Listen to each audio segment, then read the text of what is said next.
Tantor Audio, a division of Recorded Books, presents Beware the Past by Joy Ellis, narrated by Anthony Ferguson. Prologue. The Fens, 1991. Do you like the dark, Matt? DC Matt Ballard did not hesitate. No, I bloody don't, especially not in a place like this. It's treacherous. There was a soft chuckle in the darkness. I know what you mean. Not the most hospitable of spots, is it? Matt shivered and felt mud squeeze between his boots as he tried to find a more comfortable position. How much longer do we have to watch this dump, Sarge? I reckon your informant just wanted to make sure we spent a really miserable couple of hours freezing our butts off out on this blasted marsh. Patience, Matt, my boy. Only another half an hour and it will be dawn. My snout's never been wrong yet. If she says someone is using this ramshackle old place for a drugs drop, then they are. Simple as that. Matt stared at the shadowy outline of the decaying cottage. I suppose she could be right. If you knew your way around this terrain, 5 minutes on foot and you're at the river. Catch the right tide, and another 10 in a boat, and you're out into the wash. Exactly. Where a nice Dutch cruiser is waiting to fill your little dinghy with enough junk to make half of Fenfleet high as a kite. Then bugger off back into the North Sea with a sack full of wonga ready to buy the next load. Sergeant Bill Morris said, as the thick, dark night clouds parted and moonlight flooded down. Matt saw the great stretch of silvery water that was the salt marsh and the decaying ruin that was the object of their surveillance. He realized just how remote and inhospitable Gibbet Fen really was. It was late spring, almost summer, but his teeth chattered with the damp and the chill of the watery marshland. So why don't you like the dark, Matt? As the moon selfishly withdrew its pale light, he was glad to talk, even if he didn't much like the topic of conversation. Because nothing's real. The dark changes things. He paused, frowning. You sound like you actually like it. Oh, I do. I love it.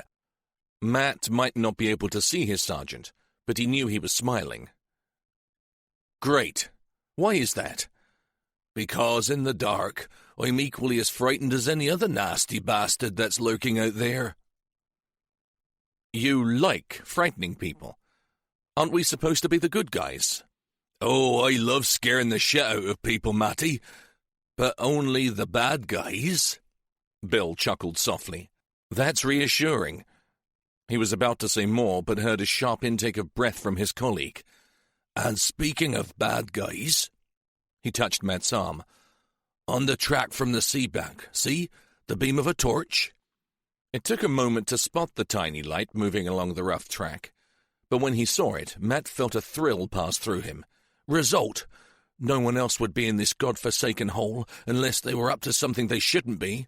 That'll teach you to doubt my snout, Matthew Ballard. No, we'll let 'em get into the cottage, then radio for uniform to block the path back to the sea bank, okay?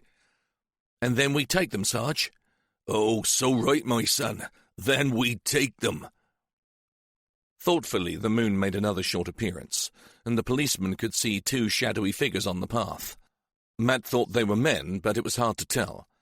They walked confidently, obviously used to this clandestine trip. The first one led, flashing the powerful torch this way and that in order to find the safest passage along the rough lane. The other, a shorter, heavier individual, followed a few steps behind and carried a bulky bag over one shoulder. Come on, Bill said. Come to Daddy, you naughty children. Matt felt cool breath on his cheek as the sergeant whispered close to his ear. The two figures seemed to be taking an eternity, but finally they were at the broken and dilapidated bridge that crossed the drainage ditch that surrounded the cottage. Just a moment or two more and they would have them. Matt tensed. He could hardly wait to hear the click of the ratchet as his handcuffs secured themselves to the criminal's fleshy wrists. The hand on his shoulder suddenly tightened its grip. What the? The men had stopped. One knelt down on the frail wood, then pulled sharply back and grabbed at his friend. There was a muffled shout. Then the other man moved forward. peered over the bridge and recoiled back in the same manner.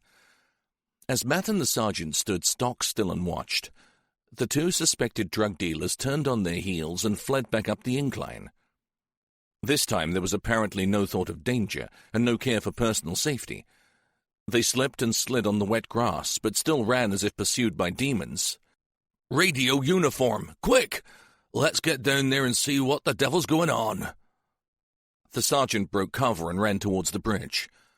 "All units, attention drawn to 2 men, suspected drug dealers, on the Gibbet-Fen-Marsh path, heading up towards the seabank. Apprehend and detain," Matt shouted into his radio as he ran after his friend. As he approached the edge of the bridge, an arm shot out and stopped him in his tracks. "Dear God in heaven." "Sarge?" The arm slowly dropped down, allowing him access to whatever horror his sergeant had seen. Matt felt a coldness slither between his shoulder blades as he stared over the splintery planks of rotting wood. Below him in the shallow, reed-tangled water was the naked body of a boy. It took Matt a few moments to assimilate what he was looking at. His flashlight and the weak glow from the moon made the surreal scene seem too weird to comprehend. Maybe it was a mannequin, a tailor's dummy.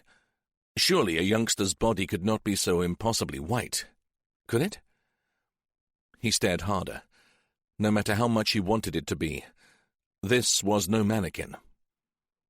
He looked around helplessly and saw that his sergeant had abruptly returned to consciousness and was barking orders into his radio. "Get hold of D.I. Raymond immediately. We are going to need the full team out here, and forensics. Oh, and a van load of uniforms to secure the area, okay?" Now Matt could do nothing but wait. There would be no heroic wading into the brackish dike and dragging the lifeless boy from the water. No frantic pumping his young chest or desperately trying to refill his flaccid lungs with air. It wasn't that he wouldn't have tried, of course he would. It was the fact that the youngster was secured firmly and purposefully beneath the water level. His thin arms were tied to the heavy wooden stanchions that supported the bridge with lengths of barbed wire. In fact, he was snared in a tangled cocoon of the vicious fencing, and the wire that held his feet was weighted by heavy pieces of concrete. Matt dropped to his knees, as close to the edge of the bridge as he dared, and stared down at the boy's face. Maybe it was because the boy was about the age of his best mate's son, Harry. Maybe it was because, like Harry, the lad was thin and lanky, with hair too long to be cool. Whatever. This one affected him differently to anything else he'd ever seen. And he'd seen plenty of bodies. Old ones, young ones, burnt ones, meat puzzles from the railway tracks. He'd coped with it all. Until now. He swallowed back a sob. He can't be more than 11 or 12, can he? Looks that way. Bill's voice crackled with emotion. So I guess this is number 3. He knelt awkwardly down next to Matt. It's been 6 months since the last poor kid. I really thought the murdering bastard had either topped himself or buggered off out of the area when things got too hot. Can you see if his signature mark is on the boy? Matt shone his torch down into the water. I think so, Sarge. He swallowed bile and tried not to heave. It was hard to see between the weeds and the strands of wire. Yes, it's there. On the front of the boy's naked shoulder was a symbol carved into the young flesh. Matt had seen it before in the other 2 victims. No one had quite deciphered its meaning, but it looked like some sort of hieroglyphic set in a triangle. It's him, all right. He must have been laying low, just biding his time, waiting for the next opportunity. The sick son of a bitch. I'd like to rip his... The older man's words faded into silence. Then he sighed and rubbed a broad hand across his stubbly face. We'll catch him, Sarge. Matt's voice wavered as he stared at the boy's black hair flaring out from his cold white face like a beautiful dark sea anemone. Won't we? He had done 6 years in uniform and almost 6 months in CID, but his voice sounded like that of a small child who had just found his pet rabbit dead in its cage. An arm encircled his shoulders, and as the 2 men stared down at the dead boy, the dawn broke over the silent and desolate landscape, casting an eerie pale light on the strange tableau. Oh, we'll catch him, Matty. One way or another, we'll catch the bastard. Chapter 1. Present Day. Sorry to drag you all away from your duties. He surveyed the room of police officers and acknowledged their puzzled expressions with a smile. I thought you should be the first to know. He paused, because he knew exactly how much his news would mean to his team. I've just heard from London. Brendan Kyle and Tricia Brown have been given life sentences. The room erupted with shouts and cheers. Men and women punched the air, slapped their colleagues on the back and hugged each other. Detective Chief Inspector Matthew Ballard held up his hand, and slowly the furore died down. Without your painstaking work and dedication, we would never have got a result like that.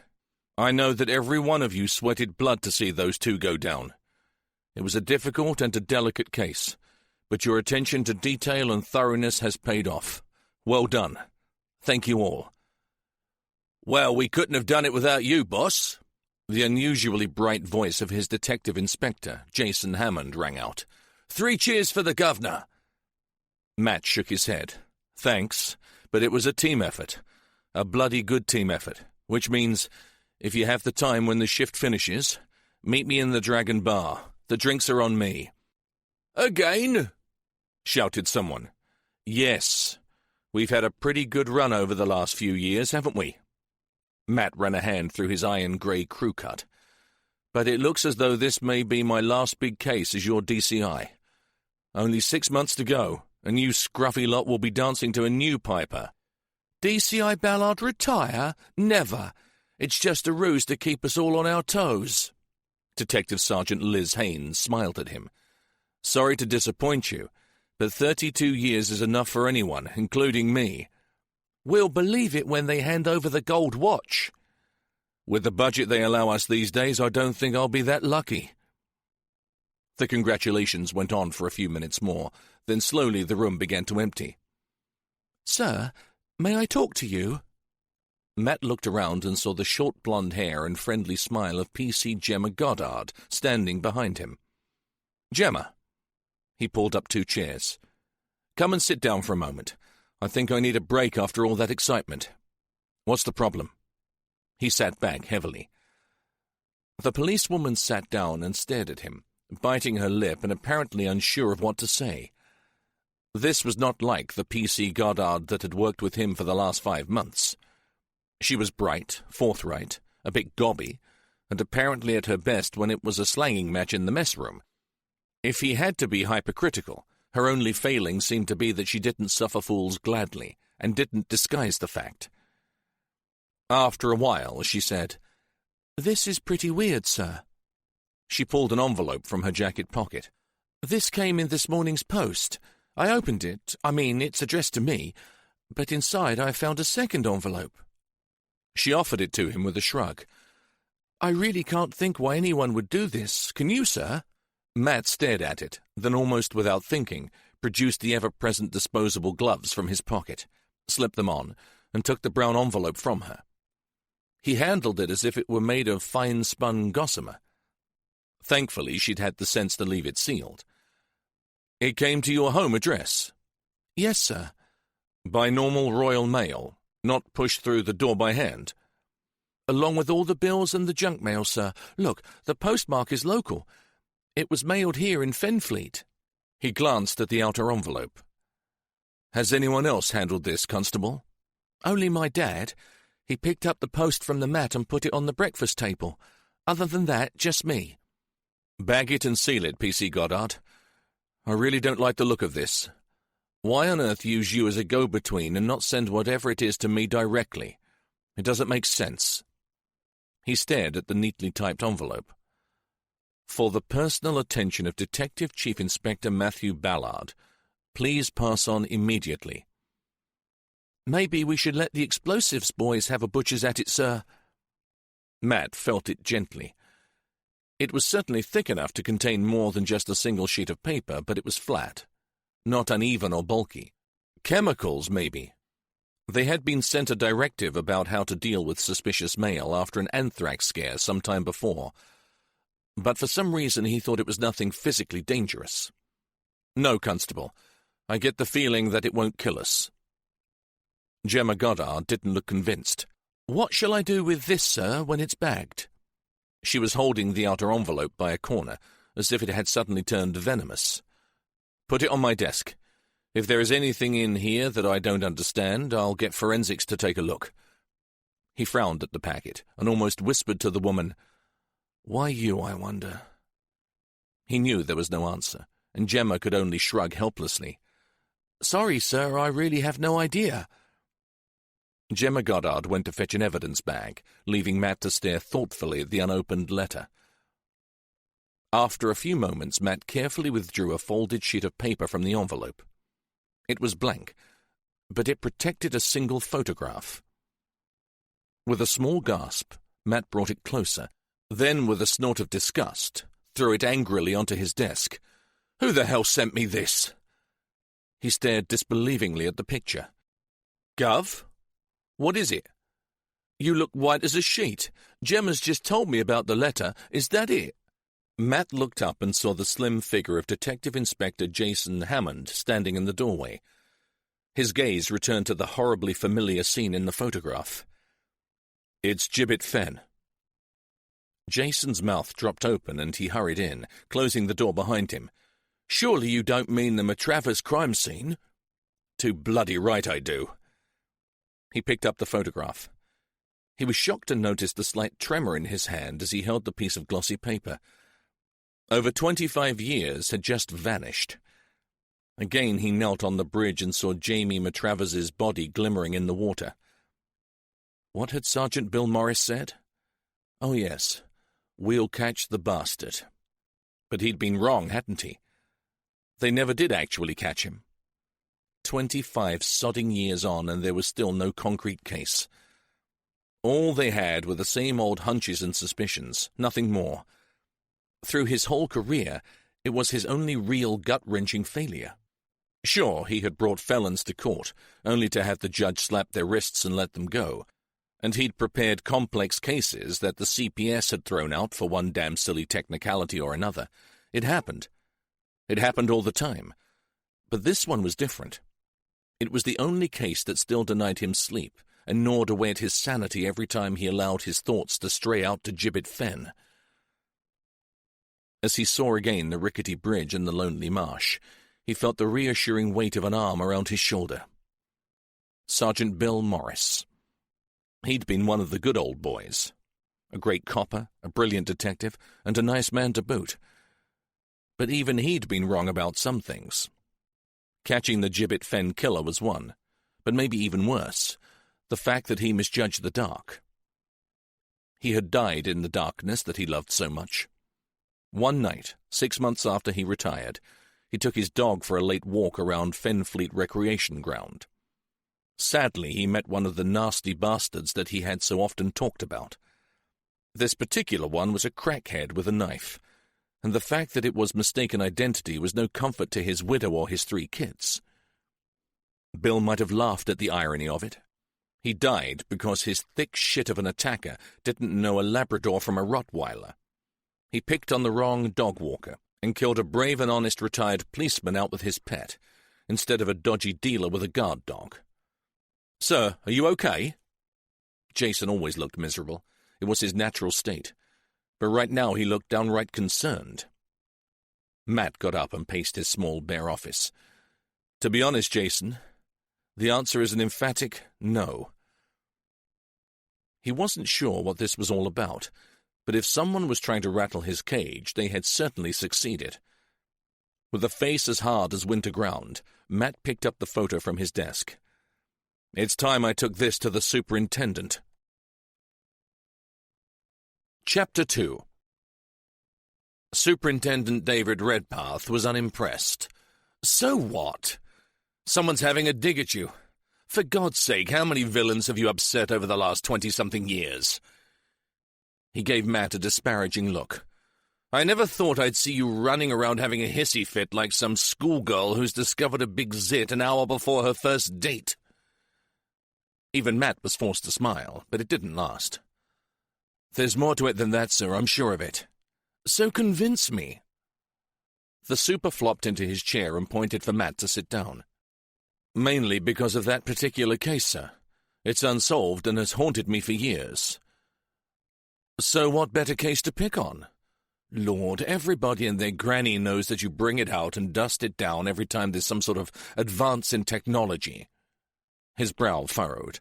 "You do know that rumor has it that you are only retiring so that you can spend all your time on the Gibbet Fen killings." Matt shifted uncomfortably in his seat. "As you said, sir, rumors. Just rumors. I do hope so, Matt. You are the best detective I've got here. I could say probably the best DCI that the Fenland Constabulary has seen for years. Don't you think it's time to let it go?" He stared across the desk at Matt.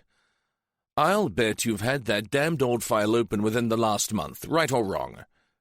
"It was never closed, sir," Matt replied. "And until we have a proven killer, it never will be. It's a triple murder, man. No one here could ever be accused of forgetting it. It's just that we have to prioritize. And for one thing, it's a decades-old cold case. And another, when our main suspect died, the killing stopped. We all care, Matt, but we need to keep it in perspective." His boss's eyes bored into Matt. It was almost impossible to argue in the face of such an irritatingly sensible man. "Okay, well, would you entertain the concept of Copper's nose? I really do have a very bad feeling about this." The superintendent moved his hands in a juggling action. "Normally, and with any other officer, I would. With you and your bloody bête noire, it's only a very shaky maybe." Matt knew that he was in with a chance and immediately seized the opportunity. "Look at the picture, sir. It's a photo, all right, but I think it's been printed off a computer." "Your point? With digital photography, that's the norm, isn't it?"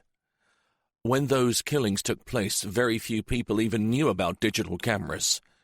"So it's a recent photo. It was taken years ago, and if I'm right, I believe it was taken before the murder." The super leaned forward and stared at the miserable scene. Matt knew that look. Bingo, he had him. "Sir, look at the tree to the left of the bridge. That cottage was demolished years ago, and the whole area is now a wildlife and bird reserve. But the bridge was rebuilt and the tree is still there. But it's 10 times the size. That proves nothing. You can scan and print old photos. Easy peasy. Even my wife has mastered that, and she's a technophobe of the first order." "So who would have old photos of a murder scene?"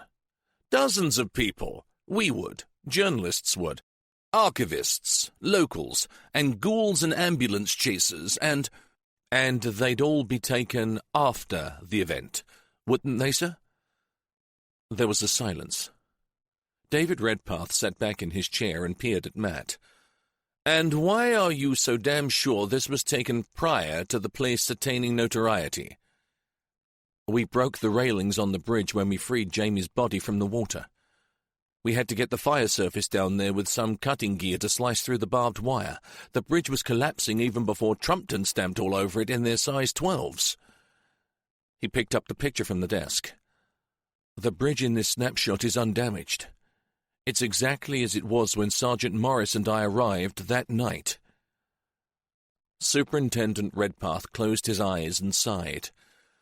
"Who in heaven's name would have a picture of a crime scene before the murder?" Matt gave a sigh of relief. "I rest my case." The super leaned back in his chair and swore softly. Okay. You can get that photo and the 2 envelopes down to forensics. Just don't make too much of a song and dance about it." "Thank you, sir. And, well, as we're pretty quiet at present," Matt decided to go for broke. "Could the team make a few low-key inquiries?" "On what, for God's sake? I still think it's just some clever asshole sticking 2 fingers up at you. You know exactly what I mean. Ballard's coming up for retirement. Let's remind him about the one that's got away." Matt shrugged. This was not the moment to push it. "You're probably right, sir. I hope so." He stood up and carefully picked up the photo. "And thanks for this. I'll get it down to the lab. I'll keep you posted if they find anything." He glanced back as he closed the door and saw his boss staring at him thoughtfully. In the outer office, Jason clicked through a file on a local car thief. No matter how hard he tried to concentrate, his mind kept going back to that sinister picture that his boss had received. "Want a coffee, sir?" He looked up to see PC Goddard grinning at him. "Thanks, Gemma. Black, very strong, no sugar, please." "Wow, brave man. You do realize I'm talking about Fenland Constabulary coffee, not finely roasted Arabica beans, don't you?" "Whatever. Right now I'd drink paint stripper if it had enough caffeine in it.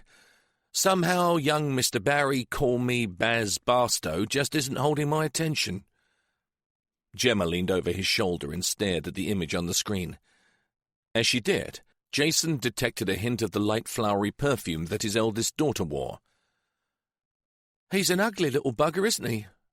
Possibly more rat than human. No wonder your mind keeps wandering." She stepped away, then turned and perched on the edge of his desk. "Did the boss tell you about the letter I received this morning?" "Yes." "It really bothered him, didn't it?" "Of course it did. You of all people should know just how badly he wanted that case solved before he jacked in the job. The Gibbet Fen murder is why you're here, instead of pushing paperclips around the front office." "Sorry." Gemma looked puzzled. Jason gave her a long-suffering smile. "Didn't you think it a teensy bit funny that the DCI offered you a temporary desk job in CID after you hurt your ankle in that football match riot?"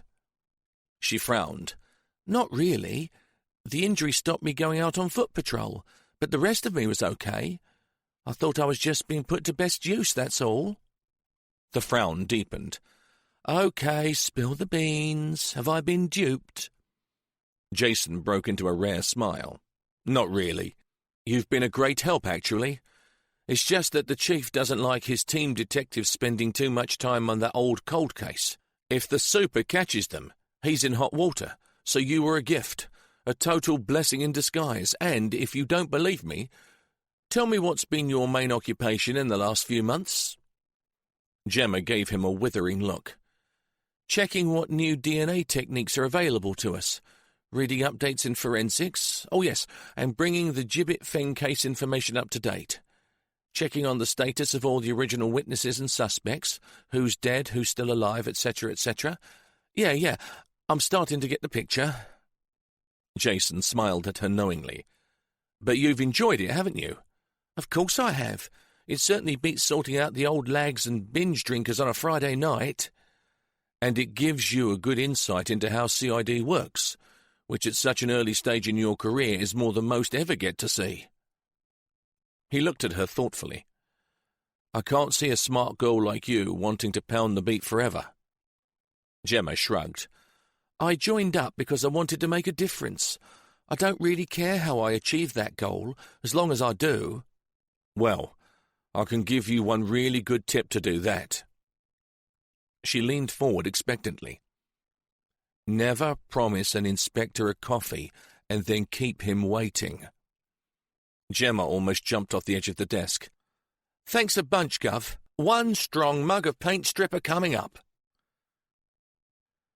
About a 5-minute walk from Fenfleet Police Station, a man wearing heavy, thick-soled trainers and a hooded tracksuit jogged purposefully along the river walk. After about 5 minutes, he paused in his run, squatted on the grass beside the river, and did a series of leg stretches. After a while, he took several deep breaths and resumed his road training, stopping only once on the 2-mile run home to slip a carefully typed envelope into one of the many town post boxes. Chapter 3. It had been hard getting to sleep, but somewhere around 2 in the morning he must have finally dropped off. Now, as the pale dawn allowed a silver trickle of early morning light through his bedroom window, Matt opened a bleary eye and searched for the LED display on his alarm clock. 6:15. With a groan, he pushed back the duvet and slowly swung his feet over the edge of the bed, yawning noisily as he did so. It didn't matter. There was no one next to him to disturb. Liz rarely stayed the night. In fact, she didn't often come out to his place at all. He wasn't sure why. There was always a different excuse, like it was too far out on the marsh, or her staying was not appropriate, or the rutted road knock the track out on her prissy little sporty car.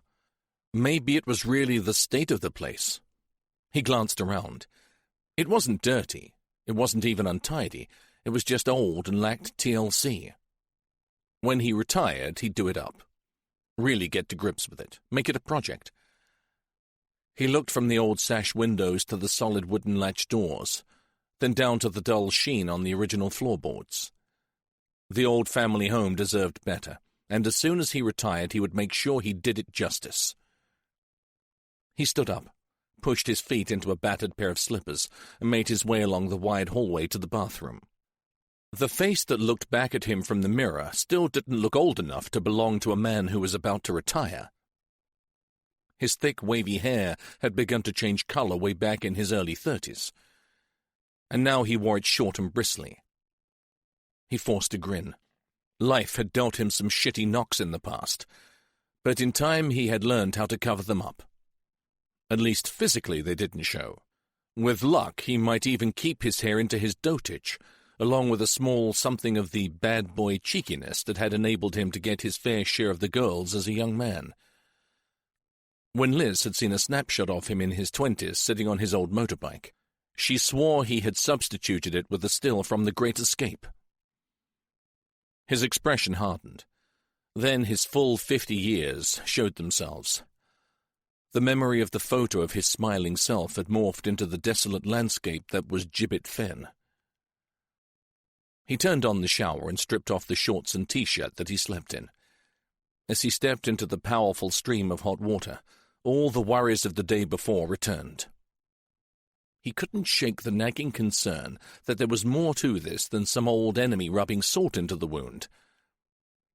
He took his time, soaping himself over and over again, then letting the water pound onto his stiff, aching shoulders. Suddenly he flipped the temperature control to cold and gave a loud grunt of shock. He needed to get moving, and that was one surefire way to get his ass into gear. As he wrapped a large towel around himself and rubbed vigorously at his hair, the phone rang. With wet feet slapping on the boards, he hurried back to the bedroom. "DCI Ballard. Sorry, boss, but before you remind me, I do know it's only 6:30. It's all right, Jason. Apart from the fact that I'm standing here stark bloody naked, dripping wet and freezing my bollocks off. Oh, well, sorry about that, but I think you'd better hear this."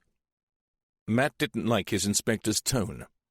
It had its usual despondent quality, but there was a nasty hint of apprehension behind it. "Go on." "When I got home last night, Michelle had taken the youngest girls to their friends for a sleepover. She'd then gone on to visit her mother, so she was really late in, and for Christ's sake, Jace, get on with it. I'm causing wet rot here." There was an irritated snort from the receiver. "Yes, well, the thing is, Michelle forgot to tell me there was a letter for me in the Morning Post." Matt shivered. "I haven't opened it, sir, but I'm dead certain it's the same as the one PC Goddard received. Same brown envelope and identical typed address." For a moment, Matt was silent. If it was another photo, it confirmed his fears, but fears of what, he wondered. "Can you bring it over here, Jason, before work?" "Certainly, sir. I'm already showered and dressed. But can I have breakfast first?" "No, I want to see that envelope. Then we'll have breakfast." The photo was of a car, a dark Ford Cortina Crusader. As before, it was a computer-printed black-and-white picture, and showed the vehicle parked on the side of a long straight drove. The rest of the frame showed huge stretches of farmland and a sky full of clouds. Jason broke the silence. "Isn't that the same model of car the killer used to incinerate his second victim, sir?" Matt found it hard to speak. When he did, it was little more than a whisper. "Worse than that. It is the same car." "What?" Jason's voice really changed its grave timbre, but it had gone up several octaves. "But it was torched, totally gutted." He swallowed, then added, "Along with the body in the boot." "Christopher Ray Fellows, you mean?" He knew he sounded angry as he stared at the photograph, but there was nothing he could do about it. He was angry. Christopher, Aged 11 when he died. One of 2 children. Sporty, fit, showed great promise as a long jumper. Said to be a future Olympic hope for English athletics. So do me a favour, and don't just call him the body in the boot. Sorry, boss. I wasn't meaning to be disrespectful. I'm just shocked, that's all. Matt threw an apologetic glance at his friend. Yeah, me too. On both counts. Sorry and shocked. Would I be a complete plank if I asked why you are absolutely certain it's the same vehicle? Jason raised an eyebrow. Look. Matt moved the picture closer to Jason. The killer's car was, as you said, burnt out, but the forensic report said that the driver's wing mirror was damaged prior to being torched. He pointed to the smashed wing mirror in the picture. And if I had any doubts, take a look at the number plate. It's emblazoned in my brain. Y345UEG, clear as daylight. Jason bit his lip and stared at Matt. So what do you think all this means, sir? I'd rather not be the one to put thoughts into words, Jace. Let's take this into the super and see if he has the balls to admit to what's going on, shall we? After breakfast, sir? Jesus, Jason, you could look miserable for England. Come on. Once we've seen Superintendent Redpath, I'll take you to the greasy spoon of your choice and buy you the biggest fry-up you can fit inside that scrawny frame of yours. Deal? With a sigh, Jason stood up and nodded gloomily. Have to be, I suppose. The superintendent's office was something of a respite from the cheap office desks and uncomfortable chairs of the CID room. David Redpath's desk was made of a dark wood, veneer maybe, but he kept it polished and uncluttered. Even the chairs had padded seats, unheard of in the rest of the station. Matt placed the latest photo on the polished surface and sat back down next to Jason. The super opened a drawer, took out a magnifying glass, and scrutinized the picture of the Ford car for several minutes. Neither of the other 2 men said a word. Finally, the super sat back and stared at them. What is your position at present, case-wise? Matt paused. Well, the Stockbridge case is pretty well tied up, and I saw William Cross's brief yesterday. They are planning on changing his plea to guilty, so that more or less wraps that up. What have you got pending, Jason? Nothing much. Small stuff, really. I've been helping D.I. Short sort out a few loose ends. The super nodded, his expression serious. Then I'm going to suggest you get your team together and take a fresh look at the Gibbet Fen killings. He directed his gaze at Matt. And listen hard. I still think this is an elaborate hoax, something to get at you personally, okay? But I can't ignore the fact that there is a small chance that it may be something far more serious. Matt wanted more. Wanted to hear the super say the words that he was thinking. Like what, sir? As if you damn well hadn't already reached this conclusion on your own. The super stared at him stonily. Well, if you want it spelled out, it's this. At the very far end of the spectrum, the most extreme explanation, Matt, is that the killer is still alive and he sent you those photos. You are the last serving officer here at Fenfleet who had any dealings with that case. Work the rest out for yourself. He leaned forward across the desk. And for God's sake, keep this low-key. I don't think the Chief Constable would like it too much if he knew I'd committed a damn great chunk of our budget to a cold case. And on the strength of only 2 black-and-white photos, right? Matt swallowed hard. Understood. And thank you, sir. I really appreciate this. Oh, do bugger off, DCI Ballard. Leave me to start juggling the bloody finances for this little fiasco. And please, for all our sakes, sort it out, fast. Chapter 4. Matt decided to keep his team small and discreet. He chose D.I. Jason Hammond, Detective Sergeant Liz Haynes, D.C. Bryn Owen, and P.C. Gemma Goddard. If her medical said she was 100% fit, Gemma was due to return to uniform later that week, but he thought he would have little trouble extending her stay until the case was sorted. After everything she had done over the last few months, she would be invaluable to the inquiry. Jason rounded them up, brought them into Matt's office and briefed them on the basics. After allowing them some time to assimilate what they had been told, Matt sent out for some coffees and then set about explaining what he wanted from them. He perched on the edge of his desk and looked down at the 4 familiar faces. First, I guess you all know I've been interested in this case for many years. He expected a murmur of assent, and wasn't disappointed, although he slightly resented the muttered, "obsessed more like," from Jason. Matt gave them an apologetic smile. I believe it started because of my old sergeant, Bill Morris. He never, up to the day he died, believed that our main suspect, Paul Underhill, was the killer. He told me to keep an open mind and never let the case get forgotten. He shrugged. Over the years, I've been haunted by the thought, what if he was right? What if the killer is still out there? He sat down. Now, this won't be easy. After all, you've all heard me bleating on about it for years, but I want you guys to forget about my theories and try to look at this case with fresh eyes. Take it from the top. Use every new system available to us, and see what you come up with, okay? There was a ripple of agreement. I've already sent down to the evidence store, sir. All the boxes will be brought up here this afternoon, Jason said. Good. And the car? The burnt-out Cortina?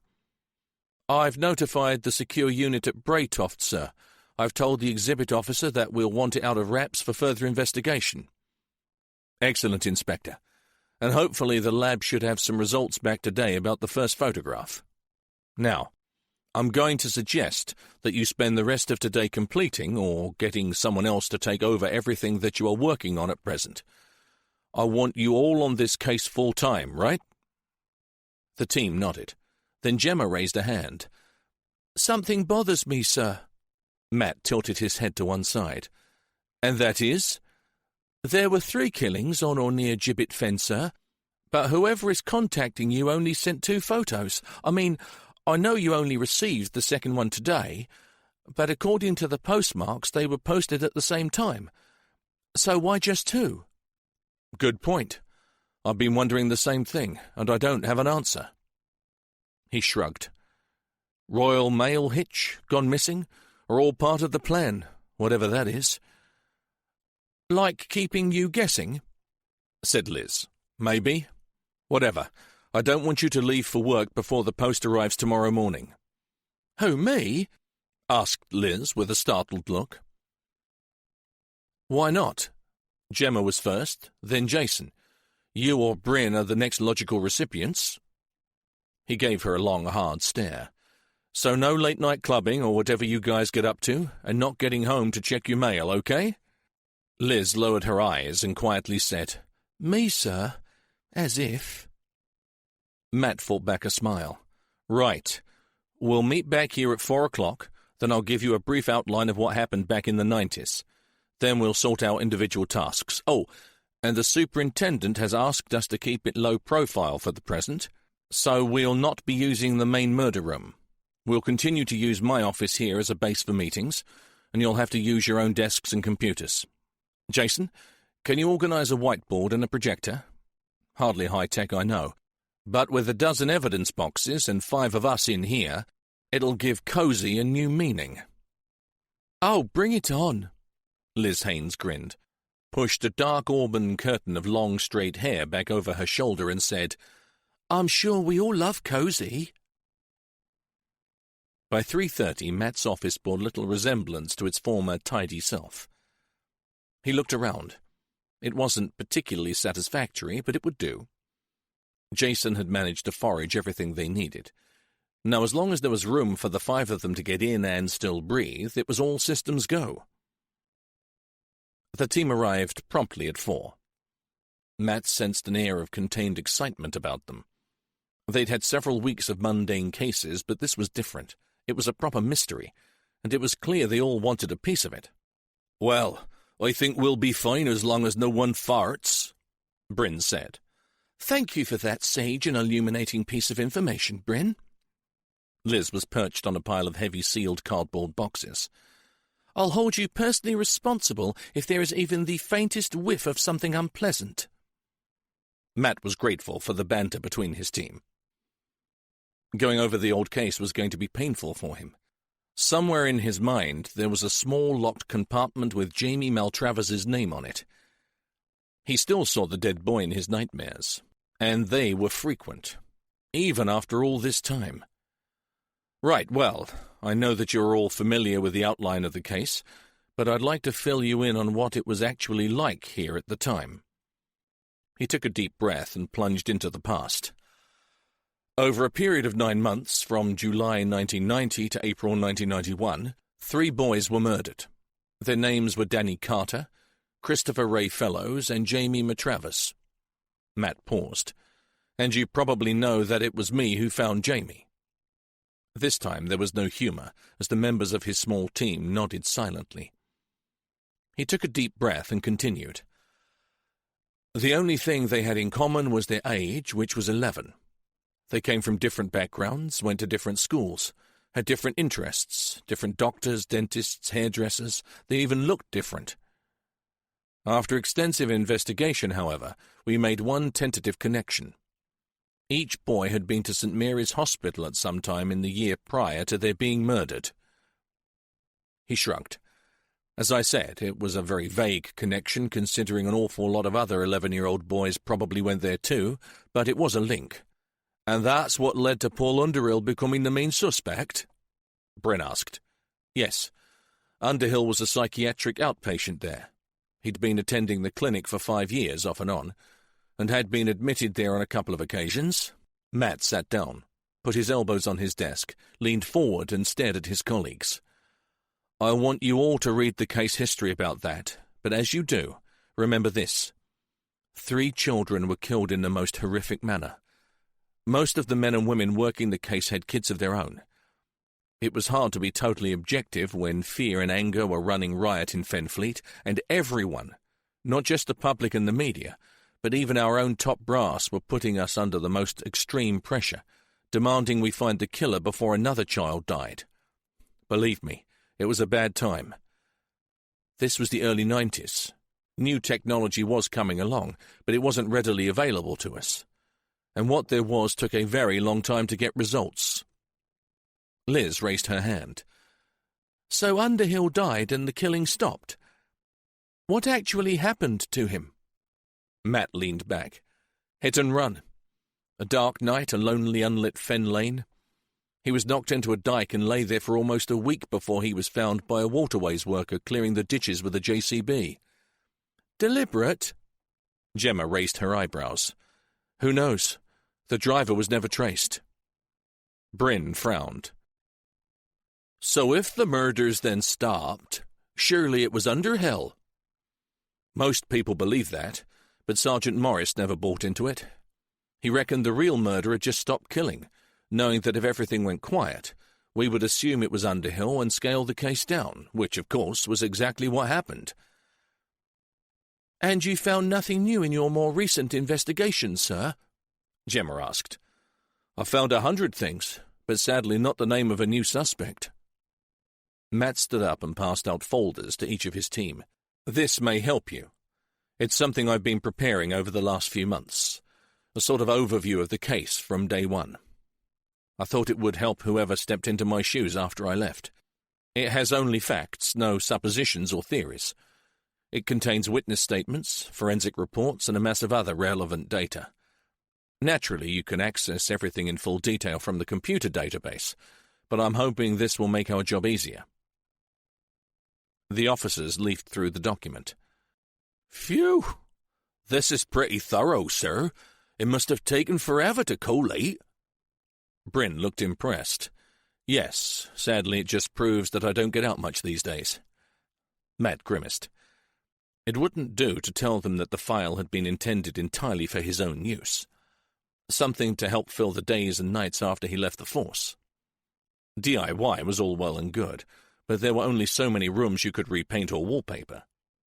So get yourselves home now. Use that for your bedtime reading tonight, and we'll start fresh in the morning. The team made their way out. Sergeant Hayes, 1 minute before you go, please, Matt said. Liz stepped back into the room and pushed the door to. Sir? Matt made sure the others were out of earshot, then said softly, There's a cold bottle of Chablis in my fridge at home. It's definitely too good to drink alone. Dear me, I thought I was supposed to be tucked up in bed with a murder report and not leave home until Posty has delivered my mail. She flashed him a supposedly innocent smile. I can read you the bedtime story and get you home in time for the postman. Tempting, Matty, but perhaps not tonight.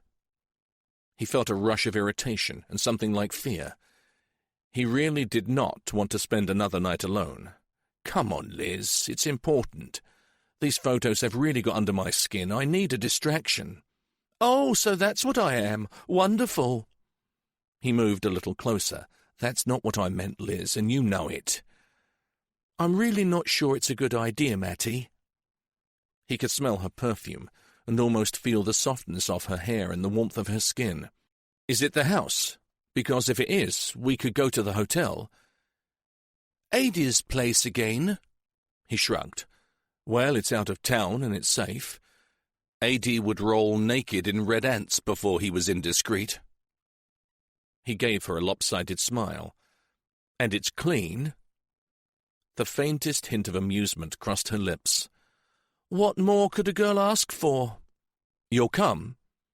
She passed her tongue slowly across her lips and said, I usually do, don't I? He grinned. Usually? Always, I sincerely hope. You'd better ring Adie then. Make sure he has a room. No need. You've not been assuming things again, have you?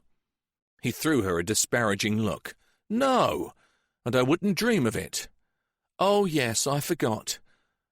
There's always a room for you, isn't there? A.D. Clarkson and I go way back. Funny that. Liz tilted her head provocatively, making it desperately difficult for him not to reach out and touch her. He really doesn't seem the type that a detective chief inspector would associate with. Long story, and as I said, we go back a long way. Want to tell me about it? No. Never? Maybe one day, but not today. See you there at 7. Only as long as you order one of his juicy fillet steaks and a bottle of something very expensive. He brushed past her, ostensibly to open the door, and whispered, Whatever you want, it's yours.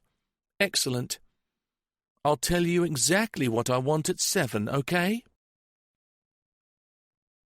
Chapter 5.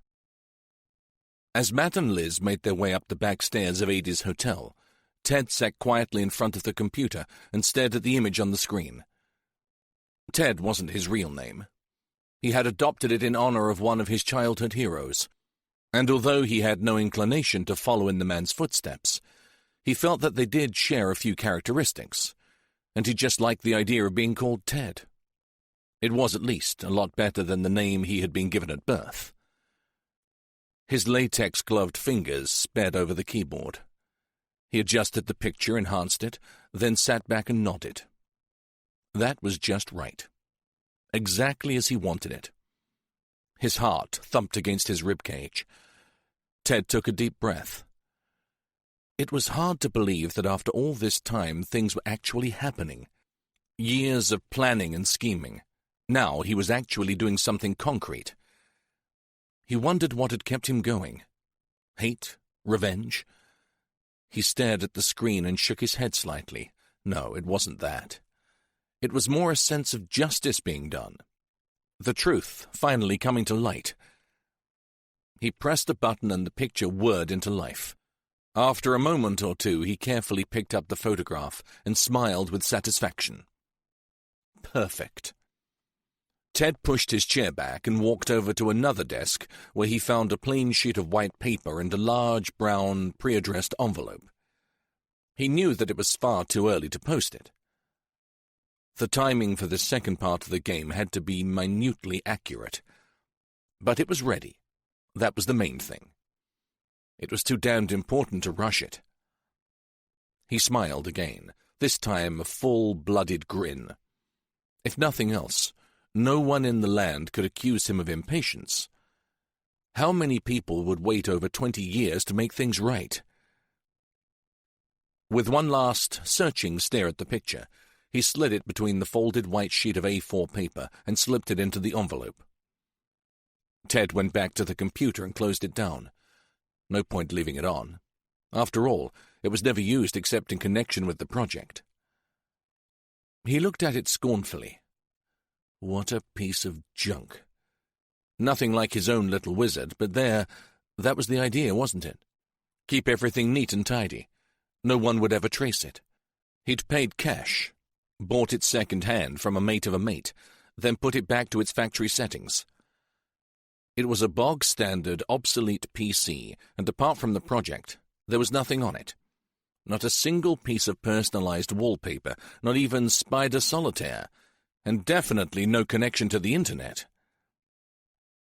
The monitor light turned from green to amber, and he leaned forward and switched it off. As he pushed back his chair, his contentment faded. He stood still and listened. From somewhere else in the house he heard a faint mewling sound. Half cry, half sob. Damn! The boy shouldn't be awake yet. He'd given him enough stuff to keep him down until at least dawn. With a curse, he went to deal with the problem. At the same time as the needle slid into pale flesh and the sobbing slowly subsided, Matt awoke to find himself covered in sweat and shaking from head to toe. "Matty, for God's sake! Your screams will wake the whole hotel!" He felt arms around him, rocking him back and forth. I'm so sorry, it was just another bloody nightmare," he told her. "I should think it was. Even my orgasms couldn't compare with that racket." Her voice sounded amused, but in the soft light of the bedside lamp he saw that her eyes held deep concern. She poured him a glass of water and passed it to him. "That was a bad one, wasn't it?" He drank gratefully. "Could be said." "I thought they were getting better. You haven't had one for months." "I've had a few recently, but nothing as horrible as this." "It's those bloody pictures, isn't it? Stirring up the memories of that dead boy again." He stretched and sat up, wiping the sweat from his brow with the edge of the duvet cover. The idea of sleep had abruptly left him. That and other things. "Want to talk?" He leaned back against the thick padded headboard and sighed. "Why not? Is there any wine left in that bottle?" Liz leaned across to her bedside table. "Strangely, yes. Well, enough for one each." She poured the wine into their 2 glasses and moved back close to him. He took the drink and stared into the glass. It was strange, being emotionally intimate with Liz. Their relationship, if you could call it that, had been to this point purely physical, a powerful attraction that had proved most satisfactory to both of them. Maybe attraction was something of an understatement. The chemistry had been so strong that he had slept with Liz the day after she arrived in Fenfleet following her transfer from Hampshire. That was a year ago, and none of that first passion had worn off. "I know about Jamie, but what did you mean when you said other things?" Matt took a deep swallow, almost emptying the glass. "Don't take this the wrong way, Liz. I'm talking ancient history here. The fact is, there have only been 2 women in my life, and I'm meaning women who I wanted to come home to, walk the dog with, and put a ring on their finger. One ran away and the other died." Liz sipped her drink, but said nothing. Matt drained his glass. "Believe it or not, when I was in uniform, back in the late 80s, I met a girl and fell in love. Her name was Laura, and I was totally besotted with her. We were going to get engaged, but, well, I guess my job started to take off. Get in the way, more like." Matt nodded. "Maybe. From day one on the force I loved being a copper, but I loved Laura too. The problem was we never talked enough. We both had high-pressure jobs and, well, we tiptoed around each other, trying to second-guess what the other one wanted, but never had the sense to actually ask." Liz smiled sadly. "So what happened to Laura?" "She disappeared. Left her parents' home, took only an overnight bag, cleared out her bank account and vanished into thin air. I tried everything to find her, but Sounds like she didn't want to be found, Matt. If she stripped her account, that indicates premeditation, like planning the start of a new life, doesn't it? I guess so. It was weird, though. The night she left, I was going to propose. I had the ring and everything. Got it all sorted in my head. How we'd manage, what we'd do, rehearsed what I'd said. But when I got there, she'd gone. I never saw her again. And she'd given you no reason to suspect that she was unhappy? None. Liz frowned. What about her friends and family? As shocked as I was. Did they blame you in any way? To begin with, it was quite the opposite. They really felt for me. Can't you just picture it? The love-struck suitor standing on the doorstep with a bunch of wilting flowers and a cheap ring in a fake velvet box. For a moment, he could almost feel the smooth velour in his hand. Later, it was different. It was the not knowing. It ate into us all. Destroyed her parents and split her family into 2 warring camps. Then they closed ranks and all turned against me. Easier to blame the outsider, I suppose. Matt rolled over onto one elbow and stared at Liz. This is really bizarre. I never talk about my life. She kissed him lightly on the forehead. You know you're safe talking to me. I like you. I respect you as a damned good detective, but more than that, well, there's no ties, no complications, just great sex. Oh, yes, and you've just learned that I can also be a very good listener. They slid back down into the bed and lay facing each other. So Laura broke your heart? Now tell me about the one who died. This was uncharted territory for Matt. After everything that had happened in his personal life, he had become a loner. A right matey no-mates, as Jason loved to call him. Talking, in his world, was done in the interview room, or from the dock, not lying beside a beautiful woman in a hotel room. To his surprise, he heard himself say, My wife, Maggie. You were married? Her voice shot up several octaves.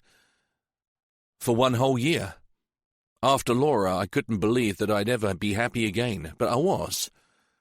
Maggie was a truly lovely person, inside and out, and I fell in love all over again.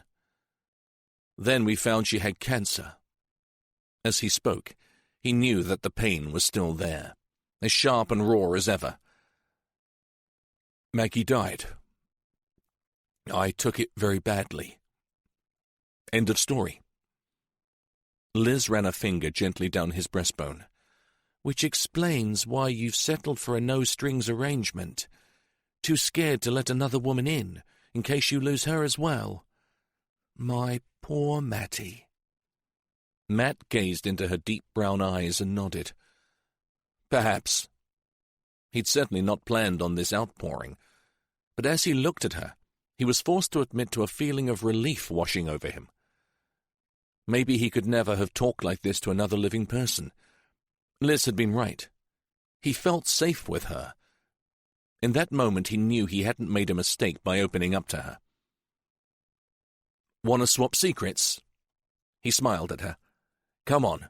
We've spent a whole year up to our armpits in carnal knowledge, and we've never once opened up about ourselves. So, now I've bared my soul, it's your turn. With what we've been up to, there hasn't been time to talk. Her smile faded. And there's nothing to tell. There's only one big skeleton in my cupboard, and you know all about that. Do I? All I know is that your husband is away more than he is at home, and he eased closer to her.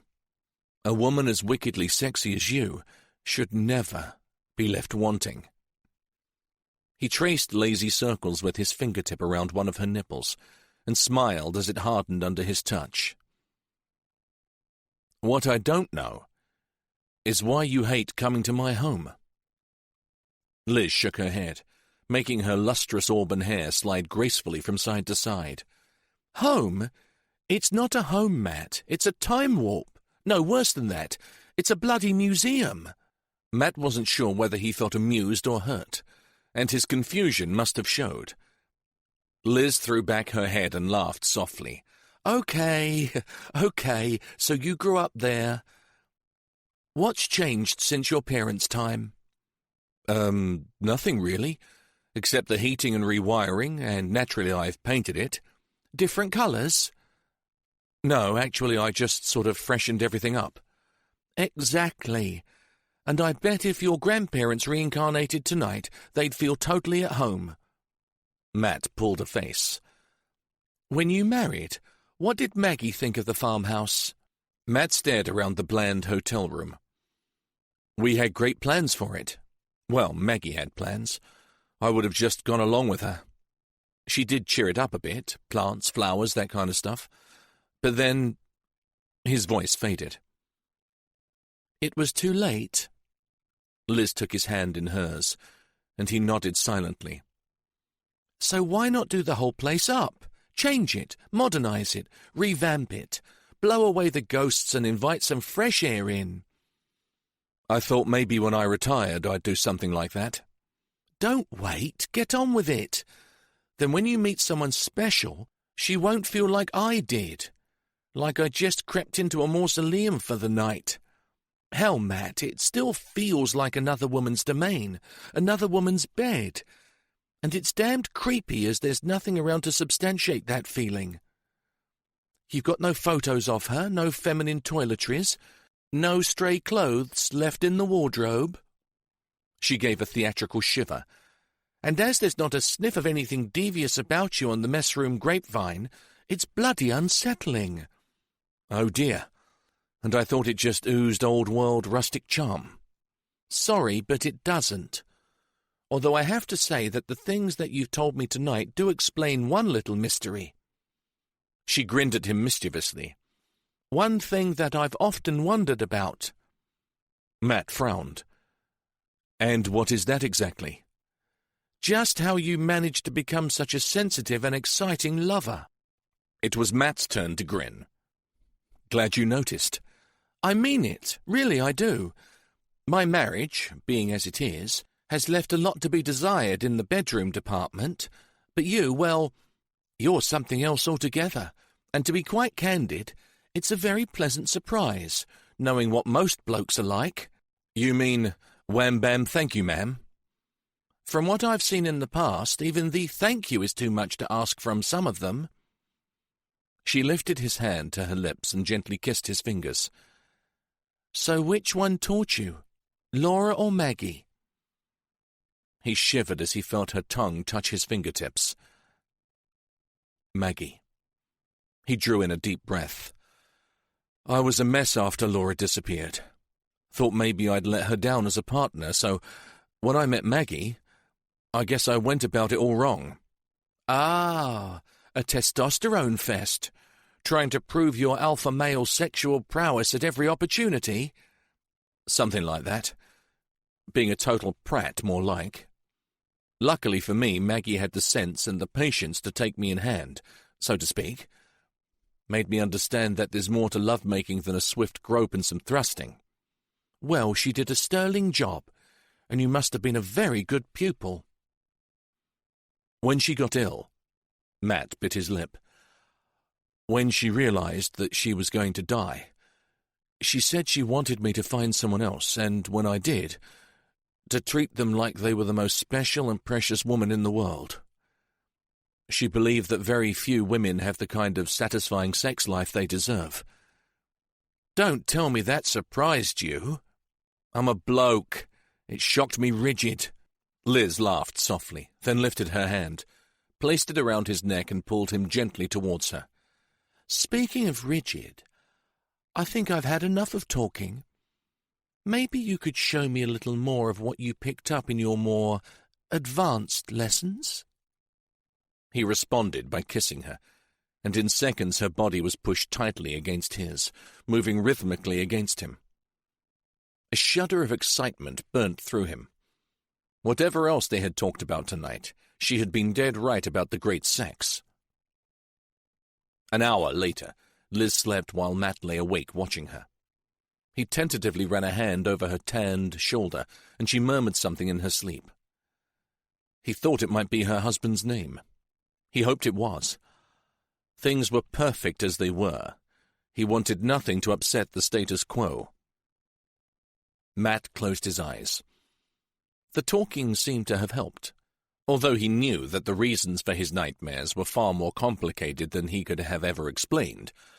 It was good to know why she hated to stay over at the farmhouse with him. He drifted off to sleep with the scent of her perfume soothing him. He would have felt completely relaxed had it not been for the nagging concern about the next morning's post. In a 3-story townhouse that overlooked Fenfleet Park, Superintendent David Redpath was still awake. He had tried the usual double malt, but it had had no effect. At around 3 o'clock, he got up and wandered into his study. He booted his computer and logged on to the family tree project that had recently filled his meager amount of spare time. Up until now, he'd found it addictive. But tonight it held no attraction. He browsed it for a minute or two, then closed it down and flipped over to his image gallery. David poured himself another drink and sat staring as the stored images flashed onto the screen, then faded away and made room for the next picture. The whiskey warmed his throat as he watched a photo of his eldest girl's wedding morph into an action shot of his pet Labrador leaping to catch a frisbee. Then he wondered what kind of computer program had produced those awful photos of the murder scenes. He swirled back his drink and wondered what the hell else was going to turn up. He'd seen some pretty dreadful things in his time on the force, and he knew the stinking depraved depths that some people's minds could reach. He wondered what little gem this case would unearth. He pushed back in his chair and began to pace the office. He told everyone at the station that he thought it was someone with a grudge against the DCI, but he didn't really believe that. Matt wasn't the only one with Copper's nose. His gut was telling him that someone very nasty was walking the streets of Fenfleet, and whoever it was, he had the feeling that they had only just begun to get their teeth into Matt Ballard. He drew his dressing gown tighter around him. That man had suffered enough over the years. He did not deserve this as a leaving present. Damn, Matt was his best officer. In his time, the man had been to hell and back, one way or another, and he still remained one of a dying breed of dedicated, well-respected policemen who really cared about people. Why the hell couldn't he convince the fool to stay on? As an officer of his rank, Matt could stay on for 10 more years if he wanted. He must have read the obituaries in the Fenbeat Monthly. It was a sad fact that a massive percentage of coppers died in their first 2 years of retirement. After such a high-tension, high-risk, high-adrenaline job, the men and women who just hung up their handcuffs and did a spot of gardening and walked the dog more often than not pegged it before ever seeing their old age. He stopped pacing. His face wrinkled into a frown. Of course, that's it. Matt had no intention of stopping. He was going private. A personal crusade to find out whether Sergeant Morris was right or not. David snorted. The rumor was true, and by God, the man had some pretty powerful friends in high places, and some low ones for that matter. If he wanted help or information, he'd get it. He walked over to the window and looked down into the dark, shadowy, tree-lined park. He shivered, not because of the cold, but because the thought had just struck him that maybe Matt's plans to catch the cold case killer were about to be upset. From where he was standing, it looked rather more as though the murderer was looking for Matt. Chapter 6. Sergeant Ains not in yet, sir? Bryn asked. Guess her post hasn't arrived. Jason looked edgy. I assume you didn't get anything, Bryn? No, sir. I asked my flatmate to ring me as soon as it arrived. My post consisted of 2 credit card statements, 1 pizza delivery advert, 2 offers for loans, and a discount magazine for surgical appliances. That's useful. Well, as the boss didn't get anything, and Gemma and I have already received one, it looks as though we're going to be hanging by our eyelashes until we hear from Liz. Jason pushed his hands deep into his pockets and began to jingle some loose change. Trade worry beads, Gov. My girlfriend swears by them when she's stressed. I'm not stressed, grumbled Jason. Bryn smiled innocently. Oh, I never assumed you were, sir. I meant my girlfriend, not you. Jason grunted something unintelligible and continued to jingle the coins. Uh-oh. Bryn looked up. That's the DCI's phone ringing. Matt looked serious as he approached them. That was Sergeant Haynes. There was nothing in her mail. She's on her way in now. When she gets here, we'll discuss what this may mean and how we'll proceed. He turned on his heel and left the two detectives looking glumly at each other. I never thought I'd be upset by not receiving bad news.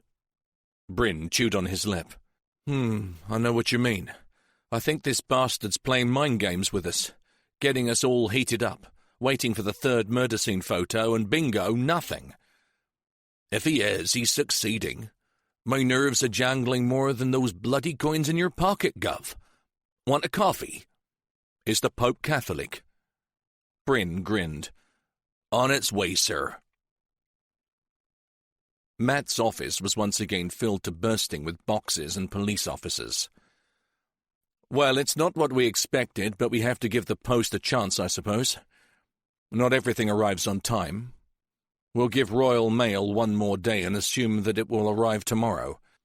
So do I get another lie-in tomorrow, sir? Liz's insinuation was not lost on Matt. Exactly as this morning, Sergeant. Oh, lovely. Matt concealed a grin, sat down and endeavoured not to look at her.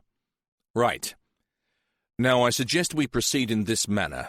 Jason, Liz and Gemma, I want the three of you to concentrate on the deaths of the three boys. Jason, you take Jamie Maltravers. Liz, would you take the Christopher Ray Fellows murder? And Gemma, investigate the killing of Danny Carter. Do this on your own. Look at them as completely individual cases. Then we'll get together, compare our findings, and hopefully make some interesting crossover comparisons, okay? Bryn, you are the boffin. I want you to concentrate on the present situation, i.e. the photos, the envelopes, and if there is any way to find out where the letters were posted. If we can, then CCTV may come into play. Are you all happy with that? Before the team could reply, Gemma's mobile phone began playing a tiny rendition of some awful pop song. Sorry, sir, I thought it was switched off. She grabbed it from her pocket and glanced at the display before moving to cancel the call. Her face clouded slightly. Sir, may I take this? My mother is not very well at present, and it's my father calling. Go ahead, Constable, but be quick. Matt was about to continue talking to the others when he saw Gemma's expression change. Holding the phone away from her, she said softly, Dad says I've had another letter. Same as before. Has he touched it? Barked Matt. After the last one, I'd already warned him not to, sir. She passed the question on to her father, then said, No, it's still on the floor where it landed. Jason, go with PC Goddard to collect that letter. Take all precautions with it. Matt watched as the two officers hurriedly left the office. Liz sat back down and gave a theatrical sigh. Oh, well, there goes my lie-in. For once, Matt was thinking of other things. Clearly, the new letter would have a photo pertaining to the murder of Danny Carter, and young Danny's passing had been far from peaceful. Thankfully, Matt had not been on night shift when he was found, or maybe his nightmares would have started 8 months earlier. The boy had been found by a friend of Matt's, a uniformed bobby called PC Andy Lowe. A distant member of Andy's family had owned a small farmhouse out on Snape Fen. When the old man died and left no will, there was a family feud that resulted in a long and complicated probate. Half hoping that he might inherit a part of the old place, Andy had taken regular trips out there to keep an eye on it, checking for vandalism or, worst-case scenario, for squatters. Andy was something of a hard nut, but finding Danny Carter's mutilated body in his great-uncle's storehouse hit him hard. Matt slowly slid open a drawer and removed a file with the name Danny Carter written on it. This report was strictly off the record, part of his unofficial inquiry. He carefully removed some typed sheets of paper and laid them on his desk. Maybe it was time to share this little piece of history with his team. Bryn interrupted his thoughts. "So, any guesses what the next photo will be of, boss?" He had plenty of ideas, all unpleasant. Danny was the first boy to die. I suppose it will be an old picture of the location of the murder. "It was some old ruin out on Snape Fen, wasn't it?" Liz asked. Thorntree Farm, to be exact. "Is it still there?" Matt nodded. Yes, although no one would recognize it. None of the locals would touch the place after what happened, so it was sold off to a developer who ripped it to shreds and built a small complex of holiday homes there. "At Snape Fen? Who'd want to take a holiday there?" Bryn pulled a face. "There's nothing there but muddy fields, salt marsh, and sky." Liz shrugged. "You never know. It might be perfect for someone who doesn't like crowds." "One heron, 2 oyster catchers, and a pink-footed goose constitutes a crowd out there. Smashing fun for your alls, I don't think." Bryn stood up and stretched. "Anyone fancy a drink while we're waiting for the others to get back?" Matt and Liz asked for coffees, and the younger man left. "What's that?" Liz pointed to the folder. "An account of the finding of Danny's body." Matt stared at her. "Not one you'll find in the case records either." "Why?" "PC Andy Lowe, the officer who found the boy, suffered a breakdown afterwards. He was older than me, but a good mate. I spent quite a bit of time with him, trying to help." He paused, recalling the nights when Andy was out of his head on booze, just trying to make the memories go away. He was referred to a psychologist who suggested he have a course of hypnosis to make him relive it. "Oh, God, the old face your demons package. And did it work?" "He never went. He found his own way of dealing with it. One night he invited me around to his flat. He locked the door, unplugged the phone, produced a liter of scotch and 2 glasses, and sat opposite me at the kitchen table. He talked until dawn, went over every disgusting detail, every sick-making feeling and every horror he witnessed." Matt shook his head in something like disbelief. 2 days later he reported back for work again. He got a transfer to another constabulary up north, somewhere where the messroom gossip was not about the murders, and got on with his life. Maybe he never made inspector, but he saw out enough years to get him to his pension. "And this file?" Liz looked slightly suspicious. "I taped everything he said, then I transcribed it onto my computer. That's the hard copy." Liz let out a low whistle.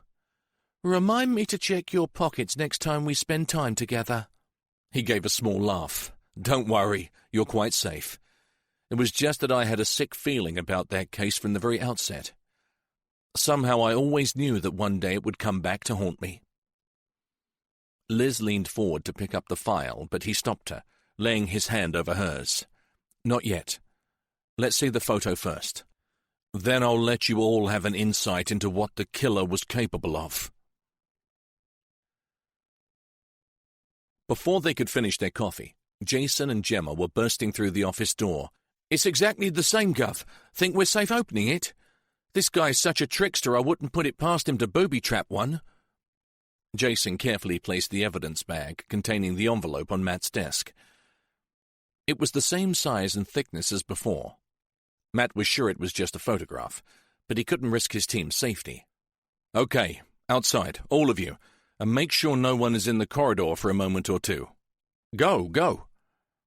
As they trooped out, he realized that part of this charade was purely for his own benefit, to let him be the first to see the picture, to allow his feelings and emotions to surface without the others around him.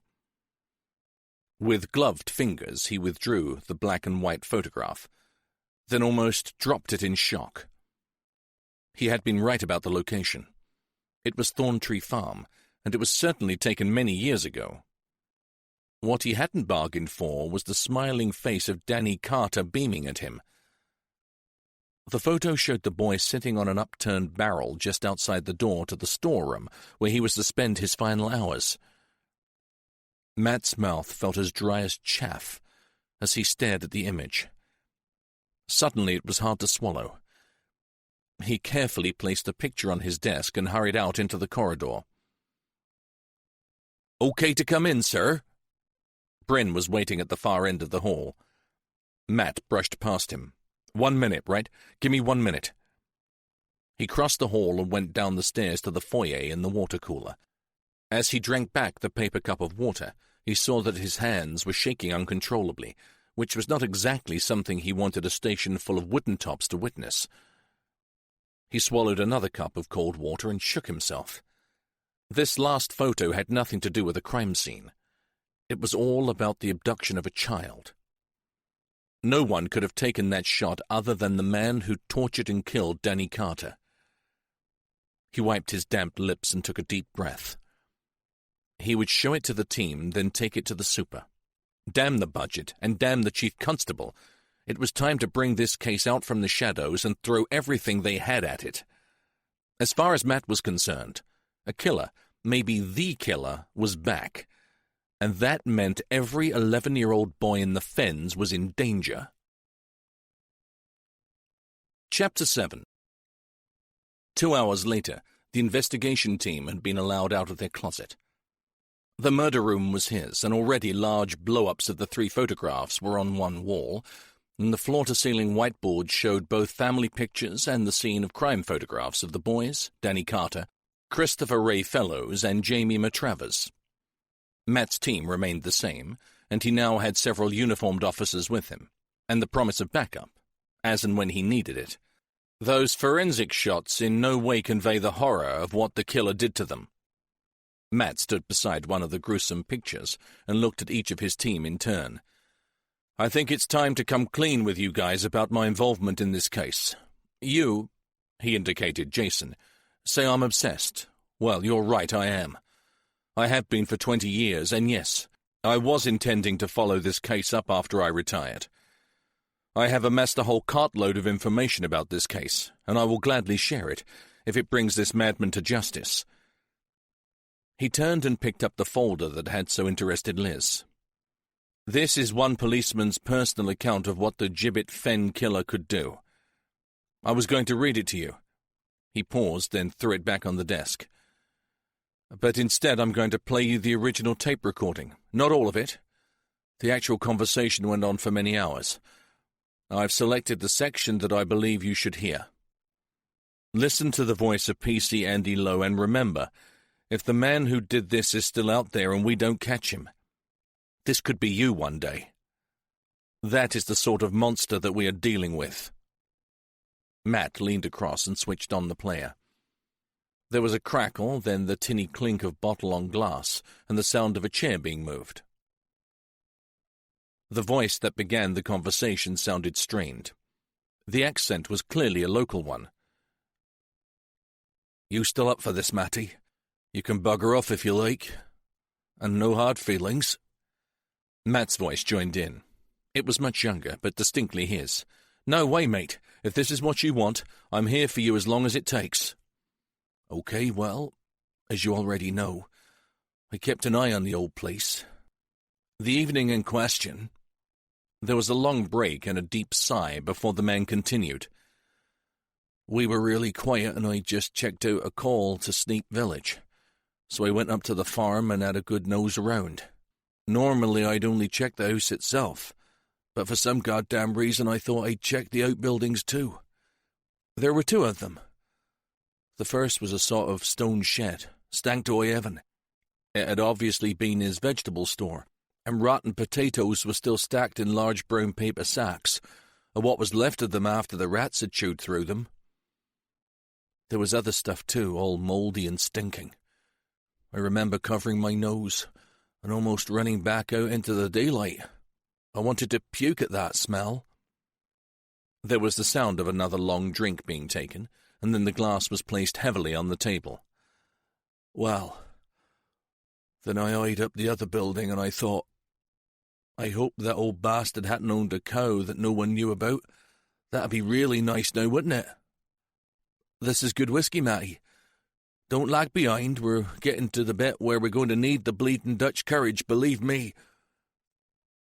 In the present, In the long silence that followed, Matt could see the amber liquid sloshing into the glasses, and could smell the mellow, malty Glenlivet. He could also smell Andy's fear and see him biting angrily on his thumbnail as he prepared himself to continue. "You all right, boss?" Jason asked. "Yeah, it's just a bit heavy, that's all. Listen, he's speaking again." Everyone was silent, the pain in their fellow officer drifting around the room like a living thing. "It was a stronger, larger place, brick built with a pantile roof and an arched stone door frame. It had 2 big old doors, weathered but still sturdy, and I couldn't get the buggering things to open. I didn't remember there being any keys to the outbuildings, so they couldn't have been locked. I reckoned they must have just jammed shut with lack of use, but I noticed the traces of oil on the hinges. I felt totally confused, Matt. I remember touching it with my finger to prove it was what I thought it was. Uncle Lionel wouldn't have known what an oil can was, let alone know how to use one. It felt all wrong, mate. You know that gutty feeling that says, this ain't right, watch your back. Well, I finally decided to put my shoulder into it. I can hear it now. It gave one almighty groan, and then it swung open. I thought, oh well, it can't smell worse than his veggie store, so I went in. It was dark. The light from the doorway didn't reach to the far end of the building, and my torch was back in the car. I could just make out some sort of fixtures, wooden stalls or something, and I thought, oh God, perhaps he owned that cow after all. I walked inside and it hit me. You know it, Matty. Once smelt, never forgotten, huh? And I don't know why I didn't call for backup straight away. I should have. I really should have. There was something like a sob in his voice. I froze, Matty. Just froze. Didn't know what I was looking at. Maybe my mind didn't want to know. Whatever, the old brain didn't quite compute with what my eyes were looking at. Jesus, Matty. If I'd believed things were bad when I looked in the veggie store, I was sadly mistaken. Bad was where I was standing right then. You okay, mate? The young Matt's voice was full of compassion for his friend. Yeah, I gotta do this. Just this once, Matt, then that's it, finito, never again. There was a sniff and an intake of breath, and he struggled on. I thought it had to be a joke, a really sick joke. Or maybe someone was using the place as a venue for some trashy home video stuff. For some scary thrill kill shit. I remember edging backwards and pulling at the other door. I needed all the light I could get to give me the courage to get closer to whatever it was that was in those shadows. I wedged it open and oh hell, Matty, I still don't know how I managed to walk to the back of that fucking barn. He swallowed more scotch and coughed. I thought it was a dummy. Maybe someone had dumped some sort of special effects model there. After all, the place had been empty for a while. Then I thought, since when do dummies smell like rotting meat, you asshole? He laughed bitterly. I think that was the point when my brain gave up trying to make damn stupid excuses. I was looking at the mutilated corpse of a boy. He was suspended upside down. His legs were bent at the knees and draped and tied over the back of the wooden animal stall. His arms hung from the shoulders, the hands palm out with his thin fingers pointing downwards, just an inch or so above the floor. And he seemed to be wearing some kind of long, dark, brownish-red scarf around his neck. The police officer took a deep, shuddery breath. But it wasn't a scarf, Matt. It was the blood from the gaping wound that had once been his throat. It had flooded down both sides of his face and drained into a gully that ran the length of the stable.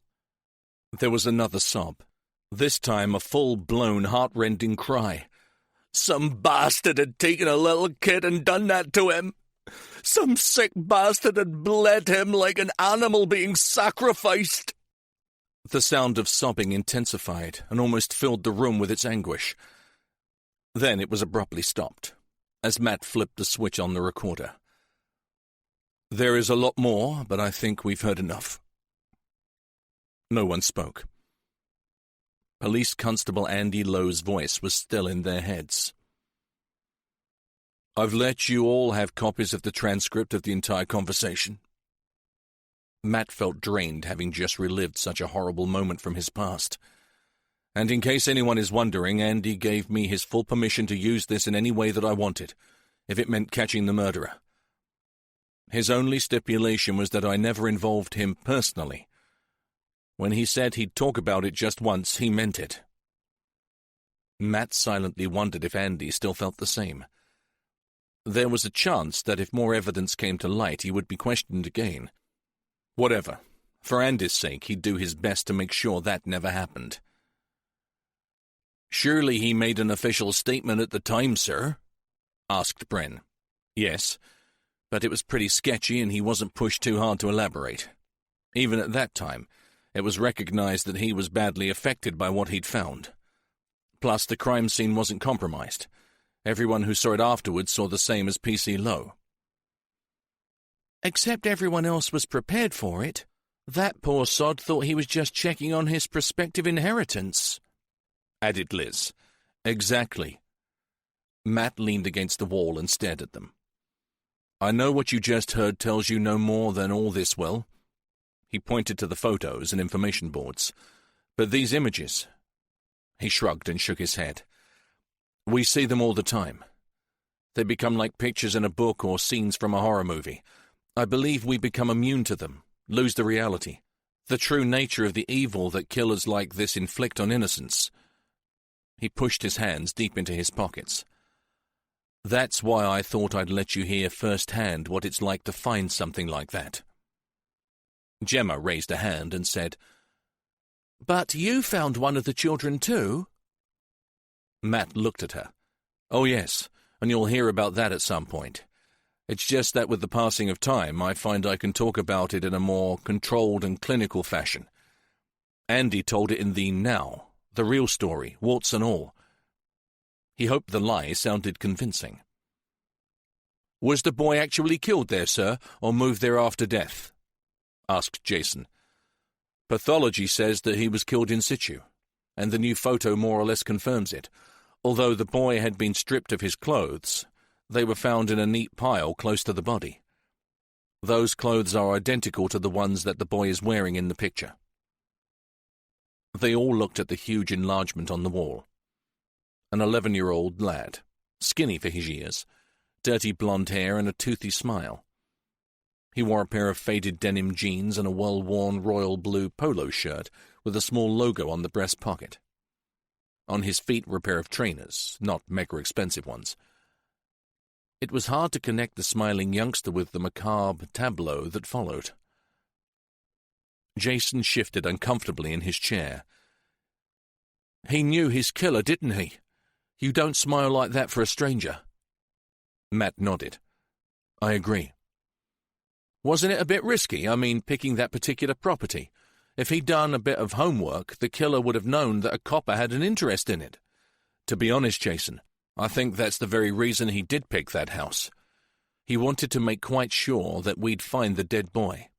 It was his first kill. He was proud of it. He didn't want it going unnoticed for weeks." "Sorry to interrupt, sir." A uniformed officer entered the room carrying an envelope. "DC Owen is expecting these. These have just arrived from forensics."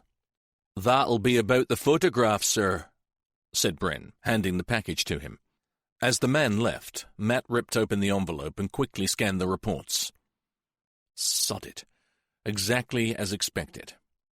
He cursed under his breath. All 3 pictures were produced on the most bog-standard all-in-one print-scan copy machine available. Paper used was the same sort of thing. Premium inkjet photo quality sold in supermarkets, stationers, and every computer store in the country. He glared at the report, almost willing it to tell him something useful.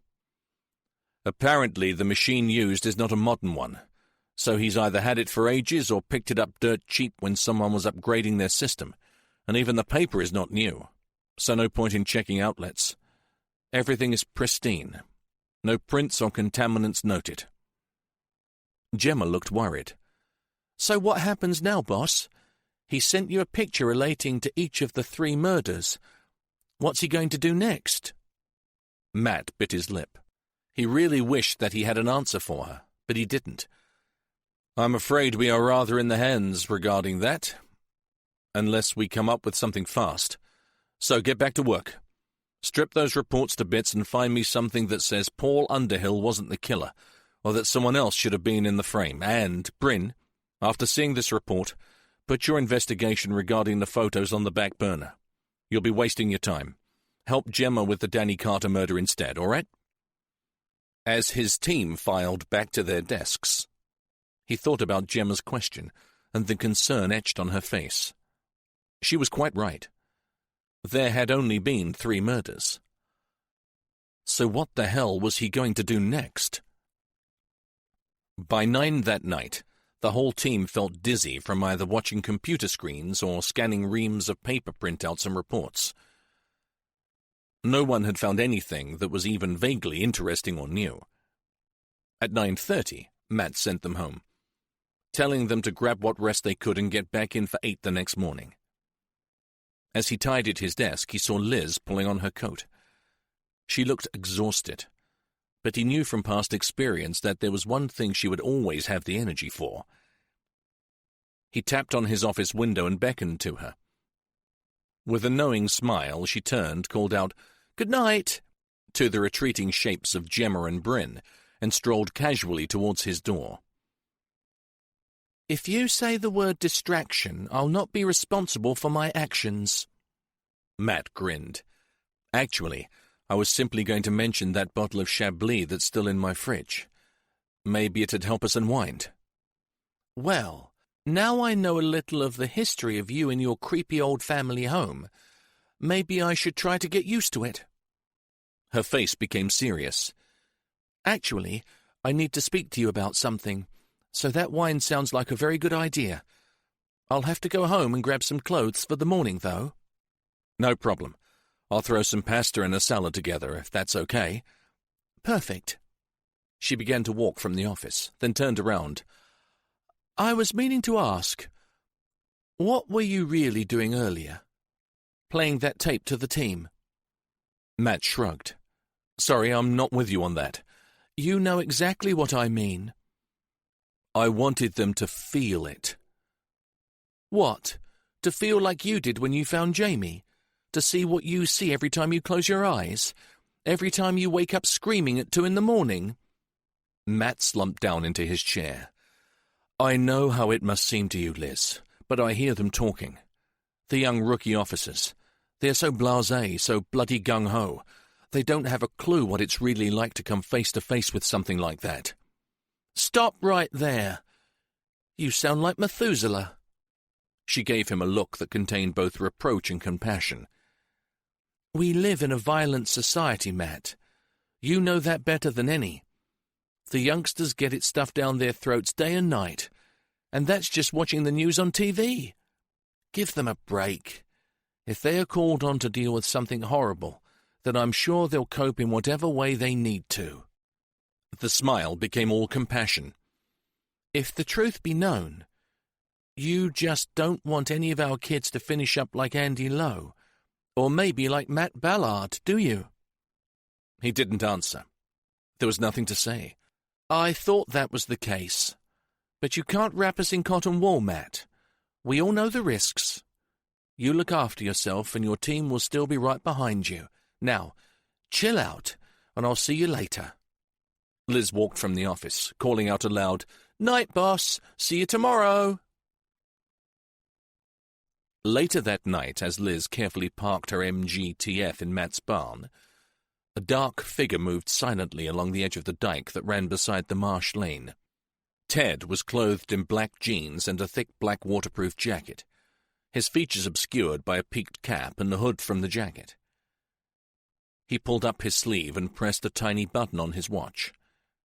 A pale light told him it was 10:30. He made a mental note of that, then carefully made his way up the bank and onto the narrow lane.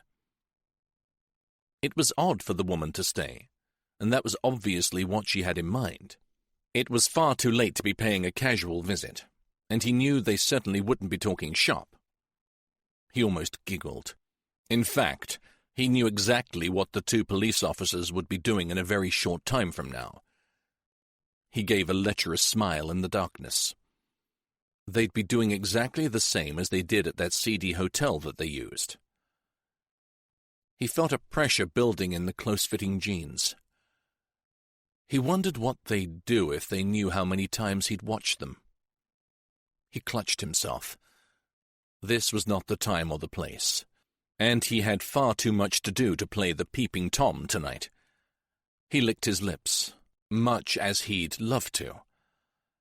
As he walked across the dark and lonely fen, he felt a strange feeling of empowerment. He knew such a lot about Ballard, certainly more than any of his police colleagues, and not just about his sex life, although for someone of the policeman's years, he was quite impressive. Ballard knew how to treat a woman. There was no question there. He had watched the woman detective wriggle and squeal often enough. The dirty bitch couldn't get enough of him. Ted increased his stride, partly wanting to get home and attend to his house guest, and partly to exercise his body, to calm the physical reaction he was getting after thinking about that naked woman writhing beneath her lover. Yes, he knew everything there was to know about DCI Matthew Ballard, and it was that knowledge that made him feel powerful and in control. Ted sighed. For once in his life, that was exactly where he was, and he liked it. He liked it very much indeed. Matt chopped lettuce, cucumber, tomatoes, and yellow peppers, threw them into a large wooden salad bowl, and drizzled some vinaigrette over them. "Pour the wine, Liz. The glasses are in the cupboard over the fridge." He tossed the salad together. "Pasta's nearly ready." He left the salad and turned back to the old-fashioned range where pasta boiled, and a delicious-smelling tomato, miso, and lemongrass sauce was gently heating. "Matt, you're a policeman. They don't make their own sauces. Policemen keep the ready meal industry alive, remember?" "Sorry to disappoint you, Sergeant." He hung his head in mock shame. "So, I'd better not tell you that I also cook fresh meals for the freezer." He grinned. "Go on, take a look." Liz pulled open the door of the big larder freezer and gave a yelp of surprise. "Good Lord, is this some kind of fetish? You've got more frozen dinners than Iceland." "I love every kind of cooking. It's a sort of therapy. It calms me down." Liz laughed. "Well, I suppose making a delicate soufflé is about as far as you can get from grilling villains, but I still manage to chill out with a glass of plonk and a takeaway." Matt laid 2 places at the kitchen table. "Sorry, the dining room hasn't been used for quite a while." He thought it better not to say that it was actually last used for his wife's wake. "I always eat here. I find it cozier. Is that okay?" "I'd eat in the coal shed if I were hungry. Please, no standing on ceremony for me." "Right, well, grab a chair and enjoy." He placed the food on the table and sat down opposite her. "So, what did you want to talk to me about?" She sipped her wine and looked at him over the top of the glass. "Gary is coming home on Thursday." He raised his eyebrows. "Really? I thought his tour of duty was keeping him out there for months yet." "It is. He's escorting the bodies of 2 of his battalion back home for burial." "Oh." Matt wasn't sure what to say. Liz gave him a wry smile. "It's okay. He'll only be here for a few days. It's true those poor boys were caught by ISIS terrorists, but the escort duty is a bit of a cover-up for why he's really coming back." She sampled the pasta. "This is really lovely. Beats Tesco's, doesn't it?" "It bloody better. That's got organic tomatoes, fresh-grown basil, and—" "I'm joking, Matty, don't blow a gasket. As I was saying, Gary has to report to his commanding officer over here. He has some information about some sort of in-house problem. He told me before he left that he may be home on some pretext or other. Whatever he's got his finger on, it's too hot to use telecommunications. He needs to deliver the report in person." She gently forked up more food. "And that means he will be pretty busy." "I don't expect to see you if your husband's home, Liz. You know that." Matt knew the rules. Matt, there are other people that he'll need to see, not just me and his mum. Believe me, if we want to meet, there will be plenty of time. I just wanted you to know before I tell the others at work.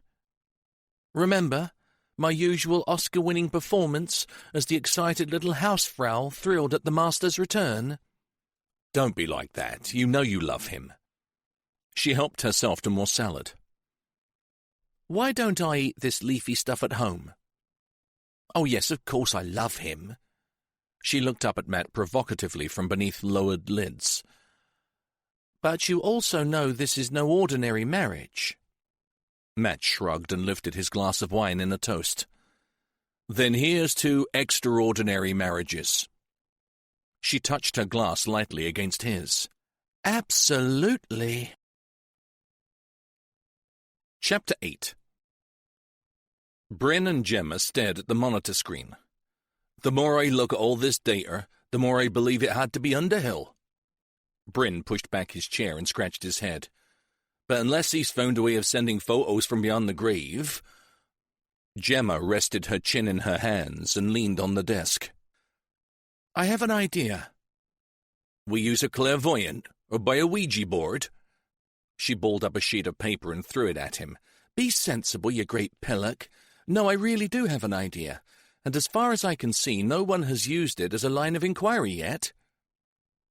Bryn leaned closer, his eyes wide. Then tell me everything. Gaze into your crystal ball and tell me what you see. Gemma scowled at him. For Christ's sake, this is a triple murder inquiry. You need to get serious. He raised his hands in submission. Okay, it's just my way of dealing with it. So tell me, Miss Marple, what have you thought of? That 2 decades of detecting has missed. Was the body in the ditch really Underhill? Who identified him? Bryn frowned but remained silent. Then he opened a large file and began to leaf through the paperwork inside. After 5 minutes, he stared at her blankly. I'm damned if I know. I can't find anything about the identification process. Nor can I, and I've been searching for hours. Bryn puffed out his cheeks. Thing is, we can lose information about a case that happened last week. We haven't got a cat in hell's chance of locating something that's missing from a 26-year-old case. Then if we can't find it, we use the oral history route, word of mouth, and I suggest we start with the boss. He might well remember.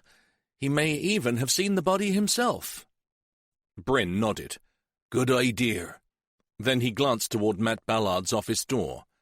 Have you seen him this morning? Not yet. D.I. Hammond and Sergeant Haynes are deep in conversation in the murder room, but I've not seen the boss. She gave Bryn a long look. Do you think I should tell Jason about my idea, or wait for the governor? Definitely wait. He's the only one with first-hand knowledge of this case. He may know straight away. Then it's either drinks all round or back to the drawing board. He'll be in soon. He's probably updating the super. Yeah, guess you're right. Gemma turned back to the screen and resumed her hunt. Matt was no longer with the superintendent. He was driving back across the fen towards his home. Several minutes after giving the super his morning report, he had received a call from Mrs. Cable, his cleaning lady. A few days before, he had left her a note asking her to contact him when his post arrived. Obviously believing it to be an ongoing task, she had unexpectedly rung him, and from her rather florid description of all his mail, he deduced that he had been the recipient of another letter. Why, for God's sake? His mouth felt dry and his palms felt sweaty on the steering wheel as he turned onto the lane to his farmhouse. What now? 3 murders, 3 photos. There was nothing else. So what was he going to see when he opened the envelope? Mrs. Cable was standing over the post, her arms crossed and wearing a look that defied the offending envelope to try to make a dash for freedom. For a moment, Matt wondered if she had been a custody sergeant in a previous life. Then his thoughts turned unwillingly back to the letter. I hope you don't mind me ringing like that, Mr. Matthew. It was just that one there. She jabbed a podgy finger down towards the brown envelope. Look just like what you described. He placed an arm around her shoulder. "You are quite right, Mrs. C. You've done really well. I'd like you to go home now." "Oh, Mr. Matthew, I can't. I still got the upstairs to do." "It can wait until another day. Now you get away." He took out his wallet and gave her a £10 note. "That's just a little thank you for being so observant and for ringing me, okay?" He waited until he saw her and her old bicycle wobble up the lane, then bent down and carefully lifted up the envelope. Through the thin gloves, it felt exactly the same as the others. He carefully ran his finger under the seal and drew out the familiar white paper. He unfolded it and stared uncomprehendingly at the photograph. It was a black-and-white landscape view. But whereof? He looked closer. In the foreground, there was a small moss-covered brick structure with some rusting ironwork and a gate attached to it.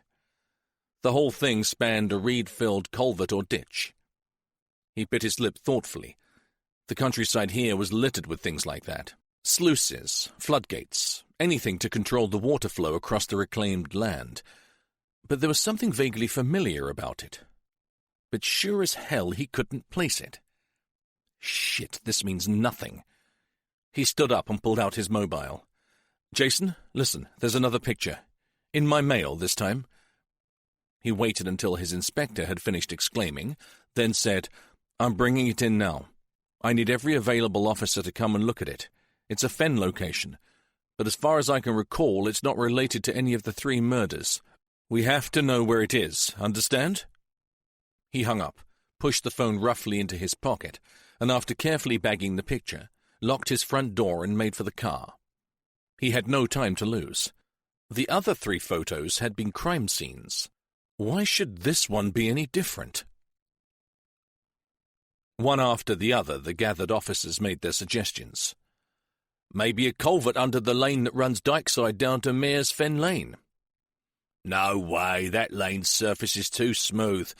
Mare's Fen is pothole to buggery. How do we know it's a modern photo anyway?" "Don't be a plank. Look at the quality of the photo. That's digital clarity. Unless he has a Kodak Brownie with an 8.1 megapixel resolution." "I think it's near Greenland's farm, out near Morton Lees." "No, the tree line is wrong. Morton Lees only has trees around the village itself. The rest is open farmland." Matt ran a hand through his hair in frustration and stared at the room full of police officers. Okay, this is bloody useless. We'll never identify the spot like this." Liz stared thoughtfully at the picture. "Why not ask Sierra Alpha 40 to take a look?" "The helicopter crew?" "Yes, they might see something topographically that we'd miss." She shrugged. "Worth a try." "Ring them now, and if they're local, take a copy of this to the helipad. As you say, it's certainly worth a try." It was almost noon before they agreed on a possible location. With coordinates from the helicopter pilot, Jason headed up a unit of 3 cars and sped away to a remote spot near the estuary of the River Westland. At 12:45 hours, he rang in saying that it was a false lead. "It's similar to the place in the photo, but not quite right, sir. In fact, thinking about it, it's very similar to a spot I used to go fishing when I was a kid." Jason's voice suddenly intensified. He almost shouted down the phone, "Boss, get down to Allen's Gout. There's a spot about half a mile north of the river. I used to leave my bike there and walk the rest of the way. I'm sure that's it. It's almost identical to this place." "Yes, I know where you mean. That's why it's so damn familiar. We used to do school nature rambles there." Matt's heart began to race. "Thanks, Jace. Good work. We'll meet you there, ASAP." He glanced at his watch. The letter had arrived at 9:30. He could only suspect that whoever sent the picture knew that fact. They had taken a further 3 hours to pinpoint the location, if it were the right location, of course. Add another 20 minutes to get there. He felt slightly sick. He could only imagine what a madman could have done in that time frame. "Team, with me, now!" Chapter 9. Matt's car was first to arrive. He parked off-road about 200 yards from the sluice and signaled for the following vehicles to do the same. He had no idea what they would find, but whatever it was, He didn't want a possible crime scene contaminated by a stampede of police boots. He gathered his team and they moved slowly towards the sluice gate. His feet and legs felt unnaturally heavy. He really did not want to look down into that water again, just in case a long-dead Jamie Matravers was lying there in a wicked web spun from barbed wire. Liz and Jason moved ahead of him. He knew, as the boss, he should be leading. He had a responsibility to his people, but they pushed forward and he led them. Although this time he was prepared for the worst, he just didn't want to be there. "Nothing, sir." Liz moved to the other side of the gate. "Not so easy to see down here, though. This ditch hasn't been cleared this season. It's a mass of black grass and reeds." "Someone better get down there, and be very, very careful." Bryn moved forward, a long stick in hand. "I'll do it." No one argued. He slid carefully down the bank and balanced on a narrow shelf of dried mud, just a few inches above the brackish water. He moved the stick back and forwards through the reeds, parting them and looking to see what may hide there. "It's clear, sir. Nothing in the water or close to the sluice gate." "We have got the right place, haven't we, sir?" asked Gemma, holding out a hand to assist Bryn back up the bank. "No doubt about that. This is it." Matt took a copy of the photo from his jacket pocket.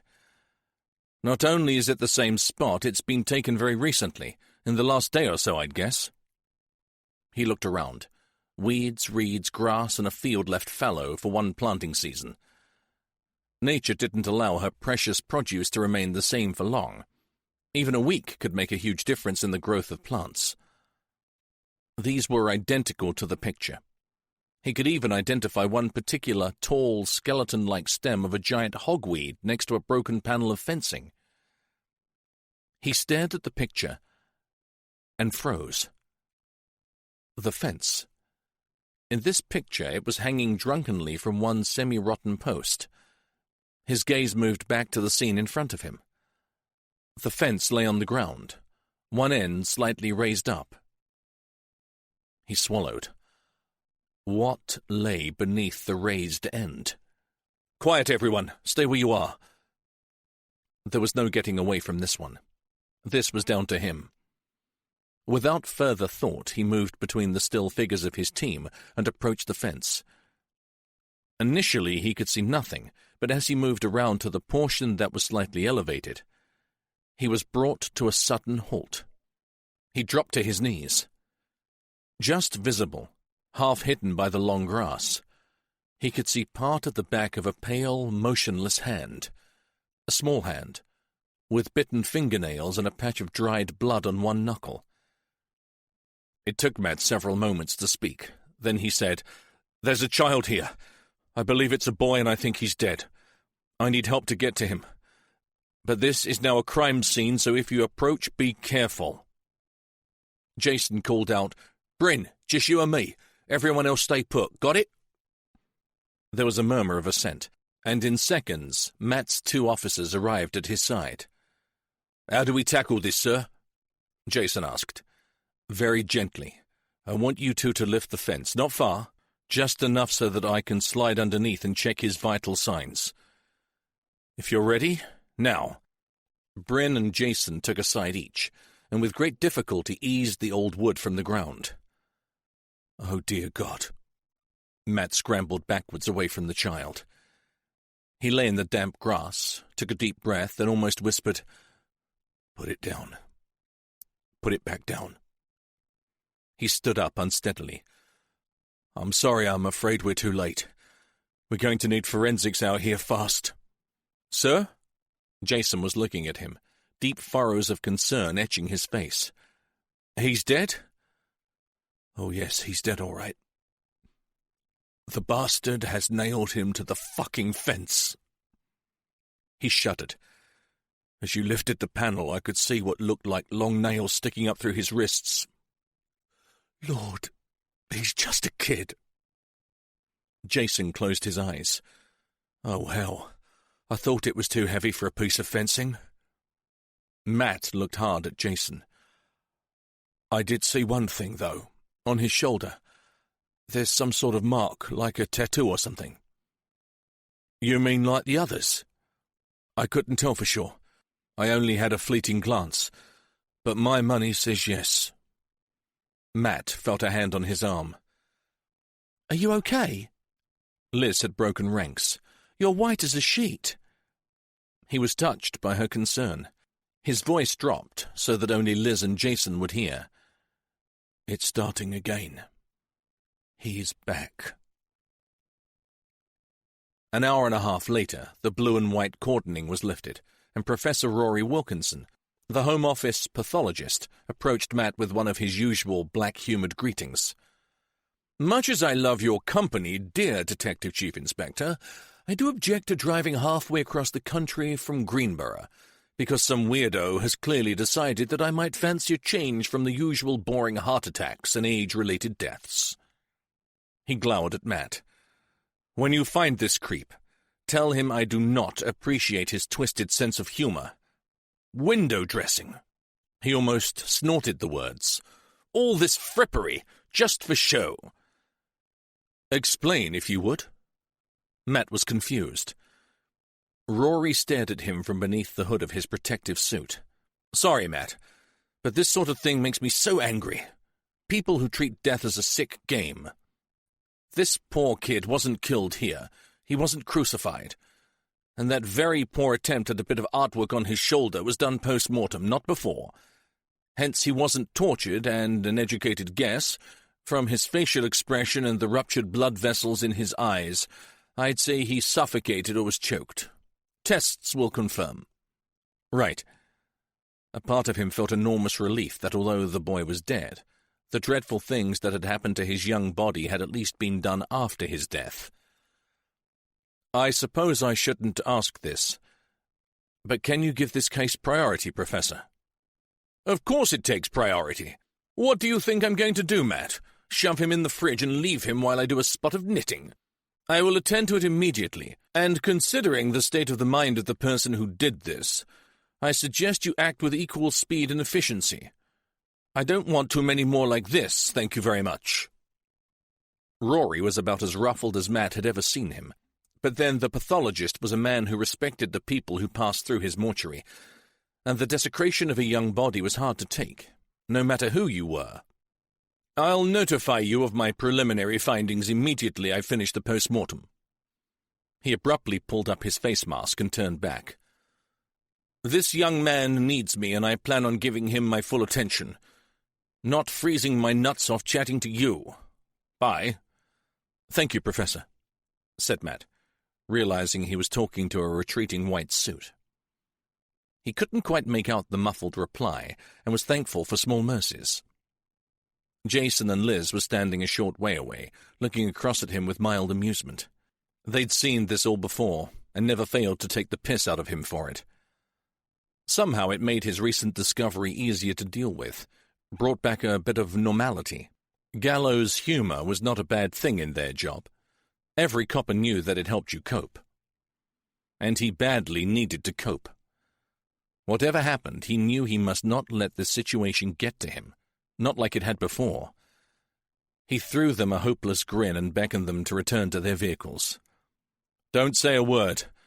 It's not my fault that I have no idea how to handle that man. Really? Well, I'd never have guessed, would you, D.I. Hammond? Not in a million years. Jason's hangdog expression remained in place. I always find the Professor a real breath of fresh air when it comes to death. Then, my boy, you can be the one who goes down to the mortuary tonight to check on how the post-mortem is going. Lovely. Can't wait. Matt opened his car door. Okay, round up the others. It's time to get back to the station. The Sockos have plenty to keep them happy right now, and they sure don't need us getting in the way. Now that Uniform have secured the area and got that protective awning up over the immediate scene, I guess we're redundant. See you back in the murder room. Matt's expression was grim as he drove off ahead of them. On mentioning the murder room, he had suddenly realized that by later that evening, there would be a new face added to the photo gallery of dead boys, and somehow he needed to ensure that there would be no more. Ted opened the bottle of vodka and poured himself a stiff drink. Not to steady his nerves, not to calm himself. He simply thought he deserved a little something by way of celebration. Everything had gone as smooth as silk. His timing had been spot on. The old Bill had reacted exactly as planned, and hell, he'd even managed to sort out the guest room. He walked slowly around the house, glass in hand, and rechecked everything. Yep, the pigs could stroll in here with a whole unit of forensic investigators, and they'd find zilch. He sipped his vodka and gave a little laugh. He certainly knew how to clean up. And if he had any doubts about his own skill, well, the Sockos weren't the only ones who knew how to use luminol. In the office he paused, then sat down at the old computer. As he was on something of a roll, he may as well prepare the next picture. This one was something of a gamble, a definite change of direction. He chuckled softly to himself as he booted up the machine. Yes, if nothing else, this should throw a damn great spanner in the works for DCI Ballard. Chapter 10. Jason, wearing a green gown and face mask, stood at the end of the stainless steel table and stared at the remains of the boy. For some reason, this part of the job had never bothered him. Having 3 children himself, he was always waiting for the time when one particularly nasty death would sneak up on him and get his heart in a stranglehold, like it had Matt, or Andy Lowe. As he stared at the naked child, he knew that this wasn't going to be the one. Even sliced neatly across the chest, from shoulder blade to shoulder blade, and slit down the abdomen to the pubis, the boy looked more normal, more human, than when he'd been nailed to a fence. Jason had seen the forensic photos, and they were not for the faint-hearted. "Definitely choked, Inspector. I have recovered several fibers from his mouth." Rory Wilkinson carefully removed the stomach, pancreas, and intestines en bloc, and placed them on the scales. "I've sent them off for analysis, but to be honest, I'm certain a man's sock was stuffed into his mouth and taped there. There are traces of adhesive on the far extremities of his jaw. And everything else that was done to him was done post-mortem." The professor gave a small shake of the head. "Mostly. I mean, certainly all that silly stuff with the nails and the symbol carved on him, but—" There was a long silence. "But he'd been abused." "Yes, poor little tyke. I'm just about to deal with that area now, so I can tell you more in a moment or two. But I have to say, this wasn't just a recent thing. This boy has been abused for years." Jason frowned. "Do you think he may have been held captive, then?" Rory shook his head vigorously. No, look at him. He's thin, almost emaciated. But not through starvation, just a very poor diet. His skin is bad, his hair dry and brittle. He has blisters that I think were caused by ill-fitting hand-me-down shoes. There are no deep-seated bruises or contusions from being tied or restrained over a long period of time. No, I am sure this boy's family were on the breadline, and maybe he ran away from it." The pathologist, unusually quiet and taciturn, continued his examination. Jason felt despondency creep over him. "Then the killer has been pretty clever in his choice of victim. The chances of a regularly abused boy being reported as missing are somewhere around nil." Rory looked up. "And I can confirm this was the case, poor child." He sighed. "Still, there is the chance that if our murderer also used or abused him prior to death, we might find some DNA. You say there were no ligature marks on him, so how do you think he was held captive?" "Most likely drugged, Inspector.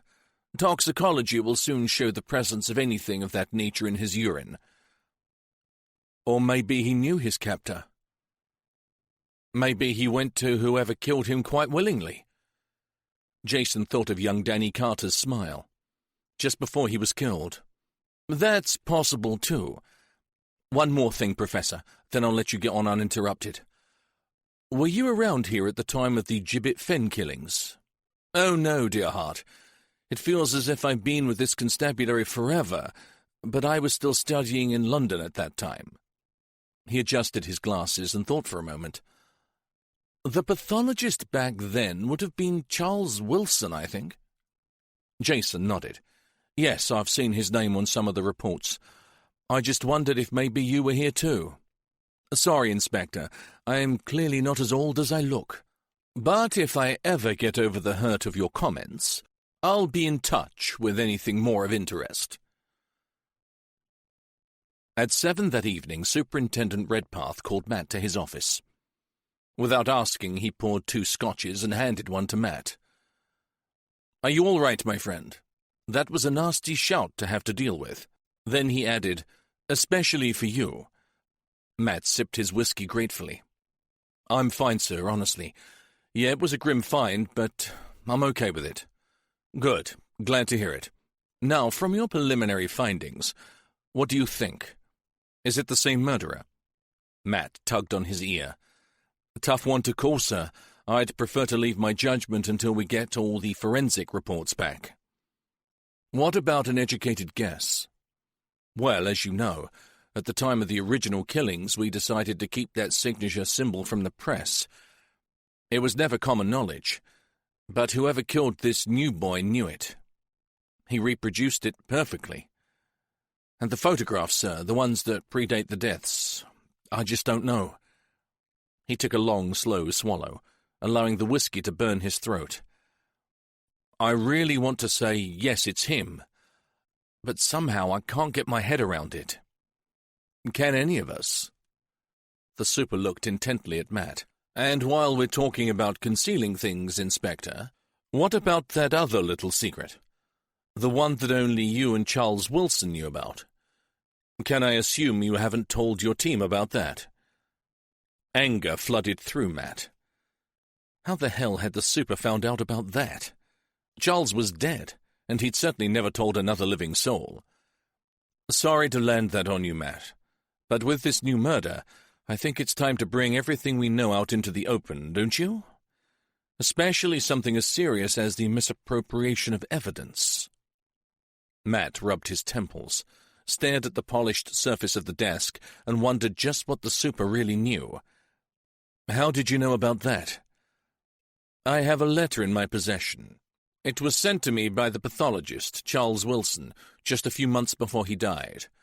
He was retiring at the time, and he thought that maybe someone else should know what you two found, just in case anything happened to you and the information was lost. He gave Matt a strange look. It was almost kindly. You see, he had a good idea that this case would come back to haunt us one day, and in his heart, he agreed with your old sergeant. He didn't believe that Paul Underhill was the killer either. Matt leaned back in his chair and wondered how he should deal with this untimely revelation. Knowing the super as he did, he decided to grovel. Look, I'm really sorry, sir. I should have told you myself, and much sooner than this. But the first thing I have to tell you is that Charles and I had very serious reasons for doing what we did, and we never tampered with the evidence, sir. It's quite safe. So tell me about your reasons. I'm sure Charles described them most thoroughly, didn't he? Matt knew he sounded bitter, but he was fighting a losing battle with his emotions. He felt a deep reproach that this piece of undisclosed information about the Gibbet Fen murderer had been discovered, and now the super would be making it bloody common knowledge. Come on, Matt, don't go all precious on me. Those gold charms are evidence, and they sure don't belong to you, even if you have got them locked away somewhere. You do know that I could hang you out to dry, if I wanted to. I didn't take them, sir. They are in the police security evidence store, filed under the name Charles Wilson. He drained his glass and mentally threw up his hands in surrender. What was the point? We didn't make the connection immediately. Danny Carter wore a small crucifix on a thin chain around his neck. Christopher Ray Fellows had a small cross and a gold St. Christopher on a keyring. Jamie Matravers had a cross as a single earring. It wasn't until much later, in fact it was quite by accident, that I discovered that they were identical. We suspected they were a gift from the killer. In his mind, he could see himself and the pathologist sitting in the morgue debating what to do. We decided to keep quiet for a while because we knew that someone closely connected with the case was being indiscreet. The super sat forwards and glared at him. How so? Someone was leaking information. Inadvertently or deliberately, we never knew which. Whatever. Sensitive details were finding their way into the public domain. That's why Charles and I kept the crucifixes to ourselves. If the time had come, we would have produced them as evidence, but it never did. And Underhill? You must have checked his place for more crosses. We did, and we stripped his paperwork looking for receipts or some sort of proof of purchase, but we found nothing. He had nothing in his home that was in any way religious, not even a Bible. And this new murder? What are we calling the dead boy? They are calling him Gabriel, sir. P.C. Goddard commented that he had the face of an angel. He had no cross on him. He was naked, sir, and we found nothing so far. I just want to be sure that one doesn't turn up, either from inside his body or left in his clothes, if we can locate them. The super lifted the scotch bottle and proffered it to Matt. No thanks, sir. Gotta drive home. He cursed silently. He could have gladly drained the bottle. If it's all right with you, can we keep the crosses just between us for a while? I see no problem with that, Matt. As you say, if we need them as evidence, then we produce them, right? Absolutely. And, sir, if you asked me again for an educated guess, in retrospect and having seen this latest victim, I'd say, no, it's a copycat killer. Why? The Gibbet Fen killer was unspeakably brutal. All the boys were tortured and all suffered horrible deaths. Think about Jamie. He was alive when he went into that water in that goddamned razor-wire cocoon. The memory almost rendered him speechless, but somehow he struggled on. Gabriel's death, on the other hand, was made to look horrendous, but compared to the viciousness of the old crimes, it doesn't come close. 26 years on, maybe our killer's not as inventive as he was. The super, obviously not driving himself home, sloshed more scotch into his glass. Or maybe he wants you to think it's a copycat. Have you thought of that? Don't worry, sir. My mind is in overdrive right now. Frankly, I don't think there's a single scenario that I haven't considered. He paused. The resentment about the gold crosses had abated, and he was left with a strange sort of relief. And I'm sorry I never mentioned the crucifixes. You do know that I would only ever have used them in an appropriate manner, don't you? Why do you think we are just sitting here enjoying a whiskey, and I'm not reading you the bloody riot act? Thank you, sir. He left the office and made his way back to what he thought would be a deserted murder room. Instead, he found Bryn and Gemma waiting for him. I thought you two would have been long gone. We are going to have to work late enough when we finally get something to go on. Bryn nodded. True enough, sir. The DI and Sergeant Haynes have left, but Gemma has had an idea. Something she'd like to run past you. Maybe it was the result of his unexpected discussion with the super, but Matt felt a sick tiredness wash over him, and with it an unnatural irritation at his two colleagues. Couldn't it wait till the morning? I'm bloody knackered. Their expressions said it all, and with a sigh he threw himself down onto an empty chair and looked up at them. Sorry. I shouldn't take a fucking awful day out on you two. So, what is it? Bryn sat opposite him. The old case, sir. Do you know who identified the body of Underhill? Matt felt a chill pass through him. I'm not sure.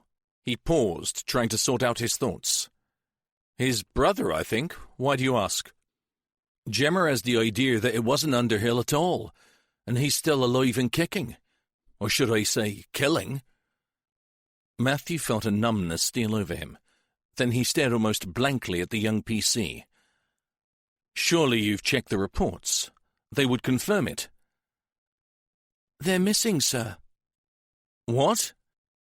Yeah, that's the problem, boss. Bryn frowned. We hoped that you'd be able to fill in the gaps, you being here at the time and all that. Actually, I wasn't here when Underhill was identified.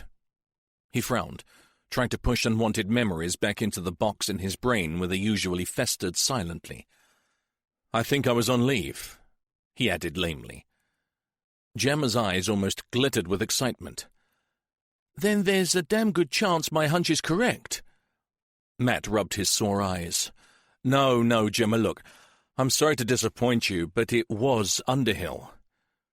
When I got back, the whole station was full of it. They would never have made a mistake like that. He was the prime suspect. Everyone knew him. Maybe, but how many people actually saw his dead body? Apparently he was in a ditch for a week. You know the state his corpse would have been in, boss. The eyes had not lost their enthusiastic glow. What if Underhill did it? Find someone roughly the same height and build, dress him in some of his own clothes, shove some sort of identity in his pockets, and hey, Underhill runs him over in some deserted spot, makes sure he finishes up where he won't get noticed immediately, and then he stops killing. What are we to think? Number one suspect dies and no more deaths? The real Underhill is off the hook. Makes sense, said Bryn, trying to stifle a yawn. Sorry, but I really don't buy it. That would have been a Class A gold-plated cock-up. It just couldn't have happened. Matt searched his memory. Where the hell had those reports gone? He was certain that over all the years he had spent trawling through the case, he would have noticed if something had been amiss, especially something of that importance. Bryn stood up and stretched. Well, with all due respect, sir, I'm not so sure myself. We're talking about almost 3 decades ago. Just how careful would they have been back then? They had some genuine ID on the body. Even recently I've known people identify bodies by the clothes or a piece of jewellery. I suppose not everyone likes staring into dead loved ones' eyes. Matt stiffened. Dead eyes stared at him from a familiar white face. He forced the image away and said, Time to call it a day. We'll sleep on it.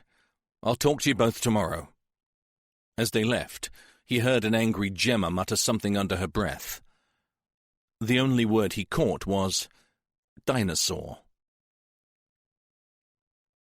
Chapter 11. There was a note from Mrs. Cable on the kitchen table. She had returned that afternoon and finished her cleaning. She'd left him a bag of fresh pickled winter vegetables from her husband's garden and a large slice of homemade carrot cake, carefully wrapped in cling film. Matt welcomed the warmth that the old woman's fleeting presence brought to the farmhouse. Without Mrs. Cable's messages telling him important things, like the need to buy more bleach and her small but thoughtful gifts, Cannon Farm would be a very lonely place indeed. Out of habit, he poured himself a large scotch, then opened the fridge and stared at the contents. After a moment's deliberation, he took out a pork chop, a red pepper, several slices of bacon, an onion and a handful of button mushrooms. He knew that the freezer was stacked with meals that he had already prepared, but he needed to do something. Cutting, slicing, dicing, frying, simmering. Now that was therapy. Tonight, however, it didn't seem to work, and he felt a terrible loneliness descend over him. The finding of Gabriel's body had brought a whole horrible chunk of his past crashing back around him. Not just Jamie Matravers, and not only Laura and Maggie. It seemed that there was almost 2 years of his life that were dark and distorted, a place full of twisted memories that refused to disappear. They had always returned in his nightmares. Now Gabriel's death had allowed them access to his waking hours as well.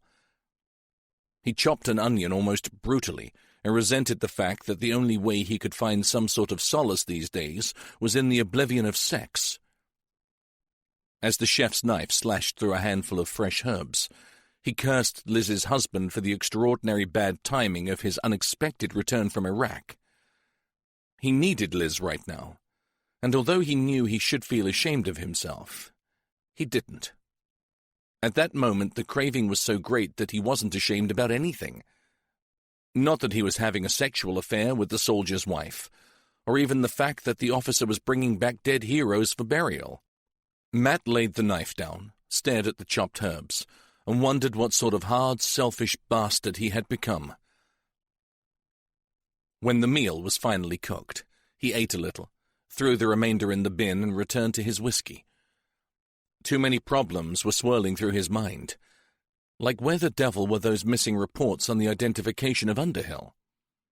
Of course it had been bloody Underhill in the sodding ditch, and okay, even if he were to agree with P.C. Goddard that it was a deliberate killing, Matt knew without a doubt that the hit-and-run driver was not the Gibbet Fen killer. Everyone had thought that it was someone who truly believed that Paul Underwood was guilty, and had taken it upon himself to stop the child murders. In doing so, he had also made quite sure that no legal eagle had the chance to get the bastard off on a technicality. And if Underhill were guilty, then well done, here's to you. He suddenly felt uncomfortable. A small sound had invaded his thoughts. A mouse in the attic, a creaking stair. The old house talked to him sometimes. He looked around but saw nothing and decided he was becoming paranoid. He dearly wished that he could hear the sound of tires crunching across the gravel drive to the barn behind the house. He wanted to hear a car door slam, and feet make their way hurriedly to his door. What he really wanted was to feel Liz's naked body crushed against his own. That, and to forget everything else that was crowding in on him, except for the way she made him feel. He got up, his almost empty glass still firmly in his hand, and walked to the window where he looked out across the darkened fenland. He had never underestimated the astonishing circumstances that surrounded his affair with Liz. For both of them, the situation was near perfect, as long as they were discreet, and they took great pains to be just that. He was free, and all too willing to provide what was missing from her marriage, and she happily accommodated his voracious appetite. He took a sip from his glass and grimaced. The police force was full of illicit sexual liaisons. It had always been like that, and nothing was likely to change. It was the sort of job that provided 1,000 plausible excuses for not being where you were supposed to be. Sorry, darling, I'm stuck out at a traffic accident. I've no idea what time I'll get away. Can't get home, sweetheart. I'm doing observations. It'll probably be all night, etc., etc., etc. He had never had the slightest inclination to keep up with who was shagging whom. In fact, if the messroom gossips were to be believed, he doubted it was within his capabilities. Whatever. He was pretty sure no one had the good luck that they did. One unattached male and a woman with a husband who spent most of his time working hundreds of miles away. And Liz was clever. She made sure that her station reputation was purely as a harmless flirt. Frankly, she was damn good-looking and the blokes loved the attention she gave them. But somehow they all seemed to believe that she was a happily married woman, totally committed to her army officer husband. Matt grinned to himself. And he was simply thought of as a workaholic. End of. If they only knew what Detective Sergeant Haynes really got up to, and with that boring old fart of a DCI to boot. He felt a surge of undisguised pleasure. He flopped back down in his chair and thumped the now empty glass back on the table. Except that really didn't help him much tonight. Tonight he was hurting. Liz would no doubt be shopping, cleaning or doing whatever she needed to do to get the house ready for Gary's return the next day. Or would she? Matt fished in his pocket and pulled out his phone. After a moment of hesitation, he pressed the letter L. "Matty, I was just thinking about you. I'm in Tesco, looking for some of that green leafy stuff. What's it called?" Her laughing voice sent the ghost scurrying back into the shadows. "Sorry to tell you, but you've just failed the Master Chef test. It's called lettuce. But Liz, I was wondering—" "Of course you were. But it'll have to be Adie's place. I have got all these boring groceries to get home yet, and I still have a house to get in order. It's the best I can offer. So how does 10:30 sound?" Matt looked at the whiskey bottle. Risky. Very risky. He wouldn't have a leg to stand on if he got stopped by traffic. These days they like nothing more than to nab one of their own, and the more brass the better. He looked around the quiet room. The shadows in the corners called to him. Echoes from the past, desperate to make themselves known. Perfect. See you then. For some reason, their love-making seemed to have moved up to another level. Matt flopped down beside her, gasping for breath. Liz eased herself up onto one elbow and looked down at him. That, I have to tell you, was incredible. The breast, that gently brushed his own chest as she did so, looked like soft white silk in the subdued lamplight. He swallowed, then smiled at her. Do I get a gold star? You get the freedom of the city for a performance like that. Really? You mean I can access all areas? Come and go as I please? He grinned and pulled her down onto him. God, man, surely you don't want more? He raised an eyebrow, then planted a quick kiss full on her lips before whispering in her ear, Do you need a moment to revive yourself? Don't tell me you can't stand the pace, because... He flicked his tongue backwards and forwards across her earlobe. I've had this wonderful idea, and seeing how flexible you are tonight, perhaps you'd like me to... He nuzzled in close to her ear and whispered the last few words. She groaned aloud. You have got to be joking. He whispered a few more words of encouragement, and in quite a short time, all things considered, he managed to prove to her that he was deadly serious. At around 2 a.m, Ted carefully climbed down from the attic space of the deserted schoolhouse. It had taken several months to select the perfect spot, the one that gave a clear view into the window of the second-floor room of the Wagoner's Rest Hotel. They were always careful to pull the main curtains in the bedroom, but for some reason they never considered the side window in the dressing room, or to be more exact, the peculiar angle of the full-length mirror that covered half the wall. He was thrilled that he had picked this particular night to try out his new toy, a very special camera. The thought that he had managed to capture on film, the show that he had just witnessed, made him shudder. If those sizzling shots were half as good as he believed they would be, they could be used not only for blackmail, but to bring some heat to his own lonely nights. He edged down the dangerously tilting staircase, then silently slipped across the dust and debris-covered hall and out into the night. One thing was for certain. He didn't know any women who would put out like that. A heat raged through him every time he thought about the gyrating rhythm of the woman's hips as she rode that lucky bastard of a detective. In the damp, dark place that was the derelict school storeroom, he had almost felt the squeezing and releasing, the stroking and the caressing, and he wanted some for himself. Luckily, the night was cold as he moved across the potholed concrete playground, and it helped to cool his ardor somewhat. Like a wraith, he drifted between the bushes and overgrown shrubbery to the wire that surrounded the site. With a sigh of longing, he ducked down beneath it and walked out into the fields beyond. It had never been part of the plan, but maybe, just maybe, he could alter the game a little and find a way to feel that warm flesh for real. Jason sat quietly on the edge of his youngest daughter's bed and gently stroked her hair. He wondered how much longer he should sit there. The bad dream was over and the child now slept, but something made him wait until he felt quite sure that the new dreams were happy ones.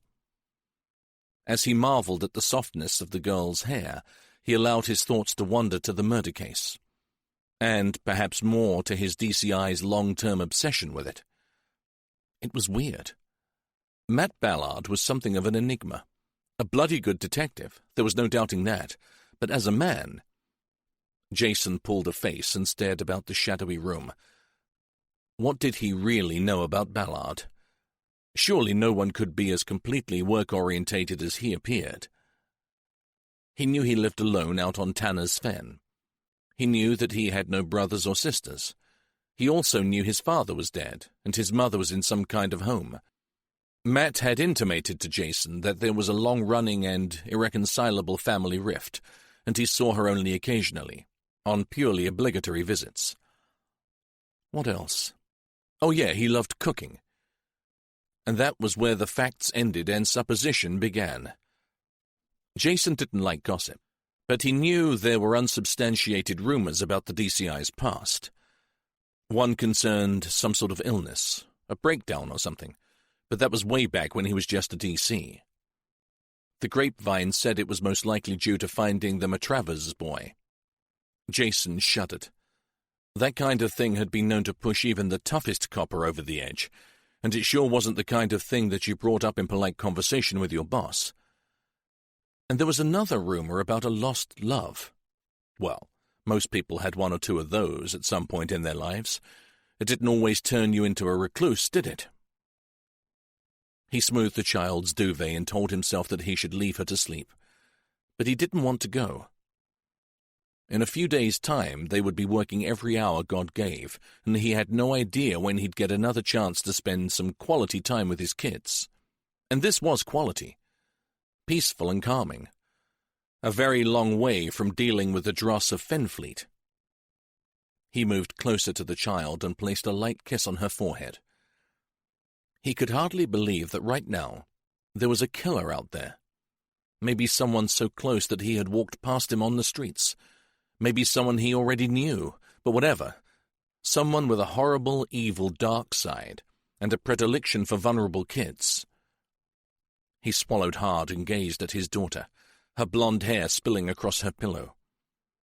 Lord help him, he loved his children so much he would kill to protect them. As he moved silently to the door, he considered this idea of killing to protect. He knew that it wasn't just a figure of speech, which in the eyes of the law made him no better than the killer himself. With a stifled snort, he pulled the door to on the sleeping child. Well, he might be one of the law's loyal and faithful protectors, but if anyone threatened his kids or his wife, he'd tear them limb from limb and have the blessing of every good parent on the planet as he did so. He walked slowly down the stairs and back to where Louise and their eldest daughter were giggling together over some inane reality program on the TV. The happy sound made his heart beat faster. Chapter 12. Matt immediately saw the report on his desk. The note attached was from Rory Wilkinson and was a brief overview of the forensic findings inside. There was little that he didn't know already. The child they'd called Gabriel had suffered for most of his short life, one way or another. He was malnourished and poorly developed. The post-mortem had revealed at least 20 old injuries, all connected to abuse over a considerable period of time. The cause of death was classified as homicidal choking as a result of an obstruction in the airway. A rare occurrence, apparently, but not unheard of. Rory had added a comment to say it was possible, although not probable, that he had died accidentally. A sock had been balled up, shoved in his mouth, and a gag then taped over it. Perhaps an attempt to keep the boy silent that had gone badly wrong. He'd choked and died. Toxicology would take considerably longer, but early indications showed that he had been sedated or heavily drugged. Time of death was estimated at approximately 8 hours before the discovery of the body. He had certainly been dead when he was taken to the marsh to be used as some sort of gory prop in the killer's sick production. At this point, Rory made a few colorful suggestions as to what Matt might like to do to the killer when he caught him, and signed off with a cheery offer to assist, day or night, if he needed help with the aforementioned castration. "Matt, we need to talk."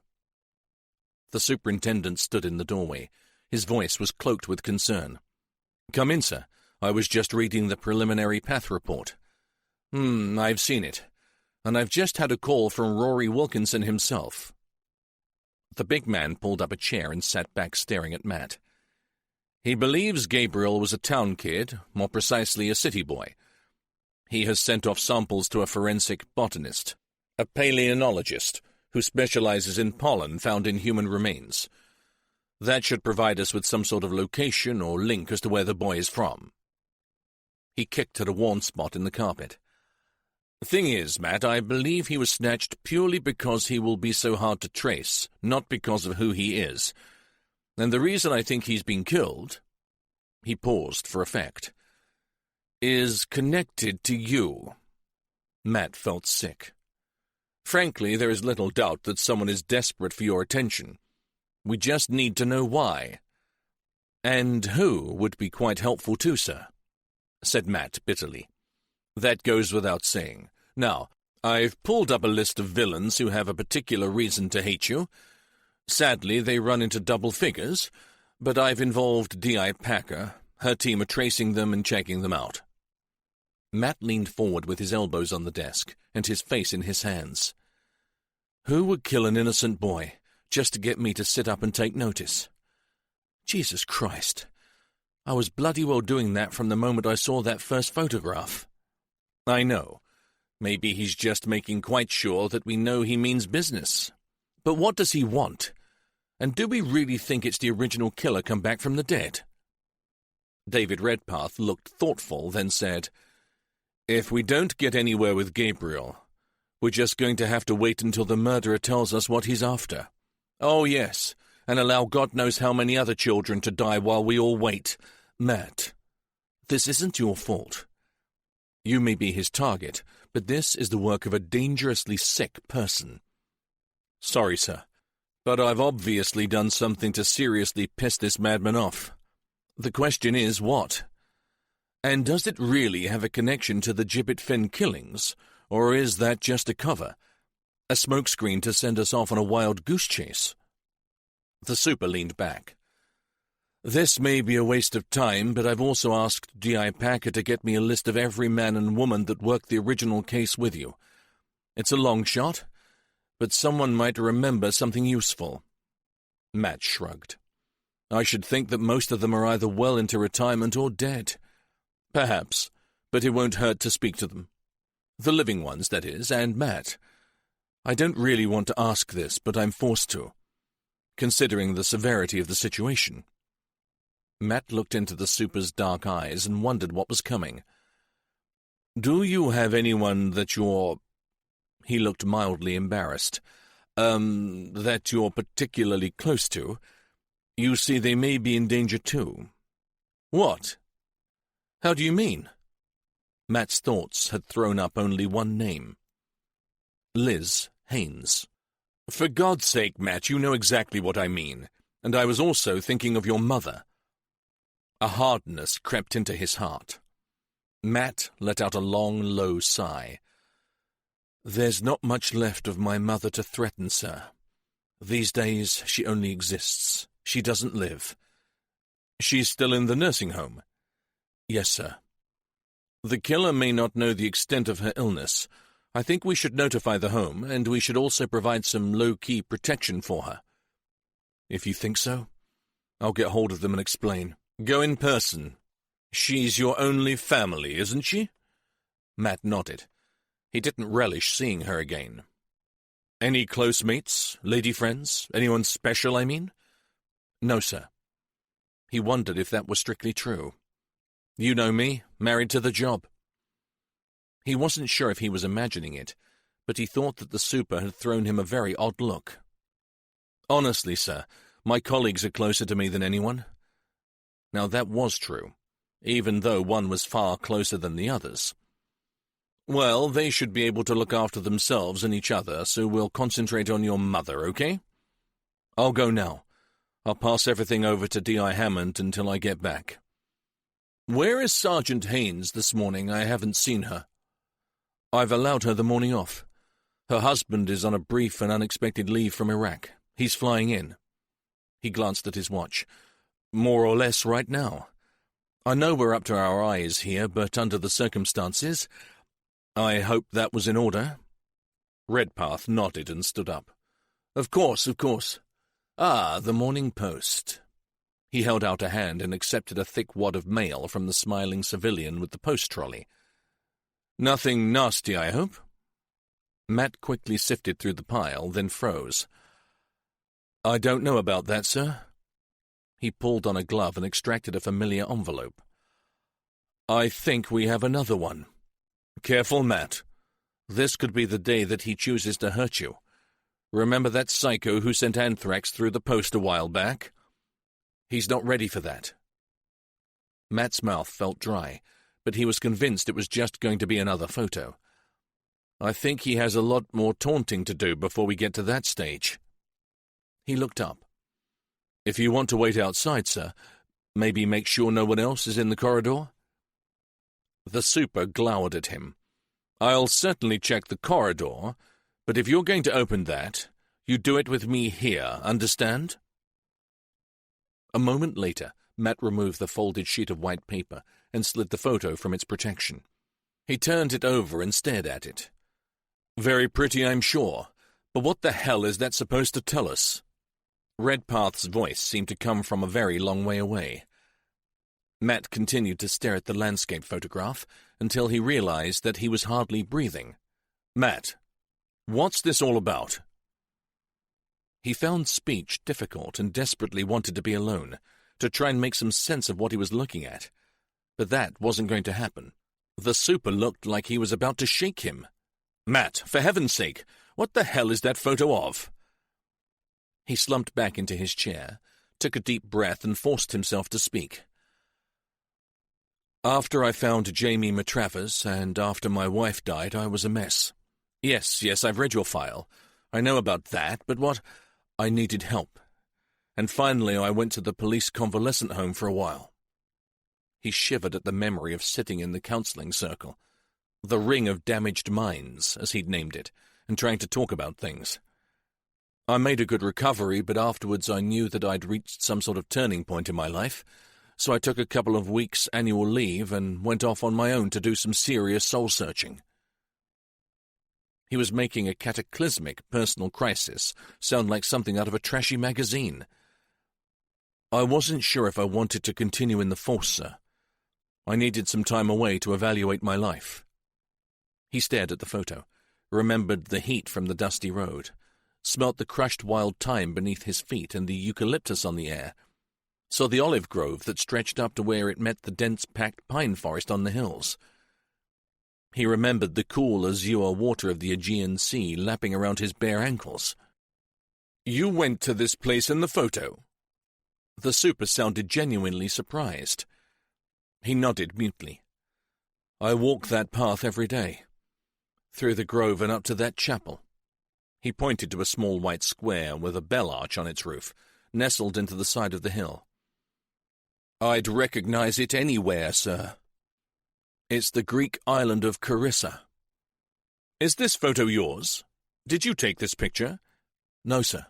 I didn't even take a camera with me, and back then there were no cameras on your phone, and anyway, it wasn't that kind of holiday. And who knew you'd gone there? If he'd had the slightest hope that this wasn't deeply personal, then it evaporated at that moment. No one, sir. Absolutely no one. David Redpath walked around the desk and stared down at the picture, an image so evocative of a path through a Greek olive grove that Matt knew his boss was almost tasting ouzo. A big hand gripped his shoulder for a second before releasing it. Sorry, Matt, but you're obviously wrong on that score. Someone certainly knows where you were back in the early 90s. As Matt tried to come to terms with the fact that his world was shattering, Ted, sweat glistening on his pale skin, was working out with a set of dumbbells.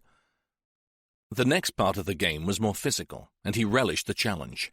The mind stuff was great, but he'd done years of that. Now he needed something earthy, something gritty, something real. Not that disposing of his reluctant guest hadn't been, of course. He replaced the colored weights back in their box and glanced at his watch. 30 minutes to go. Time for a shower, a change of clothes, and to do this job well, he'd need a complete change of mindset. Jason shoved his hand into his pocket and produced a $5.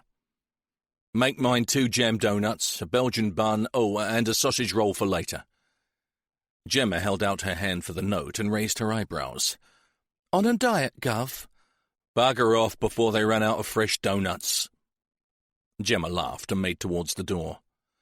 Do you think the boss would like anything? Frankly, I wouldn't want to go in to ask, Constable. Him and the super have been shut up in his office for nearly an hour. I dread to think what they're talking about. Little doubt about that, sir. I saw a forensic report get taken in earlier. Bound to be Gabriel. She shrugged. Maybe I'll buy him a chocolate eclair to cheer him up. Gemma pulled on her thick navy police sweater and made her way to the foyer. Because of her ankle injury, she'd managed to evade the boring chore of doing the bun run, but now it was considered good exercise, and as the most junior of the officers on the team, it had become a regular morning trip. Valentino's patisserie was down a narrow cobbled street that led to the river. There was a shortcut through the churchyard of St. Benedict's, then out onto the towpath. A thin rain began to fall as she approached the church. She strode purposefully up the path between the old moss-covered gravestones. High above her in the tall tower, a bell began to ring. A tall figure stepped from the shelter of the rear porch, grabbed her arm, wrenched it up behind her back, and pushed her to the ground. The wind was forced from her lungs as she hit the worn concrete of the path. Instinctively, she rolled over and flung out an arm, tried to catch the man's legs. Her hand grasped nothing but air, as he skillfully stepped away from her and swung a vicious kick into her ribs. A searing pain burnt through her, but in desperation she scrambled forward, clutching at a slippery ancient stone cross to help her get to her feet. But then she felt the full force of a foot in the small of her back, and she pitched onto her face. She tasted blood on her lips. "One more move, bitch, and you'll never use your legs again." The voice was cold and harsh. This was not someone to mess with, unless you really liked long-term hospital stays. Gemma immediately stopped fighting and sank down beneath the weight of the boot. Sensible woman. Her leather bag was wrenched from her shoulder. She yelped with pain. "Shut up!" The man increased the pressure on the back of her ribcage, and she fought for breath. She heard him open the bag, and there was the sound of him rustling around in it. "Hey, you! Let her go!" someone shouted. Instantly, the bone-crushing pain stopped, and he was gone. Gemma flipped over and saw the dark shape of a man vault over the low wall of the churchyard. Another, much younger man chased after him.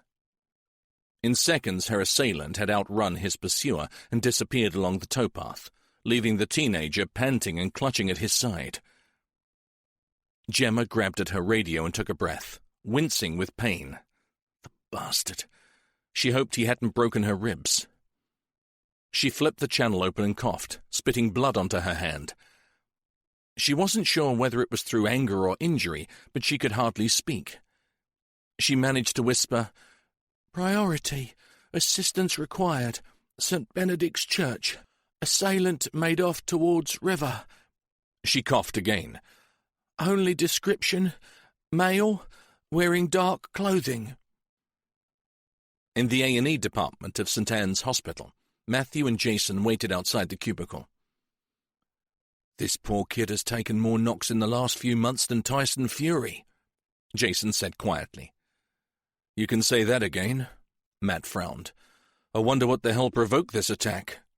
The flowered curtain was pulled back and the doctor emerged. "You can go in now, Chief Inspector. Looks like she was lucky this time, no broken bones, but a lot of nasty bruising. She'll be very sore for some time. We are just going to arrange some pain relief and let the shock subside, then all being well, we'll discharge her." Gemma looked at them with an expression of pain, frustration, and anger. "Sorry, boss. I screwed up. I should have stopped him, but I was miles away. I've walked that route 100 times. I never dreamed—" "For heaven's sake, it could happen to anyone. Are you up to talking about it?" The policewoman nodded miserably. "Not that my description is going to be much help. The bastard made sure I never got a good look at him, no matter how hard I tried." "Impression, then? Height, build, age, you know the sort of thing." "Not a kid, most definitely. He was too strong, too." She paused. "Too ruthless.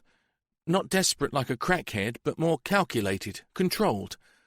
He seemed taller than me, and he was wearing black tracksuit trousers and, I think, a black zippered jacket."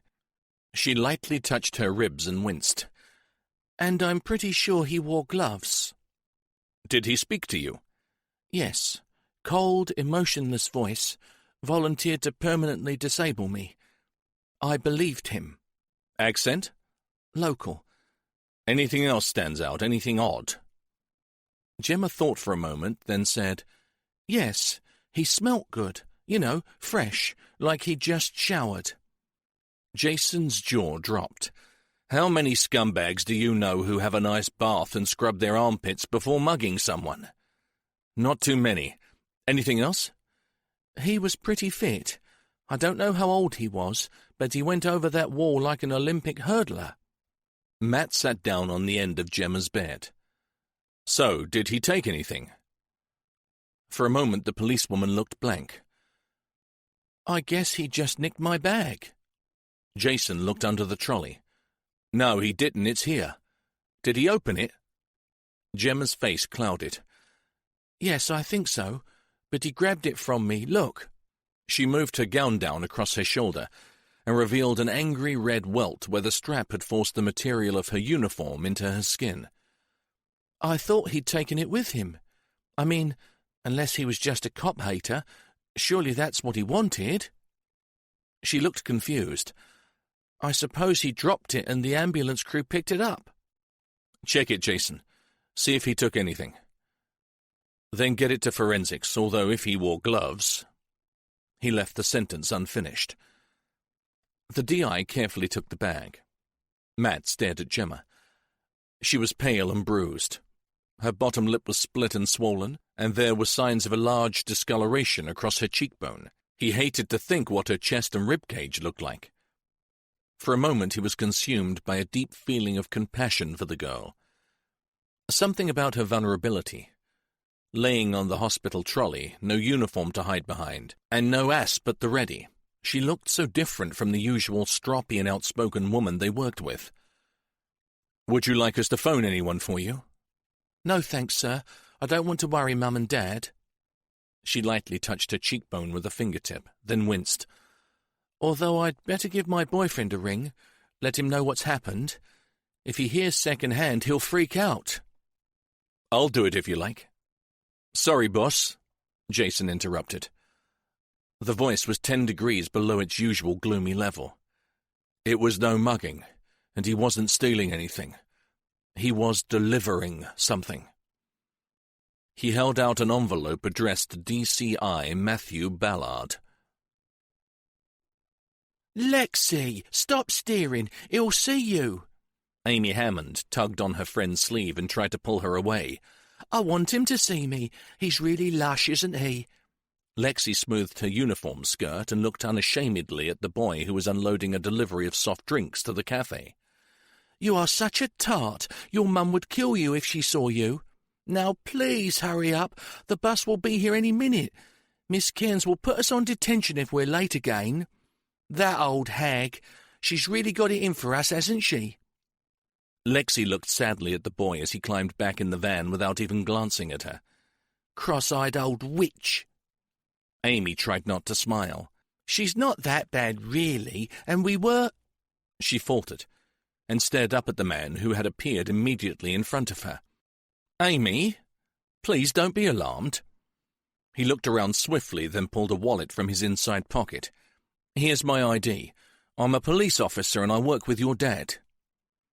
Amy's mouth had gone dry. Dad had said never to accept anything on face value and never go with a stranger, no matter what they told her. The man smiled at her. And don't panic. I tell my daughter exactly the same as your father tells you, I promise. She looked at the silver, blue and red emblem. The warrant card was for real. She was sure of that. She'd seen her father's often enough. Still, no way she was going anywhere with this weirdo. She edged closer to Lexi and slipped her arm through her friend's. What do you want? The man looked around again. Has your father explained what surveillance is? Amy almost snorted in disgust. Of course. Well, I've got a problem. I need to get something to your dad, and I daren't blow my cover. That's all I want, just for you to pass something on, okay? Ever heard of a mobile phone? Lexi said disdainfully. I would, but it's not a message. It's this. He held out a brown envelope to Amy. That's all. Amy was wavering. He looked pretty harmless, and he wasn't asking them to get into a car or anything dumb like that. What's your name? Edward. He'll know what it's about, I promise you." Amy glanced up, and over his shoulder she could see the bus slowly moving towards them. She really didn't want to miss it. "Look, why don't you ring your dad and check it with him? I know you have the cell phone he bought you, the one you use to ring him or your mum if you're late or anything." He paused and grinned at her. He didn't look like a perv, and he had a very reassuring smile as he said, "Same goes for your sisters, Samantha and Faith. They have one too. Your dad said it's a safety thing." The bus edged closer. The prospect of detention clouded her judgment. He had to be a friend of her dad. After all, how else would he know so much about her family? Amy held out her hand. "Okay, but what do I tell him?" "No message. Just ring him as soon as you can. It's a very important case. He'll know all about it." Chapter 13. Jason tried to stop his hands shaking as he climbed back into the car. "Sorry, sir, but going after you is one thing. Going after my children is a different fucking ballgame altogether." He dropped his phone on the floor and scrambled around trying to find it. "Jesus, I've got to get hold of Louise. I've got to get them all out of here." Matt had never seen his inspector so animated. He knew their names. He knew my children's names, all of them. He found his phone and jabbed at the keypad. The bastard even knew the exact bus that Amy takes every Wednesday. "Oh, dear God, Louise, answer the bloody phone." Matt eased the car into top gear. "Easy, Jason, come on. You know that Amy's safe with your parents. You contacted both Samantha and Faith at school. They are being looked after until we pick them up. You said yourself that Louise was treating herself to a pampering session with her friend. She's probably chilling out under a seaweed blanket or something." It scared Matt as to just how calm his voice could sound when inside he was panicking along with Jason. I know. Jason drew in a long, deep intake of breath. "Oh, God, I'm sorry. I didn't mean it when I said that he could go after you. It's just realizing that someone is actually watching your family, and not just anyone. A fucking murdering psycho watching your family, and in the guise of a copper, too." He sat back, swallowing hard. "I'm not sure if I can go on with this case, Matt." "Don't try to make decisions right now. Let's just gather up your kids and get them somewhere safe. Then we'll find Louise and decide where to go from there, okay?" A selfish fear flooded through him. He couldn't lose Jason from the team, not now. Yeah, I know you're right. It's just the thought of him being that close to my little girl. It makes me want to vomit." Relief replaced fear. "I'm with you there, Jace, but you have to hand it to your Amy. Cool as a cucumber. And she's given us one hell of a good description of him, hasn't she?" Jason began to relax. "As good as any 11-year-old, I guess. I'm not too sure about the bit that went, 'He was really old, Dad, like you.'"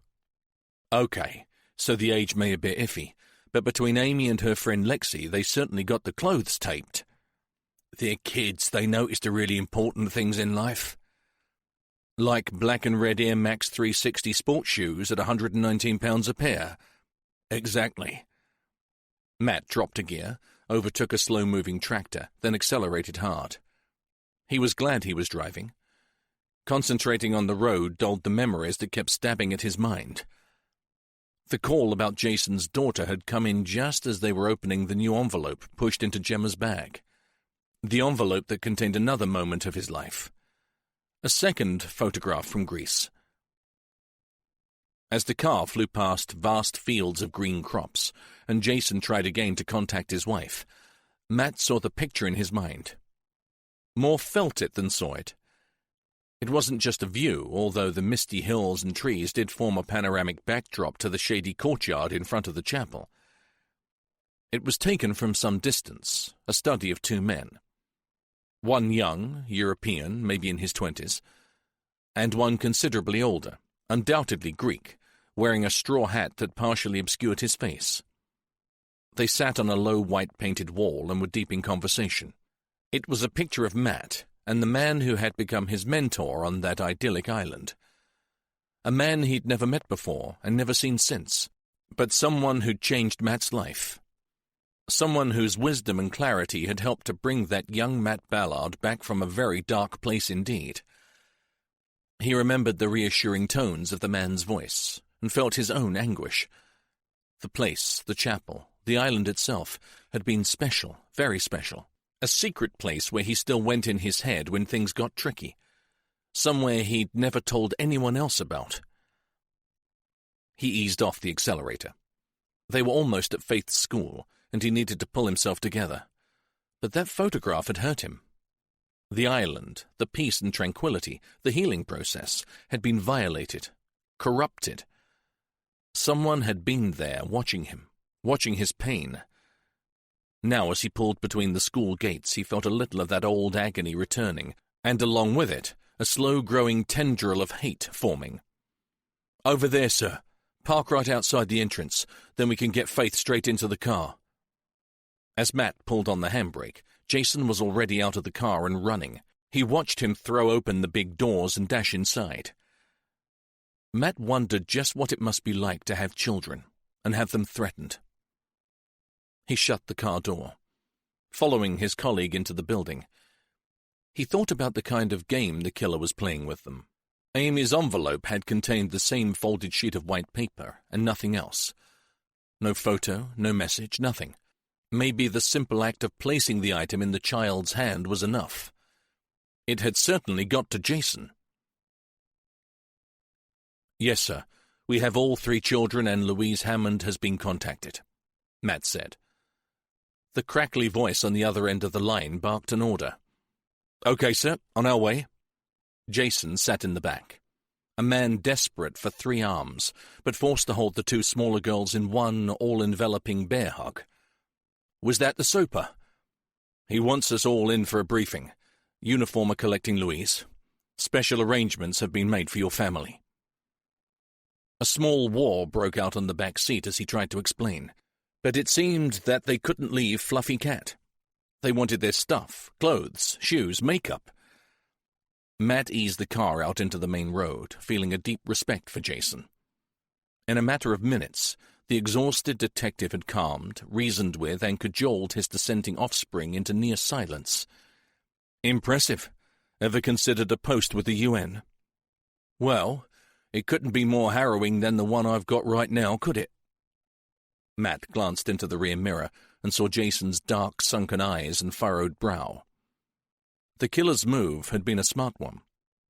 Until today, D.I. Hammond had been completely and professionally focused on the inquiry. Now he was consumed by fear for his family's safety. What better way to disrupt the investigation? He felt a tingle of fear. Was this the plan? Take away his army one by one. Gemma had already been attacked and hurt, and now his number 1 man's emotions had been turned into high-voltage porridge. So who would be next? Bryn? Liz? Without making it too obvious to his passengers, Matt pushed his foot gently down on the accelerator. Chapter 14. 2 down, 1 to go. Ted was flying.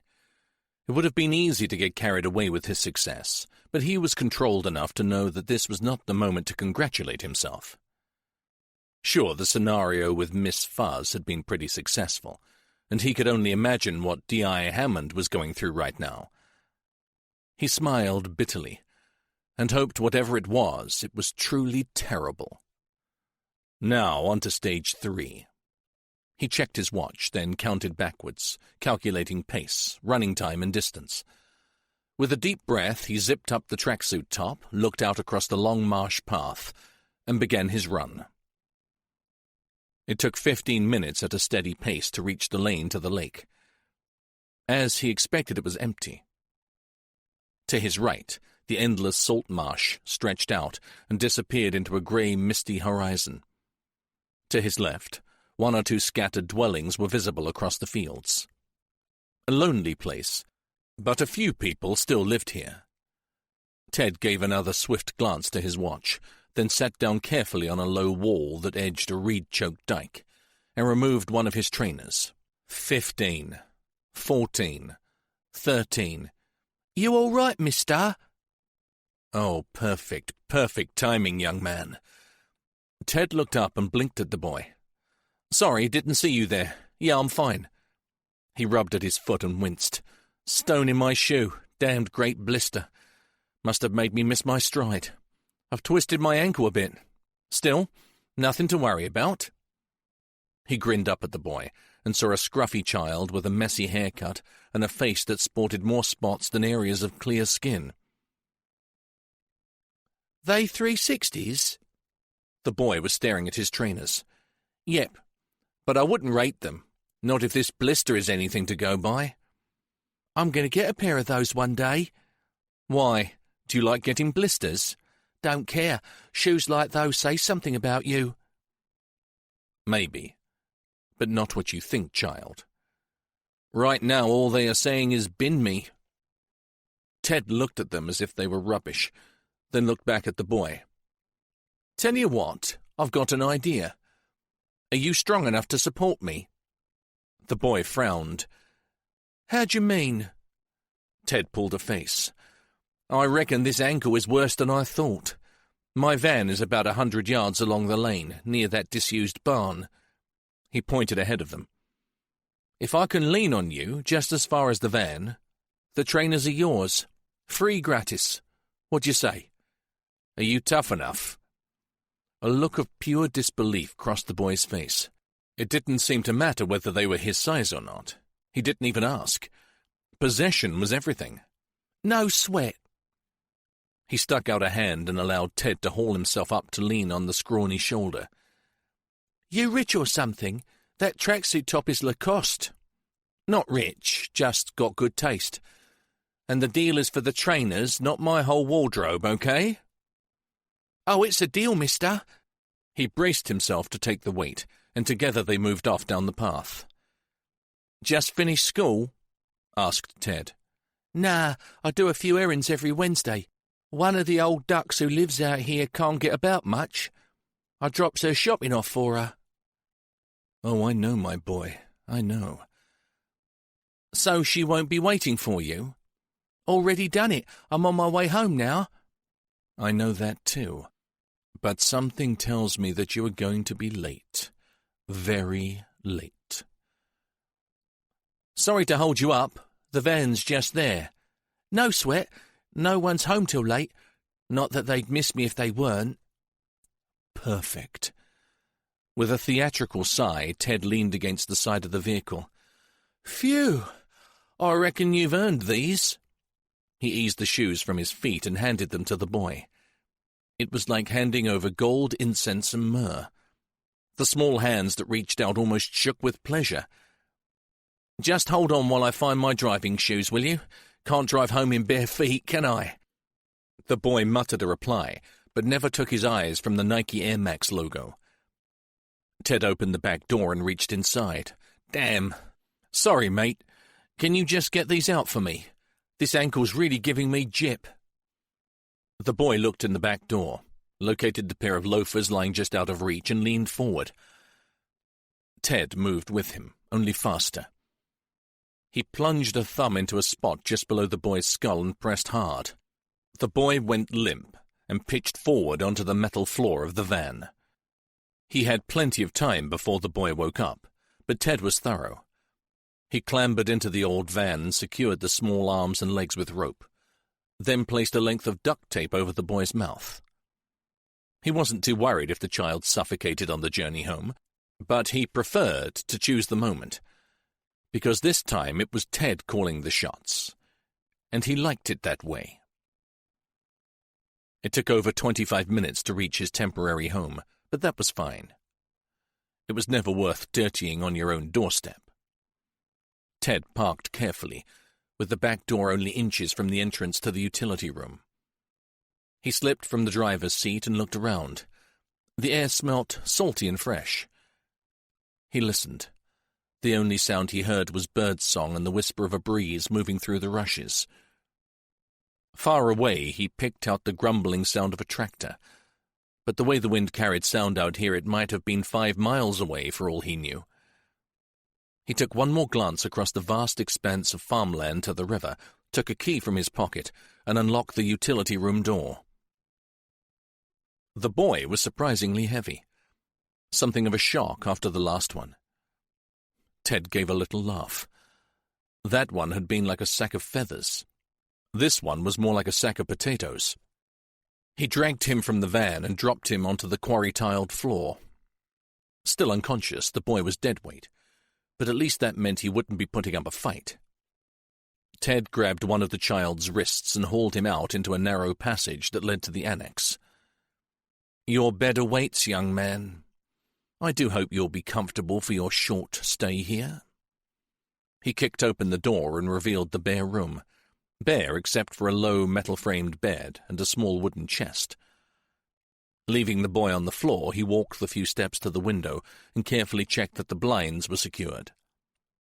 That done, he unlocked the chest and took out a syringe and a single ampoule. He checked the dosage, then pushed up the boy's sleeve. He needed the child to stay unconscious. He had some serious work to do, and a carefully planned schedule to adhere to. After emptying the drug into the child's arm, he grasped the boy around the waist and pulled him onto the bed. He placed a thin pillow under the floppy head, then secured a series of thick leather restraints to both his arms and his legs. Just before he left, he placed the red and black trainers, one either side of the boy's pillow. "Greed is a bad thing, young man, and although I know it's far too late for you to start learning lessons about life, it's something maybe you should think about while you still have the time." He placed the empty syringe and the broken ampoule back in the cupboard, closed the door and locked it. He checked the restraints and the duct tape. Then, pleased that all was as it should be, closed the door and made his way back to the van. The property had a big garage cum workshop, one of the many reasons that he'd chosen to lease this particular place. He reversed the van in and turned off the engine. He sat in the gloom for a moment and took several deep breaths. Timing. He looked at his watch. Fine. Right, down to business. He jumped out, went to the back and took out the jack. It took him 30 minutes to change all the tires, including the spare. The ones that he replaced them with were the originals. The ones he had used for the abduction were an odd foreign make, easily identified. He grinned as he threw them into the back of the van. He had arranged the perfect place to dump them. All he needed were a few props. He went to the back of the garage and selected an umbrella, a collapsible chair, and a large green nylon bag of fishing gear. Perfect. He placed them in the van with the tires and wiped his hands on a cloth. He now had choices. Go now and get it over with, or wait for the evening. He stretched. No time like the present. A 15-minute drive along one of the fen's many long, straight, hellishly boring droves brought him to a small private fishing lake surrounded by scrubby bushes and wind-stunted trees. His permit was in his pocket if Old Man Butler was around, although he rarely was. He bumped his way along the track that circled the lake, looking for anyone else around. Luck was with him again. Other than one teenager sitting on a ramshackle wooden jetty, headphones in ears and a blank expression, the place was deserted, which meant that his carefully pre-selected spot would be free. He eased the vehicle into a gap between two elder bushes and got out. Behind him was a rusting chain-link fence that separated him from Old Man Butler's main money spinner, a small scrapyard.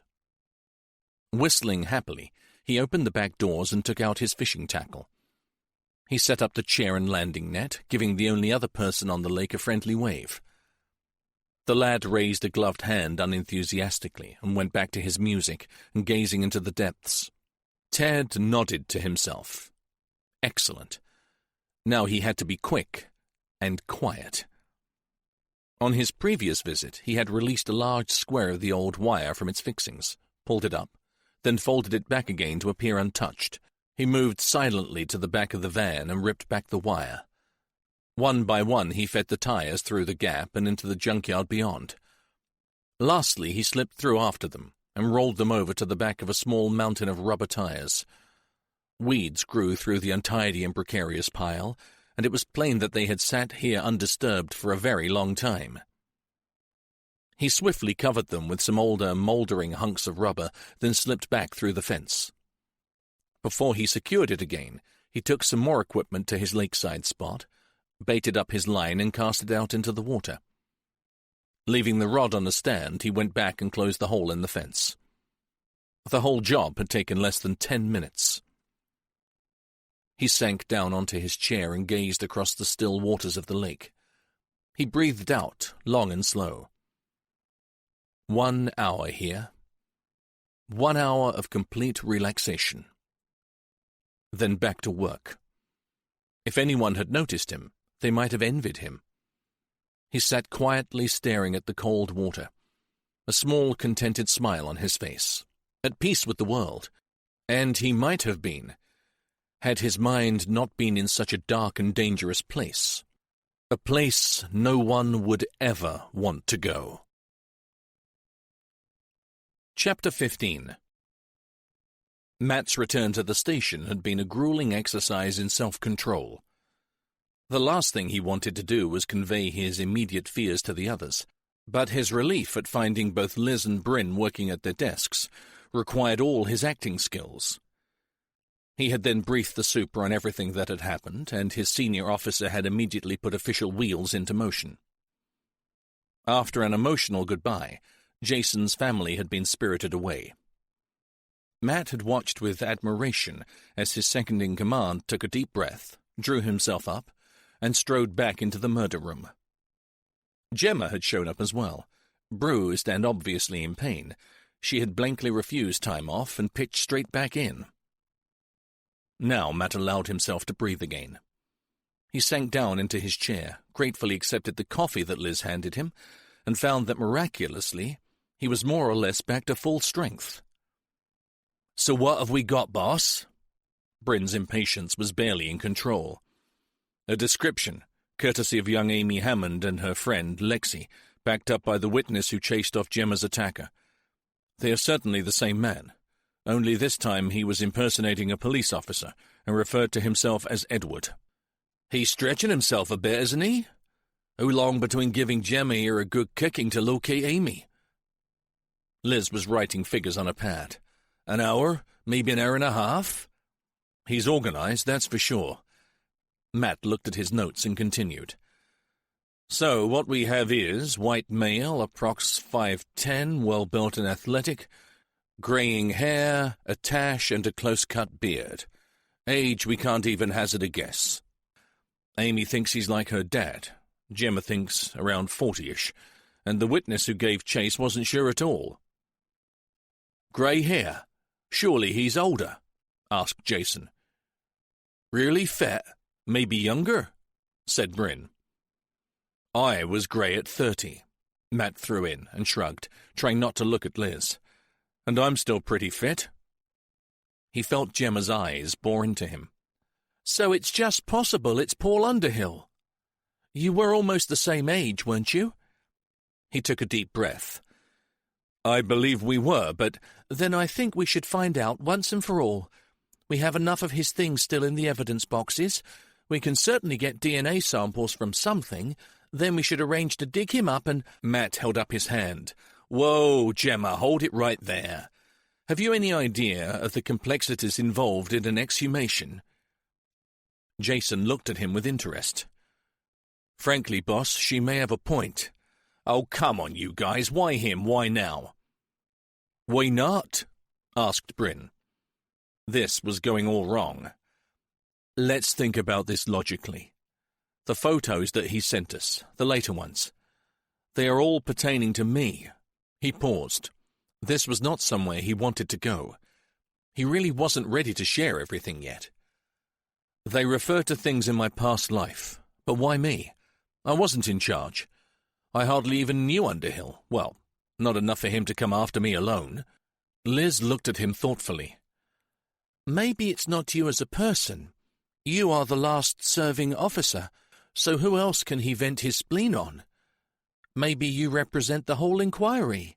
"Yes, you may have got just close enough to stop him doing what he enjoyed best." "But why leave it all this time?" Matt felt exasperated with them. Jason raised his eyebrows. What is it they say? Revenge is a dish best served cold? Yeah, but not fucking freezing. It's been decades. Have you considered that he may have been banged up doing time for something else? Plenty of time on his hands to plot and plan. Festering in a cell would be a good place for that, I'd say. Gemma sat up straight, then clutched at her ribs and groaned. Whoever he is, I'd like to meet him again, on my terms. There was a silence, then Jason said, That could answer a lot. Maybe we should check on who has recently been released from a long prison sentence. Matt took a deep breath. He needed to move them on. Fighting them was getting him nowhere, and the thought of someone hatching a complex plot while banged up was a distinct possibility. Yeah, you're right. That is definitely a line to follow, and... He looked at Gemma. If you want to consider that our present-day stalker may be Underhill, why not run a computer comparison check with the witness descriptions and the photo from Underhill's file? I know it's not going to be perfect, but the techie's computer graphics aging process could at least give you a maybe. If there's a close match, he raised his eyebrows, then I might consider that exhumation request. He drew in a deep breath. The truth is, my recollection of Underhill's face is hazy. You can see from his file that he wasn't a man who had distinctive features, and as I said before, although I was acutely aware of the carnage he caused, I had very little to do with him personally. Plus, he was interviewed but never arrested, as he had an alibi for each of the murders. Hence, only one rather poor mugshot.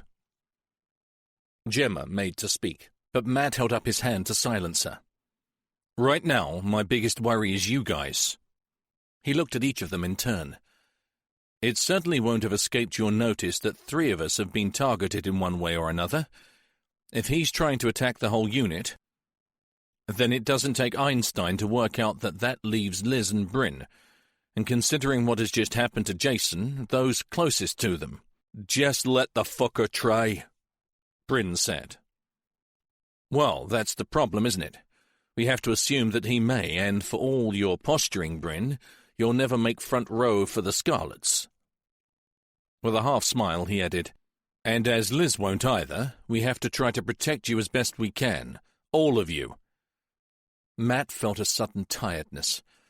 Responsibility was weighing heavily on his shoulders, and he dearly wished he could magic them all away to a safe place miles away from the fens. He looked up. Liz was staring at him, her expression unusually grave. I hope you're not going to suggest we drop this case, sir. Threats or no threats, I, for one, am in this to the bitter end. Me too, boss. Jason's pale face took on a determined look. He's parted me from my family, and I want them back. Now I know they're safe, I'm going to spend every damn waking hour trying to catch this bastard. Gemma nodded vigorously and rubbed her ribcage. And I have a grudge to settle. Don't leave me out. I may not make the front row, but I can run as fast as any bloody winger. I'm in, sir, all the way. Matt nodded and looked down at his desk, partly to cover his emotions, and partly with sheer relief that they were all still with him. Right. Then we need some rules. No one moves around on their own or goes off without someone else knowing their exact whereabouts. We check in regularly, and I suggest we set up a series of code words should any of us get into trouble. The team nodded in agreement. And I suggest we consider your family and home situations carefully. We don't want to be the cause of any innocents getting hurt, so... Who has concerns in this area? Gemma? Bryn? They spent the next 15 minutes going through the arrangements for keeping their families and loved ones safe, and at the end Matt decided they could do no more. The only one he really worried about was Liz. She was fine while her husband was at home, but afterwards... He expressed his concerns. I'd say come and use my guest room, but as I'm apparently the main target, you'd probably be in more danger with me than on your own. I've got a spare room. Jason looked across to Liz. If you don't mind sharing it with a computer and a few dozen kids' toys. Only if there's a My Little Pony. Sure to be. Then I'll definitely talk to Gary tonight. Thanks for that. Liz looked back at Matt. Now, what about you, Gov? Where you live is creepy enough, even without a psychotic killer wandering around.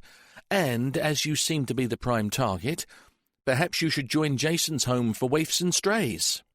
Oh, why don't we all just camp in the office? Save on petrol, muttered Jason.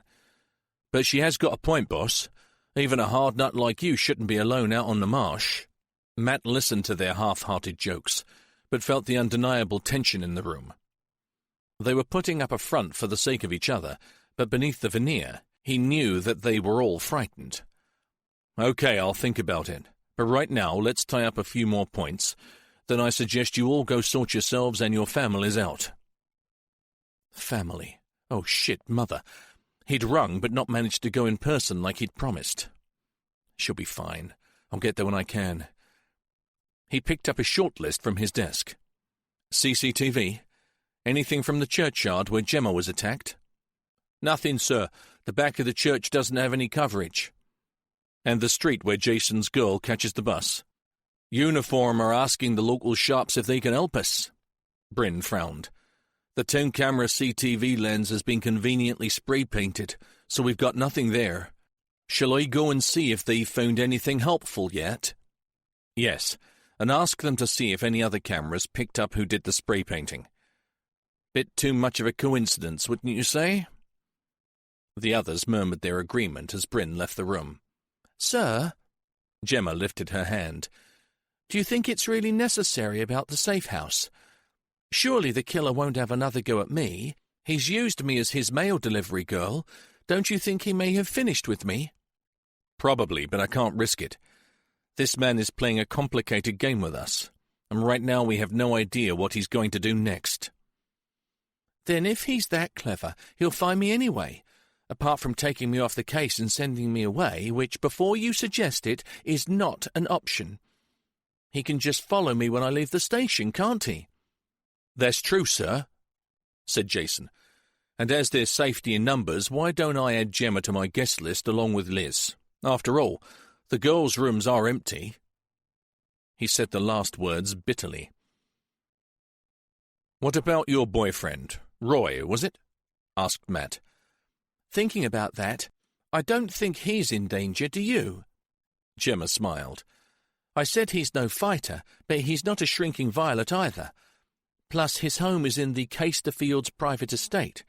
You can't even drive into the grounds without a pass card. Oh, very posh. Liz looked impressed. They have better security there than the Nick. What is he, for God's sake? A lottery winner or an investment banker? Gemma gave a small laugh. Nothing so impressive, I'm afraid. He's in advertising. Her voice dropped. Oh, yeah, and his family owns the company. Then perhaps, with a fancy pad like that, you should go and stay with him instead. No. She left no room for discussion. It's really not my kind of place, so I'd rather share My Little Pony with you, Liz, if it's all the same. Lovely. We can hold a gymkhana. Okay, fun over. Matt looked at Jason.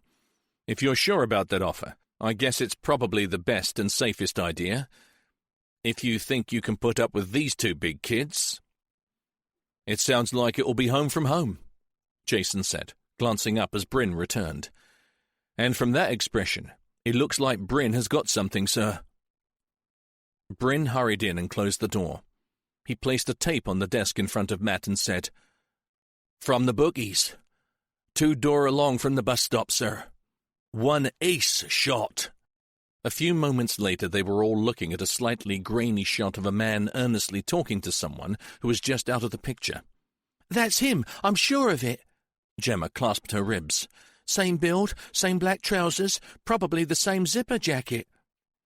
Matt stared at the man. Was this the killer? Was this the man who knew so much about him? He swallowed hard and looked closer. He looked around 45 or 50, but no matter how hard he searched the face, he could find nothing familiar. Was it Underhill? He had no idea, but as far as he could see, it was a total stranger. I want this picture enhanced and printed off. I want to see a close-up. Gemma grabbed the tape from the machine. I'm onto it now, sir. Fantastic. This will be absolutely perfect once we get a print. I'll get IT to run a computer comparison with Paul Underhill. Before Matt could reply, Gemma had gone. Chapter 16. The clock in his car showed 9:55 p.m. He had done everything he could to protect his team, but as Matt drove across the misty expanse of farmland towards home, he felt ill at ease. He parked his car and made his way up the path to the front door. The house looked as desolate as he felt, and there was certainly no chance of any company tonight. He slipped the key into the lock and actually felt a pang of guilt. God, he could be an asshole sometimes. Liz was safe and where she belonged. He should feel only thankful for that fact, not selfishly put out by it. He flicked on the hall light and the warmth of the central heating hit him. Hell, he liked it comfortable, but not like a bloody Kew Gardens hothouse. He walked across to the thermostat and stared at it. The needle was set to maximum. He turned it down and walked into the kitchen. No point in getting twitchy. Old Mrs. Cable must have simply knocked it when she dusted.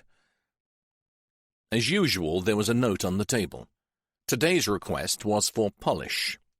Proper polish this time, Mr. Matthew. Wax in a tin. Not that spray stuff you like to buy. It goes all smeary and don't give a nice shine. Matt smiled. He saw the familiar cake tin next to the note. He licked his lips, opening the lid to reveal a neat pile of homemade Bakewell tarts. Grabbing one, he nibbled around the edge, then just as he had as a child, bit the red glazed cherry in the center, before polishing off the rest of the cake. Even therapy cooking was out tonight, and he felt too tired to heat up one of his freezer meals. A scotch and the Bakewells were going to be about all he could manage. Before he poured his drink, he did a quick check of the ground floor of the house. No good organizing code words and safety calls, then forgetting to make sure that your daily had locked the back door. Not that she'd ever done that before, bless her. Finally, with a Bakewell in one hand and the glass of whiskey in the other, he went upstairs. Exhausted or not, he needed a shower. 10 minutes later, he was propped up in bed and sipping the scotch. Stifling a yawn, he picked up the phone and rang Jason's number. "Any problems?" "No, sir. Gemma's tucked up in my Amy's room with a hot cocoa and some painkillers. She managed to get her parents away without too much of a fight. I think seeing her bruises put the fear of God in them. And I've just spoken to Bryn. All's well with him. So I was just about to call Liz." "Shall I do that?" "It's all right. I need to talk to her about when she's going to be moving in here." Matt didn't push the point. Speaking to Liz while laying naked in bed might not be one of his brightest moves. "Okay, well, check in when you wake. Hope you get some rest and try not to worry too much about your family. Good night, Jason." He hung up, finished his drink and switched off the light. Tonight there were no voices calling to him from the dark corners of the room, no ghosts trying to draw him into their wispy embraces. There was just one face that lingered behind his closed eyelids, and it was that of a stranger, a man he didn't know. As he drifted into the first stages of sleep, the stranger smiled, and Matt drew the duvet closer around him and shivered. Eyes wide open, he lay in the dark room and listened. Something had woken Matt up. He glanced at the digital display on his clock, 3:15. He pushed back the bedclothes and felt sweat on his body. The room was stuffy and hot, almost unbearable. Matt stiffened. Unless Mrs. Cable had taken up all-night dusting, she wasn't to blame this time. And if she wasn't... He quietly got out of bed and moved across the room to the chair where his clothes were folded. He slipped on his trousers and a t-shirt. That would have to do for now. Close to the bed he had placed a heavy iron poker. He had never dreamed that he would ever need to pick it up, but right now its weight felt good in his hand. With a deep breath, he slipped through the doorway and out onto the landing. Nothing moved. No footfalls or muted voices. There were no lights on, no torchlight beams sweeping the hall. He crept to the top of the stairs and strained his ears to listen for the slightest sound. He heard the ticking of the mantel clock in the lounge, and nothing else. Could there be some sort of malfunction with the heating regulator? Matt approached the stairs. He knew they creaked, and if anyone was down there, he didn't want to lose the element of surprise. He put one foot close to the wall and then the next foot close to the banister rail side. It took a while, but he managed to avoid all the central areas of the old, noisy treads. At the bottom he stood and listened again. Hearing nothing, he lunged at the light switch, flipped it on and shouted, come out right now, or you're in serious trouble." His voice sounded ridiculous, but there was no one else to hear it. Still gripping the poker, he moved swiftly through all the rooms and checked the doors and windows. Nothing had been touched. No intruder. With a sigh of relief, he began to relax. This was stupid. Really stupid. With a noisy grunt, he went back into the hall to check the thermostat. Once again, the needle pointed to high. Matt was no mechanic, but he did know that dials didn't turn themselves. But if he hadn't done it, and the house was shut up tighter than a duck's backside, it had to be some sort of fault. He flipped the knob backwards and forwards. It didn't feel loose. He settled it once again on low and stared at it. Was this really worth almost having a heart attack over? Probably not, but he hated unanswered questions. Barefoot, he padded through to the kitchen, ran himself a glass of cold water and drank it back noisily. Tomorrow he'd get a heating engineer in. He had enough real problems to cope with right now. He could do without dysfunctional boilers frightening the shit out of him at 3 a.m. He put the glass in the drainer and turned to leave, when something jarred his heightened senses. Matt froze. Something was not right. But what? Very slowly he looked around the familiar room. Then he saw it. Mrs. Cable's cake tin. It still sat in the center of the pine table, but the lid was half off. Shivers coursed between Matt's shoulder blades, and once again his whole body tensed. He inched towards the table and looked at the old tin. He edged around it, trying to see inside, but the gap was too small. He reached out, then stopped. Matt knew he had carefully replaced the lid, just as surely as he knew that Mrs. Cable had never touched the heating controls. But the tin was partially open. With a sharp intake of breath, he almost ran to the other side of the kitchen and grabbed a large cook's knife from the block. He then tore off a length of cling film from the catering roll that stood next to the knives and hurriedly returned to the table. They could be prints, so holding the film in his fingers, he lifted the lid. A cry escaped him before he could stop it. "Oh no, oh please, this isn't happening." "You have absolutely no doubt that this is your wife's ring." Although the heating had been fired up to maximum, Matt felt icy cold. Matt shivered as he felt the superintendent's hard grey eyes bore into him, and before answering, he watched the stare return to the innocent-looking tin of homemade cakes. Especially the center one. Its decorative cherry had been removed from the sweet white icing and replaced by a gold wedding ring. "No doubt at all, sir." "One ring looks much like another, Matt. You could be mistaken." Maggie lost weight. His voice faltered. "It was when she got really ill. She had it made smaller, but the jeweler made a balls up with the detail around the edge. I noticed it straight away. It's hers, sir." The super took a deep breath. "And when did you last see this ring, Matt?" He pulled his sweater closer around him. "On Maggie's finger, just before they sealed the coffin." Chapter 17. The air felt chilly and damp. Matt shivered and zipped up his old barber jacket. The sun had not shown itself over the horizon, but the sky was slowly changing from 40 shades of grey to muted pinks, blues, and peaches. A late frost still clung to the grass, and Matt could see his single line of footsteps across the shaggy and uncut lawn. He might need a new mower this year. The old one had been his father's, but now it was more antique than utilitarian. He gazed across the deep, dark furrows of the ploughed fields behind the house, and wondered how he could stand there and consider something as mundane as a lawnmower. It actually wasn't too difficult to work out. Anything was better than considering what had just happened. 2 sockos were painstakingly checking his house and garden for any trace of his unwanted visitor. He leaned on the rough wood of the fence that divided his property from his neighbour's farm, and sincerely doubted that his clever night stalker would have left any trace evidence. In fact, he would have put money on the fact forensics would find nothing of him. Not a print, not a track, not a hair or a hint of anything to point to the identity of the intruder, but there might be evidence to indicate the presence of his lover. He gnawed at his bottom lip. He had almost shit a brick when he first thought about that little gem. Thank God Mrs. Cable had changed the bed linen, and her cleaning techniques might be old-fashioned, but they were thorough. The headboard would have been wiped and polished, door handles rubbed with a clean duster, and after her vigorous scrubbing, the bathroom always sparkled as if it were awaiting a health and safety check. He sighed.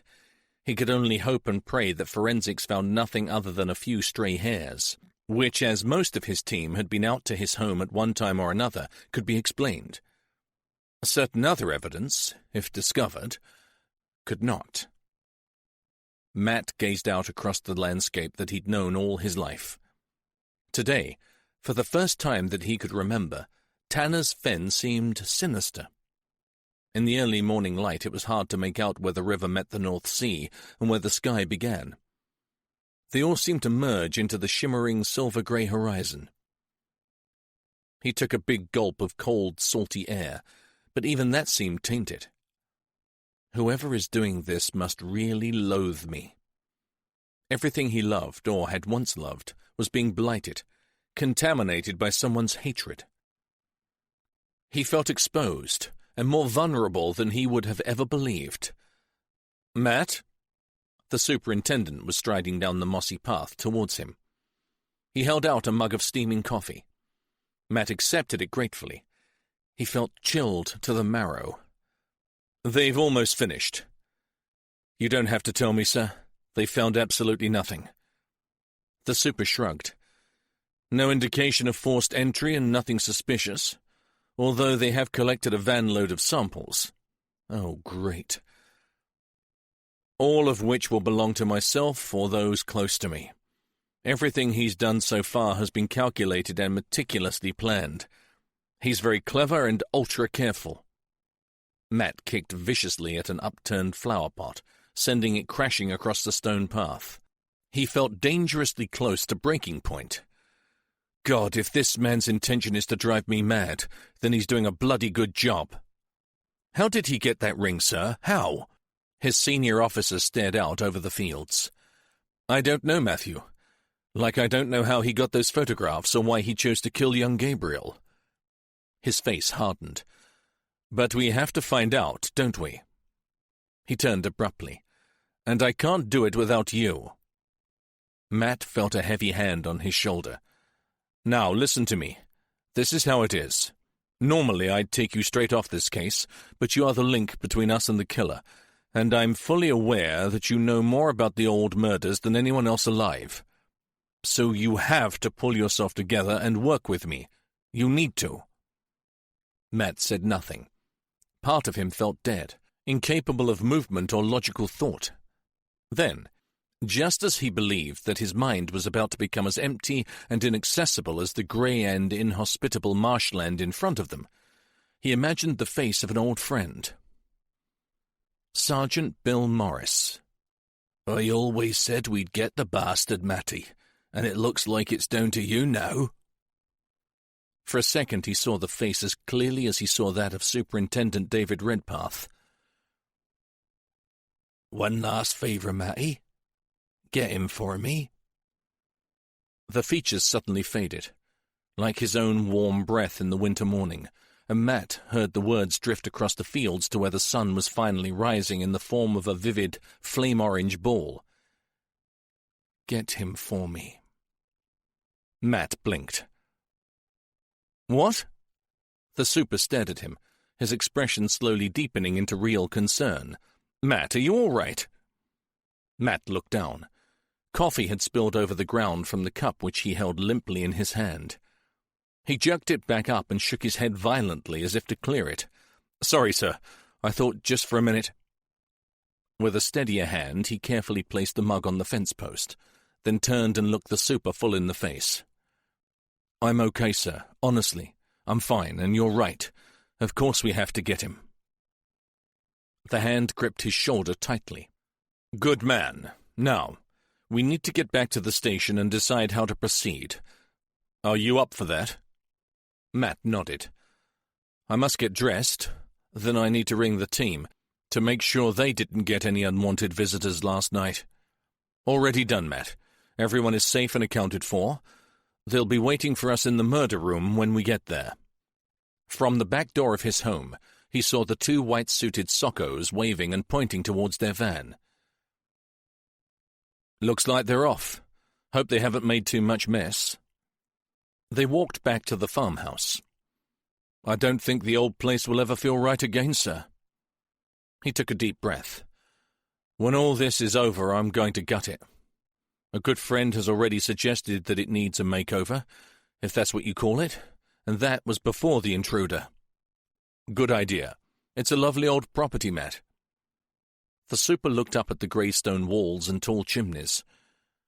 "But you know you have to move out for a while, don't you?" It was for the best. He knew that.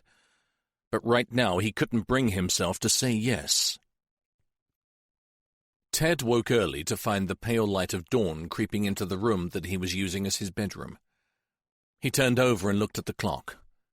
Just before 7. Not that it mattered. It had been such a hectic day yesterday, followed by a very late night, that he had promised himself a lie-in. He pulled the duvet up under his chin, then turned and punched his pillows into shape before settling back into them. Today would be far less demanding, although there were still several things to do. He stretched his legs and closed his eyes. He could afford another half hour at least. He needed his sleep to keep himself fit and alert. That was the mistake so many people made. You couldn't work as hard as he did without plenty of rest and good food. When he got up, he would have breakfast, work out for a while, then check the day's schedule. As if he needed to. It was tattooed on his brain. He turned on his side and yawned.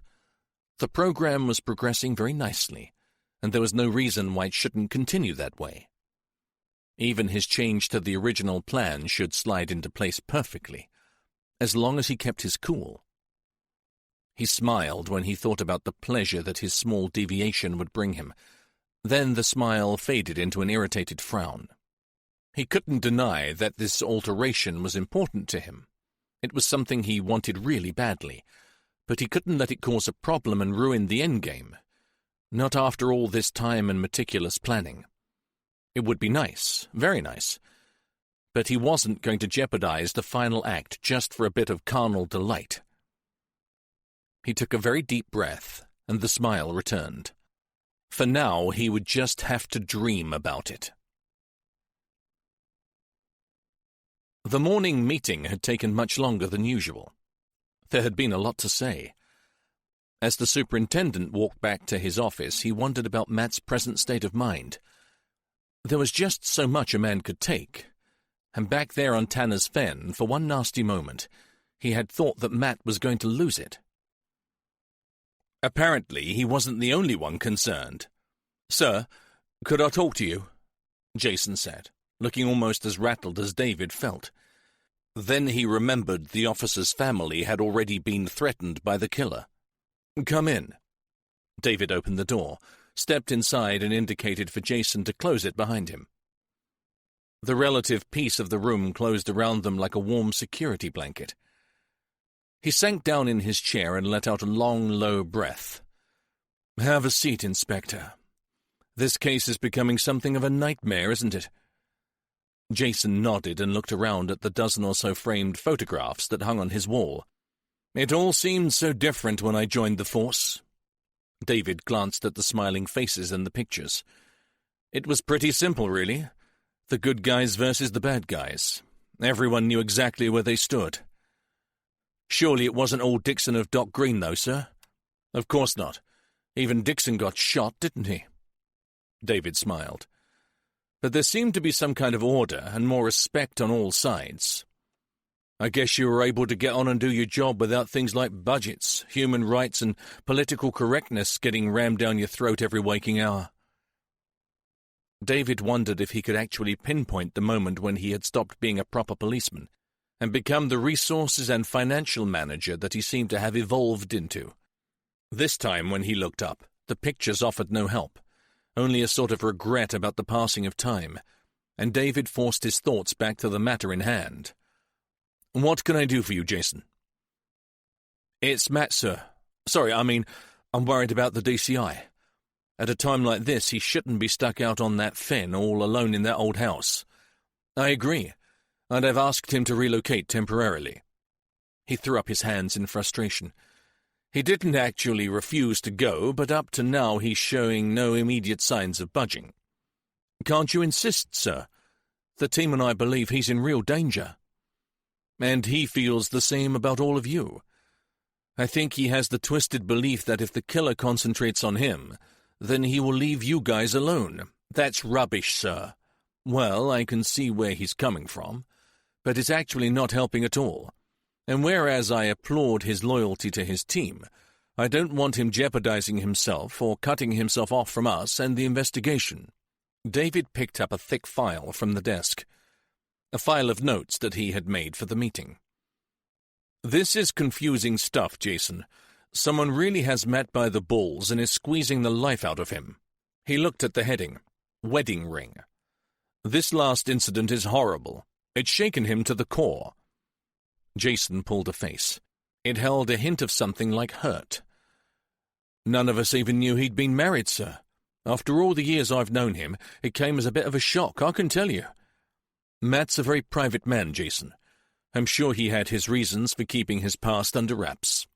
"So it seems. Reading between the lines, it looks like he was knocked sideways by the combination of his wife's death and finding the dead boy.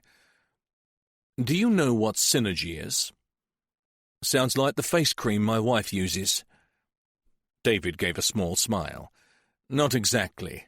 It's when two things come together and the effect caused is far greater than the sum of the two original parts.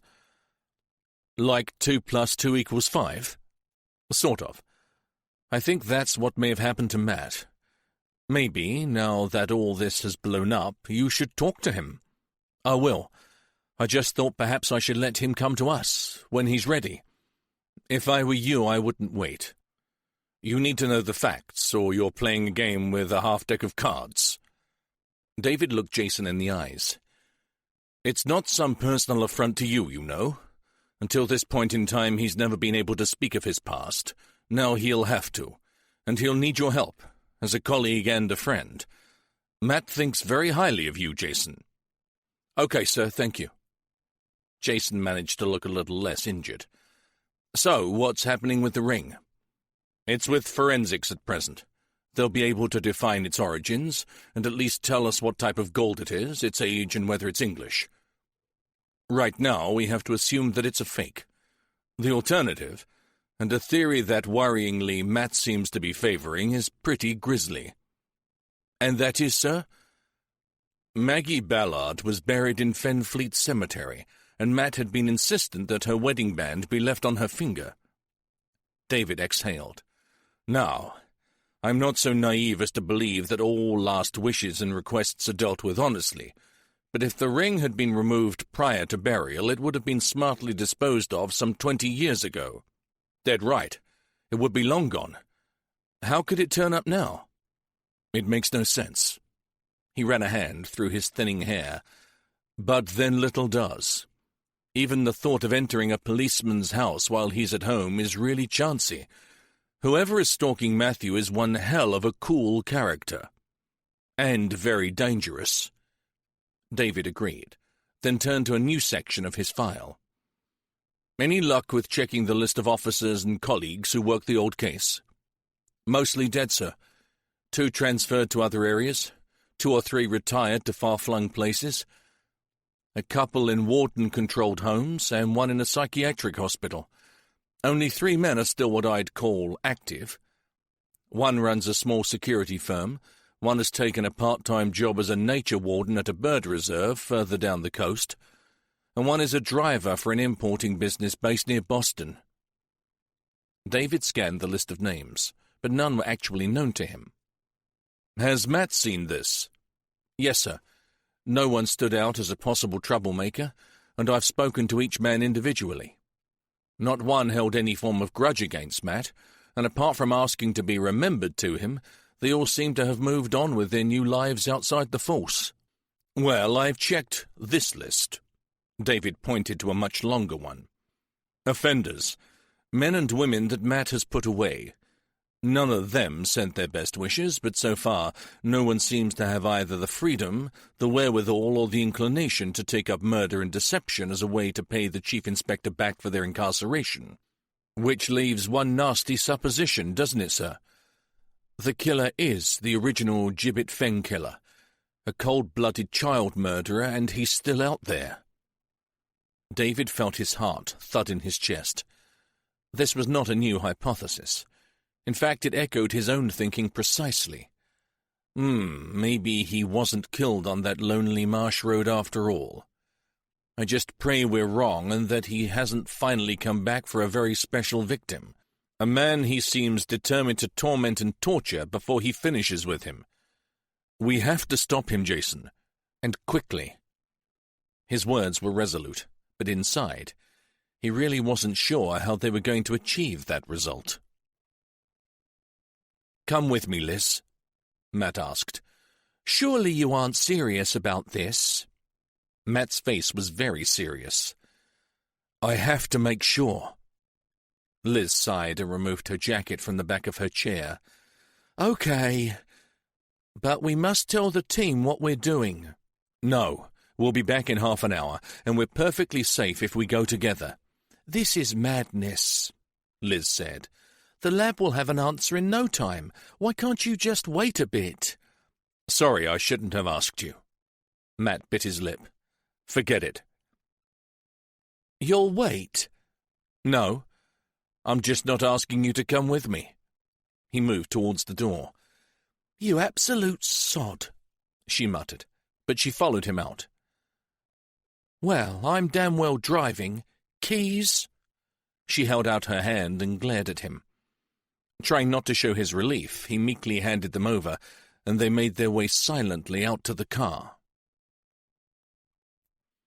The cemetery was on the outskirts of the town. On one side of the road there was a large car park for the crematorium, on the other a smaller area for visitors to the graveyard. It was like other cemeteries, neat, tidy, well cared for, peaceful, and Matt hated it. Do you come here a lot? Liz asked. No. Christmas? Birthday? Anniversary? Liz looked along the rows of crosses, marble headstones, and angelic statues. Matt found it hard to answer. He felt jittery and just wanted to get to his wife's grave. I come when I feel the need, and that is rarely, if I'm honest.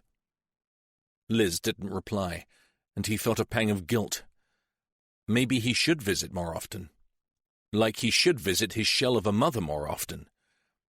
He began to walk faster, trying to leave the unwanted thoughts behind.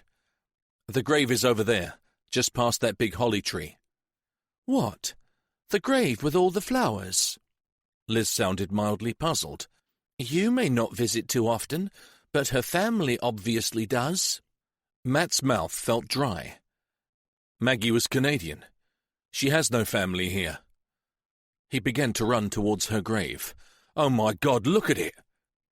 Matt dropped to his knees in front of the marble stone. The whole area had been dug over and tightly planted with dozens of bright flowering pansies. The vase that stood in front of the inscription was filled with white lilies, Maggie's favorite. The flowers that he had laid on her coffin 20 years ago. A sob wrenched its way from his throat. What has he done? He leant forward and touched the freshly turned soil. Oh, please, don't let him have got to her. Without thinking, he began to dig, to scrabble with bare hands, tearing at the ground like a dog scrabbling for a bone. Matt, stop this right now! He felt her arms around him, pulling him away from the damp earth. Can't you see what he's doing? This is pure theatre. He's messing with your mind. She placed her hands either side of his face and forced him to look at her. Matty, he hasn't violated this grave, but he wants you to believe he has. If you do, then he's winning. He's using every single one of your weaknesses to get at you, and while you are like this, you aren't doing your job. You are useless, which means he's in control, not you. Do you really want that? Matt stared down at his dirty, scratched hands, the uprooted plants and the scattered petals. He felt as if this man had taken every little piece of his life, stripped him bare, and laid it out for everyone to see. I don't know what to do. He knew he sounded pathetic, but that was how he felt. Liz knelt beside him on the grassy edge to the grave and held him close. He could smell her perfume and, just for a moment, he felt safe, loved. Why did my mother never do this? No answer came to mind. Without leaving her embrace, he looked around, wondering if they were being watched. He felt almost embarrassed. Then he considered that what they were doing would have looked quite natural to a passerby. People did kneel at gravesides. Whether it was to weed or pray, or comfort the bereaved, it didn't matter. I'm so sorry, Liz. I mean, really sorry. He moved back and sat on the neatly mown grass. Everything has been so intense, you know, one thing after another, bang, bang, bang. He punched a clenched fist into his palm for each word. As soon as I get myself together, he's there again with some new torment. Matt threw out his dirty hands in exasperation. I don't think I can take much more of this. Liz sat down beside him and put a hand on his arm. He was glad of the contact. Right now, she seemed to be his only anchor to sanity. Listen, Matty, you have to hang in there. No one else must see you like this. Or you know what will happen, don't you? The super will take me off the case, and maybe he should. The super will have you declared mentally unstable, Matt. You won't just be off this case. Think about it. He did. His shoulders sank forward and he let his head sink into his hands. Then what do we do? Where do we go from here? For starters, we go find Detective Chief Inspector Matthew Ballard. We need some solid detective work done here, and he's the best man that I know for that. She touched his face lightly. I know you're in a very bad place right now, Matty, but you have to find the strength from somewhere. You know that it's your past that holds the key to all this. It's the reason that this lunatic wants you finishing your career as a gibbering wreck instead of a capable, successful, and well-respected police officer. She looked at him sadly. We have to get the team together, lay the whole messy package in front of them, and take it from there. They are a loyal bunch, Matt. They really care about you, so tell it like it is, okay? No secrets, no lies. Nothing but the truth. He straightened up. He heard his dead sergeant's voice. Get him for me. You're right. I owe it to everyone to get myself together.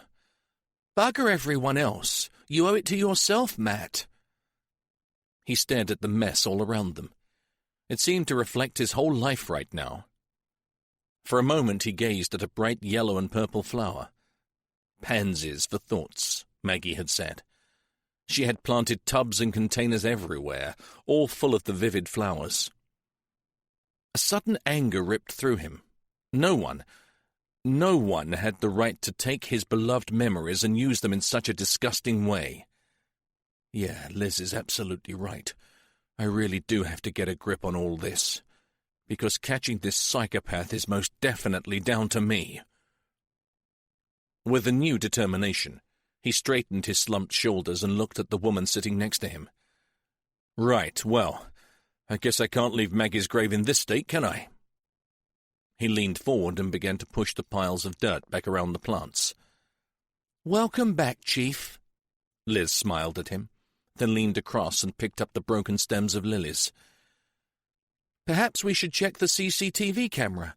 I saw one as we drove into the car park. Then we should speak to whoever looks after this place. There's bound to be a groundsman or a caretaker, and this bit of gardening would have taken quite a Her voice trailed off. "Matt, what's that?" She was pointing to where he was unsuccessfully trying to rub mud from the grave vase. "Oh no, no more, please." A piece of white plastic was protruding from the soil just in front of the vase. He carefully cleared the soil away from it. It was a thick plastic envelope with a zip seal. "Hold on, don't touch it." Liz leaned forward, pulling a protective glove from her pocket. "I'll get it." Matt watched as she unearthed the folder. He didn't have to ask her what it was. He could see the envelope through the semi-opaque plastic. "Oh, fuck, shit, bugger balls. What the hell is he doing now?" Liz's uncharacteristic and almost comical tirade helped to keep him stable. She had been right about having to find a way to hold it together, and he was going to take a hold on his emotions and damn well deal with this. After all, he should be used to it by now. It was just another envelope, one of many. I wonder which particular skeleton he's dug out this time. "Just how many have you got?" Liz raised her eyebrows and gave a short staccato laugh. "Too many, apparently." He held out his hand for the folder, but Liz held it back. "Whatever this is, we have to deal with it rationally. Agreed?" "Agreed." "Good. So shall we get it back to the station, to avoid contamination?" Matt pulled on a glove. "The only thing we'll be avoiding is looking inside that envelope. Give it here." "In the car, Matt." She began to walk back towards the car park. "Not out here. And I suggest we ring Jason and get him to chase up the CCTV right away." Matt nodded. He pulled out his phone and rang the Nick. By the time Liz was unlocking the door to his Land Cruiser, Jason had already got the wheels in motion, and a squad car was on its way to check with the cemetery caretaker. "Can't procrastinate any longer, Sergeant Haynes. Time to open the envelope."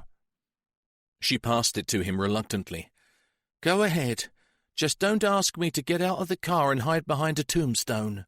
Matt slid the photograph from the usual sheet of pristine white paper and stared at it silently.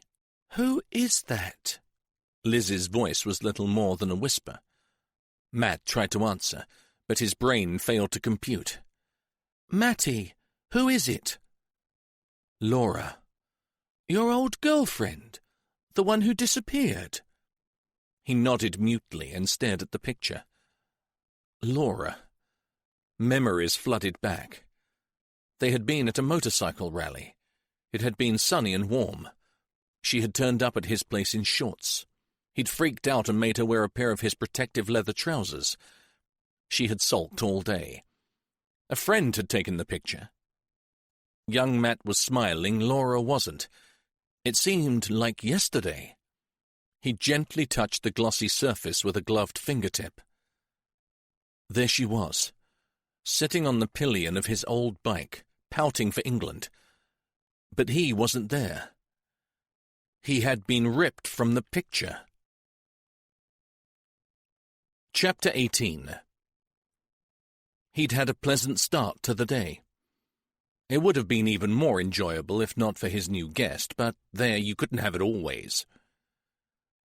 Ted had hoped to keep the boy conscious, after all. They were in the middle of nowhere.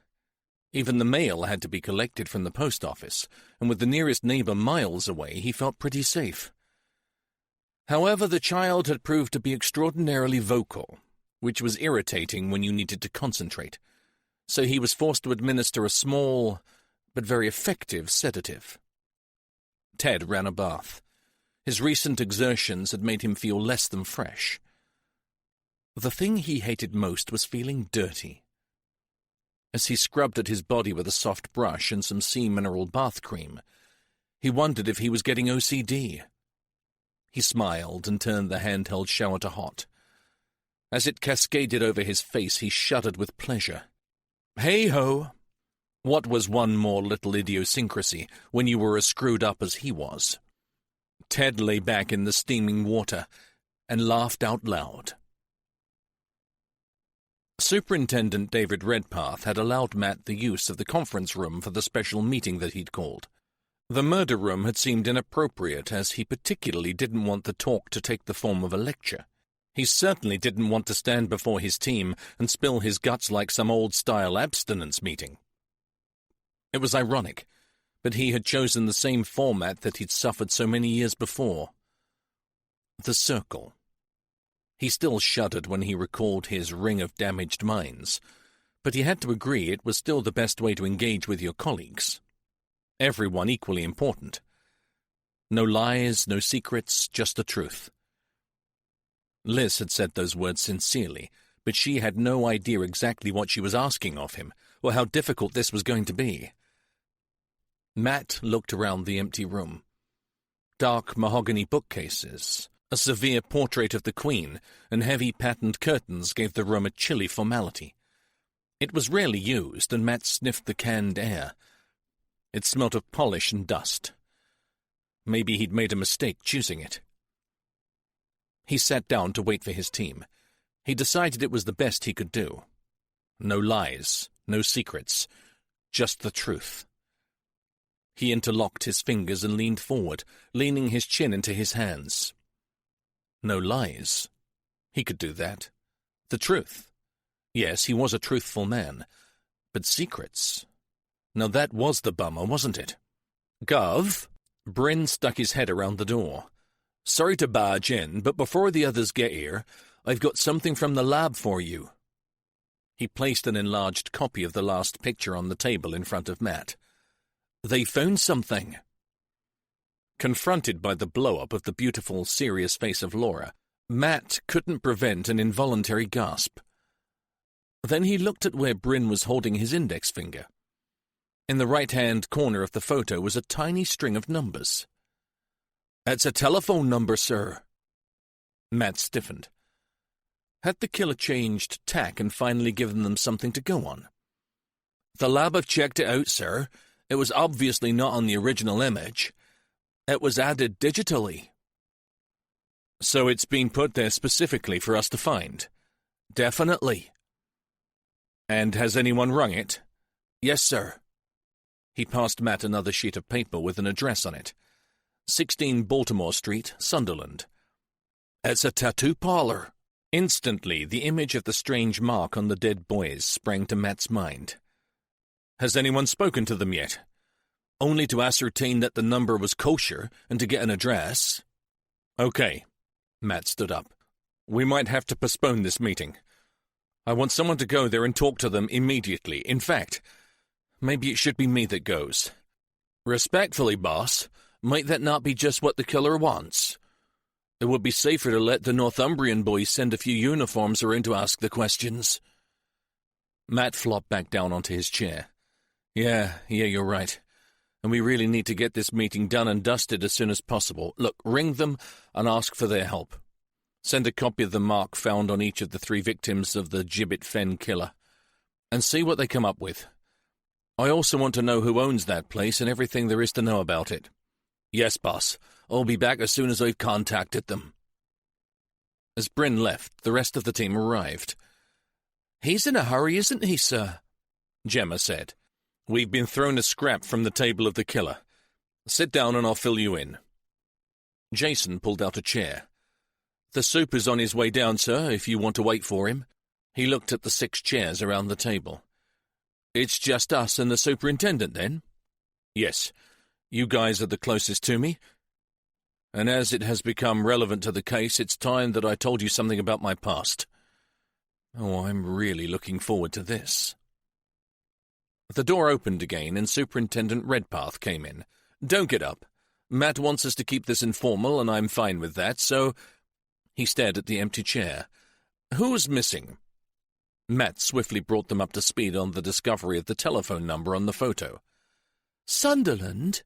Gemma queried. That's way up country, isn't it? Certainly is. Surely it's got to be some kind of red herring. A wild goose chase to throw us off track," added Jason. "Well, we're letting the northern bobbies check it out first," said Matt. "As much as I'd like to do it personally, there is a damn good chance he's trying the old divide-and-conquer tack.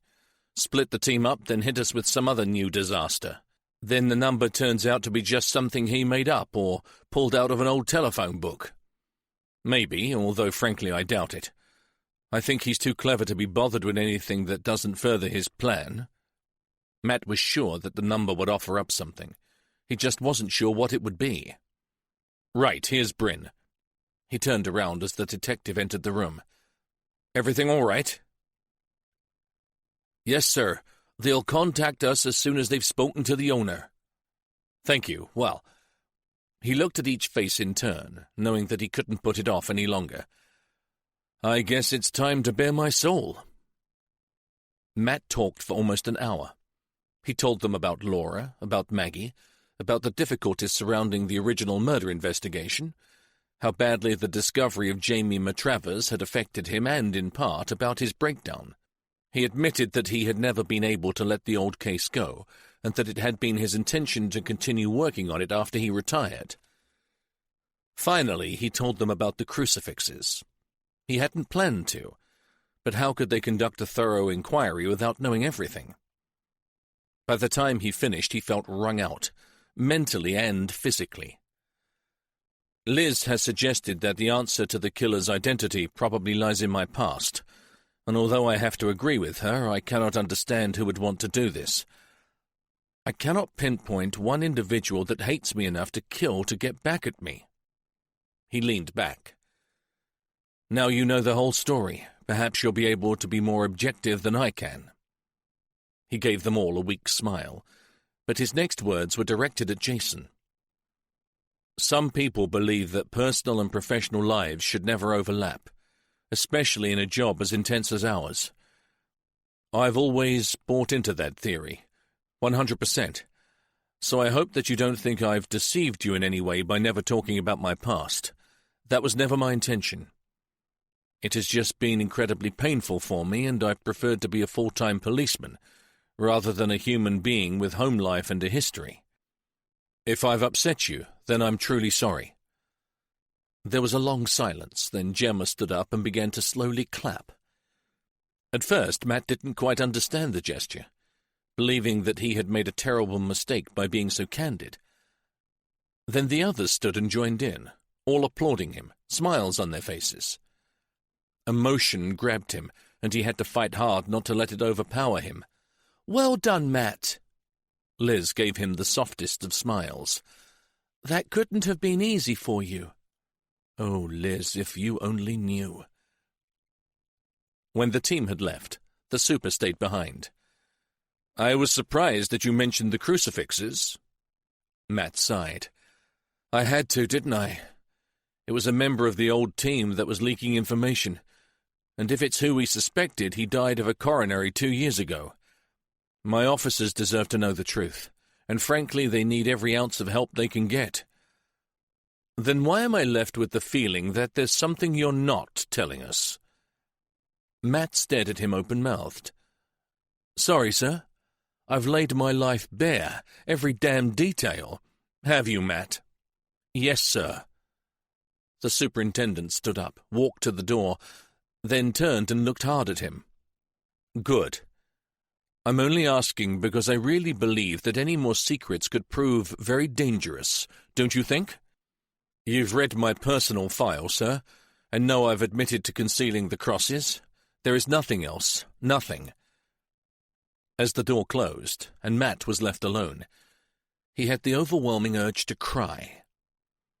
He hated his life as it was right now. Everything felt completely beyond his control. It seemed that every waking moment was given over to waiting for the killer's next move. The helplessness at being in the hands of someone else was exasperating. He'd had enough of that as a child. "Thank you, Mother dear." He walked to the small coffee maker that had been brought in for the meeting, poured himself a strong one, then sat back down at the table. He must find a way to get some kind of advantage over his adversary. and to do that he needed to strengthen his own mind. He hated to admit it, even to himself, but the outpouring earlier seemed to have helped. He had no idea why, but he felt less weighed down by the past. He wondered if there was one more thing he should do before he threw himself, body and soul, back into the hunt for the killer. He screwed up the polystyrene cup and threw it in the bin. Yes, one more cathartic action was required. If it worked, great. If it didn't, sod it, nothing lost. Checking his pockets for his car keys, he left the room. 15 minutes into his journey, Matt pulled over and rang Jason. "Sorry, Jace. I know that I explicitly stated that no one go off alone, but there is something I have to do and it's personal." He took a deep breath. He was going to the one place that he had never taken anyone else, and never would. "As soon as I'm through, and that should not be long, I'll ring you, okay? I seem to recall something about no secrets, or was I imagining that bit?" Jason's gloomy voice had taken on that injured tone again. "It's not a secret. In fact, I'll give you the telephone number of where I'll be. If you haven't heard from me in 45 minutes, you ring it." He gave the number without needing to look it up. "I'll explain when I get back." He hung up, turned on the ignition and gunned the engine. Hunter House was only a mile or so away. He had been lucky regarding his choice of specialist nursing home.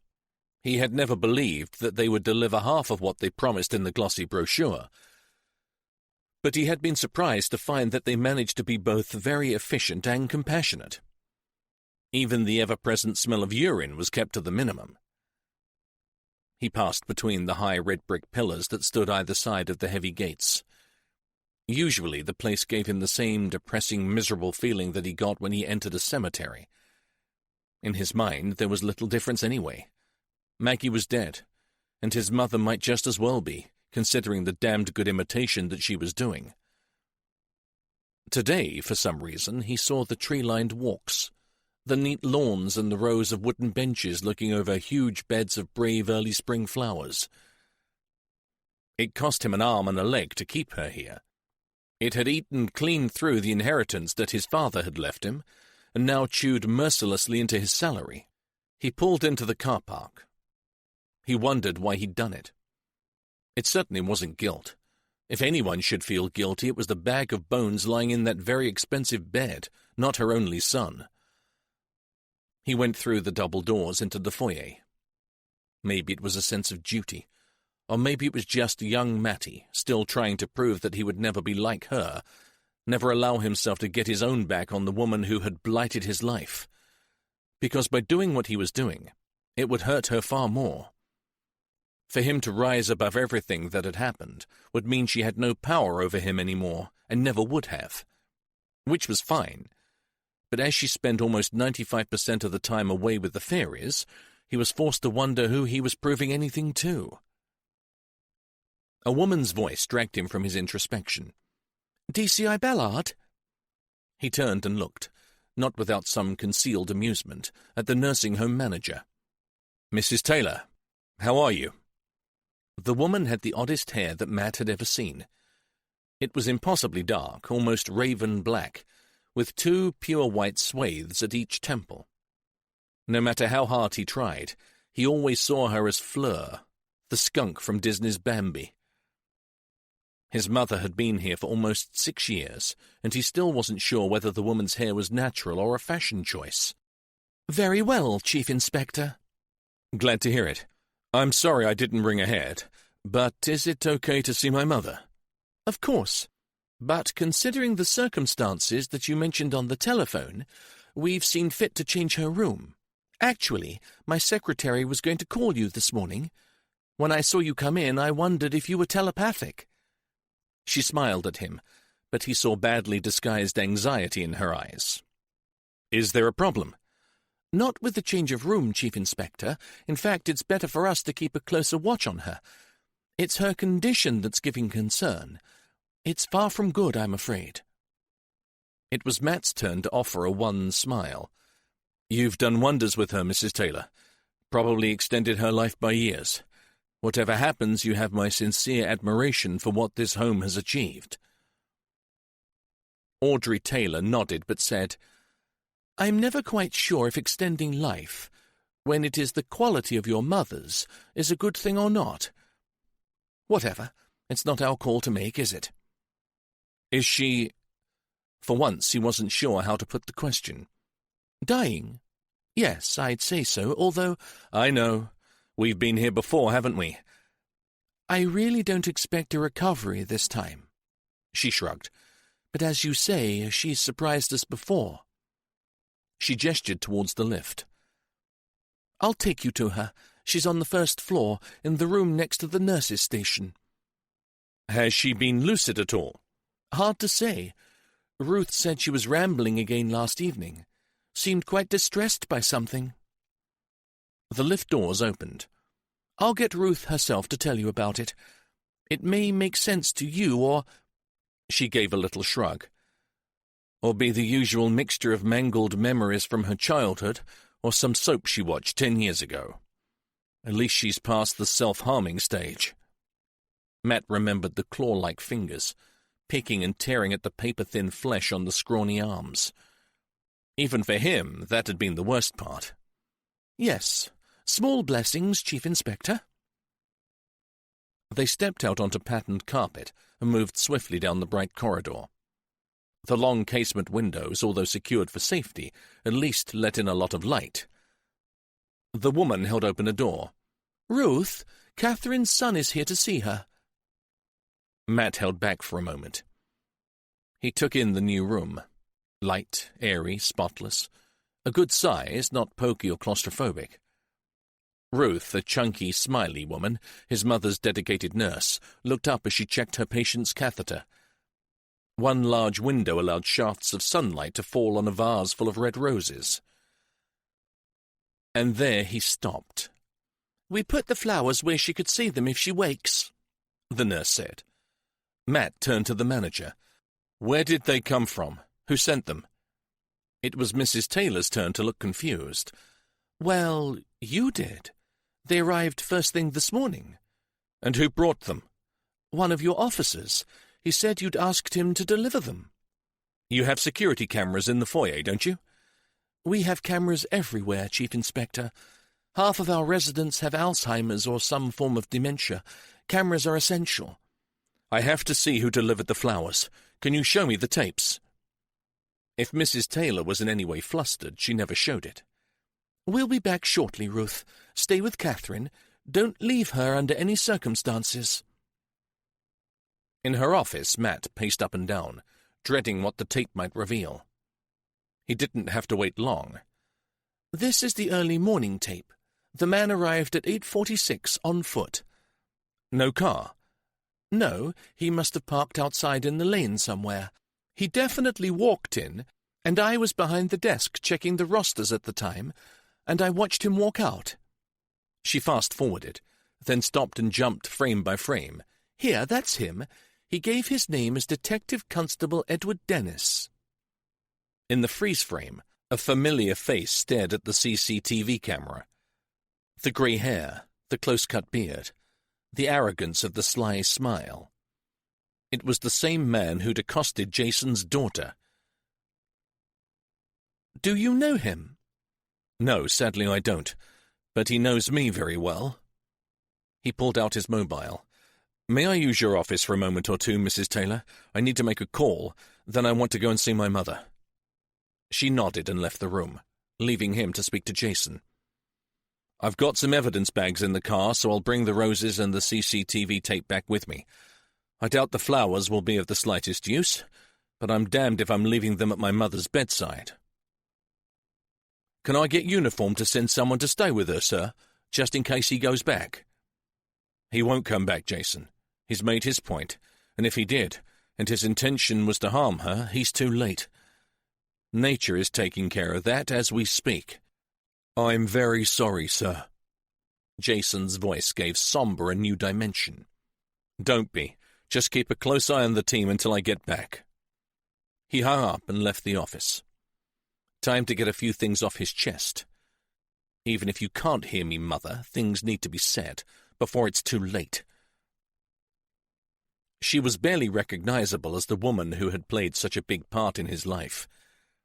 He tried to superimpose the formidable matriarch with hard features and thick, dark brown hair over this emaciated wisp of a woman, but he failed. It just wasn't possible. "She talked a lot last evening. Even when the night staff arrived, she was still unsettled." Ruth handed him a cup of tea. "Anything coherent?" "Are you sometimes called Matty, sir?" "Sometimes, but usually only by people that care about me." Ruth moved across to the window. "I'm sure it's not my place to comment, sir, but I think she does care." He stirred his tea, but didn't look up. "Whatever gives you that misconceived idea?"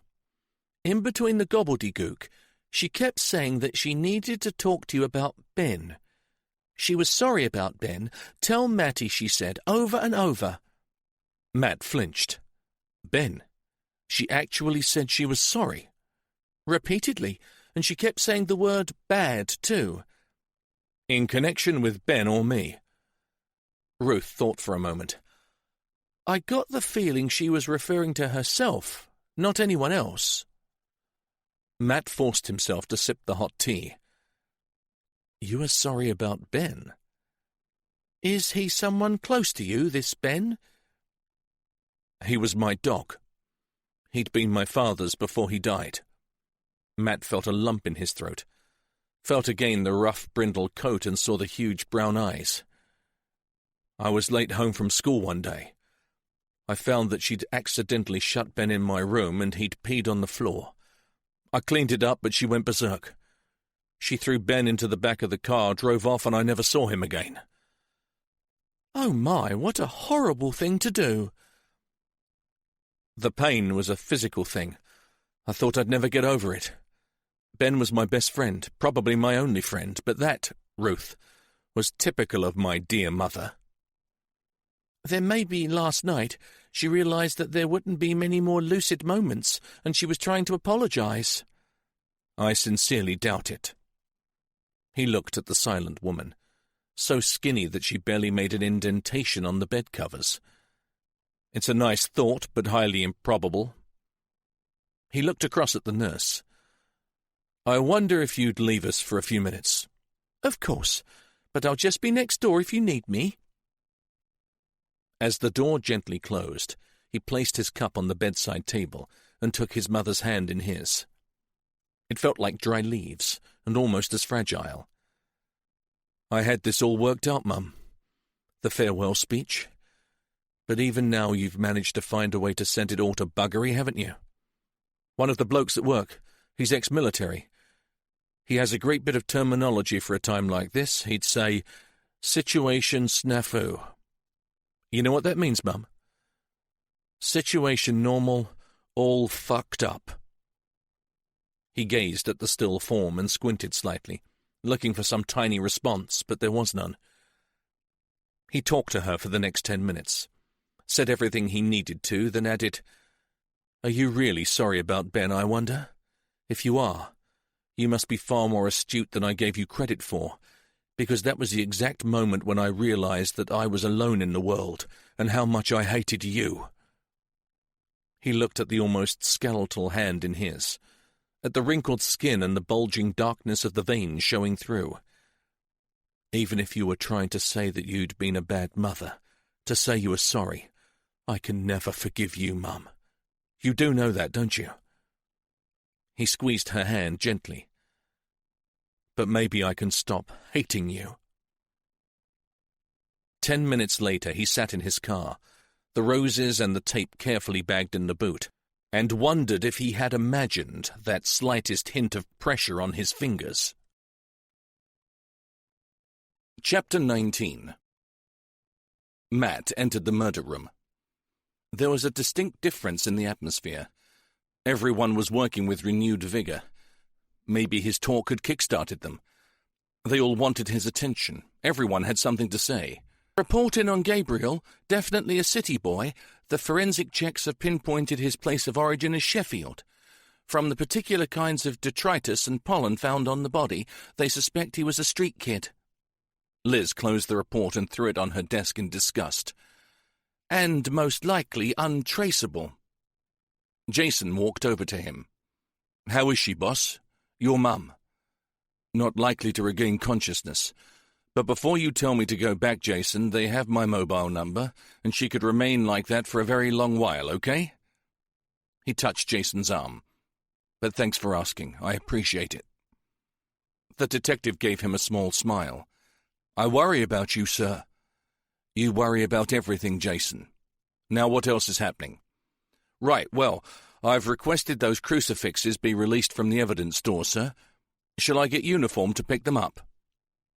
Matt thought about it, then said, No, just get them photographed if you would. They're probably safest left where they are right now. No problem.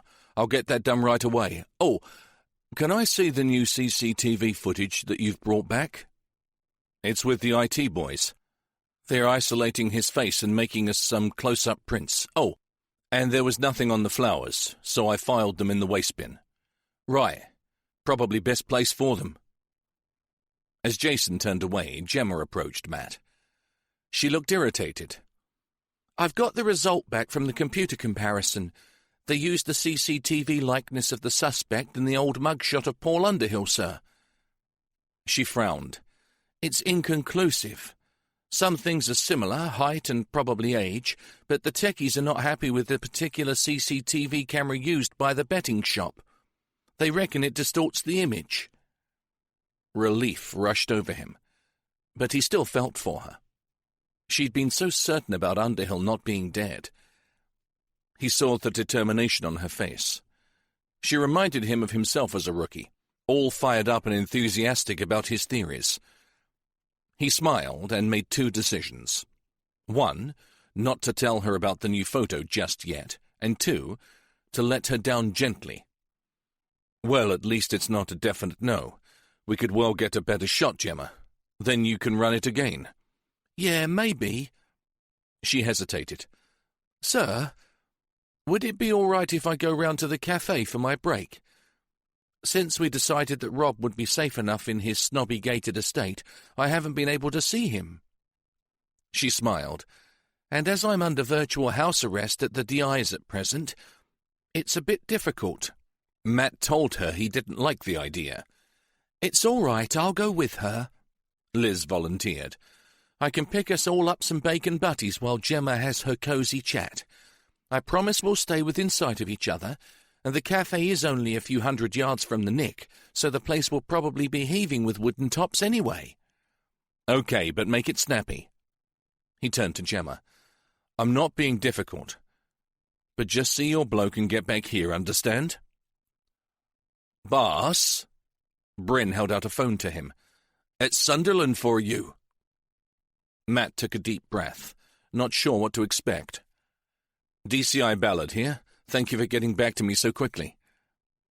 The woman on the other end had a friendly Geordie accent, and after a quick introduction explained what they'd found. Nothing much to help, I'm afraid. The tattoo place has only been there for a few months. The owner is from down south, Brighton to be exact. He's not known to us, never been in trouble of any kind. He did take a look at your design, but he said he's never been asked for anything like that before. He thinks it may be of Celtic origin, but definitely not a well-known standard or even an odd one from his book of designs. Sorry I can't be more helpful, but I've emailed you the full details of the owner. Matt bit on a jagged fingernail. He had hoped for more. We had already worked the Celtic bit out when the old case was running, Sergeant, but thank you for checking it out for us. One other thing, sir. Maybe nothing. Before this chap bought the place, 16 Baltimore Street was owned by an adoption agency. Matt frowned, unsure if this was important or not. The officer continued. I've put the details on the email too. You never know. It might be helpful. As he replaced the receiver, Matt felt a small shiver of excitement. This was it. Nothing to do with tattoos. Everything to do with who owned the place earlier. He went swiftly to his office, logged in and opened his email. The memo was already waiting to be picked up. He scanned through the first part, then saw what he wanted. The email read, "The Cadogan Fife Adoption Agency, no longer operative. Closed in 2005, although allowed the premises at 16 Baltimore Street to be used on a temporary basis as a charity shop supporting a local hospice. Manager when the agency ceased to operate was Mrs. Alexis Pert, now retired. Home address, 82 Viaduct Street, Browns Hill, near Chester Street, County Durham. According to our records, this was an approved Christian agency working closely with the local diocesan adoption services. They had an excellent record and achieved a high success rate of linking children with suitable home environments. Hope this helps. Sergeant Helen Gaines, Sunderland, Northumbria Police." Matt saw a telephone number beneath the address. His instinct was to pick up the phone, but thinking for a moment or two, he replaced the receiver. What exactly was he going to ask the woman? It would help to try and get a handle on why the killer had put them on this track in the first place. Maybe he'd talk it through with the team. Second thoughts, he'd throw it to the super first. As he hurried up the stairs to the super's office, Matt began to feel uneasy. The killer had taken things to a new level by tossing in a clue. The problem was that whoever the murderer was, he was still pulling the strings, and Matt badly needed to change that situation, and fast, before someone else got hurt. "Can I catch a favour, Sarge?" Gemma looked hopefully at Liz as they entered the cafe and made their way between a crush of uniformed bodies. "Depends. Does it involve large amounts of money?" Liz said. "No," she laughed. "Nothing like that. The thing is, Roy doesn't know that this," she pointed to the blue and yellow bruises on her cheek, "came from a meeting with the killer. Don't tell him, will you? He'll be really upset if he knew, and I don't want him worrying about me any more than he does already." "What on earth did you tell him? You look like you've taken on the London Irish." "Riot training." "And he bought it? You're kidding. I know it can get a bit out of hand, but a few wooden bricks wouldn't do that." "Roy doesn't know that, does he? He's in advertising, remember? Different world." "Fair enough, but that doesn't make him a total plank." She pulled a face. "Does it? Of course not, but he really cares about me. Please, Sarge, if he thought I had a run-in with a murderer, God knows what he'd do." "My lips are sealed, even if your excuse was extremely crap." "There he is. Come and meet him." Gemma grabbed her arm and dragged her through a small gaggle of customers. "Roy!" The couple hugged, then kissed. Not the sort of kiss that Liz suspected that they would have liked to enjoy, but considering a large percentage of the station was watching, it was intimate enough. "Roy, this is Detective Sergeant Haynes." She held out her hand. Roy was not exactly what she had imagined. He was slim, quite good-looking, with longish dark brown hair, trendy black-rimmed glasses, and a warm smile. He wore a dark T-shirt under an expensive suit, one that looked distinctly out of place in the greasy spoon. All in all, the only thing that she found mildly disappointing was the less-than-firm handshake. And that, Elizabeth, is because you spend far too much time in the company of big, brainless, macho blokes. "Pleased to meet you, Roy." "Hello, Sergeant Haynes.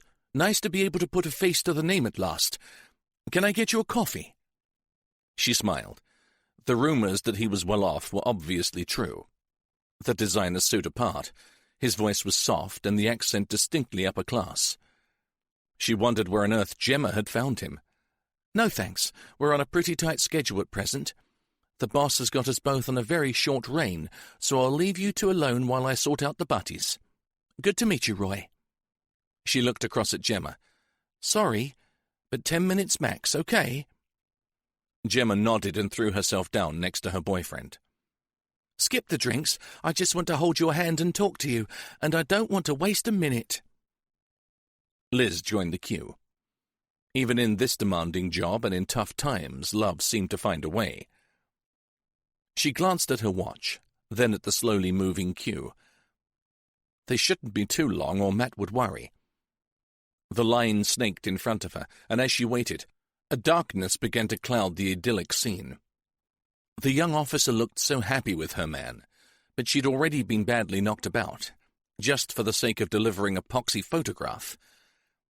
Was she really safe now? The place was crawling with fellow coppers, but still Liz felt a chilly sort of disquiet surround her. Even the boyfriend Roy, well, she certainly couldn't imagine him wading in, if there were any rough stuff. Maybe he was a disposable target too. She glanced across, not wishing to intrude, but needing to be vigilant. From what she saw, it was pretty clear how they felt about each other. That could be a great hook for the killer. After all, he'd been damned accurate as to what would yank Jason's chain. Just involve his kids. Liz shivered. Jason's daughter had had one hell of a close call. Who was next on the hit list? She took a few steps forward and shuffled her feet impatiently. What or who was her Achilles' heel? She had no kids. There was not even a dog or a pet budgie to worry about. Caring about Gary went without saying, but he was a highly trained soldier with years of service under his belt. She was forced to smile, and that was apart from being built like one of his own tanks. She would never worry about someone trying to jump Gary. In fact, God help anyone who did. Her only sister lived in New Zealand, and Gary's twin brothers were also serving in Iraq.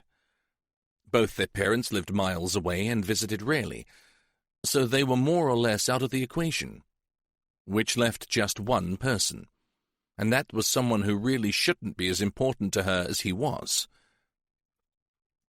Liz watched Gemma and Roy as they talked earnestly together, heads almost touching. Matt had never meant to become anything more than a sexual outlet, but right now she was forced to admit that her feelings for Matt had changed. She felt a slight confusion when she was with him, and there was a comfortable, easy feeling when they were alone, one that, considering the circumstances, just shouldn't be there. Before all this, the sneaking around had evoked only a strong sense of danger and excitement. Now, although the sex was still electric, there was something else as well, and that could be truly dangerous. As she approached the counter, she offered a small prayer of thanks that Matt didn't feel the same, because if he had become her weak point, then she could be his, which was a nasty and frightening thought. Thank God he'd made it clear that she was just a useful and pleasant distraction. She finally placed her order, feeling a little better. No way, after everything that Matt had suffered in the past, was he going to go all soft on another woman, especially one in her complicated situation. She took the bag of sandwiches and gave herself a swift dressing down. And you can just forget all that sentimental garbage about feelings, too. It's just a very convenient and satisfying interlude, and that's exactly how it's going to stay. The super stared at the telephone number. Could it actually have anything to do with the woman in the photograph? Your old sweetheart, Laura, isn't it? Matt had already considered that. I can't think how, sir. Laura wasn't adopted, and to my knowledge no one in her family was either. They were from Cambridgeshire, and I can't ever recall them having any ties with Sunderland. What if the killer tracked Laura down after she'd done her runner? Maybe she worked at the agency or knew someone who did. After all these years? I suppose it's possible, but I hunted for her using every technique at our disposal, and I never even had a sniff of finding her. Matt shook his head. More likely that photo is just something else to wind me up, another pop at me, saying how much he knows about my past. The telephone number is really a clue to either the killer or maybe one of his victims. Gabriel. Maybe he was adopted. And Sunderland would definitely be classed as big town city with regards to the forensic findings. Would the killer really care about the kid he murdered? Matt asked. That would depend on whether the child was known to him or to one of us. An integral part of the plan or just a random choice. He paused. Frankly, my money is on random. Me too. Which brings us back to the killer himself. Perhaps he's trying to lead us to his own identity. The super nodded. That's plausible. Serial killers can crave notoriety, and they can also love to play with the authorities. It can't be much fun when you have all the cards stacked in your favor, can it? He's got to give us a break soon, or it's pointless playing. Well, check out the woman who ran the agency, and let me know what you come up with, okay? Matt stood up to leave. I thought you'd like to know that I've decided to stay with a friend until all this calms down, sir. At bloody last. I was beginning to think I'd have to evict you by force. The super smiled and reached for a pen. You'd better give me the address and contact number. I'm moving into A.D. Clarkson's hotel, sir. The Wagoner's Rest. You know it, I'm sure. The super leaned back in his chair and threw Matt a shrewd look. Oh, yes, I know it. And I know Clarkson, too. Sadly, in a professional capacity. He's straight now, sir. Has been for donkey's years. Forgive my cynicism, Matt, but that's one man I never thought would stay out of prison for long. There's an exception to every rule, sir. Ady's a good bloke, honestly. You trust him? He turned out to be an unlikely ally and a bloody good friend when I really needed one, sir. I have no reason not to trust him. Well, if that's the case, you've probably picked a pretty good place to lie low. I can't see A.D. Clarkson backing off from a fight if one presented itself, can you? Before Matt could answer, there was a loud knock on the door, and a young PC stuck his head around the door. DCI Ballard, sir. The desk sergeant sent me. Said to say that there's been a report of a youngster gone missing from the Carsons Marsh area. A boy. He thought you'd want to know. Too bloody right. Okay, Constable. Tell him I'll be right down. Oh, and by the way, do we know the age of the child? He'd asked the question, but he sure as hell didn't want to hear the answer. 11, I think, sir. Matt's heart sank. Chapter 20. Jason, where are the others?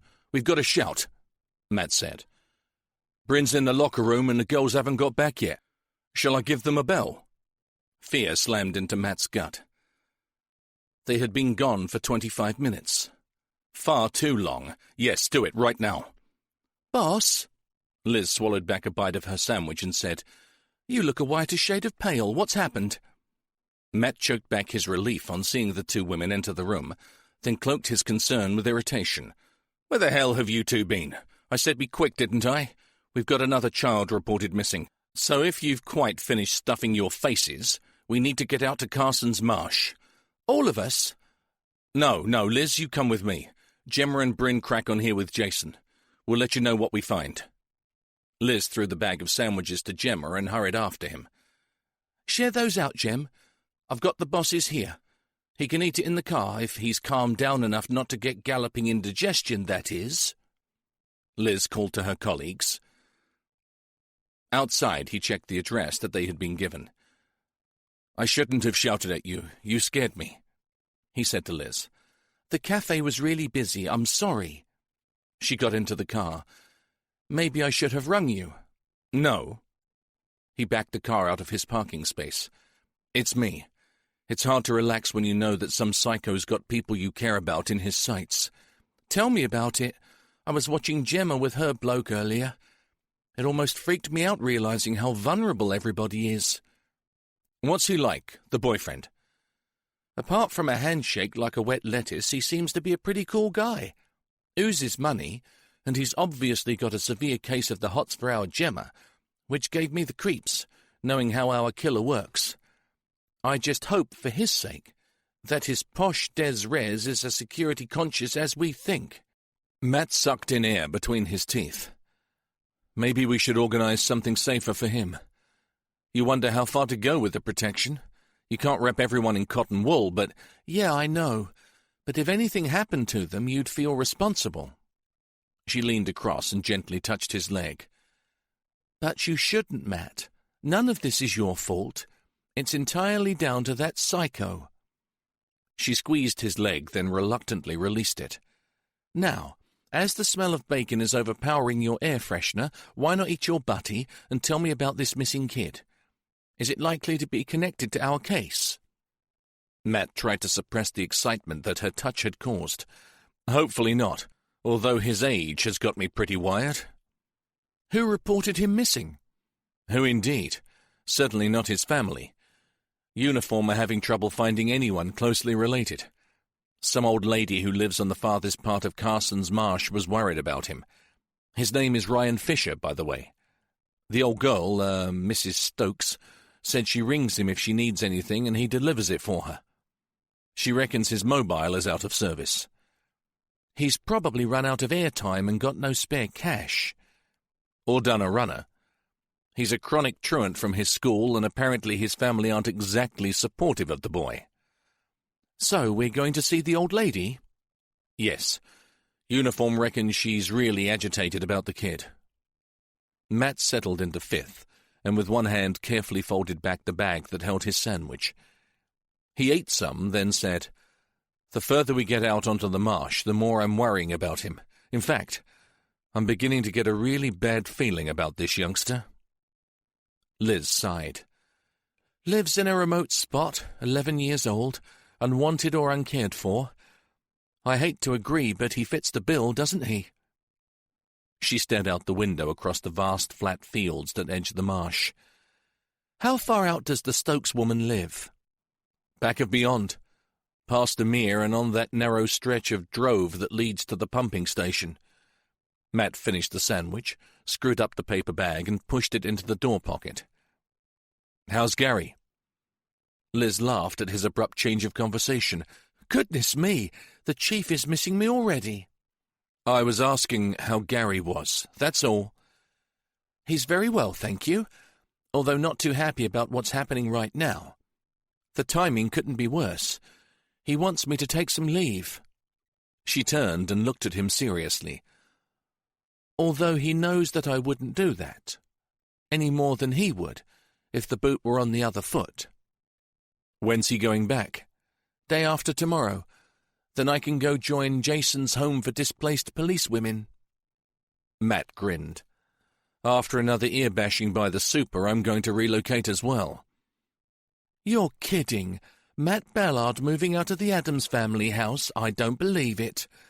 Just temporarily. Adie's putting me up. I should have known. What a shame I'm stuck playing My Little Pony with Gemma when there are so many other games I would prefer to be playing, Matty. Please don't. He groaned. Well, we'd better hurry up and catch this bloody killer. Then maybe we can get back to normal, whatever that is. This time it was Matt's turn to place his hand on Liz's leg. He felt it move beneath the smooth fabric of her skirt. Then her own hand covered his and drew it slowly up her thigh. What time is Mrs. Stokes expecting us? Her voice was husky.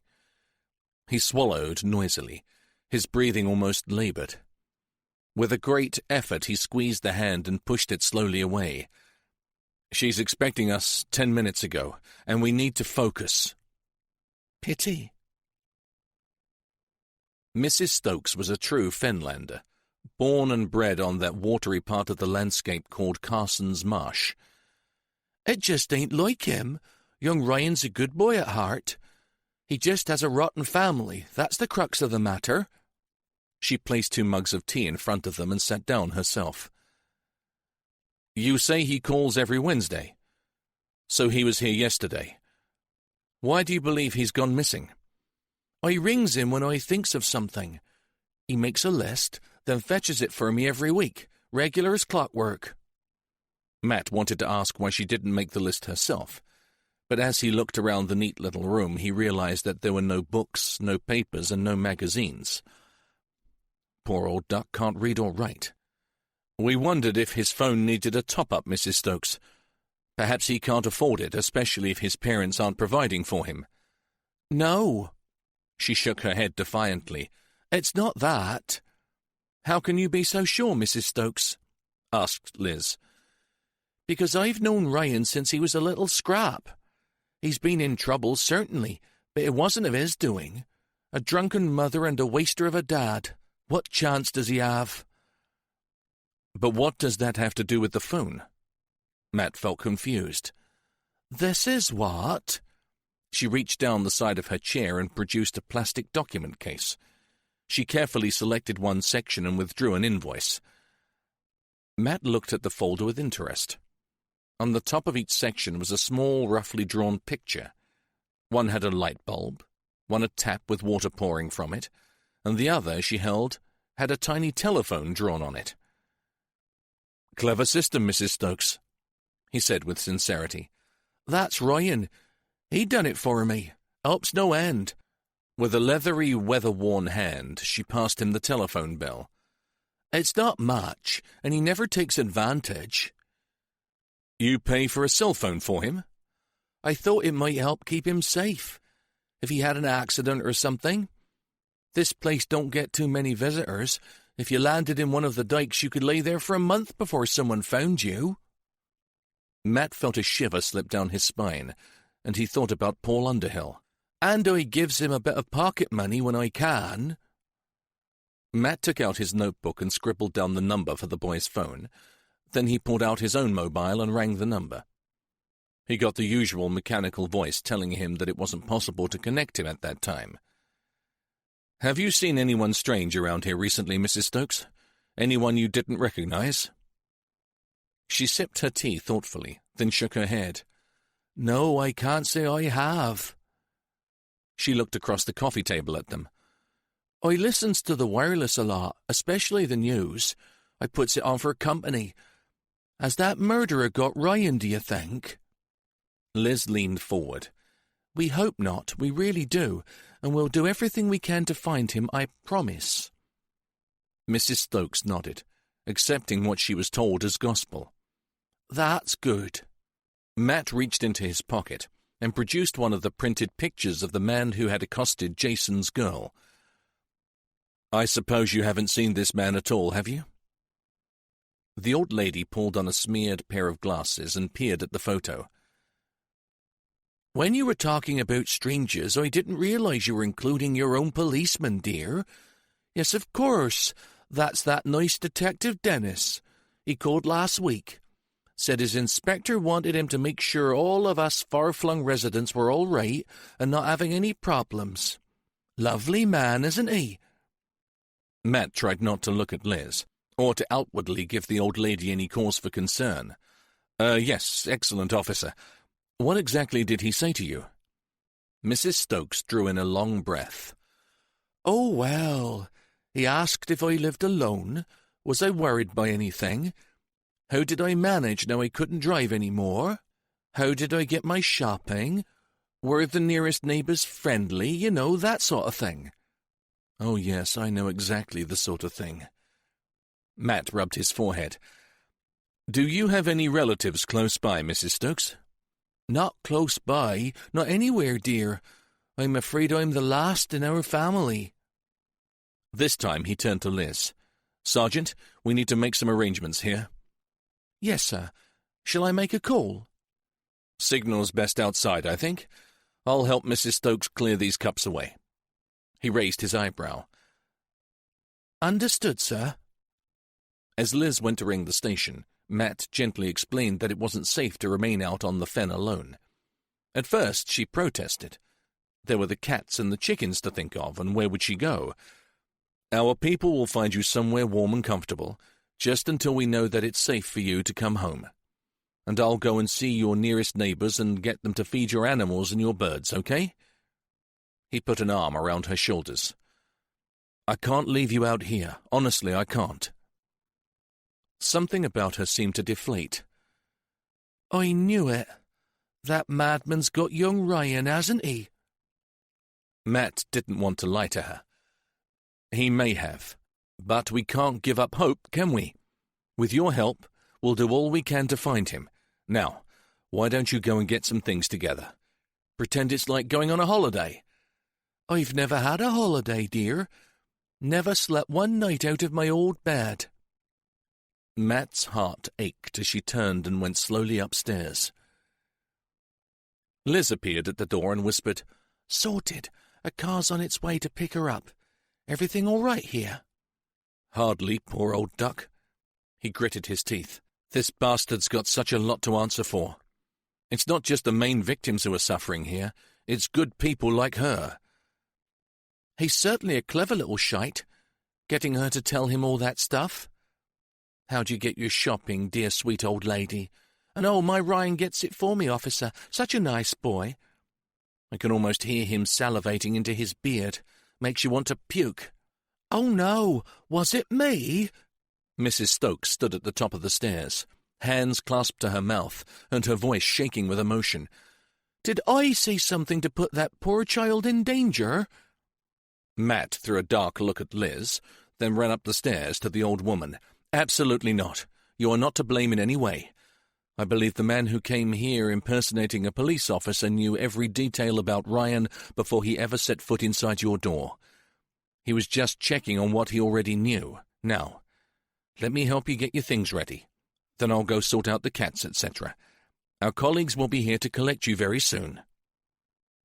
When they finally left, they took with them an old-school photo of Ryan Fisher, courtesy of the woman who had paid for it, and a very concise list of his favourite places, football teams, foods, clothes, and pop songs.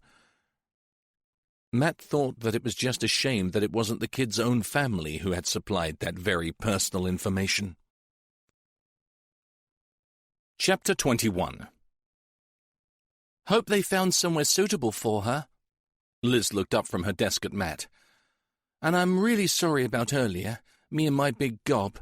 I thought she was in the bedroom packing. I was just so bloody angry at the way he manipulates everybody. I know, but she's okay now. They got her a temporary furnished room at the Elmdale Wharton-controlled flats in Barley Street. The officer who went with her said she was well impressed, and her new neighbour was talking her into joining them for bingo tonight. She could use some friendly faces around her right now. Take her mind off that lad. Any luck with his family? Yes. The father is working on some building site in Nottingham. He's been notified, and is apparently on his way home, and the mother was found out cold at her friend's house earlier. As soon as someone has managed to sober her up, they'll bring her in. I would have thought the news that your only son might have been abducted would sober anyone up. You haven't seen Mrs. Fisher, boss. Perfect Jeremy Kyle show material. Lovely. I can hardly wait to meet her. Matt sat on the edge of the desk. Uniform are doing a house-to-house out on the marsh, but... He shrugged. What a godforsaken area to have to cover. Any leads yet? Nothing. But we've got every available officer out there asking questions and showing the photographs of Ryan and the bogus detective Dennis. Maybe we'll get lucky. He stood up.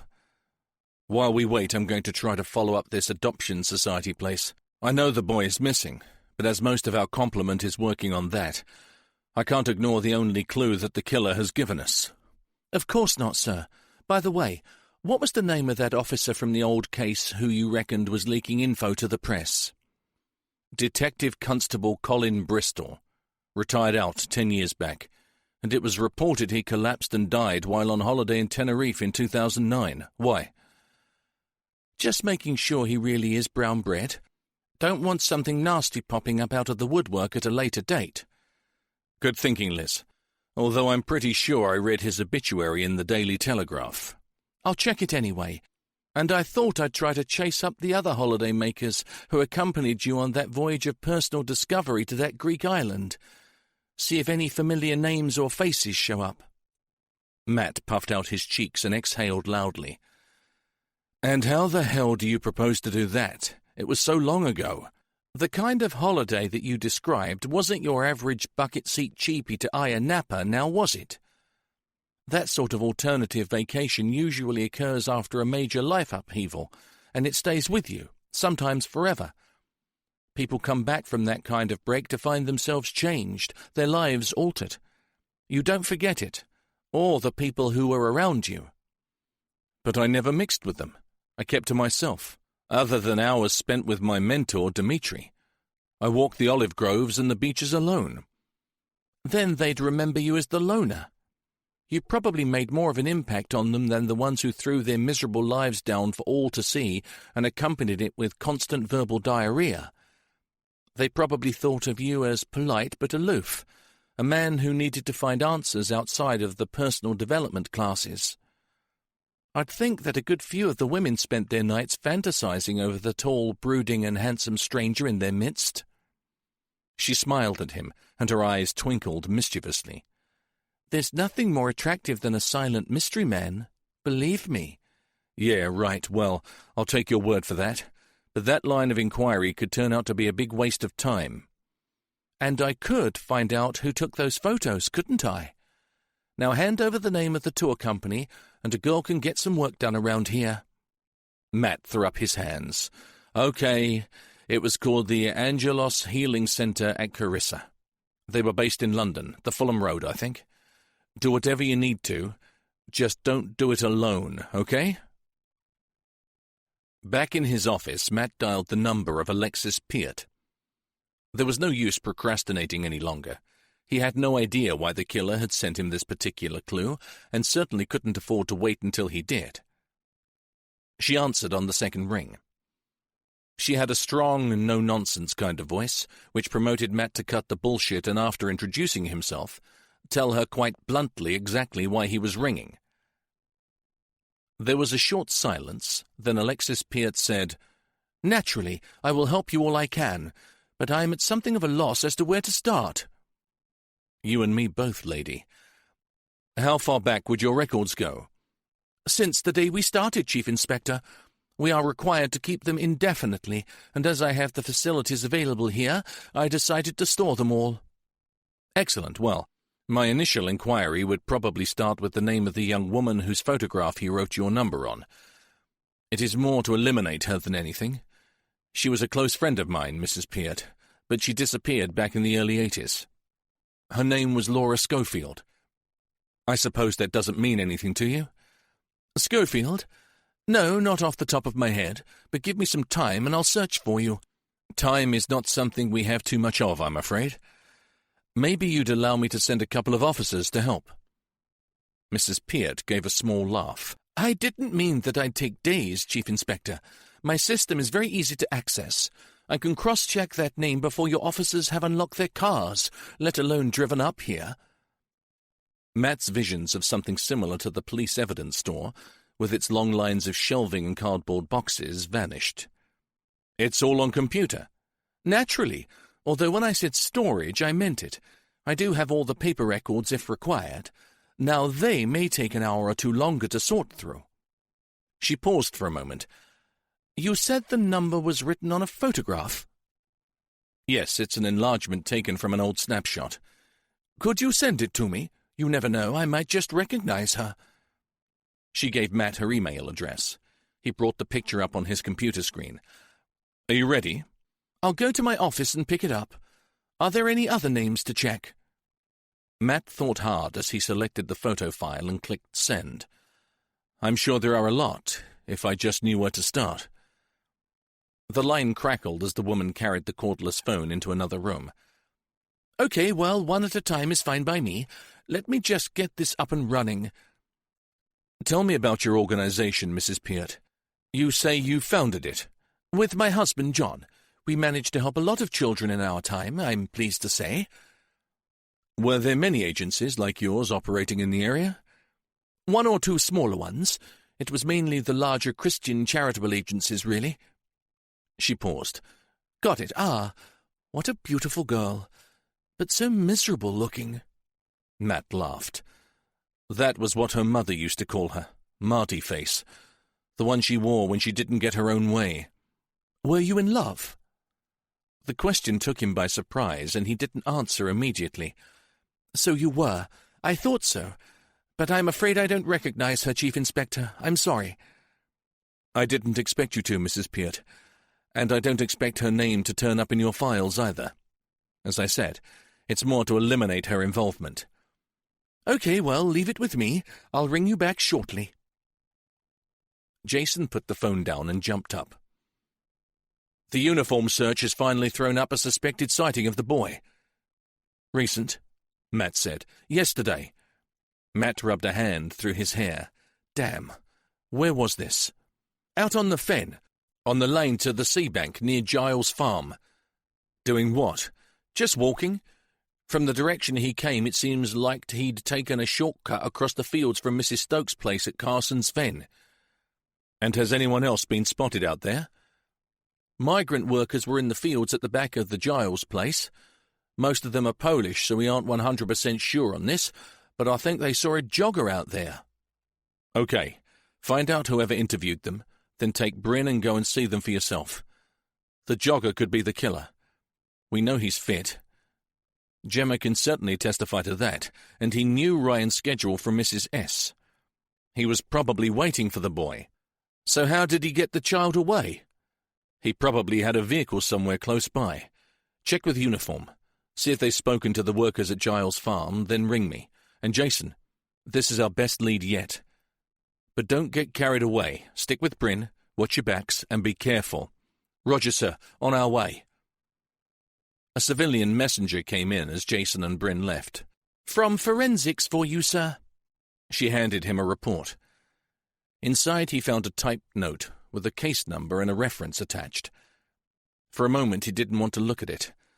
Then, with a slightly shaking hand, he unfolded the paper and read, For the attention of DCI Ballard, findings re: 1 gold-coloured ring. The ring is established to be of 18-karat gold. It is a plain wedding band with a rope design edging. At some point it has been altered, made smaller. Tool markings and quality of workmanship, particularly regarding the rope edging, suggest this was not carried out by a craftsman. From the wear on the surface of the metal, it is believed that the repair was carried out many years after its original manufacture. The hallmark indicates the SA office as London and has the date letter for 1951. Inner band has marker's mark BV. Tests show that the ring has not been worn for many years. Its present condition suggests that it has been kept clean and boxed. There were no traces of fingerprints, fibers, or other deposits present. Matt read it and reread it. Irritation coursed through him. This told him nothing that he didn't know already. Maggie's ring had been second-hand, so 1951 could have been correct. But he hadn't a clue. And yes, she'd had the ring made smaller, in a local high-street jeweller who had done a less-than-brilliant job. But he really didn't know its origins, and he had no way of checking them. He was not the sort of man to keep old receipts, no matter how significant. He walked slowly across to the coffee machine and stabbed viciously at the buttons. He had been so certain that it was Maggie's ring.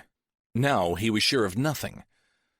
The super had insisted that it was a clever ploy to get him running to her grave, to see if it had been tampered with, and to find the flowers in the next photograph, which was exactly what he'd done. Maybe that was all there was to it. Roll up, light the blue touch paper and watch the detective run around like a crazy man. Well, maybe. But the seed of suspicion that a madman had somehow got hold of his dead wife's ring was still lying dormant beneath the surface of his mind, and he could do nothing to shift it. As he removed the polystyrene beaker from the machine and picked up the report from the table, he saw a small note still in the envelope. Placing the hot coffee down, he stared at the handwritten message. Chief Inspector, do you have a clear photograph of your wife's ring? The wedding photo showing you cutting the cake, for example. I may be able to do a high magnification comparison with the ring itself. After all, I can work wonders. And it's certainly worth a try, I think. Rory Wilkinson. Matt closed his eyes for a moment. There certainly had been pictures, but where were they? In the attic? No, they were in an old leather attaché case in the cupboard under the stairs. When he went home to get his things, he would fish it out and get it down to the pathologist. He wondered how he'd found out about the ring in the first place. Matt certainly hadn't told him it was his wife's. Thanks, our Jason. On one of your jolly visits to the mortuary, was it? Matt sipped his coffee and had the sudden urge to go home, go to bed, and not set the alarm clock. Everything was going at breakneck speed. He needed to get off the merry-go-round and regroup. But the killer was not giving him time to breathe, which was probably exactly what the bastard intended. Back in his office, he had barely sat down when his phone rang. Mrs. Peart, already? Your filing system really must be good. Got time to come down here and give some of our admin kids a few lessons? Love to, Chief Inspector, but sadly this time I've nothing to offer you. That name doesn't show up anywhere, and I've tried variations on the spelling, although that wasn't the kind of mistake we could afford to make when it came to legal documents. Thank you for looking. If it's all right with you, as soon as I get a moment, I'll compile a list of other possible names, if you'd be kind enough to check them out for me. No problem. I'm both retired and widowed, so I have plenty of time on my hands. She hesitated. You are sure it has nothing to do with the new owners of our old premises? What's it called now? Oh, yes, the Inksmith Tattoo Studio. We've checked them out already and can't make a connection. Our man is devious, and I'm sure the answer lies with you somehow. How intriguing, although perhaps on reflection, maybe a little disturbing. Please don't worry yourself, Mrs. Peart. He is not in your neck of the woods, I promise you. He's making himself very busy down here at present. In fact, he's managing to make our lives very uncomfortable indeed. How frustrating. Even I feel some sort of indignation that he should dare use my phone number to taunt you. I can't begin to imagine how you feel. She gave a snort of disgust. If there is anything I can do, just ask, Chief Inspector, and in the meantime, I'll do a little sleuthing of my own. We had to do a lot of evaluations and some pretty deep digging into people's history when finding a safe home in which to place a child. Luckily, I had a keen sense of intuition when it came to the rum ones. Sixth sense, my husband would say. While I'm waiting for your list of names, I'll run a few outside-the-box checks to see if there were ever any placements or old prospective adopters from your area. See if anyone sets off my alarm bells. Matt liked her initiative. That would be great, if you can spare the time. It would be much appreciated. I'll give you my mobile number. Phone me directly if you find anything interesting. He finished the call, swallowed back the coffee, and wondered if Jason would come up with anything. Frankly, he doubted it. If the jogger was the killer and he'd been seen, then he'd wanted to be seen. He was far too careful to leave clumsy clues behind. He checked his watch. Maybe he'd go home, find that old photo, and pack up a few clothes and toiletries. Yeah, he'd do that while he waited for Jason to return. But after everything he'd said to the others, he didn't dare go alone. He glanced through the glass panel into the outer office. Gemma and Liz were deep in conversation on their respective phones. Better let them get on. He could beg a uniformed officer from the desk sergeant, but he didn't feel like making polite conversation as they drove. With a sudden smile, he picked up his car keys and took out his phone. Thinking about it, he knew the very man for the job. He dialed A.D. Clarkson.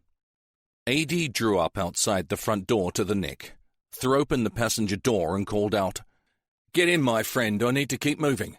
This place gives me the screamers." "No wonder. You've spent enough time in it. And not one single visit is a pleasant memory. Thanks for reminding me." He grinned at Matt. "So what's going down? Why am I the chauffeur as well as the landlord?" Matt sank back in the comfy seat. "I needed a friend, not another copper for company." "What about your foxy little woman? I'm sure she's very friendly." "Too right. But with all this heavy stuff happening, I'm happier with her and the rest of the team in safe places." "And I'm expendable?" "You, mate, are big enough and most definitely ugly enough to look after yourself and me, for that matter." "So this lunatic is for real?" "He's in deadly earnest." "What's he after?" "Now that's a question that I would dearly love to know the answer to." Matt sighed. "Listen, I never told you this, okay? He may have taken another child." A.D.'s scarred knuckles turned white as he gripped the steering wheel. "That's sick shit.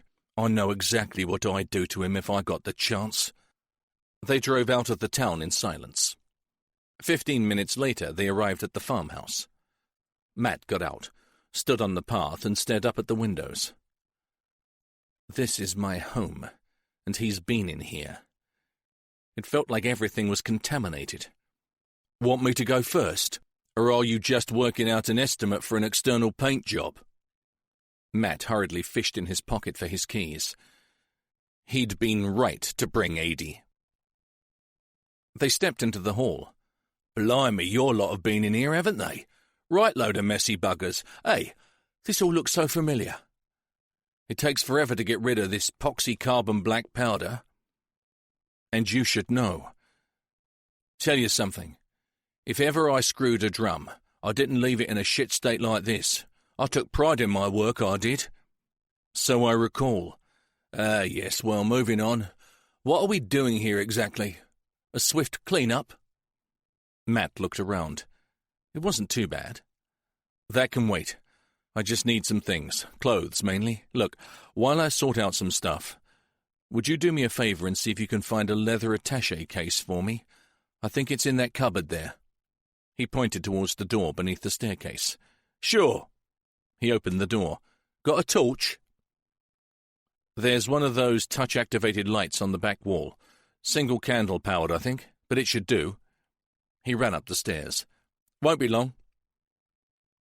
He found a gym bag in the bottom of his wardrobe and went to the bathroom where he gathered up his shaving gear and toiletries. He had a gut feeling that he was going to be at Adie's for some time, so he pulled out an old suitcase, put it on the bed and began scouring his cupboards for suitable clothes. He was just grabbing a pair of boat shoes from the rack when he heard a heavy tread on the stairs. Adie stopped in the doorway. His usual expression, one of mild amusement at everything, was missing.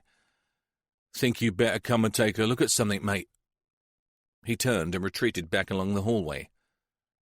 What's the problem? Matt didn't like to see Adie this serious. It made him nervous. You've had visitors. Matt saw the old leather case sitting beside the open cupboard door, and Adie, crouching down and easing himself back inside the crawl space. His voice sounded muffled as he said, A bug. To be accurate, a well-hidden covert listening device. But I don't expect Matey Boy was thinking that you'd send an old pro like me creeping around in your junk hole. I spotted it immediately. He backed out and brushed dust from his shoulders. Sorry, mate, but someone has wired you up. Matt said nothing for a moment. Then he was overcome by pure white-hot rage. How long do you think it's been here, and what's its range? He asked through gritted teeth. Been here quite a while. It's a sophisticated piece of kit, but not cutting edge. 6 months, maybe? I guess it's got a range of about 50 meters. Adie raised an eyebrow. It'd certainly reach your bedroom, if that's what you're worried about. I've temporarily disabled it, but do you want me to strip it out? No, don't touch it. I'll get forensics to remove it and hopefully even get a trace on it. Jesus. He slammed a fist into the wooden banister rail. 6 fucking months. Oh my God, what has he heard? I guess you don't go poking around in here too often. Matt felt sick. I never go in there. Mrs. Cable keeps the hoover and the dusters there. Other than that, as you say, it's just old junk. Well, unless your Mrs. Cable is a spook in another life, she certainly wouldn't have noticed it. Even your sockos missed it. Adie reached forward and gripped his shoulder. Sorry, mate. This arsehole really does have it in for you, doesn't he? His face was still serious. Good move coming to my place for a while. If he shows up and I'm around, he'll be picking his teeth out of his arse while he waits for the judge to pass sentence. He gave Matt a rueful smile. I found your case. They stared at it. If you hadn't come looking for that, Matt said. Adie tilted his head to one side. So, what's so important about it? Matt knelt down on the carpet and opened it. It was packed full of photographs. As he sorted through them, memories flooded back. Like waves crashing onto the shore, each picture evoked a new and stronger recollection than the one before. Adie squatted down beside him, lifting photographs, staring at them, then putting them back. Were you ever that young? Apparently. I assume you are looking for something particular, and this is not just a rehearsal for a new run of This Is Your Life. Matt didn't answer. He'd found it. Ah, the lovely Maggie with her handsome groom. Adie's smile faded, and his brow crinkled up into furrows. Why the hell do you have the overwhelming need to find a photograph of a bloody cake? Matt stared at Maggie's hand, alongside his own, grasping the ornate cake knife. "It's not a cake.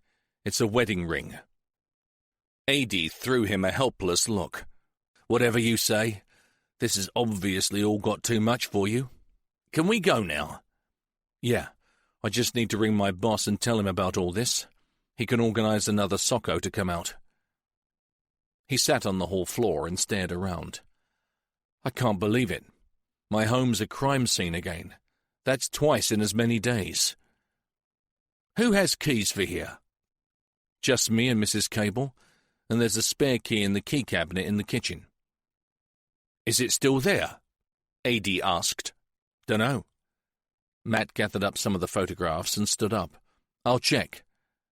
"Still here," he called back from the kitchen. "I'd better take it. Forensics will need it to get in." He pocketed the key.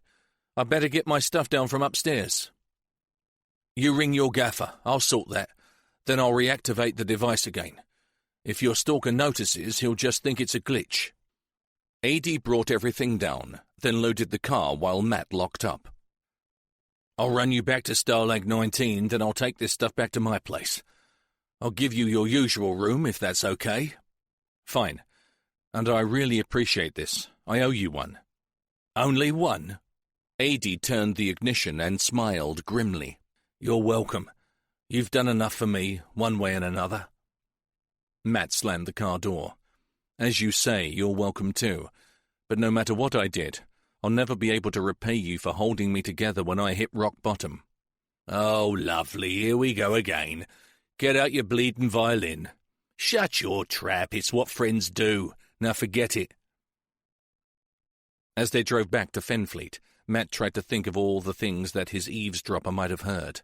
Most of it would be harmless chit-chat, but some things didn't bear thinking about. And apart from delicate police issues, spoken over the phone and definitely not meant for others' ears, they were all connected to Liz. He remembered their intimate conversations, their lovemaking. He closed his eyes and felt like someone was standing on his chest. Up until now, he had had the stupid belief that the killer only knew Liz as his work colleague, but that obviously was not the case. He groaned. "Thank God that Liz is safely back at the station. We really do have to talk, and soon." Chapter 22. After dropping off his spare key for the socko with the desk sergeant, Matt went to the murder room. He was met by a slightly flustered Jason. "I was just going to ring you, sir." He ran his hand through his hair. "Another development while you were out. We found a bundle of clothes that could belong to Gabriel." Matt glanced around the room, still anxious to talk to Liz, and mildly concerned that her desk was empty. "Where did they turn up?" "A farmer found them. Out over Holland Fenway. They'd been pushed in between a pile of old pallets that were ready to be burnt." "Why the hell did he ring us about some old clothes? People dump everything from sofas and washing machines to bags of dirty nappies rather than go to the bloody tip." "They were carefully folded and wrapped in brown paper, boss, not screwed up in an old black bin bag. And when he opened it, he saw a complete set of kid stuff from shoes to underwear. He'd heard about the missing boy and put two and two together." "Smart man." Matt's eyes still searched the outer office for signs of Liz. "Have they been brought in?" "Straight to the lab for examination, sir." "Good. Where's Liz?" "She was here a few minutes back." Jason looked around. "Gemma, where's Sergeant Haynes?" Gemma put her phone down and quickly ticked a name on a long sheet of paper before saying, "Got a call from her husband, sir. She just popped downstairs to see him for a moment. Do you need her?" "Yes. I don't want to drag her away from Gary, but it's important. Could you find her and tell her to come to my office as soon as she's finished with her husband?" Gemma stood up and groaned. "No problem, sir. I could do with stretching my legs. I've been on that phone for hours." Jason moved a step closer and whispered, "The super said you've had more problems at home. The bastards bloody well bugged the farmhouse. Shit." He puffed out his cheeks. "But that may explain how he knows so much about you." "It sure helped him. I just want to know how long I've had a silent fucking houseguest for." He could have been waltzing in and out when the fancy took him for bloody months. How the hell did he get hold of your key? Jason looked at him hard. That is how he's got in, isn't it? A spare key? Can't think of any other way, said Matt. I haven't tackled her on it yet. But I'm guessing that Mrs. Cable may have had a visit from our lovely and oh-so-convincing Detective Edward Dennis sometime in the recent past. Jason raised his eyes to the ceiling. Of course. His specialty is duping old ladies, isn't it? Which reminds me. He went to his desk and picked up a large folder. I've got the enlargements from the CCTV at your mother's nursing home. I thought you'd want to see them first. Matt took them, relieved to know that so far Gemma had not been able to grab one to run another comparison check on Paul Underhill. The face that had stared deliberately at the camera made his flesh crawl. The half-smile was insidious, purposely meant to taunt. It said, I know everything there is to know about you, and guess what? You still know fuck all about me, loser. Jason stared at it with him. What a slime ball. I'd like to slap that cocky grin right off his face. Matt thought about Adia's slightly more graphic comments. You aren't alone there, Jace. He slid them back into the folder. Can I ask you not to show these to Gemma just yet? She'll immediately go off on her Underhill is alive crusade, and we've got more than enough to contend with right now. Jason shrugged. No sweat, Guff. But I do rather wonder if she has a point. Matt sighed. He was too tired to fight this battle yet again. You guys weren't here back then, Jason, I promise you. That was one identification they would not have cocked up. No way. Now can we let it rest? Before he could answer, Gemma came back in. Can't pass on the message just yet, sir. Desk sergeant says Sergeant Haynes had another call to meet her husband in the car park. She said she's quite safe with him and she'll be back in 10. A shard of icy fear slipped down Matt's backbone. Gemma, did you check the car park? Did you confirm she was there? No, sir. When the sergeant said she was okay, Without giving her time to finish, Matt raced from the room. He took the steps downstairs 3 at a time, and after fumbling frantically with the security numbers, burst through the back doors to the parking bay. With a sick feeling welling up in his throat, he looked this way and that. He dashed outside and ran up and down the rows of parked staff vehicles. After a moment or two, he stopped, leaned heavily on a 4x4, and carefully gazed down the rows once more. Bay 15, where Liz parked her red MG sports car, was empty. When Jason and Gemma caught up with him, they found him staring at his mobile. Her phone switched off. Try her radio. I'll get uniform after her. Jason turned back and ran for the door. She's only got a few moments' head start on us. He paused and yelled, Gemma, check your cameras. See which way she went. And if she was alone, added Matt, his voice cracking with emotion. Boss, hold up. Gemma was pointing to the far end of the car park. Look, in the visitors' bay.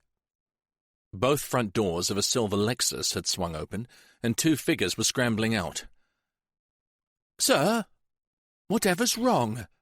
Liz's voice rang out. Gemma was also struck dumb.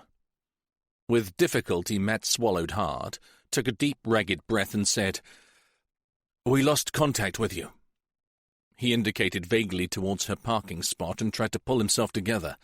And your car's not there. We thought... Gary brought me in this morning. She frowned. And I told the desk sergeant exactly where I'd be. Sweetheart, don't knock their concern about you. Gary Haynes chided his wife. I actually find it very reassuring. He advanced towards Matt, his hand outstretched. Hello. I think we met once before, didn't we? I'm sorry if we inadvertently caused you a minor heart attack, but Liz really thought she'd covered all the bases. Matt shook Gary's big hand, and then fought off the urge to gently massage some feeling back into his own after the vice-like grip finally released him. Not her fault, he mumbled. We're all pretty strung out at present. He rubbed his hand across his forehead. It felt more than weird to be chatting amicably to his lover's husband. "Look, why not come inside, finish your talk over a coffee?" "It's okay, we're through, but thanks anyway." The soldier climbed back into the car, then looked back at Matt shrewdly. "I appreciate you looking out for Liz like you did. It makes me feel a whole lot better about her safety." He turned to his wife. "Ring me when you're ready to come home, babe, and I'll come and collect you, okay?" Liz reached into the car and squeezed his shoulder affectionately. "I'll do that. See you later." As the car moved off, she turned and looked at Matt with sad eyes. "I'm sorry, I really frightened you, didn't I?" Matt glanced around and waited until he saw Gemma and Jason go into the station. "Could be said." He gave her a small smile. "Jesus, Liz, I was terrified. I thought he'd got you. I really believed he'd got you." They held each other's gaze. He wanted to reach out to her, to touch her, to hold her. But he didn't need her swift glance towards the CCTV camera to tell him that he shouldn't. Neither spoke, but Matt realized that there had been another subtle change in their relationship, one that he suspected Liz was feeling as acutely as he was. He shivered. Under the present circumstances, that was not good at all. "Let's get inside. I need a very strong coffee." "You and me both." He felt the lightest of touches on his shoulder as they passed through the doorway, and he knew that he was right to worry. 20 minutes later, Matt gathered his team in the murder room. "I've just seen the super. As you will probably know, because of the missing child, all leave is cancelled. We are getting officers drafted in from neighbouring forces to help with the search, and after talking to the parents, the superintendent has decided not to let them do an appeal. He's going to do it himself." "Mother still too juiced up to be coherent?" asked Liz.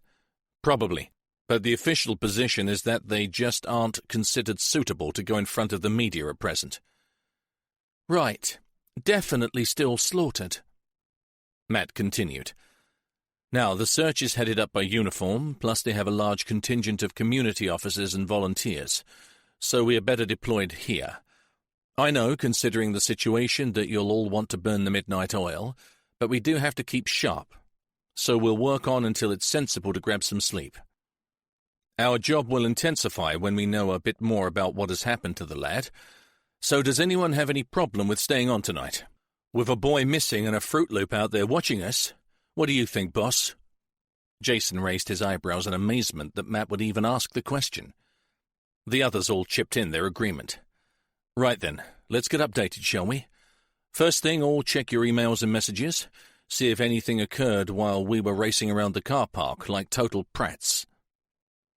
Matt pulled Liz to one side and, as they made their way to his office, told her about the listening device that Adie had found.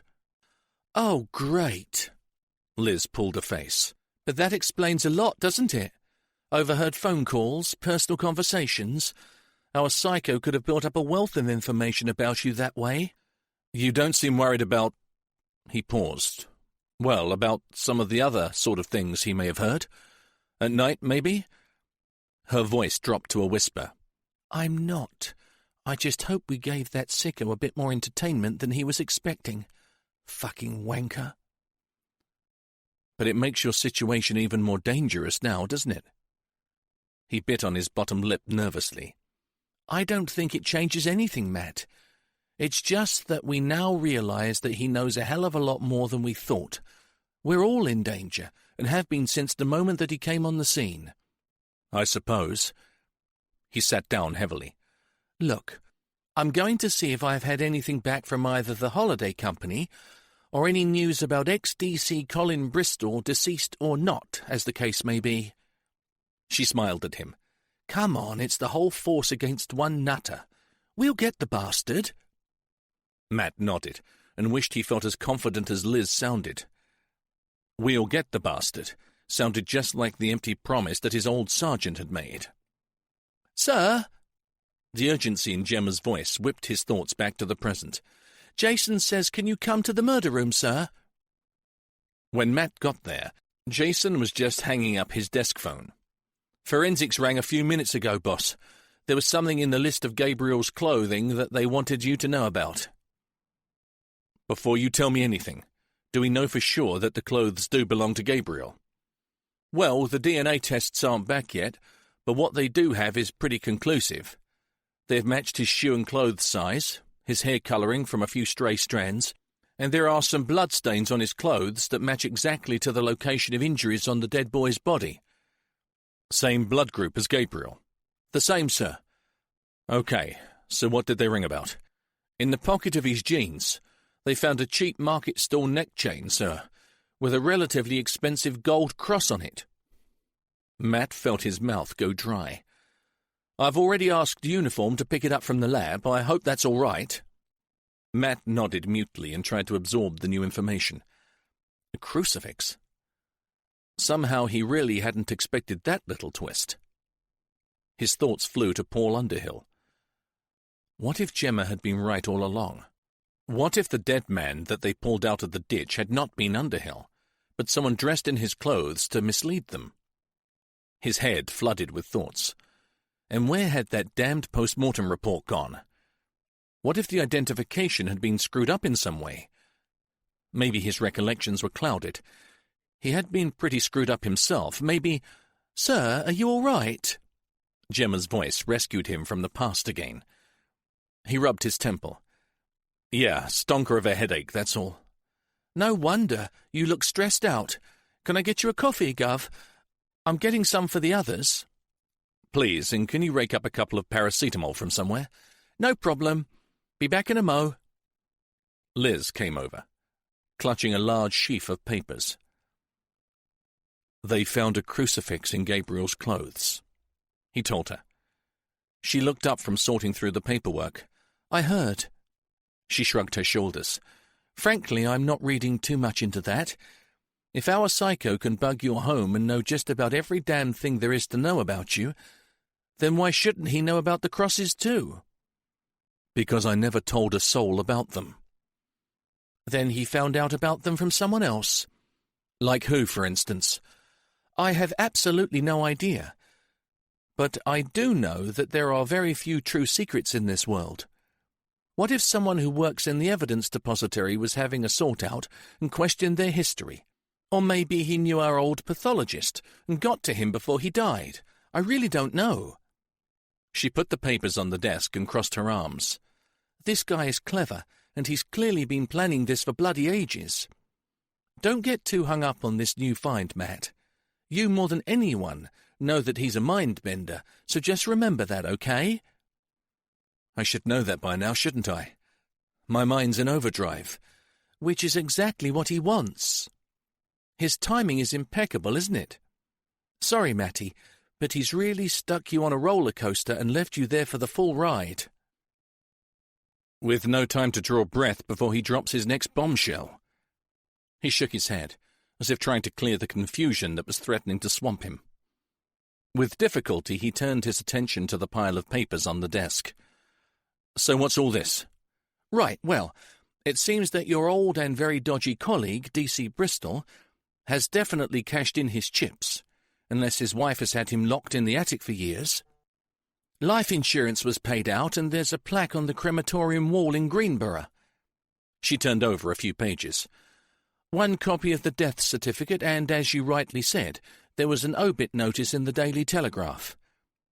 Which brings me onto your holiday of a lifetime. Liz perched on the edge of his desk. Believe it or not, Angelo's holistic healing is still operating. In fact, it's practically gone global. They still have the original centre in Greece, but have open centres in Tuscany, Provence, Thailand, and the Caribbean. She threw him a grin. And now we get to the interesting part. I had IT blow up that photo of you and your guru in the olive grove. I sent it to head office, and they relayed it out to Carissa. Now guess what? That old guy who used to counsel you is still there. Dmitri? My God, he must be ancient. Yep. He's in his 80s, but apparently still spends time helping the confused and the bewildered. Thank you for that description, Sergeant. He smiled. Fancy that. I can't believe he's still there. But frankly, does it matter? He'd never remember a specific group, let alone an individual, from all that time ago. Don't be so negative, Mr. Glass Half Empty. As it happens, I spoke to the head honcho who runs the Greek side of the outfit.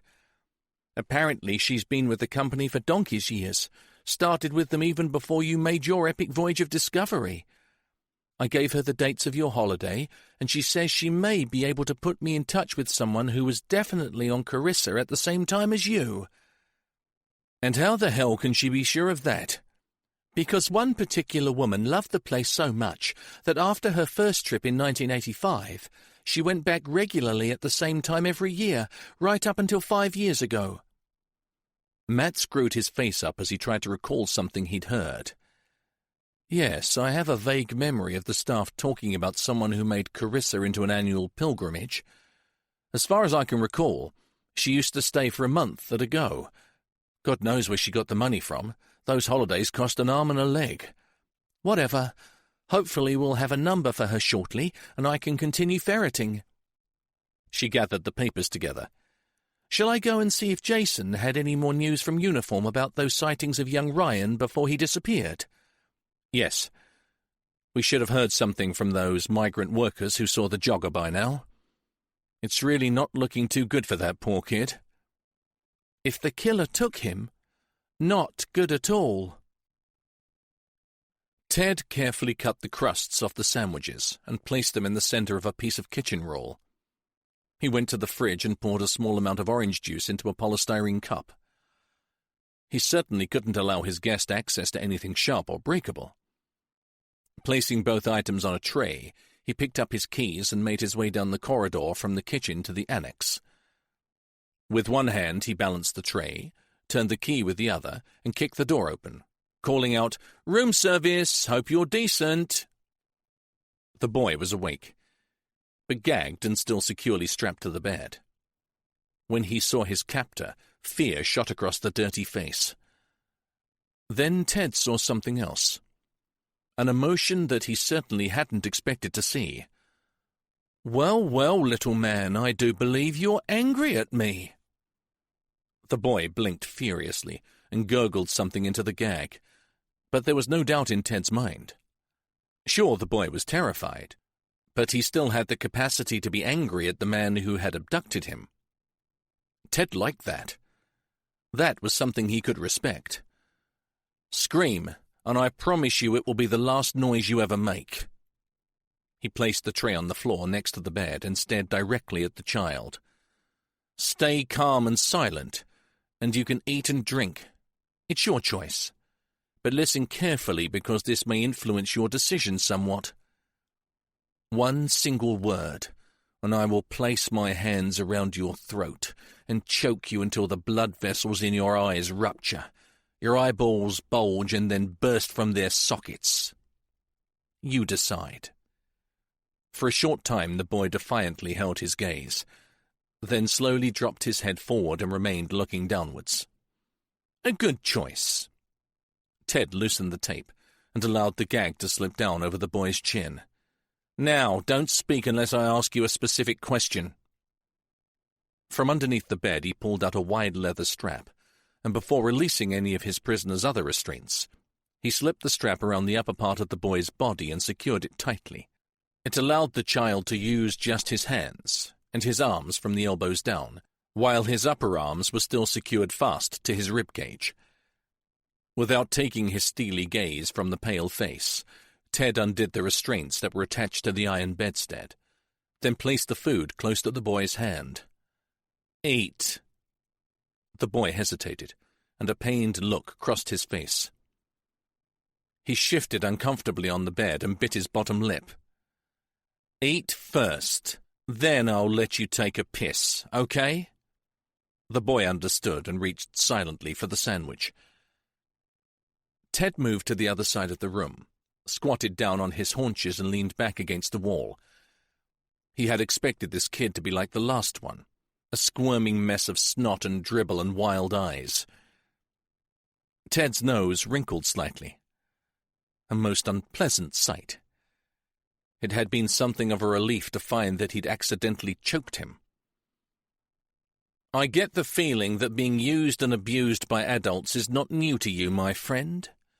Not at this extreme, I'm sure, but nevertheless, I suspect you've taken your fair share of bad shit in your short life. The boy shoved half the sandwich into his mouth, chomped hungrily on the bread, and said nothing. Let me guess. I suspect an uncaring family. Maybe drink, maybe drugs. Maybe just pig-ignorant slobs who know no better, being themselves products of dysfunction. The boy concentrated on the food and seemed to be ignoring his words. No one in the world to care. Ted paused for effect. Except perhaps for that batty old duck who lives all alone out on the marsh. The boy's head snapped up and he threw Ted a look of undisguised hatred. Oh, I do believe I've touched a raw nerve. Ted was amused. He could insult the kid's family with impunity, but mention the old woman and the boy was ready to take him on. Look out for her, do you? Or maybe she looks out for you as best she can. You can answer me if you wish. You leave her alone, he said through gritted teeth. Don't worry, young Ryan. Oh, yes, she told me your name. You see, I've seen her already. The implications of his softly spoken words sank in. The boy's jaw sagged imperceptibly, and his shoulders slumped down. Ted stared at him. This was one feisty kid. Just for a short moment he even wondered if he might feel sorry about killing him. It's all right, we just chatted. She even made me a cup of tea, you know. A little strong for my taste, but nice of her anyway. He smiled.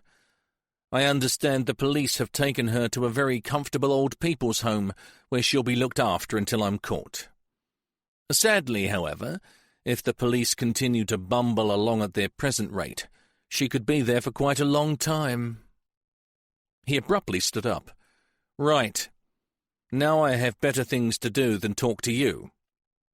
And you need to pee, don't you? He crossed the room to the wooden chest, unlocked it and withdrew a plastic urine bottle.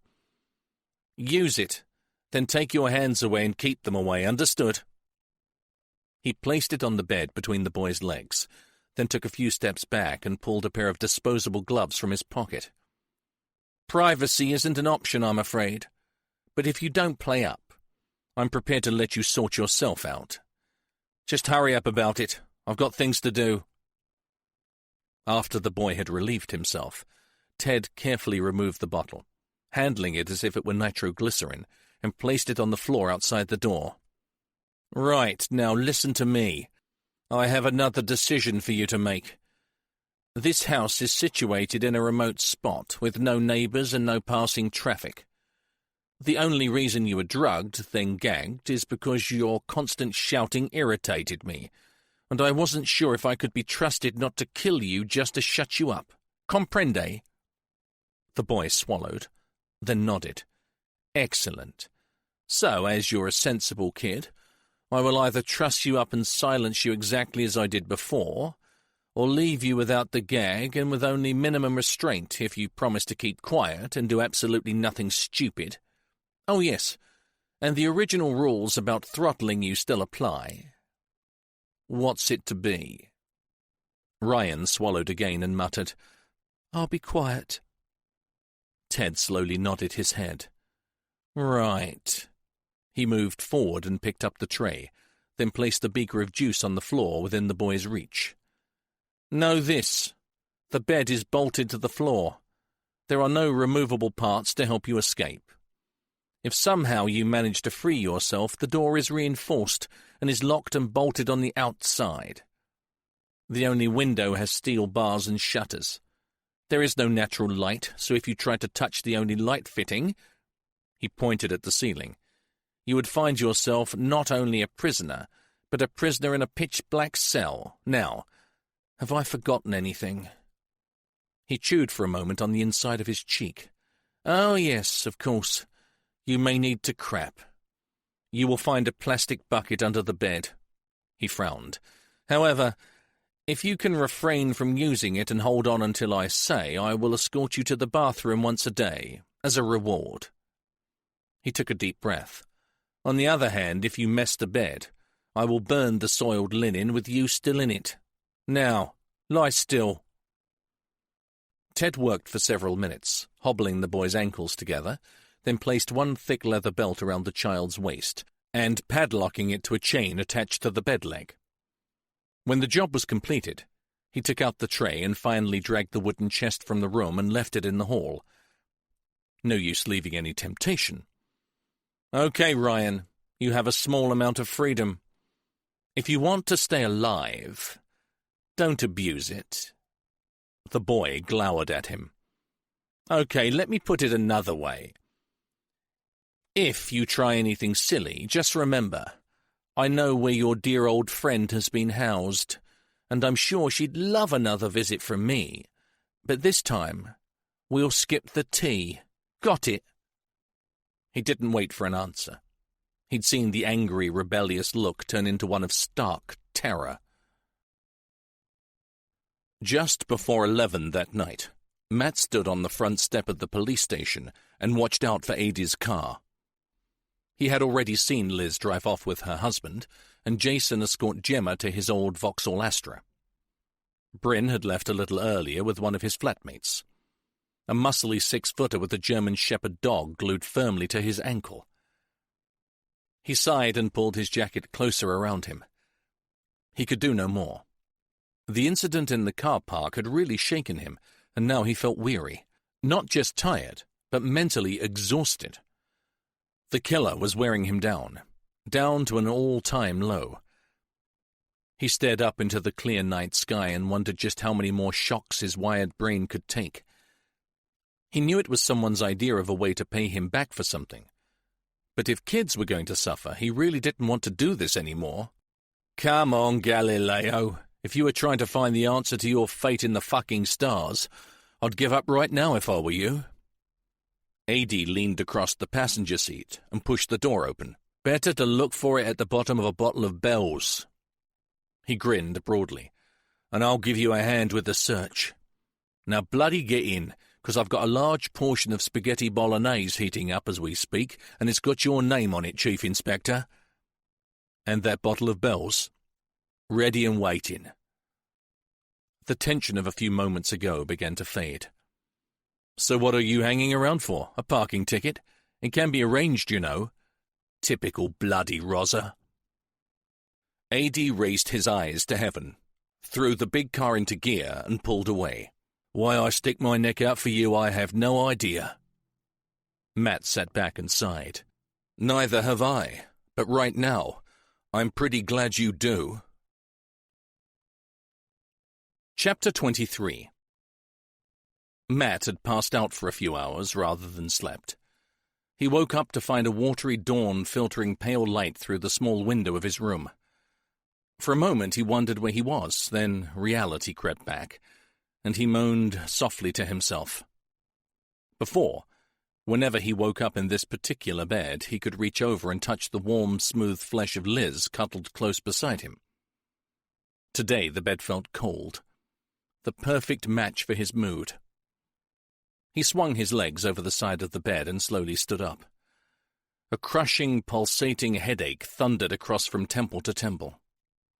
Jesus Christ, just how much scotch did he down last night? He sat back down on the bed and fought off the rising nausea.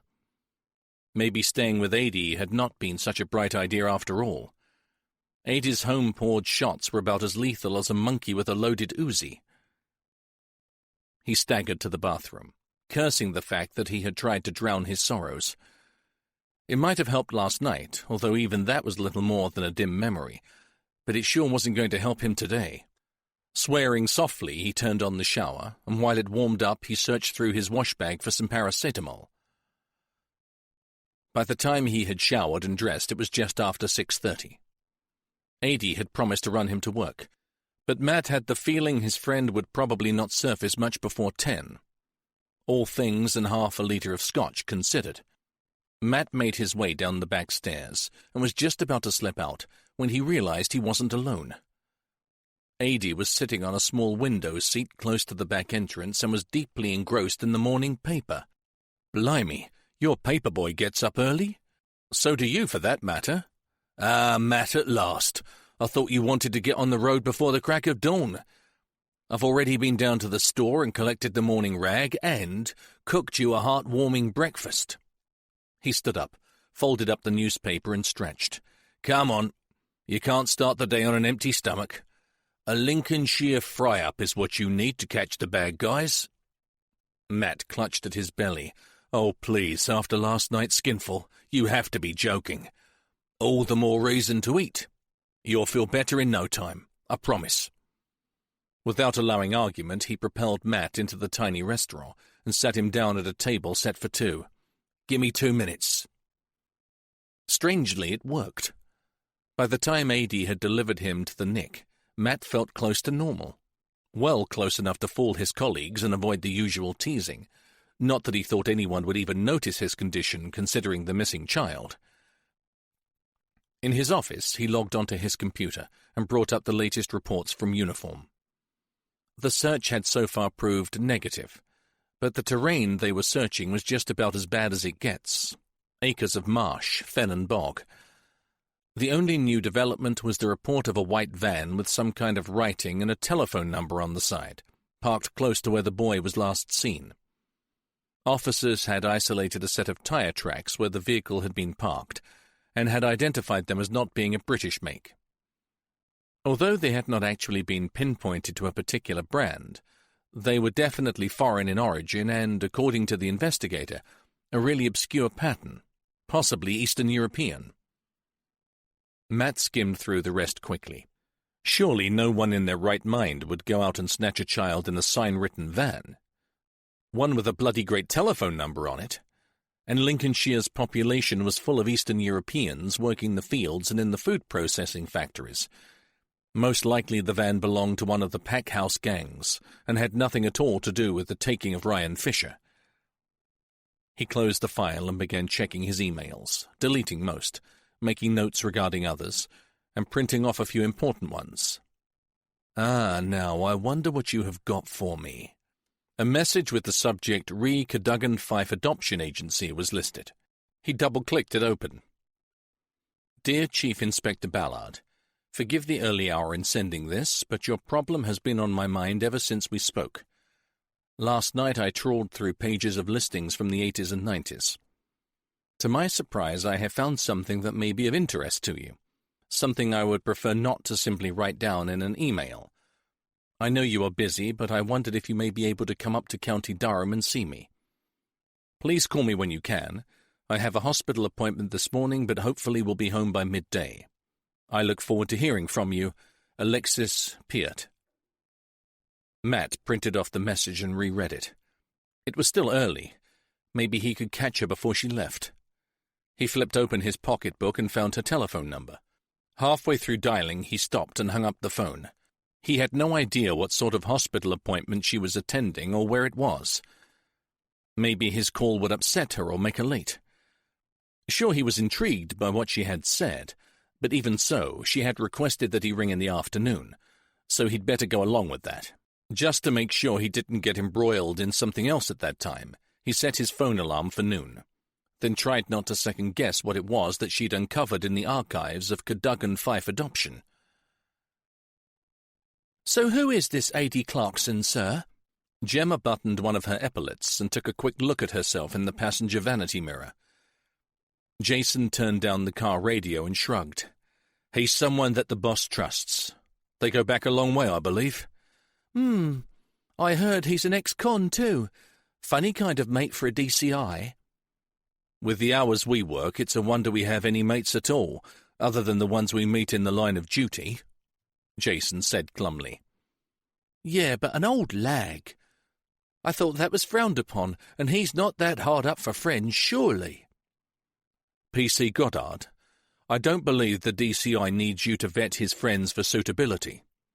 An inquisitive mind is fine, young lady, but being downright nosy is unacceptable. Jason dropped down to third gear and overtook a tractor. And you should know by now that the boss keeps his cards close to his chest regarding his private life. I know no more than what you've picked up on the grapevine. Gemma smiled apologetically. Sorry, sir. It's just that I really worry about him. He's under such a phenomenal amount of strain right now. Anyone from his past makes me feel twitchy, especially if they're a bit dodgy. I know how you feel, but Clarkson has been straight for years. That I do know. Funny how it was him that found that listening device, though. I mean, it seems like he knew exactly where to look for it. You've got it wrong, Gemma. Jason gave a deep sigh. It was the boss who asked Adi to search in that cupboard, to find some old photos. Gemma narrowed her eyes. Still seems a bit fishy to me. She stared out of the window. Can I ask you something, sir? Jason immediately noticed the serious tone. Sure, fire away. Why won't the DCI entertain the notion that Paul Underhill may still be alive and possibly still killing people? I really don't know. They must have been damn sure about it at the time, though. Or maybe he knew exactly what was going on back then when it all happened, and, well, perhaps he just can't admit that maybe they got it wrong. But why? Everyone cocks up. Even with all our modern technology, we still balls things up. Surely all those years ago it must have been far easier to make mistakes. You know, I've been awake half the night thinking about those crucifixes. If it was such a well-guarded secret, who else but the killer knew about them? She turned and stared at Jason. What do you think, honestly? Honestly, I really don't know, Gemma. He gripped the steering wheel tighter. 90% of me believes that the DCI is right. After all, he should know. He was there in the thick of it. It's okay for us to judge in hindsight, but he was there. He paused for a moment. Then I think about the same things that bother you, and, well, even I'm forced to admit that sometimes I wonder if that body in the ditch was really Underhill. Bryn thinks exactly the same. She touched his arm gently. We really should dig him up, sir. Then we'd know for sure. Settle it one way or the other. Will you speak to the boss? Perhaps he'd listen to you rather than a know-nothing rookie. He doesn't think of you like that, Gemma, and you know it. You wouldn't be on his team if he didn't think you had the makings of a damn good detective. Maybe, but because I don't have the years of experience that you guys have, I'm still considered something of a muppet, aren't I? Believe me, in 10 years' time, when you are talking to the youngsters in your team, you'll be saying exactly the same thing. There is no substitute for experience. Yeah, but will you talk to him, Gov? Actually, I've already said as much, but I will bring it up again, okay? No promises, though. Thanks, we appreciate it. Gemma sat back and relaxed. Hey, changing the subject. What about that hunk of a husband that the Sarge has? He's well fit. Am I the right person to comment on that? Jason gave a puzzled smile. He's big, I'll give him that. And a nice bloke to boot. I've met him before. What rank is he? Lieutenant Colonel. Impressive. How come the Sarge doesn't talk about him more? I'd spend all day showing my mates his photo and dribbling over that gorgeous body. Same reason you don't go round telling everyone that your boyfriend is loaded, I guess. He glanced at her reprovingly. Because it's private, isn't it? And Gary Haynes has a very dangerous job. I'm sure half the time Liz is expecting to hear that he's coming home in a body bag. She just gets on with her job. It's the best she can do. Ouch. Touché, Inspector. Well, it's true, isn't it? When you really care about someone, you don't want the whole mess room dissecting your relationship, do you? No, you're quite right. That's the last thing you want. Gemma grinned. And I wouldn't say Roy's actually loaded. His address says otherwise. Gemma's smile faded. That's his family, flashing their cash. Roy would be happy living with me anywhere, but they don't want their precious boy living on the wrong side of the tracks. Can't he tell them where to go? Not just yet. The grin returned. Although they may get a bit of a surprise when the trust fund that Roy's grandfather set up for him is released. Ah, worth the wait then. Absolutely. He'd be a fool to upset the apple cart right now. But apart from that, there's a lot of other stuff to weigh up. I've got my career to consider, and that's very important to me." "So he's asked you to marry him, has he?" Jason asked. Gemma stared into her lap and rubbed absent-mindedly at a small mark on her jacket. "He may have hinted at it, in a roundabout way, but he knows that I'm not ready. And I'd be throwing away all the chances that my mum and dad have given me.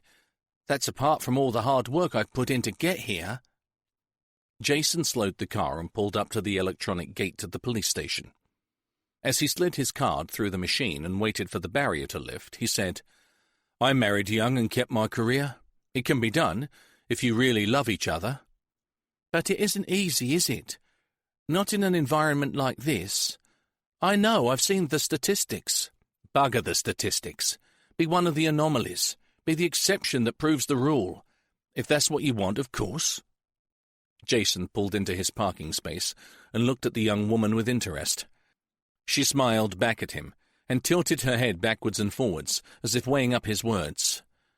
"Food for thought, sir. Something to consider." As she climbed out, Jason was left wondering what she really wanted. She wasn't easy to read, but somehow he didn't think that rich Roy and his fancy pad were her main ambition in life. "Nothing nasty in this morning's post, sir?" Bryn flopped down at his desk. "Not so far, but who knows what the day may yet bring." Matt stood at the window and watched as he saw the big silver Lexus swing into the car park. As Liz stepped out, he felt a rush of relief that she was back safe. Then the feeling was overtaken by a surge of jealousy as she leaned into the driver's window and kissed her husband. He turned sharply back and looked around the room. "Anything else in from uniform, Jason?" "Afraid not. They are extending the search area, and they've been joined by some of the air cadets from RAF Castafen.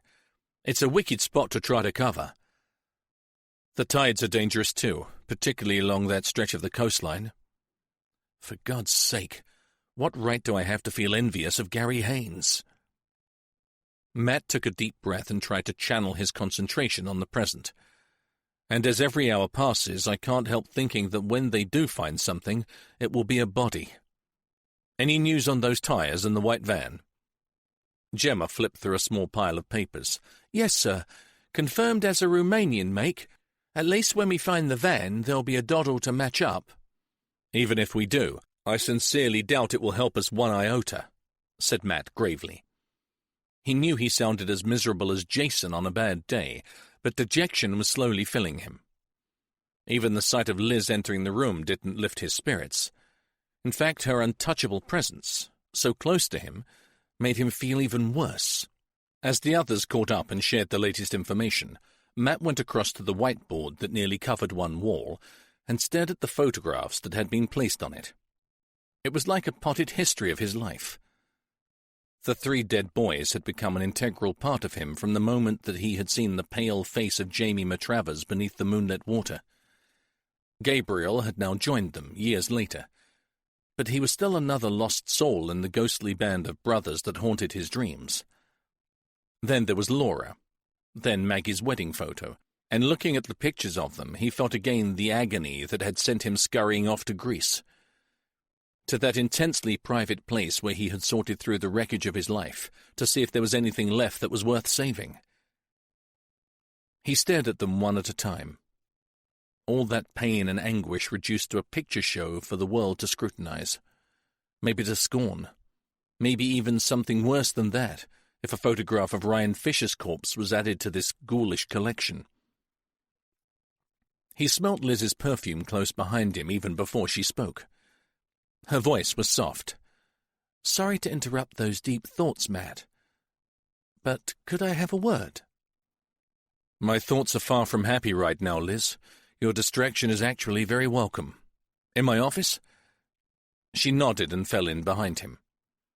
He held the door open for her, then closed it carefully. "Don't worry, I saw Gary bring you in this morning. I won't be doing several laps of the car park in a screaming frenzy like last time." She raised her eyebrows, then sat down.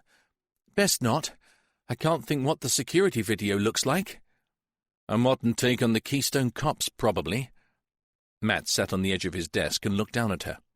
"So, what's the problem?" Gary is leaving later today, back to Iraq. Oh, I'm sorry to hear that. Don't lie, Matt Ballard. You're not sorry, you're delighted. Well, I'm sorry he's going back to a war zone. Really, I am. Liz leaned on the arm of the chair and rested her head in her hand. He wants to come in and speak to you before he goes. Is that all right with you? Matt blinked. I'm not sure all right is quite how I feel about that scenario. I guess so. Oh, yes, of course he can. But do you know what he wants? What do you think? The poor guy's terrified, leaving me here with a killer running round loose. He wants to talk to you about my staying with Jason and what kind of protection he can expect for me, that's all. Matt nodded, not sure of what he had actually expected her to say. Any idea what time? I'll make sure I'm around. He'll ring first, but probably about noon. She sat back and threw him a long, apprehensive look. Matt, I've been thinking. He frowned, not liking the intensity in her tone. This doesn't bode well. She ignored his comment and continued. To be honest, I was wondering how you'd feel about me telling Gary about us. The sentence hung in the air. Then Matt gave a low whistle. Well, I didn't see that coming. Matt, we both know things are... well, things have changed, haven't they? His mind raced. She was right, but he had no idea what to say to her. She continued. Okay, maybe it's this god-awful situation that we're in, or maybe it would have happened anyway, whatever. Everything is different now, and I'm pretty sure it's not just me. Or is it? He swallowed loudly. No, Liz, it's not just you, but... He rubbed his forehead hard. Hell, with everything else that's going on, I don't know if I can cope with that too. What if he really kicks off? The poor sod is off to a war zone tomorrow. It's hardly fair, is it? He hated what he was saying. He knew it must sound like a lame excuse. Liz, we promised we'd never let it become common knowledge. Can you imagine what the station gossips would do to us? And we couldn't work together, Hold it right there. She looked aghast. I don't mean take out a sodding ad in the police magazine. I just meant to tell Gary, no one else. I've told you that our marriage is not conventional. I thought it may actually help him to know that I've got someone here to look out for me, to care for me. Matt's head still spun. Do you really think, really believe it would help? Liz groaned. This is no flippant little notion. I've been awake all night thinking about it. Gary was on the phone for hours yesterday trying to get some kind of special leave to stay on, but there is some really serious shit going down where he's stationed, and he's right in the thick of it. Without him there to finish the job, the bad guys are pretty certain to get the upper hand. It's all classified, of course, but it really is bad, believe me. He'd never go otherwise. Matt chewed his thumbnail. I don't know what to say to you. What if it didn't have the effect you hoped for? Wouldn't that make things worse for him? We had a pact.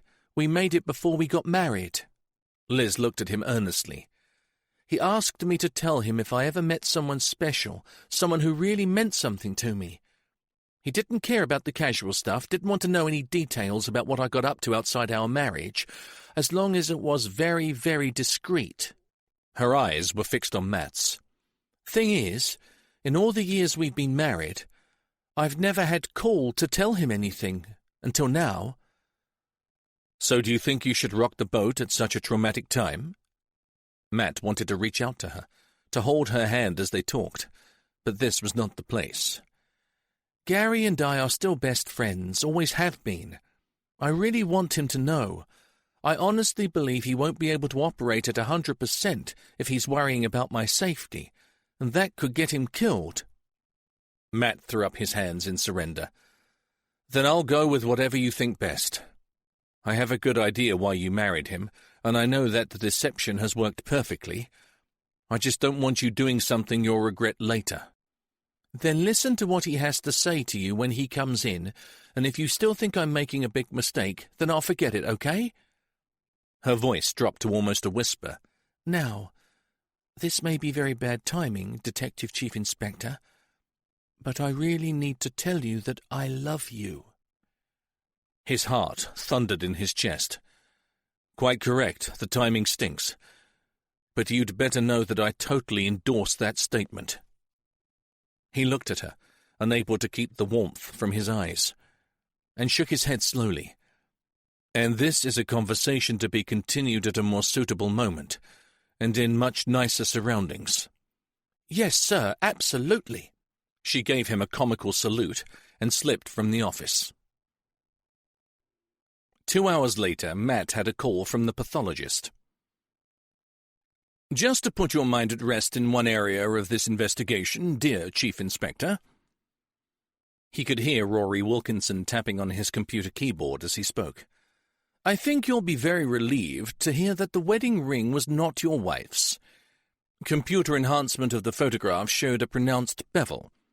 The ring we have here is considerably flatter, and although it seems to be of a similar age, and it has been altered at some point, as was your wife's, it is not the quality or weight of the one in your wedding photo. So, dear heart, you can forget your notions about Burke and Hare being alive and well and living in Lincolnshire." Matt blew out a sigh of relief. "Thank you for that, Professor Wilkinson, and thank you for suggesting that particular line of inquiry. I appreciate it.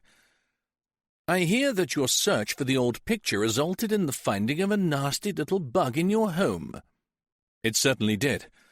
I think your technicians are looking at it now." "Oh, they are. I've been cracking the whip all day. So are you any closer to finding out who it is that dislikes you so much?" "Sadly, no." Matt glanced down to the open folder on his desk, and the blow-up from his mother's nursing home of the man who had delivered the flowers. "It's creepy. I even have pictures of him, but they mean nothing. I've never seen the bastard before." "And you've got nothing on file?" "Nothing at all. I'm sure that's why he's so happy to smile for the cameras. He knows he's bloody squeaky clean." "And has his photograph been released to the press?" "No, not at this stage, although it's been posted to all forces on the police national computer." "And no one recognizes him? Could I be really cheeky and ask to see one of the photos?" "Sure, I'll send a copy over to you. I suppose the more people who see it, the better. If he's local, I could get lucky and find someone who recognizes him." The pathologist gave a small snort. "I was thinking more along the lines of a professional appraisal on his physical appearance. You may or may not know that one of my many particular areas of expertise in this vast and varied field is forensic anthropology, the study of humans and their cultures. Now, I know that usually means the study of human remains, in particular human osteology, but I can deduce an awful lot about someone from their bone structure and physiognomy." "Right, well, in that case, I'll send you copies of everything I have. They're all taken from various CCTV cameras, so some of them are a bit grainy, but I'd be grateful for anything you can give me." Matt silently cursed himself for talking too fast. He sounded like a third-year student, not a detective. "It's all right, the lecture's over, class dismissed." He could hear the amusement in the pathologist's tone. "So, as soon as I have a spare moment between cadavers, I'll take a look for you." Jason looked uncomfortable. "I realize that this might not be the best time to bring this up, but don't tell me it's Underhill again, isn't it?" Matt placed his hands over his ears. "Can't we talk about something else? Like, have you heard from your wife and kids? How are they doing?" "Yes, I've spoken to them.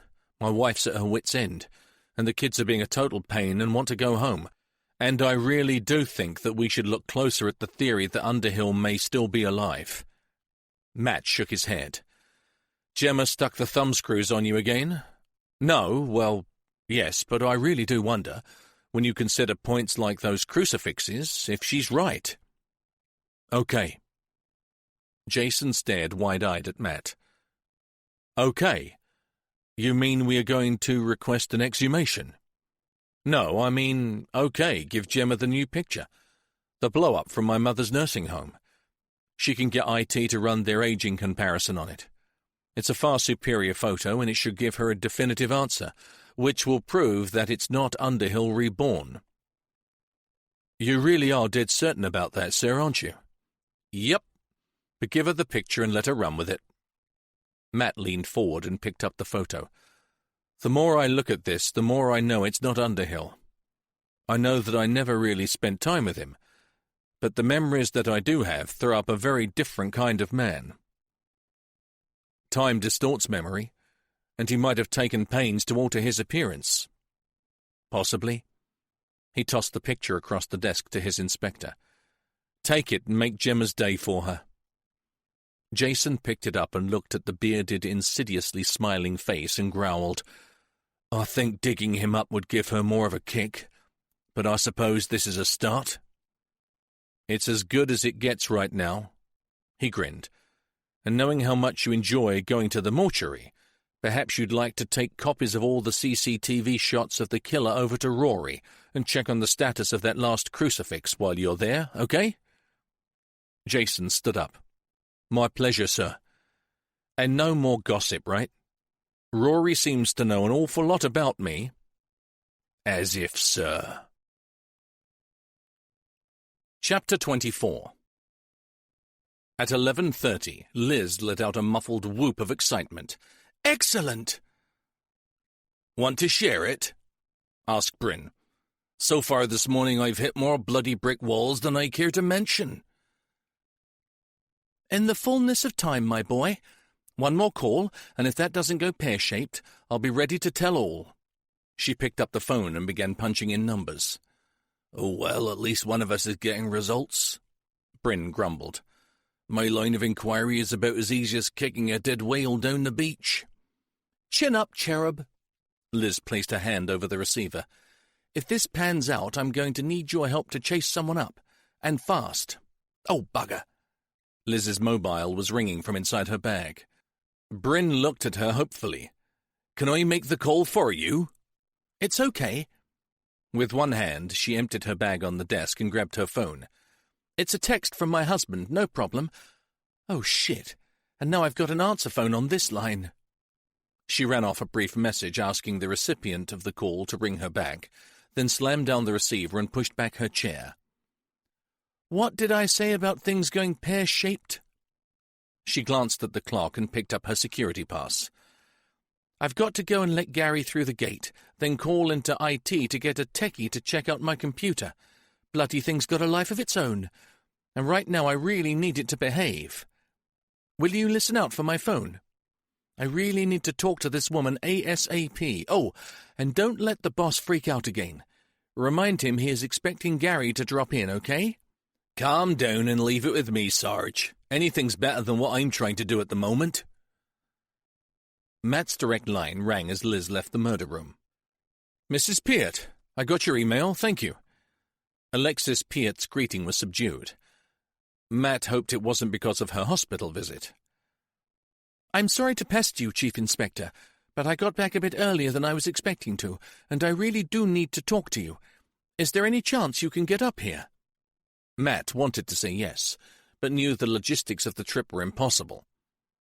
Any other time I'd already be heading for the motorway, but considering the nature of the serious crime investigation going on at present, I'm afraid it's out of the question. I could send another officer if the matter can't be spoken about on the phone. Oh dear no, that wouldn't do at all. She sounded as though she were trying to come to some sort of decision. Alternatively, I could get a car up to you and bring you down here. Matt heard a sigh, then she said, As with you, under normal circumstances I wouldn't hesitate, and I wouldn't need your kind offer of a car either, but right now I'm afraid I have other things to consider. Again he sensed the indecision before she went on. Well, I suppose I have no choice. There is no easy way to say this.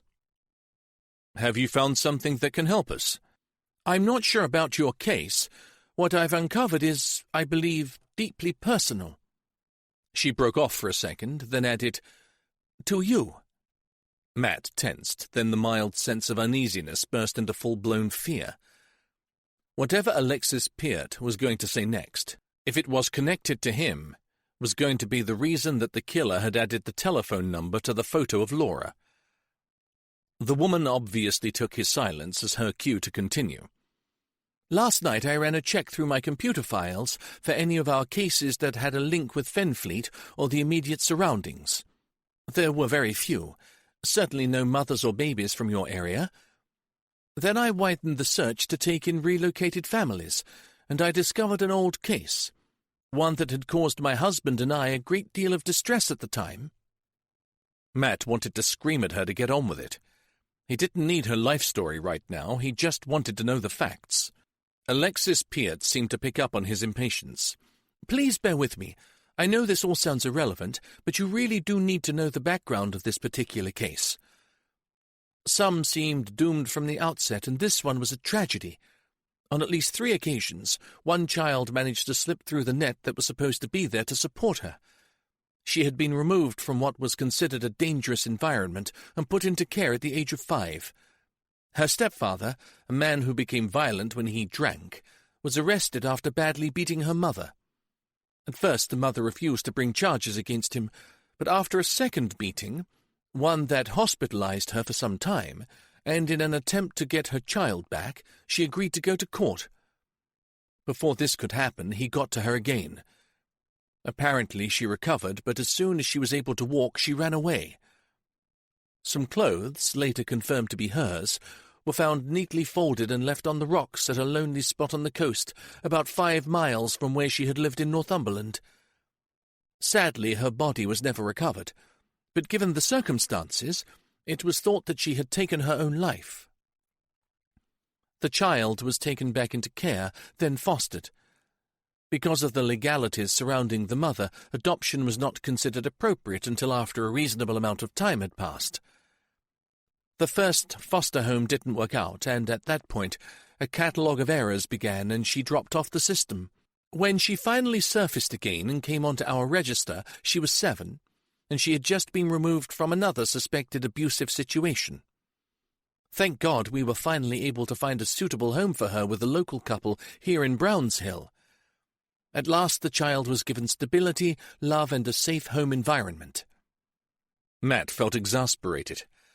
I don't understand. What does this have to do with me? And surely your story had a happy ending anyway. Oh, it did. But even when she was rehomed, we were still uncovering horror stories about the kind of places that she had been sent to, poor little mite. Matt gritted his teeth. And the connection with Fenfleet, with me. Her new family moved to your area 12 years ago, and that's how her case file showed up. As soon as I saw it, I recognized it. Alexis Peart took a deep breath. So I dug deeper.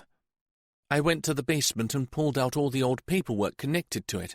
Then, with the help of the internet, I managed to access some information from local papers at the time, and also some reports that couldn't be traced all those years ago.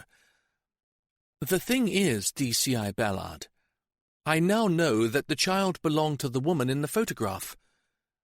You're Laura Schofield. Laura? She had a baby. But when? Matt felt as though he had been sucker-punched. The child was born in 1990, a date which ties in with when Laura disappeared, replied Mrs. Peart. She married very quietly in a registry office a couple of years later. She became Laura Finley, and at about 3 this morning I discovered that her maiden name was Schofield. Laura married? And to a brute who knocked her about? Matt gritted his teeth. Are you certain about this? When she spoke, Alexis Peart sounded close to tears. She was obviously far from happy having to pass on such delicate information in such a blunt and hurtful manner. Now can you understand why I wanted to see you, Chief Inspector? I've accessed everything that's available to me and double-checked everything as best I can, but unless I've made a terrible mistake, I really believe that you might have a daughter. Matt's mouth had gone dry, and his heart hammered in his chest. I don't believe it. Why would Laura run away from me in the first place? Why didn't she tell me? The voice on the other end of the line was full of compassion. Oh, if only you knew what goes through a girl's mind when she finds out she's pregnant. Not all cope well. Some don't cope at all. But Matt felt tears well up in his eyes. After all these years, his gut feeling told him that Laura really was dead. The policeman in him reminded him that this was totally unsubstantiated evidence, and all of it would all have to be thoroughly checked. A full investigation, in fact. He forced back the tears. Deep down, though, he just knew that they would find Alexis Peart's findings to be correct. She was an intelligent woman, and she would never have dumped that on him if, in her heart of hearts, she hadn't been 99% sure. Her last words suddenly hit him like a physical blow. For God's sake, if it were true, he had a daughter. And not just that, but one here in Fenfleet. Mrs. Peart, he struggled to speak. What's the name of the family who adopted the child? James and Linda Goddard. The child was called Gemma. For a full 10 minutes from ending the call, Matt paced the floor of his office. His mind was exploding with ridiculous suppositions and insane ideas. Gemma? Was it possible that she was his daughter? And how old was Gemma? Could she be 27? She looked so much younger. And could he see anything of Laura in her? Anything of himself? She certainly had Laura's colouring, and his enthusiasm for their chosen career. Yes, she was a dedicated police officer like him. She never mentioned being adopted, but how many people did?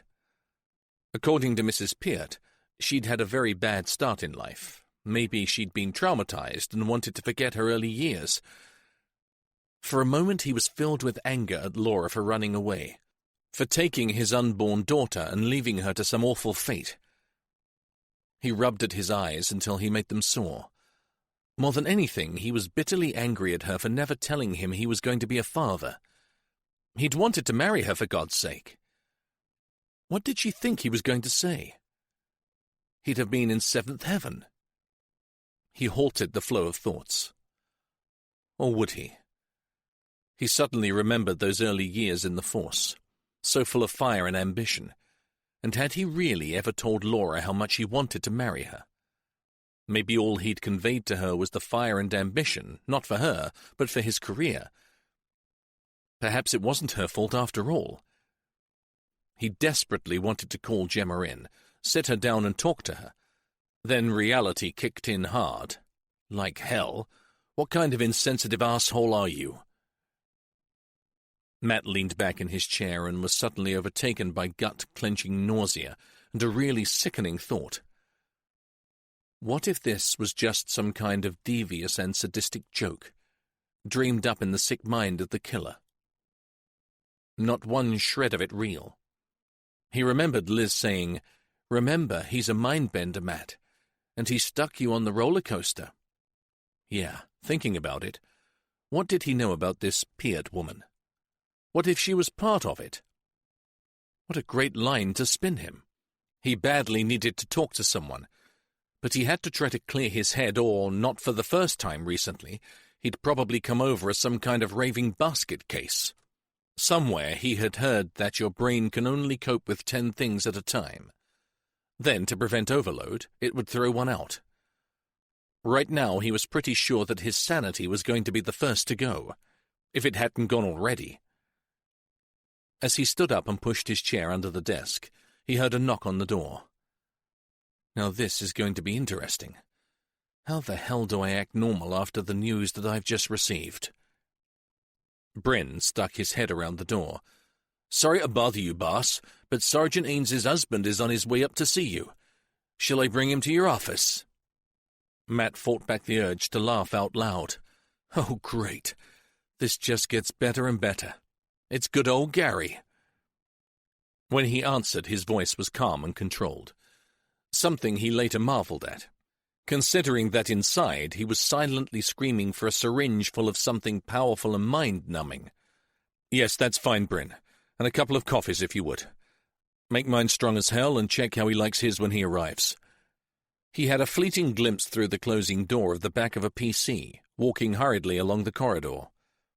Was it Gemma? For a moment his heart jumped, then he roughly pushed aside all the emotional garbage that was threatening to envelop him. The more he thought about it, the more he doubted his earlier ideas. This was a sick joke, another nasty, insidious twist in this dark game that he was unwillingly embroiled in. He went back to his desk and sat down. He had to get on top of this, keep his cool, one thing at a time. He'd see Gary first, then talk to Liz, and finally go see the super. By that time he should be able to rationalize. Well, that's the plan. Unless you've got something better, Sherlock. My God, this place is heaving. I could hardly get through all the uniforms out there. It looks like a siege, Gary said. I know. We've drafted men in from all over to help with this search. He held out his hand and prepared for another crush injury. Lieutenant Colonel, come on in, have a seat. Matt pulled out a chair for his visitor and took delivery of 2 cups of coffee from Bryn. Oh, please, skip the formalities. It's Gary. The big man eased himself into the chair and smiled. And can I call you Matt? We've already met before, and Liz has told me so much about you. I feel as if I've known you for years. Matt placed the drinks on the table and tried to avoid eye contact until he'd managed to quash the surge of guilt that he was feeling. Absolutely, me too.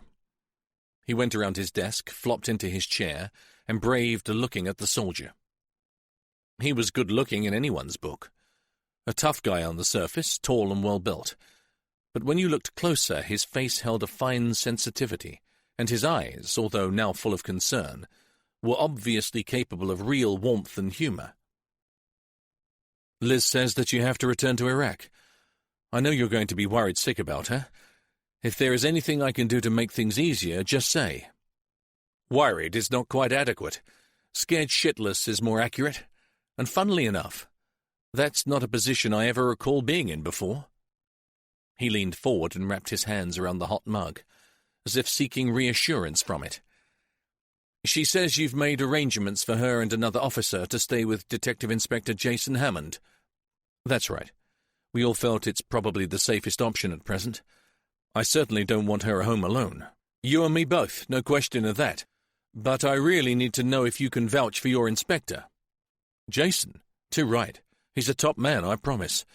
I've known him for years and I trust him implicitly. He raised his eyebrows. Mind you, he's no barrel of laughs. I don't care if he's Mr. Grumpy, just as long as he's sound. It's difficult to trust someone when you don't actually know them. Oh dear, how very true, Gary, how very true. Jason is solid, I promise you, a real family man. And by billeting the 3 of them together, there will be safety in numbers. Well, I guess I feel better on that score. Gary leaned back and sipped his drink. I'm not a fool, Matt. I know you can't watch her every move, and I know you've all got a job to do, but I really don't like this situation one bit. It's like when we're out on patrol and you sense a sniper. It's weird. After a few tours of duty, you get to kind of smell them. You know the bastard's there, but you can't see him. Then you wait for the bullet to tear half your face off. I'll be frank, Gary. I've never come across a criminal like this one. A shiver went down his back, and I pray that I never do again. The soldier looked across the top of his mug, his eyes bored into Matt's. He's after you, isn't he? Matt drew in a long breath. Yes, but I don't know why. He's hurting and murdering innocent victims, and that is very hard to live with. In fact, it's killing me. Maybe that's the idea. Matt lifted his hands in exasperation. But he could have taken me out at any point, if he'd wanted to. Jesus. He's been creeping around my home and watching my every move for fucking years. Then he obviously needs to make you suffer. Torture comes in many different guises, Matt. I'm beginning to realize that. I'm just not certain how much more I can take. A daughter. I may have a daughter. Something's happened, hasn't it? Gary narrowed his eyes. Something recent. Matt wasn't sure he wanted to answer. Come on, man, your body language doesn't lie. You may appear cool, but I see serious sweat on the top line. Although it was not planned, Matt suddenly found himself telling Liz's husband the bare bones about Alexis Parrott and what she had apparently uncovered. The one thing he omitted was that she had named PC Gemma Goddard as his newly acquired offspring. Gary sat back in his chair, still cradling the coffee mug, and looked at Matt. "No wonder you're freaked. This guy's the real-deal psycho, isn't he? I've always thought the best liars are the ones that use a few grains of truth to confuse you, but this bastard is taking deception to a new level. I haven't a clue what to believe anymore." "Is there a chance this woman's right about the child?" "Who knows? My girlfriend vanished, and that's all I ever knew. Our man could have uncovered that juicy little fact and created this bogus scenario, or maybe he stumbled on something that I never knew. As with everything else he's thrown at me, without further investigation I have no way of knowing." "What does Liz think?" "She doesn't know the latest news, but generally she believes he's an ace mind-bender and thinks I shouldn't trust anything he says or does." Gary nodded. "Yep, that sounds like Liz." "She thinks he sows evil seeds, then sits back and watches while my fertile mind enables them to grow like bloody giant beanstalks." "She's probably right." "I'm sure she is. But he hits on such raw and painful emotions that it's hard to act rationally, especially when you have no idea who he is going to target next." Matt regretted his choice of words. "But this isn't helping you, is it? In fact, I'm probably making things worse." "You're being honest, which brings me to my main reason for coming." Gary placed his mug on the desk and gazed steadily at Matt. "I'll say this and get out of your hair. If anyone is not helping, it's me. You have a killer running around the country and I'm bleating on about my wife." He lowered his voice. "Matt, as I said before, I'm not a fool. I have the ability to read people, if you know what I mean. And I'm reading that something pretty intense is going on in Liz's life right now. Something other than this manhunt." Matt held his breath, dreading what Gary was going to say next. "I've come to ask you to look out for her, Matt. I mean, really take care of her. She's been the most important woman in my life since the day we met, and I don't want to lose her." He threw Matt an apologetic smile. "I'll be honest. I asked her to get transferred out of here, get the hell away from you and the madman who's threatening you and yours. As you will probably guess, she point-blank refused. So I just wanted you to be completely aware of how she feels about you, about her loyalty to you. Don't let her down, Matt." He slowly stood up and held out his hand. "Good luck." Matt stood up and solemnly accepted the handshake. He was unsure of exactly how to take what he'd just been told, but thought he might have just been let off very lightly. "And to you, stay safe from the snipers, and I'll be there for her, I promise." They walked out into the corridor. Matt felt a strange and unexpected camaraderie with the soldier. "I'll escort you down to the murder room, Gary. I'm sure you and Liz will want some time together before you leave." "I'd appreciate that, thanks. And Matt, I really hope you get this lunatic before he turns your brain to mush." He pushed open the door. "You and me both." The murder room was surprisingly quiet. Only Bryn and a couple of other detectives were at their desks. "Where's Sergeant Haynes?" Bryn looked up. "IT, I think, sir. She said that she needed them to sort out a glitch on her computer, and she'd call in on them as soon as she'd let the lieutenant colonel here through the security barrier." Gary stiffened. "What? But I never came in that way. I parked out on the street." "I thought—" Bryn looked confused. Gary's face had hardened, and he turned to Matt. "I had a text from her telling me that the car park was full. Park outside and go straight to your office. She'd see me after our meeting." "But she said that she'd had a text from you, sir," interrupted Bryn, "asking her to let you through the barriers. She dropped everything and ran." Matt looked at her desk and to the open handbag, its contents, including her radio and her mobile phone, still scattered across her surface. Professionalism overpowered the rising panic in Matt's mind. "Where's Inspector Hammond?" "He's not back from seeing the pathologist, sir." "Gemma, where's she?"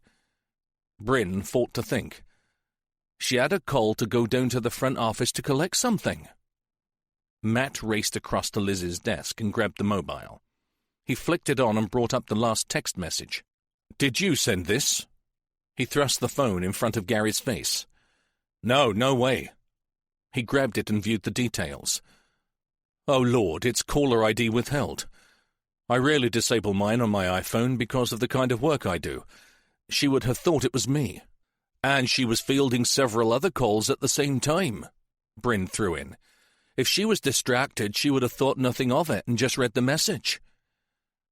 Matt took the mobile back and pocketed it, then shouted, "Quickly! Come with me, both of you!"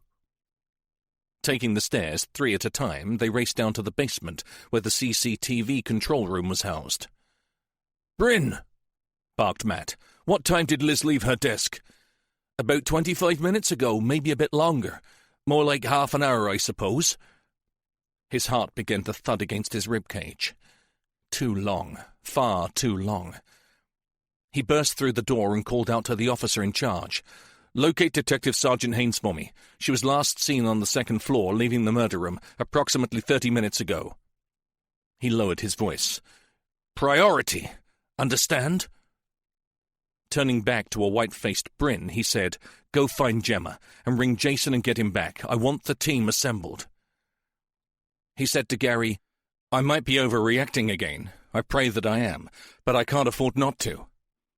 Still staring at the flashing video footage that was dancing across the screens, he picked up the phone and asked Switchboard to request that the superintendent join them immediately in the control room. "I've got her, sir."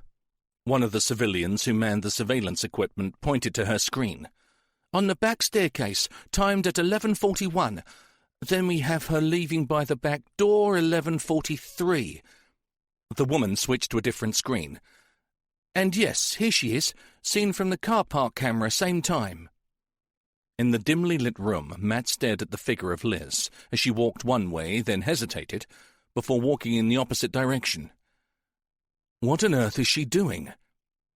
"Looking for me, I guess," Gary said gravely. "She can't be. You didn't have a security card to get in. She was heading towards the gate to start with, that makes sense. But why did she turn around?" The superintendent touched his shoulder lightly. "I think she heard something. Run it back." They all stared as the tape reran. Then they saw as Liz abruptly stopped and looked behind her. "You're right, sir. Do we have a camera pointed in that direction?" "Yes, sir," said the civilian. "But I suggest we stick with the sergeant for a moment, see the exact direction she takes." With exasperating slowness, the video continued. They watched as Liz hesitated, waited, then suddenly almost ran from the camera's sight. "Where did she go?" asked Gary tensely. "Don't worry, I'll pick her up on the next angle. Hold on." The screen blanked and the operative swiftly brought up a different section of the car park. "Got her! There! Damn!" To their dismay, a minibus, full to the gunnels with uniformed officers returning from their stint on the marshes, blocked their view of Liz. "Different angle, quickly!" the super demanded. "Sorry, sir, but I haven't got another to cover that area. I'll fast forward." Speeded up, the officers raced from the vehicle and disappeared into the station like drones into the hive. Then the yard was once again visible and empty. There must be another camera. Matt felt physically sick as he stared at the deserted area. "There's one at the gate. It may just take in a small chunk of this area, but it's only intended to log vehicles entering and leaving the car park." "Then find it, and fast!" Footage flashed across the monitor. Vehicles flew in and out. The barrier lifted up and down, making them blink and rub their eyes. "That's it, stop!" Matt squinted, trying to understand what they were looking at. In the farthest field of vision, and partially obscured by a wall and the side of the big police personnel carrier, a dark-coloured 4x4 was parked. The driver's door and the boot were wide open. As they looked, they saw a tall figure bundle something into the back of the vehicle.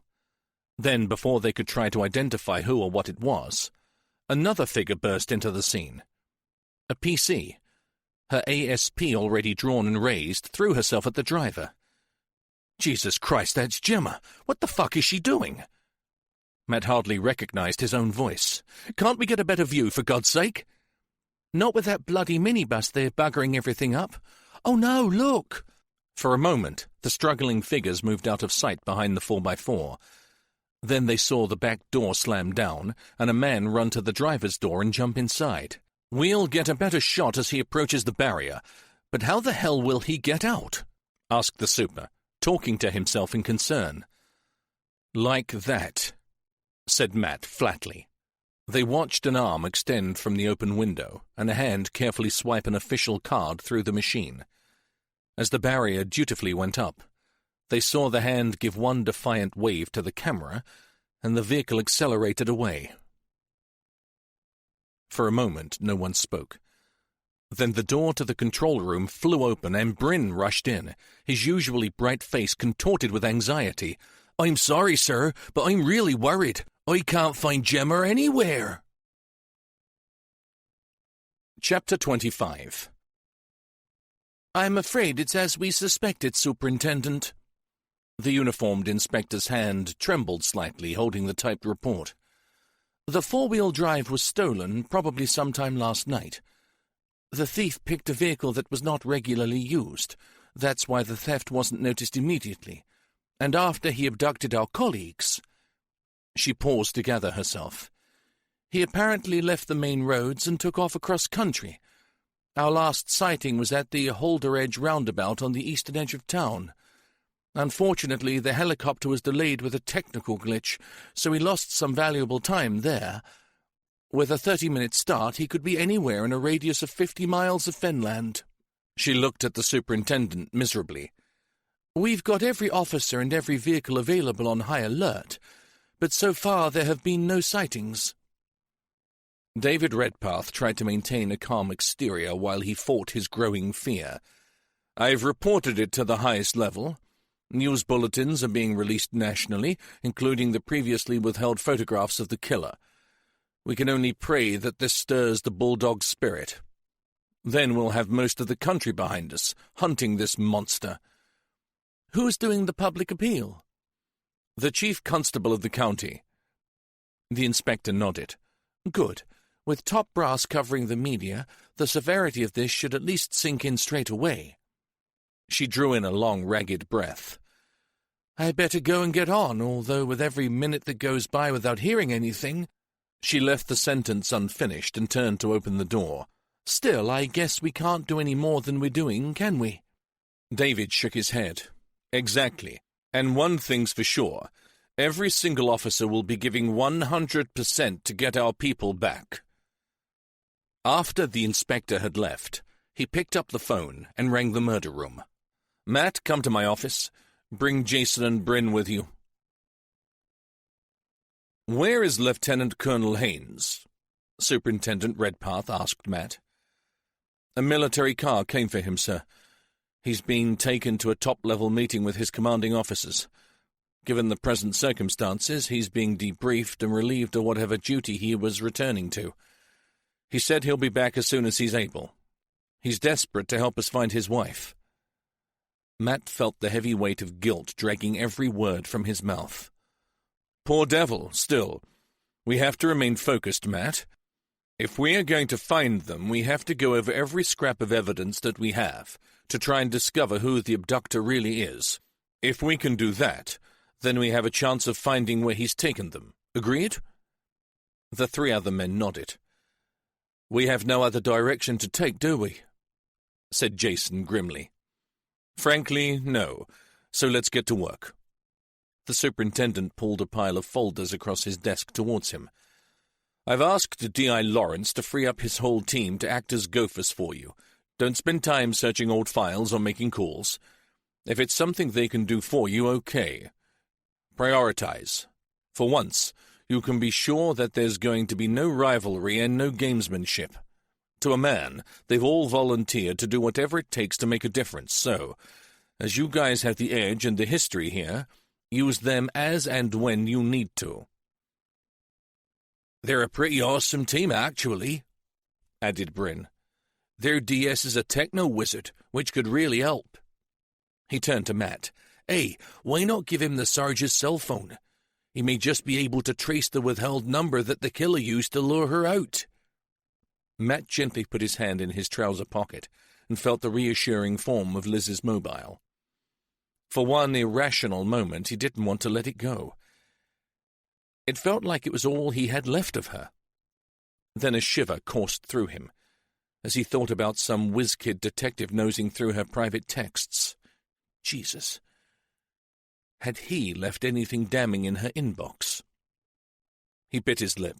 He didn't think so, but he wasn't totally sure. Being careful was second nature to them, but after a year of well-kept secrets, had they got sloppy? They saw each other so regularly in the course of their work that he rarely called her mobile number. But he might have. He desperately tried to think. Then he felt a sick, sinking feeling as he realized that he had no choice. If tracing the bogus call were possible, it had to be done, no matter what amount of shit he found himself in. He passed the phone to Bryn and said, "Good idea. Do it as soon as we're through here." David stared at them all. "Okay, I've got one more thing to say, then we'll move back down to the murder room, gather the other team, and go over the basics together. Anything that we feel needs further investigation or something we may have missed, we tackle immediately."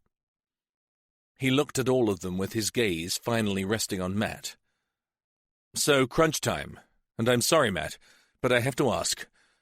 Are you up to being a part of this? I want an honest answer, and not one based on loyalty, because that is not in question. I want to know if you believe that you are mentally strong enough to be a help, and not a liability. Officers' lives could depend on you holding your nerve, in what most would consider an intolerable situation." Matt didn't hesitate. This was his case, from start to finish. Deep down he knew that only he could solve it. "I'm in, all the way, sir." As he said the words, a strange calmness flooded through him. This piece of scum had taken or destroyed everything that was precious to him. The only thing left was his life, and right now he didn't hang too much value on that, unless he could trade it for Liz and Gemma's. So what the hell did he have to lose? "Oh yes, I'm in, to the bitter end." "Good man." The super gathered up his files and stood up. "Right, let's go." "There's something I really need to tell you, sir." In the furore surrounding the abduction, Matt had completely forgotten to tell his senior officer about the call from Alexis Peart. "Does it concern the case?" "Yes, definitely. But I think you should be aware before—" "Then save your breath, and tell us all together. Now come on, man." The first thing Matt saw when he entered the room was the addition of two large portrait-style photographs on the whiteboards. Both police pictures, one of Liz and one of Gemma.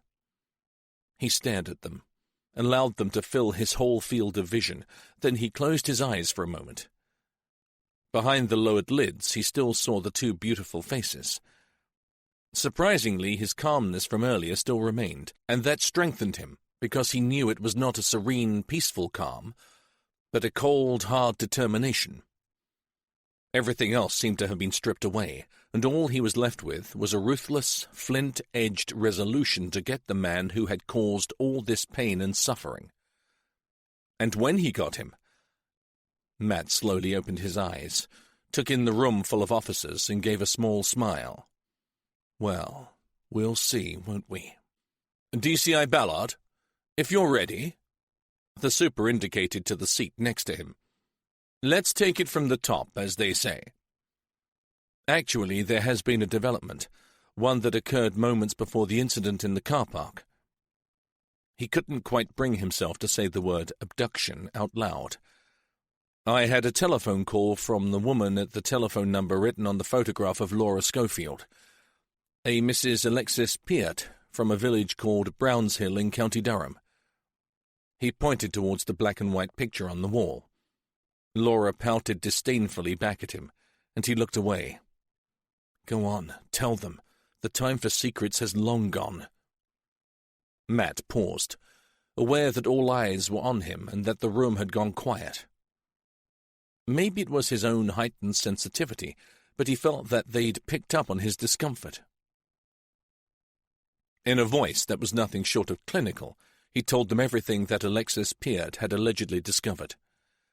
At the point of telling them about his girlfriend having her baby, he could almost hear a dozen minds doing the maths. A few murmurs and lifted eyebrows confirmed that they had all reached the same conclusion. He waited for the soft ripple of whispers to subside, then quietly said, "And if you think that is the worst of it, believe me, it isn't. It doesn't end there." He stared pointedly at David Redpath. 15 years ago, the child and her adoptive family moved to Fenfleet. The name that Mrs. Peart gave me for the girl was Gemma Goddard. Somehow, saying it had the effect of making it real. Although his heart told him otherwise, it was 50-50 odds that Gemma might be his daughter. The room erupted into uproar. Questions fired back and forth, and finally he held up his hand. "For God's sake, shut up, all of you. Just for one moment, think how I feel, after all those years, to find this out, and courtesy of a man who is a manipulative, head-fucking, child-killing son of a bitch.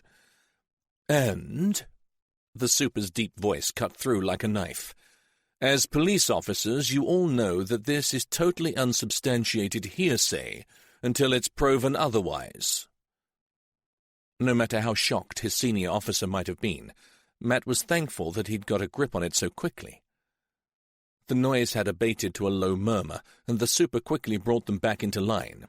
"Focus!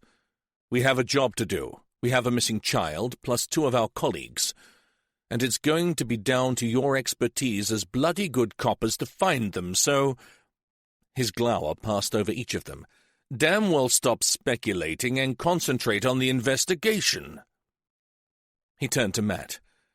"DCI Ballard, and you, D.I. Hammond.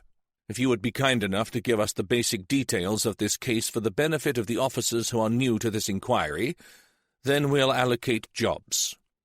Still glaring, he added, "And damn well listen carefully.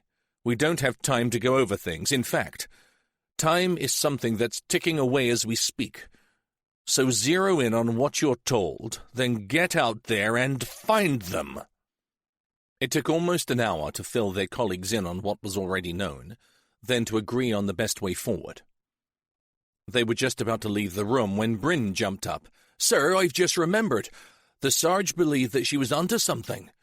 Just before she dashed off, she was waiting for an important call. She was quite animated about it. Reckoned if it panned out, she'd need my help to chase someone up. And fast, were her actual words." Matt frowned. "Do you know who she was contacting?" "No, sir, but she left a message on someone's answer phone. I can soon check it out." "Do it right now, and let me know what she was chasing, okay?" Jason pitched a concerned look at Matt. "You don't think she was getting too close to something, do you?" The thought had crossed my mind. But how would he have known what avenue of inquiry she was working on? He could have found out from whoever it was that Liz was trying to contact, whoever that was. Hopefully Bryn will soon answer that question. The last time we spoke, Liz was working on whoever may have taken those old photographs of me in Greece. I can't see that that poses any sort of threat, can you? Not really. Jason made a face signifying total bemusement. This guy really shuffles my grey cells every time I try to be logical. Yes, he has quite a talent for that, said Matt bitterly. Bryn looked up from Liz's desk and called them over. There was an answer back on the Sarge's phone. It was from a Mrs. Cohen. She's left a contact number. It's concerning something called Angelo's Holistic Holidays. Shall I ring her, or would you prefer to do it, boss? Give it to me, I'll call her. You continue checking that CCTV footage. See if you can pick up anything more about that driver of the 4x4. He gripped the young detective's shoulder. And good work on remembering this, Bryn. We are so strung out right now, it would have been easy to forget. As Jason went off to organize some of the detectives from the other team, Matt rang the number and introduced himself. From her voice, Mrs. Cohen sounded pretty old, but if that were the case, her mind was certainly not suffering the effects of her years. Your sergeant explained everything to the administrator of the holiday company, Chief Inspector. I told them they were perfectly at liberty to give her my number. I'm just sorry that I missed her call." Matt decided to gloss over the recent happenings. He didn't want to have to explain and then listen to the commiserations that were sure to follow. Going directly to the point and expecting nothing, he told her about the photographs. "Oh, I can help you there. You see, they were my pictures." "What?" "Carissa has been my life for the past 30 years, and I was a professional photographer in my younger days. I have taken hundreds, possibly thousands of shots of the island." "Sorry, let me get this straight." Matt tried to unscramble his head. "You took photographs of me, and you can still remember them?" "Certainly. I took photos of everyone, but the ones of you were good, very moody." She gave a little laugh. "I have them all catalogued on my computer, Chief Inspector, all in date order, right back to my very first visit. My epiphany, as I like to call it." She laughed again. "It quite impressed the other officer who came to visit me last year. Such a nice man. He called me a silver surfer, but I told him I've been using computers since Bill Gates was in short trousers." Matt felt his jaw tighten. "Other officer?" "Yes. He was from something called a cold case unit. Trying to track someone involved in a murder back in the early 80s, apparently." "And he asked to see your photographs?" "Yes. He said he'd interviewed several other people who had visited Carissa at the same time, but no one could help him. He was very pleased when he saw my collection." "I bet he fucking was. Mrs. Cohen, if I email you a photograph, would you be kind enough to tell me if you recognize the man it shows?" "Of course." She gave him her email address, then her voice betrayed concern. "I haven't done anything wrong, have I? I mean, he didn't use those photographs inappropriately, did he?" As Matt typed her name into his computer and clicked send, he said, "I'm afraid he did, Mrs. Cohen, but you certainly were not to blame." "Well, he had no right at all, and him a policeman." "He wasn't, actually, Mrs. Cohen, although I'm sure he presented you with some very convincing identification." "Not a policeman, you say?" For a moment the woman was silent. Then she said, "Can you tell me how he used my photographs?" "I suppose you would call it a form of blackmail. Have you received the emailed picture yet, Mrs. Cohen?" Again there was a pause. Then he heard a slight intake of breath. "Oh, yes. That's him all right. Now I see his face, I can even recall his name. Detective Constable Edward Dennis, from the Metropolitan Police Cold Case Unit." "So, at least no one actually dogged your footsteps to Greece. That's something of a relief." The super rubbed his temples. "But we're still left with not knowing who the hell this bogus Edward Dennis really is." His face was craggy and grey with worry and tiredness, but his voice was still strong. "And Matt, you do know that you have to be prepared for some kind of demand, don't you? If it's you he's gunning for and he already has 2 of your officers, then the next thing will undoubtedly be contact of some sort. Bring it on. Anything has to be better than grasping at straws and playing sodding guessing games." The super nodded. "And thinking about games, I can't help but wonder if Gemma's undoubtedly brave but impossibly foolhardy attack may have thrown a spanner into the killer's well-oiled machine." He stared around his office at the myriad of old photographs, seemingly searching for assistance from the officers who had gone before them. "There's no doubt that he had a meticulous plan in place to take Sergeant Haynes. The timing was immaculate, and although I suspect that the arrival of a busload of wooden tops was a heaven-sent bonus to him, he had chosen the most inconspicuous spot in the whole yard, and one that is only poorly covered by our cameras."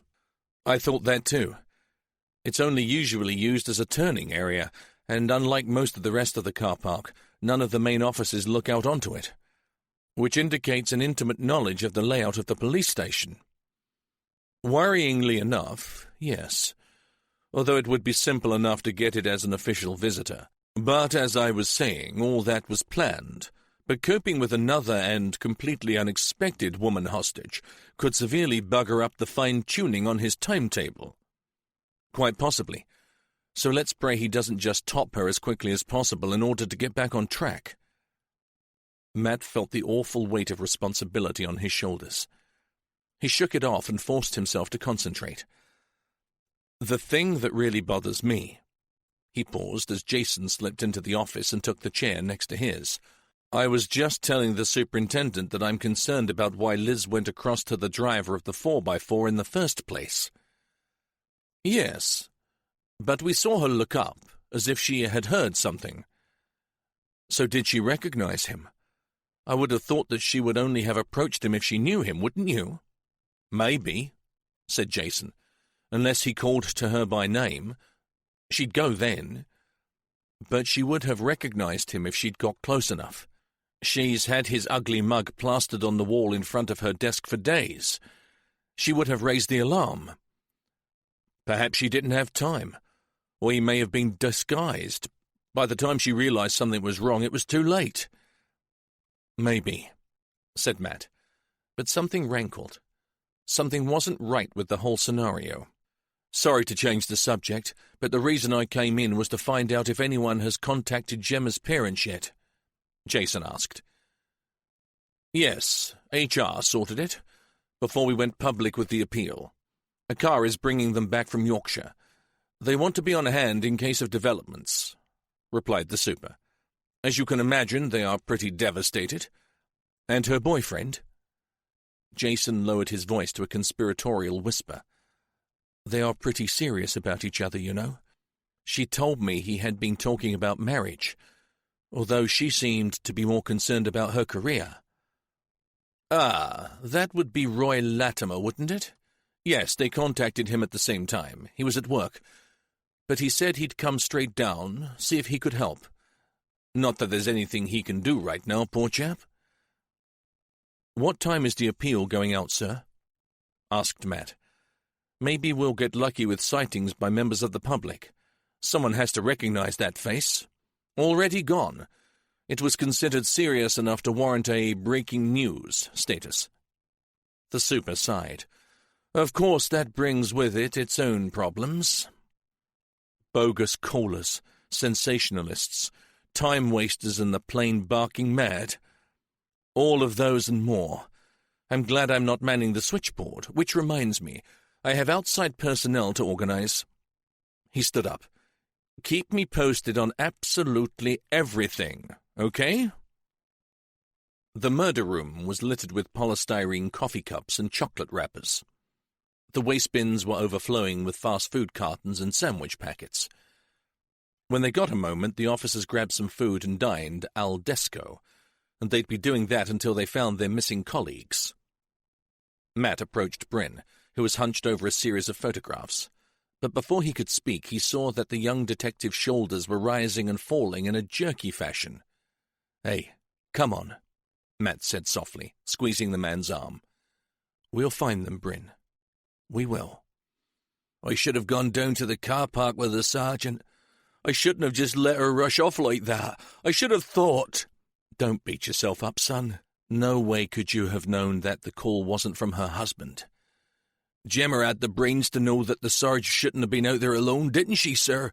Or she wouldn't have been there, would she? Matt felt that same misgiving again.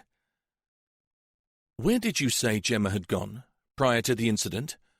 Front desk, sir. She had a call asking her to collect something. Then why use the back stairs? The main staircase leads directly to the desk. Perhaps she saw the sergeant go off alone and went after her. Bryn wiped roughly at his cheek with the back of his hand. I'm sorry, sir. I don't normally let myself down like that. Between you and me, you aren't the only one out of the two of us who has shed tears since this whole shitty business kicked off. The killer's had us by the balls since D1, hasn't he? The question didn't need an answer. Anything useful on those CCTV pictures? Matt glanced at the photos. I'm still checking them. I'll get on with them right away. Good. I'm going down to have a word with Sergeant Jones, see if Gemma ever picked up whatever it was that she was collecting. Call me if you spot anything useful. And Bryn, they are your friends. It's okay to show emotion, even if you are a big Welsh wuss. The reception area was packed, and Matt had to push his way through to where the desk sergeant was barking out instructions to the officers around him. I can see you're rushed off your feet, Jonesy, but I need to ask you something. Come through to the back, sir. It's like the fucking parrot house at the zoo here. He shouldered a bull-necked PC out of the way and held the office door open. Mind your back, you great lummock. Let the DCI through. The sergeant closed the door, muffling the havoc outside to a dull rumble. That's better. So, what can I do for you, sir? Before she was snatched, Gemma Goddard was apparently on her way here to collect something. Do you know if she did? Or what it was, for that matter? Jonesy shook his head. Sorry, but that's the first I've heard of it. One of my detectives said that she had a call asking her to come here to collect a package or something. That would have been somewhere around 11 or 11:30 a.m. Matt felt uneasy. I can easily check for you, but no one ran it past me. He stuck out his bottom lip. And knowing the state of everything right now, Matt, I'd have got one of the civvy messengers to bring anything important up to you. He moved back to the door. Hold on a mo. I'll get it checked out. He stuck his head out of the door and bellowed out, Robin, come here! Then sent his clerk hurrying off in the direction of the computer. A few moments later she returned. Nothing either delivered or left for anyone in the CID office at or around that time, Sarge. He thanked her, then closed the door again. I thought not. So, do you think this has something to do with Gemma's abduction? Matt nodded grimly. It's a possibility. Sergeant Haynes was lured outside by a bogus call. I guess the same thing could have happened to Gemma, although I'm damned if I know why she used the back stairs to get there. The sergeant smiled. That's an easy one. The drinks machine is that end of the corridor. Most of the youngsters grab one of those latte things or a Diet Cola while they're out of the office. Good point. Thanks, Jonesy. I'll let you get back to work. Matt left the chaos of the reception and made his way to the back doors and the entrance to the car park. On the far side, the whole turning bay was cordoned off, and several white-suited technicians were carefully checking the whole area for any evidence. But Matt wasn't interested in that. He was more concerned by the discarded polystyrene cup that lay on its side just outside the double doors. He knelt down and carefully checked the large wet stain that had spread around the beaker. A plastic lid lay a couple of feet from the cup, and splashes of drying, frothy milk coated the lid. Cappuccino, Gemma's favorite, dropped or hastily thrown down. This really doesn't make any sense. Gemma surprised a man while he was snatching Liz. Fact, we have it on camera. Matt swallowed. What if things weren't quite as they appeared? He leaned back against a brick wall and thought hard. Maybe Gemma was an intended victim all along. He sprung upright. Yes, he wanted both of them. And with his love for split-second timing, that's just what he got. Oh, shit, I've got to see the super. So that's what I think, sir. He wanted both Liz and Gemma, and he even knew her movements well enough to know which direction she'd take to get to the front desk, Matt concluded. Matty, you're jumping the gun here. There are far too many variables. No one other than James Bond could have pulled off such a feat. What if she'd gone the other way? What if she didn't fancy a coffee? What if she didn't bother to look out across the yard? If she'd been a minute or two either earlier or later, she'd have got caught up with 20 or 30 flatfoots piling out of that van. No, we have to go by what we saw on that video footage. She surprised him, no question. Matt rubbed his eyes. But what about the call from reception? They never rang her, so who did? Maybe it was just a mix-up. For God's sake, everyone's operating on jangling nerves right now. Maybe someone simply rang the wrong extension. And there's another issue to consider, if we believe your hypothesis. The superintendent looked at him thoughtfully. To know all the staff that well, the killer would have to be an insider, Someone we work with? A colleague? Someone we number as a friend? A long sigh escaped Matt's lips. I hadn't thought about that. But I suppose it just could be true. No, it couldn't. Think, Matt. We have pictures of him. No one in this station or any other that we've sent his likeness to knows him. He's a stranger, Matt. Excuse me, sir. A white-faced Bryn appeared in the doorway. The boss here told me to find him if I found anything. He approached the desk and placed 2 photographs on the polished surface. Look, sir, I've zoomed in on the driver of the 4x4 just as it left the barrier. The shot is poor, but it is definitely the same man from the other CCTV footage. Matt and his senior officer both leaned over the pictures. The driver was partly hidden and wore a stretchy beanie, but the close-cut beard and cruelly smiling mouth were by now horribly familiar. No doubt there, I'm afraid, said the super. We have to admit that he's got them, both of them. As Bryn left the room, Matt sank back into his chair and tried to fight the urge to run away. In his head, he saw his farmhouse kitchen, with Liz pouring wine into crystal glasses, and him chopping tomatoes and peppers and laughing together as he prepared supper. More than anything in the world, he wanted those days back. But without the bug under the stairs and a madman killing the neighborhood children. Matt? The super's voice quickly dispelled his fruitless and painful daydream. Sorry, sir. I said, who is following up the validity of the information from the adoption agency? Lenny and Tina from the other team are onto that. Ask them to come to my office when you go back out, will you? I have decided to speak to Gemma's parents personally as soon as they are back. It's the least I can do, and we'll be able to verify much of what your Mrs. Peart told you at source, so to speak. Has no one asked Gemma's parents that all-important question yet? The super shook his head. The doctor considered they were too upset and shocked by her abduction to talk at that time. I'll see them in their own home. It will be less stressful for them. One hell of a lot hangs on their answer, doesn't it, sir? For the case, certainly. But for you, well, I can't imagine what's going on in your head right now, Matt. You wouldn't want to know. It's a pretty bad place at present. One moment I'm full of determination and ice-cold resolution. The next, well, it's like I've tripped my panic button, and the reality of this god-awful mess blasts in on me. Hardly surprising, is it? Before he could continue, his desk phone blared out. Okay, right, I'll be there in 2. He replaced the handset and stood up. That was Jason. Gemma's boyfriend is downstairs. He's dusting the ceiling over what's happened, and I can't say I blame him, poor sod.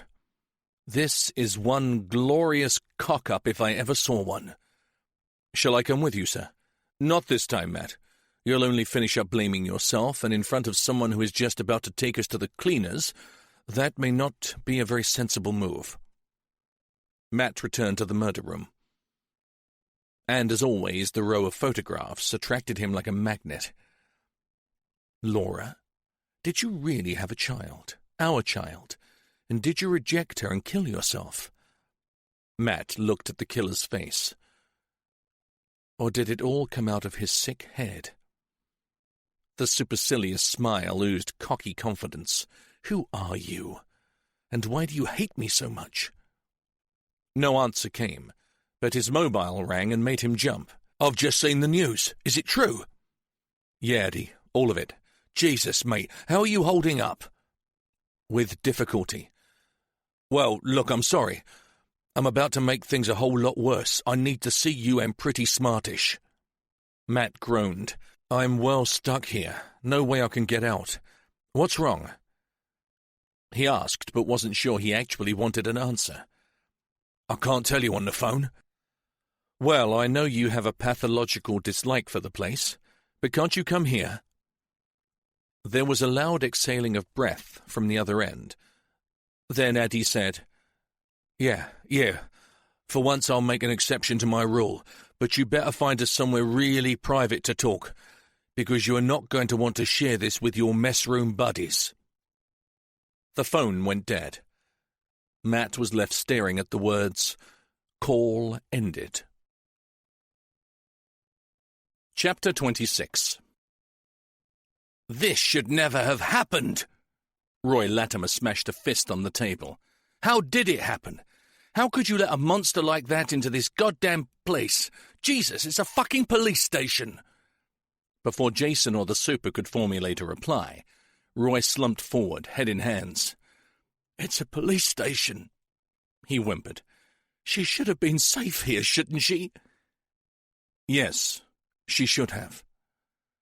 And everything you've said is perfectly correct.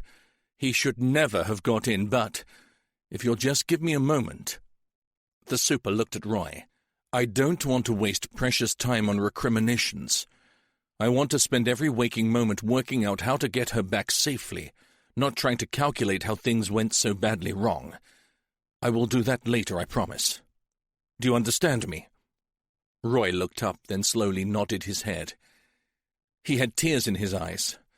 "Of course, I'm sorry, I'm just so scared. And I don't understand. Why Gemma?" "We don't know for sure, Roy," said Jason. "We have some ideas, but when she got beaten up, when she said it was riot training, she lied to me, didn't she? It was him, wasn't it? He's tried this before." Roy swallowed noisily. Panic was once again building up in his voice. "He did meet her, but he wasn't trying to abduct her. He was delivering a message." The super's voice was low and calming. "Gemma very bravely tried to apprehend him. That's how she got so badly bruised." "But was he after her all along?" "We think he's after someone else." "Then why take her?" He bit angrily on a carefully manicured nail. "And that other woman, Sergeant Haynes, why her?" Jason sat back and shook his head. "As I said, we really don't know, Roy." Roy removed his black-rimmed glasses and wiped his eyes with the back of his hand. He stared accusingly at the two police officers. "It's him, isn't it? Her detective boss man, the chief inspector. That's who he's after." The super held his gaze. "It may be. We think it's connected to an old case many years ago. One that the DCI was working on as a younger man. He's the last remaining detective from back then, and we believe the killer is punishing him for something that happened. Sadly, we have no idea why he's tormenting him like this." "Tormenting him? What about my Gemma? She's the one he's taken. God knows what he's done to her. She could even be dead by now." "Calm down, Roy. I'm sure she's alive. If the man who snatched her had wanted to do that, he could have done it there and then. I think he's holding her with the intention of using her as a hostage, someone to barter with. Which means we have a little time, so—" He reached across and touched Roy's arm. "Will you help us?" "I'll do all I can to help. Just please find her." "Good man. And I know how much you care about her." Jason gave him a weak smile. "Because Gemma told me herself, and we'll do everything we can to get her back to you, all right?" Roy nodded slowly, and Jason continued. "Now, there are a few things about Gemma that you may be able to help us with, but first, I'll get her some drinks." The super stood up. "You continue here, Inspector. I have to go and inform the team that I'm going to see Gemma's parents. They should have returned home by now." "Oh my God, James and Linda, I'd almost forgotten about them," Roy cried. "I haven't spoken to them yet. That poor couple. They'll be beside themselves. Superintendent, will you tell them that I'll call them later? And tell them... oh, what can I say? I'll just tell them if there is anything I can do, anything at all, to ring me." "They will have a family liaison officer with them, Mr. Latimer, and be assured we'll offer every kind of support possible. But I will definitely give them your message. Now, if you'll excuse me." Outside the interview room, the superintendent looked gravely at Jason. "You'd better organize a liaison officer for him, too. Apart from being at risk himself, I'd say he's pretty wobbly right now." "Will do, sir. And good luck with the parents." Are you sure this is the best that you can do? These places give me the screamers, Addie said. You've been in enough of them. I thought it would be home from home. And it was you that said private. So as my office is about as private as Fenfleet Community Centre, this is it, I'm afraid. With the in-use sign alight, no one would enter an interview room, I promise, Matt replied. Addie threw him a contemptuous look, then removed a large brown envelope from his jacket and placed it carefully on the table. This came to the hotel earlier. Bloke on a motorbike delivered it, and as it was addressed to me, I opened it. It didn't take long to realise that you were the intended mark, not me. Oh, please, not another one. Matt felt as though he had taken a well-aimed medicine ball to the scrotum. Sorry, but I'm afraid it's not just another one, mate. Take a look. Matt picked up the envelope. It was thick and heavy. No simple picture this time. Did you recognise the delivery man? Is he on your CCTV? Addie rolled his eyes upwards and sighed. CCTV? Don't be naive. That's a dirty word when you operate an establishment as discreet as mine. My special clientele would run a mile if they saw a camera, now wouldn't they, detective? Matt thought of Liz tiptoeing up the back staircase to their room. Point taken. He stared at the envelope. Got to do this. Matt tipped the contents onto the desk. Dozens of black and white photos slid across the table's smooth surface, and he immediately understood why Addie had been so cagey. They are hot, man. I had no idea you were so athletic. Matt was speechless. He picked up one picture after another and shook his head in disbelief. I've already fathomed out how, if that was going to be your first question. Matt mutely nodded. Well, you know the derelict old school on the site opposite the side entrance to the hotel? I took a sneaky look around it, and someone has been in one of the attic rooms on a regular basis. Whoever was watching had an interesting view straight into the dressing area of your room, and with the use of the full-length mirror that I kindly provided, and a very high-spec camera, voila, naughty bedroom pictures. They are not naughty, Adie, they are... Oh, my thoughts exactly, chum. The things that go on under my own roof, quite shocking.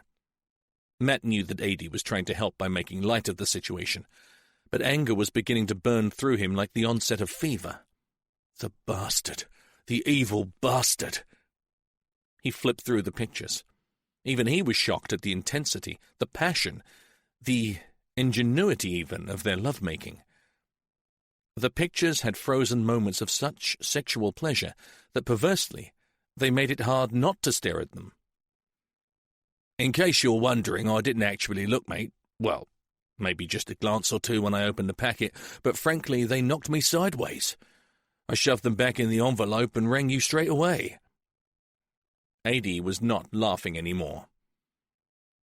Matt gathered them up. The son of a bitch had soiled something incredibly beautiful. He bunched them together and pushed them roughly back into the envelope. One suddenly stood out. His hand shook as he picked it up. It was of Liz. He was out of the frame, but Liz was naked on the bed, on her knees and astride him, leaning backwards. The picture wasn't crystal clear, but the pure delight in her face shone out. Matt looked closer. Delight and something else, something less obvious. She wanted him. She really wanted him, and not sexually. That more subtle expression revealed love, not just desire. All his knowledge washed over him in a second, but the real reason that he had been drawn to the picture in the first place was the 3 letters, PTO, written in red pen along the bottom of the photo. He flipped over the photograph.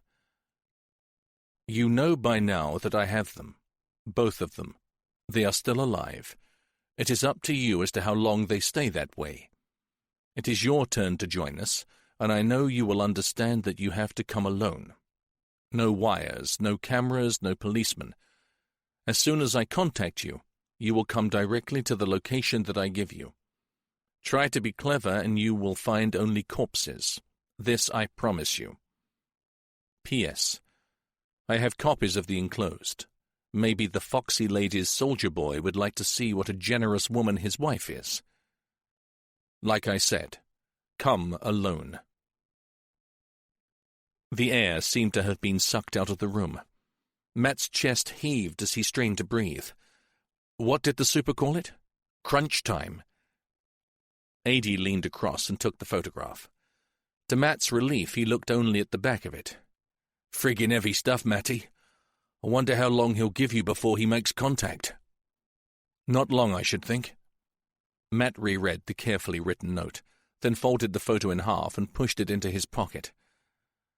"Then I hate to tell you your job, but shouldn't you be getting things in place? Little things like rallying the troops, getting someone lined up to get a trace on the call, putting in a request for the heavy artillery, notifying your senior officers, maybe?" "No, I don't think so." "Matt, you're a copper, and I hate to say it, but a bloody good one. You go by the book. Surely you're not thinking about doing what this weirdo says." "You'd show the superintendent these pictures, would you? Can I just remind you that this is Detective Sergeant Elizabeth Haynes, wife of Gary Haynes? Can you imagine what this," he gestured towards the thick envelope, "would do to her, and him for that matter? I see your point about the dirty postcard stuff, but right now I'm more concerned with what your psycho could do to her and your other girl." "Sorry, Adie, but I believe every word on this note. Unless I go alone, there is going to be nothing and no one to save. If I go to him, I may just be able to convince him to let the women go. It's me he wants. It sounds like a pretty good deal to me." "Well, I think it sounds like a truly crap idea.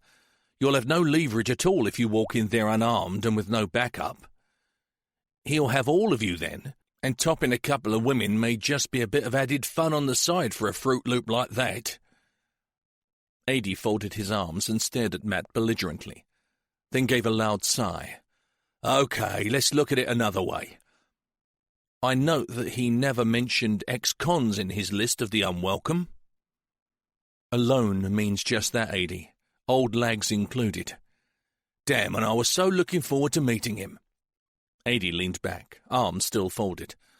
"I'm trying to work out what has shunted you off the righteous rails and sent you into this Lone Ranger suicide mission." His eyes suddenly narrowed to little more than slits. "Correct me if I'm wrong, but I seem to recall your illicit nights with your paramour being something of a casual affair to begin with. Needs must and all that. Has something changed? And if it has, please tell me that you haven't fallen for her." The ensuing silence said it all. "Holy Mary, you have, haven't you? I have to find her, Adie, and Gemma too." Matt gave a short, barking staccato laugh. "Oh yeah, I forgot to mention.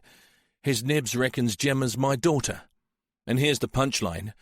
She just might be. What do you think of that?" "Frankly, I think you've spent too much time in the evidence storage room sampling the confiscated wacky-backy." "I wish. So let's get this straight. He's got the love of your life, and let's be generous here and allow him the benefit of the doubt. Your daughter, both captive. Oh, dearie, dearie me. It would appear he has you by the short and curlies." "Nicely put, Adie, but not exactly comforting." Matt felt Adie's eyes bore into him.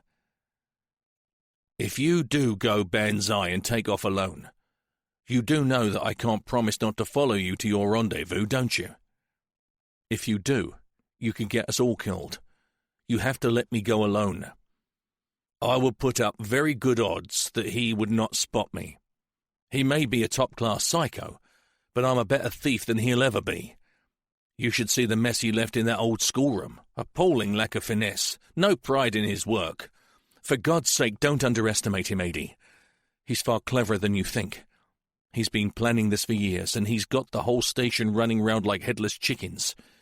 Worse than that, we still have no idea who he is or what he wants. What he wants is simple. He wants the three of you and for you to suffer beyond understanding. Think about it. He has the woman you love, and the ability to take her away from you permanently and possibly very violently.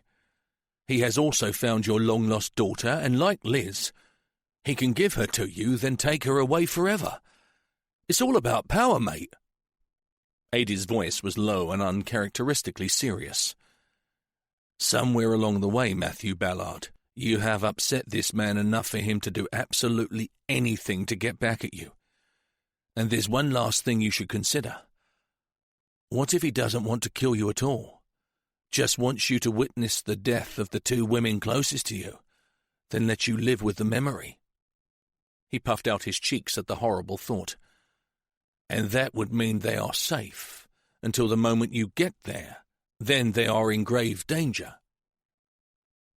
The thought made Matt feel physically sick, but for some reason he didn't believe that was the killer's goal. I know what you're saying is logical, possible even, but I think I have to take that chance. I have to... Matt's phone ringing in the small room made him jerk upright. The two men stared at each other, their faces stony. The number meant nothing to him. He pressed answer, but before he could speak, a weird, mechanical-sounding voice rattled off one sentence. Then the phone went dead. "Where?" asked Adie. "Don't know. He must have been just checking up on me. He said to wait for his next call. Fuck. Double fuck. He used a voice distorter, and 10 to 1, the phone is pay-as-you-go, and probably already at the bottom of the nearest ditch. So what now?" Right at that moment he hadn't a clue. To tell you the truth, I'm not sure. The copper inside is still screaming at me to get a grip and do it by the book. But my gut instinct says it's my shit, so it's down to me to clean it up. He rubbed his hands together. "Listen, Adie, you've been a good mate, the best. Shut the fuck up about all that crap. Let's concentrate on now, shall we? I'm just saying, if you'll get real for a minute, that we both know there's a damn good chance that, whatever way I choose to play it, this could go seriously tits up." Matt held up his hand. "Hear me out. We may have spent half our lives on different sides of the fence, but since we called a truce, you've been the only one who always had time for me, time to listen, when I was up to my neck in mental shit, and I want you to know that I truly appreciate it." He drew in a deep breath and passed the envelope across the table. "Take these and destroy them for me, as soon as possible. And finally," he gave Adie a half-hearted grin, "I'm afraid I have to ask you one last favor." "Surprise, surprise." Adie pocketed the envelope. "Are you certain you want them destroyed?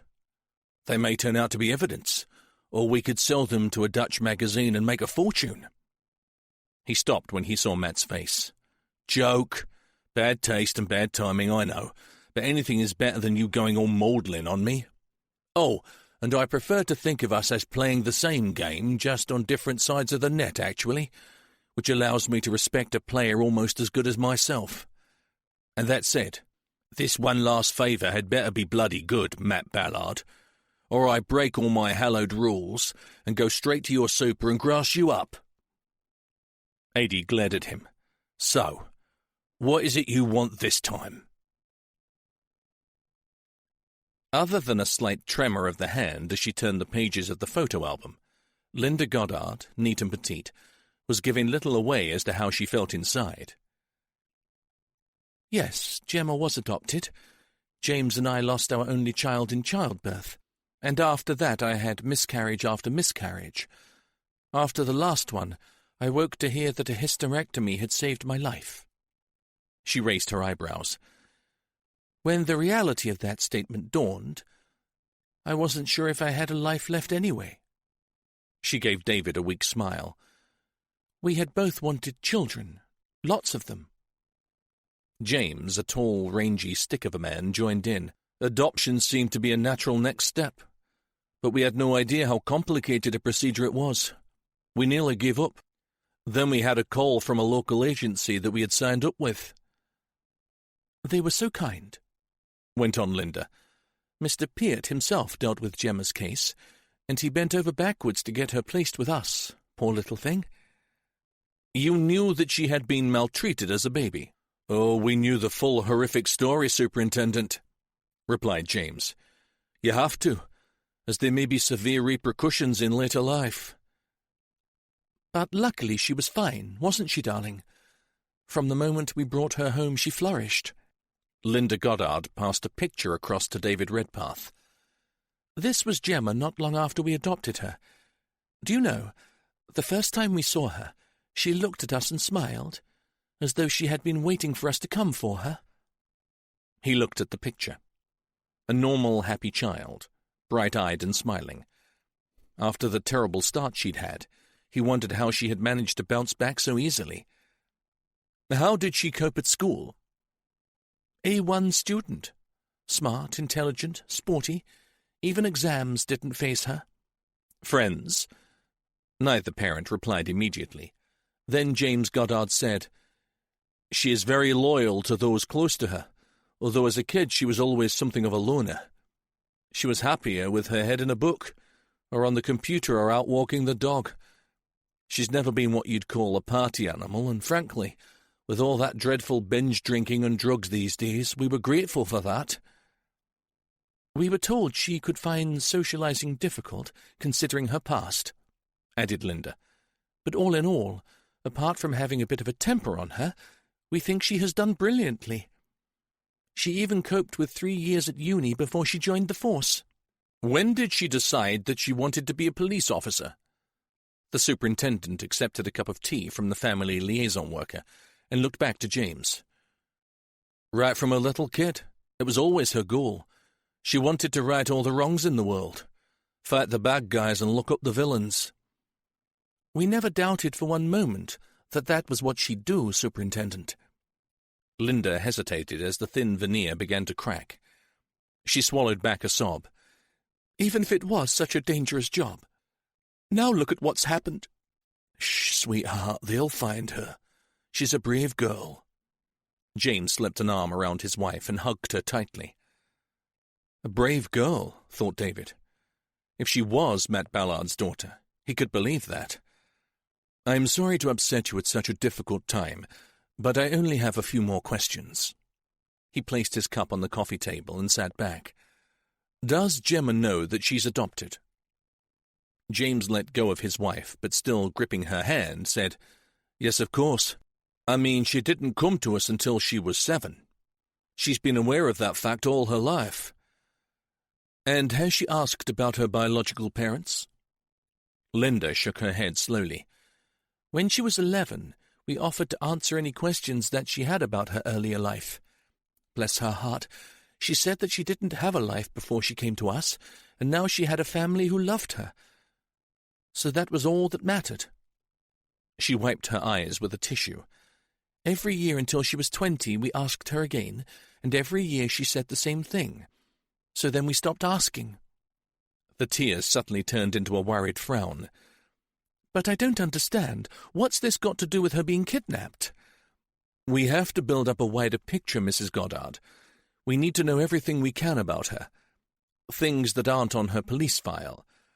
Someone from her past may be involved somewhere, so I'm afraid I have to ask you these difficult and personal questions." David gave them a compassionate smile. "I know it's hard for you, and I'm truly sorry. But can you tell me about her relationship with Roy Latimer?" Both parents perked up at the mention of the young man's name. "Best thing that ever happened to our Gemma, apart from when she came to us, of course. He's a lovely young man, and he adores her. We rather hoped—" Linda stopped, mouth slightly open, apparently realizing for the first time that all plans for the future had been put on hold. "He asked for me to tell you that he'll be ringing you, and if you need anything to call him." "Poor Roy. He'll be beside himself with worry." The tears started again, and she looked towards the window, fear stripping away all of her earlier composure. "It will be dark soon, and my baby's out there somewhere with a madman." Superintendent Redpath left, feeling a great sadness for the two people who had taken a broken child and lovingly put her back together again, only for some evil bastard to steal her away from them. As he sat back in the car and looked out the window into the gathering twilight, he wondered how Matt would take the news. It was confirmed that Gemma was adopted, and from the very place that the killer had led them to, so why should the rest of the information be incorrect? Gemma Goddard could well be Matt's girl, and now she was missing. He stared at the back of his driver's head and decided it was time to take Matt off the case. It was getting far too personal and far too dangerous. Matt's already battered mind would not take much more, and that would get people hurt, killed even. He would speak to him as soon as he got back to the station. No polite requests, just an order, and he'd have him removed to a place of safety. He knew it would be hell for the poor guy, waiting out the investigation and unable to physically help, but it was better than having an avenging angel, a loose and loaded cannon running wild around the Lincolnshire countryside. Once again he looked out into the gloom. This time he offered up a prayer for his 2 missing officers and the little boy. Chapter 27. A thin, watery mist descended over the marsh, its cloying dampness drenching everything it touched. As the twilight deepened, and the barren, lonely landscape became only a memory, Liz slowly dragged herself back to consciousness. The side of her head felt as though it had been caved in, and a throbbing, nauseating pain coursed through her when she tried to move. Not that there was much point to her exertions. She soon realized that she was tightly bound by some kind of harsh and unforgiving gaffer tape. The ground beneath her was solid, rock hard, and there was a strange smell to the place. She resisted the initial urge to fight with her bonds, then lay back and tried to remember what had happened. All she could recall was someone desperately calling her by name, saying something about someone being hurt.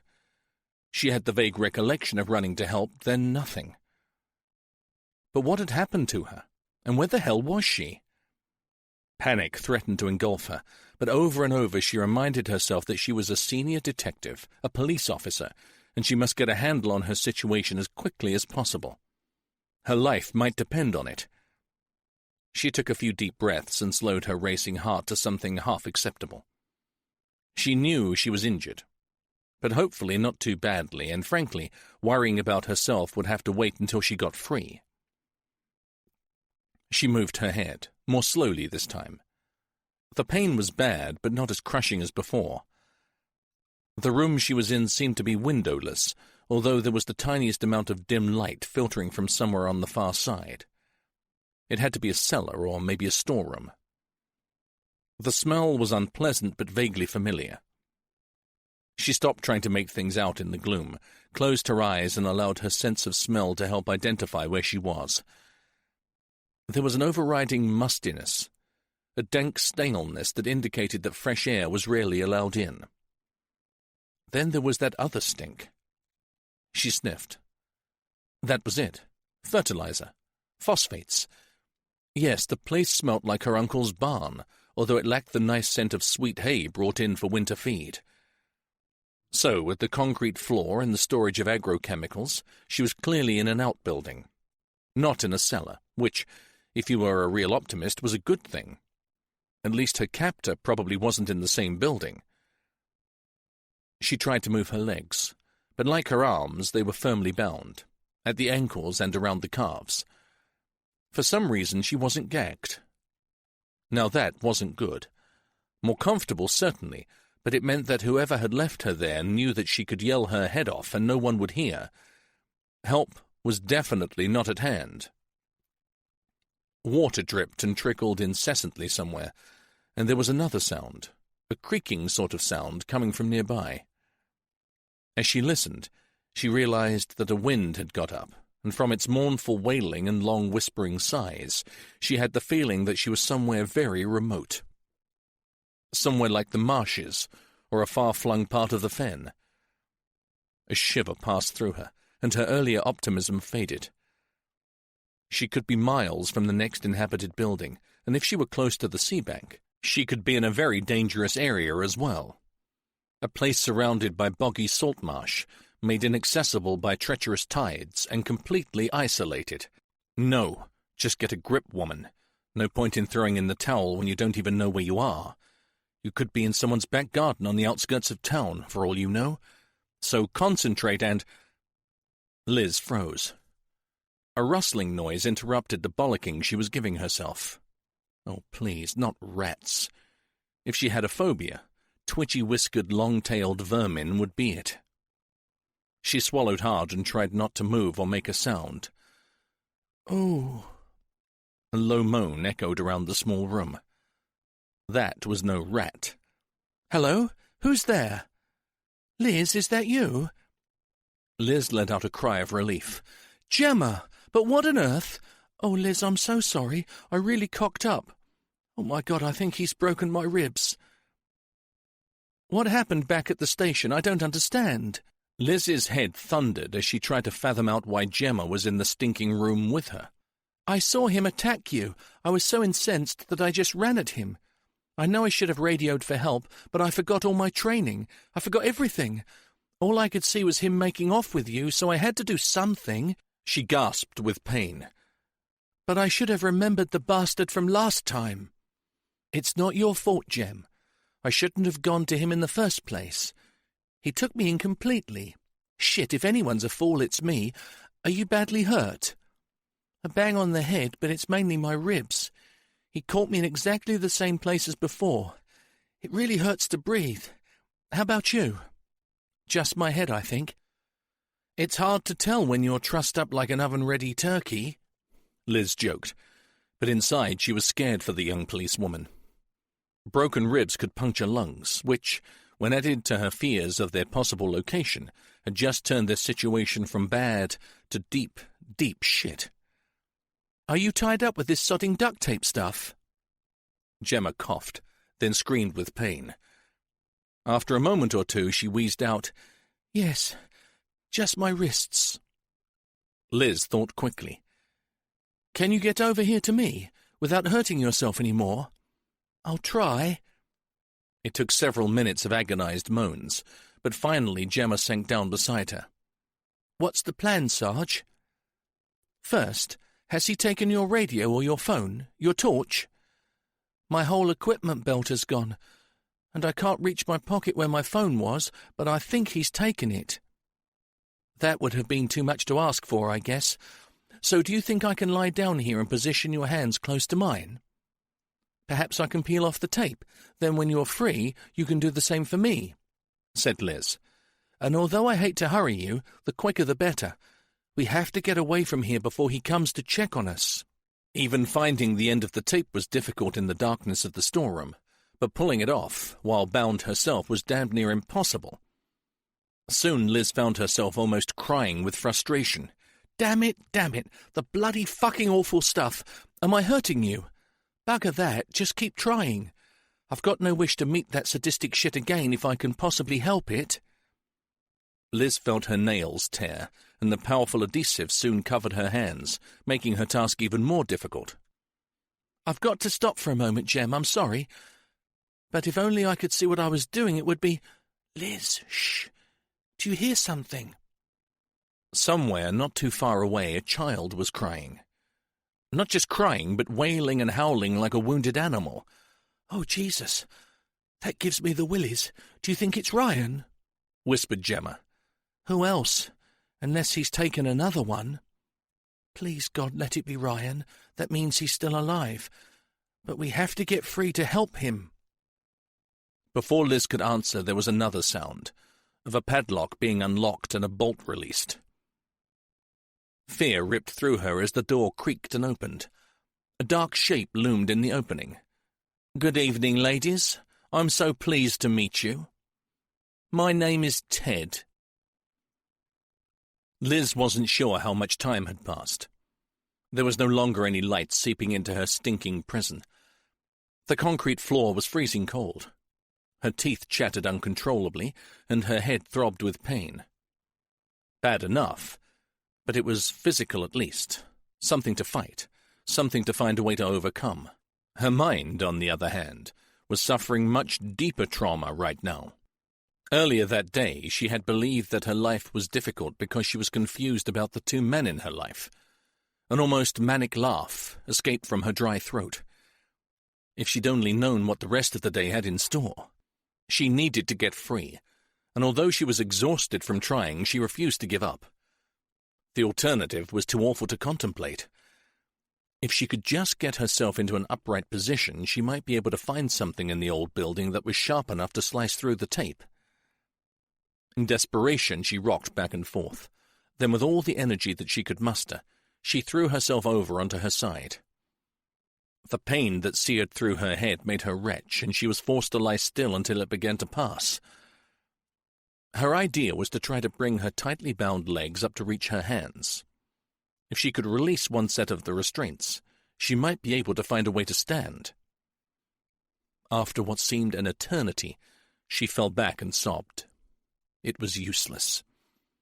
All she wanted right now was for Matt to find them, but she had no way of giving him the slightest clue of where to look, and time was running out.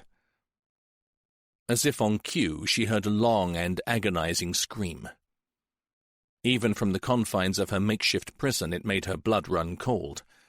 It echoed in Liz's ears, then faded, only to be replaced by another, and another. This was no child's cry. Liz knew exactly who was being hurt this time. "Oh, Gemma, why did you have to be a fucking hero, you stupid, stupid girl?" Liz shouted angrily. Then her voice dropped to a little more than a whisper. "I'm so sorry. It's all my fault. What have I done to you?" Unable to shut out the cries, Liz lay helpless and alone in the old store and wept. David Redpath entered the station. Jason was waiting in the reception area for him. "Sorry to jump on you before you've even taken your coat off, sir, but there's something I really need to run past you," Jason said. Irritation flooded through him. Before he did anything, he had to talk to Matt. "Give me 10, Inspector, and I'm all yours. I have to speak to the DCI first." "He's busy in one of the interview rooms, sir." "Who with?" "His friend A.D. Clarkson. He was here earlier, then he went away and came back again. The DCI asked if I could give him a while in private. He said he wanted Mr. Clarkson to take care of some personal stuff for him." Okay, come to my office. But as soon as the Chief Inspector's free, I want to see him." "Right, sir. I'll make sure he knows." Jason loped along behind him. "Forensics have found something out in the car park, sir. I want your permission to get it followed up." He held the door open and Jason followed him in. "Of course you can. Why ask?" "Budget, sir. The test is a costly one. We have to get them okayed, remember?" Bloody fucking protocol, thought David. 2, maybe 3 lives are hanging in the balance, and he had to consult his sodding budget.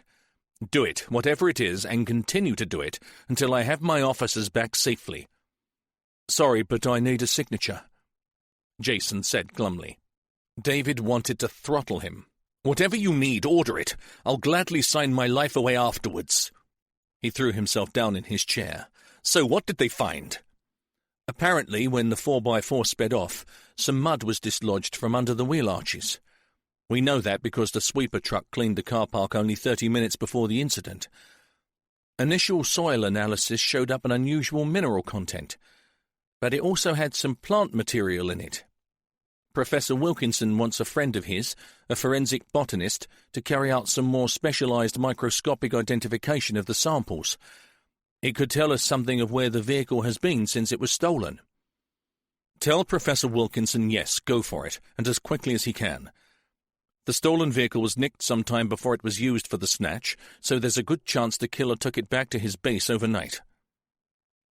David was used to seeing his inspector looking mildly anxious, but today the eyes were tired and bloodshot. Jason's whole being cried out distress, and David felt a rush of guilt for being so short with the man. His family had been removed from him. His sergeant and a young policewoman had been grabbed from under their very noses, and a child killer was smiling and sticking 2 fingers up at them from CCTV film, and still the man worked on. David shook his head. He had no right at all to be irked by any of this extraordinary team. "Hang on in there, Jason. We'll get them back. If I have to spend 10 years' budget in one night, we'll get them back." Jason smiled weakly. "I'll go along with that." He went to the door. "I'll ring the lab straight away, then go and dig the DCI out for you." "Thank you. I think he's had long enough now, and what I have to say may alter the plans he's making anyway." Jason paused in the doorway. "You're not thinking of taking him off the case, are you, sir? That'd just about finish him off." "I can't help that, Jason. I have let him stay with this far too long already. He's too close, too involved, and if I were him, I'd be running on empty by now. Apart from a missing child, which on its own is a devastating and terrible thing to have to cope with, I have all the other officers involved in this to think about. They are my responsibility, Jason, and so far I have let 2 of them down very badly, so Matt has to stand down before he, or someone else, gets hurt. I guess you're right, sir. I'll go and get him. David watched the inspector's back as he left the office. He moved swiftly, but his shoulders were hunched and despondent. David looked out the window. It was after 6 and darkness had fallen. It would be pitch black in the fenland countryside or on the bleak marshes. He knew that the search would go on. You didn't leave a child and 2 officers to the mercy of the night. A deep sense of camaraderie motivated all the men and women involved in the search. If they had been told to go home, they would have refused point blank. There were certain places that they had to avoid at night. He couldn't risk accidents, and some of the dangerous stretches of marsh were treacherous in daylight. But that still left addresses to check out, people to question, garages, barns, and abandoned farm buildings to search. David drew his finger slowly across the glass pane and prayed silently for the cloud to clear and the moon to shed its welcome light on the officers and volunteers who were doggedly combing the fenland around Fenfleet. He felt so helpless, so inadequate, even though he was doing everything possible.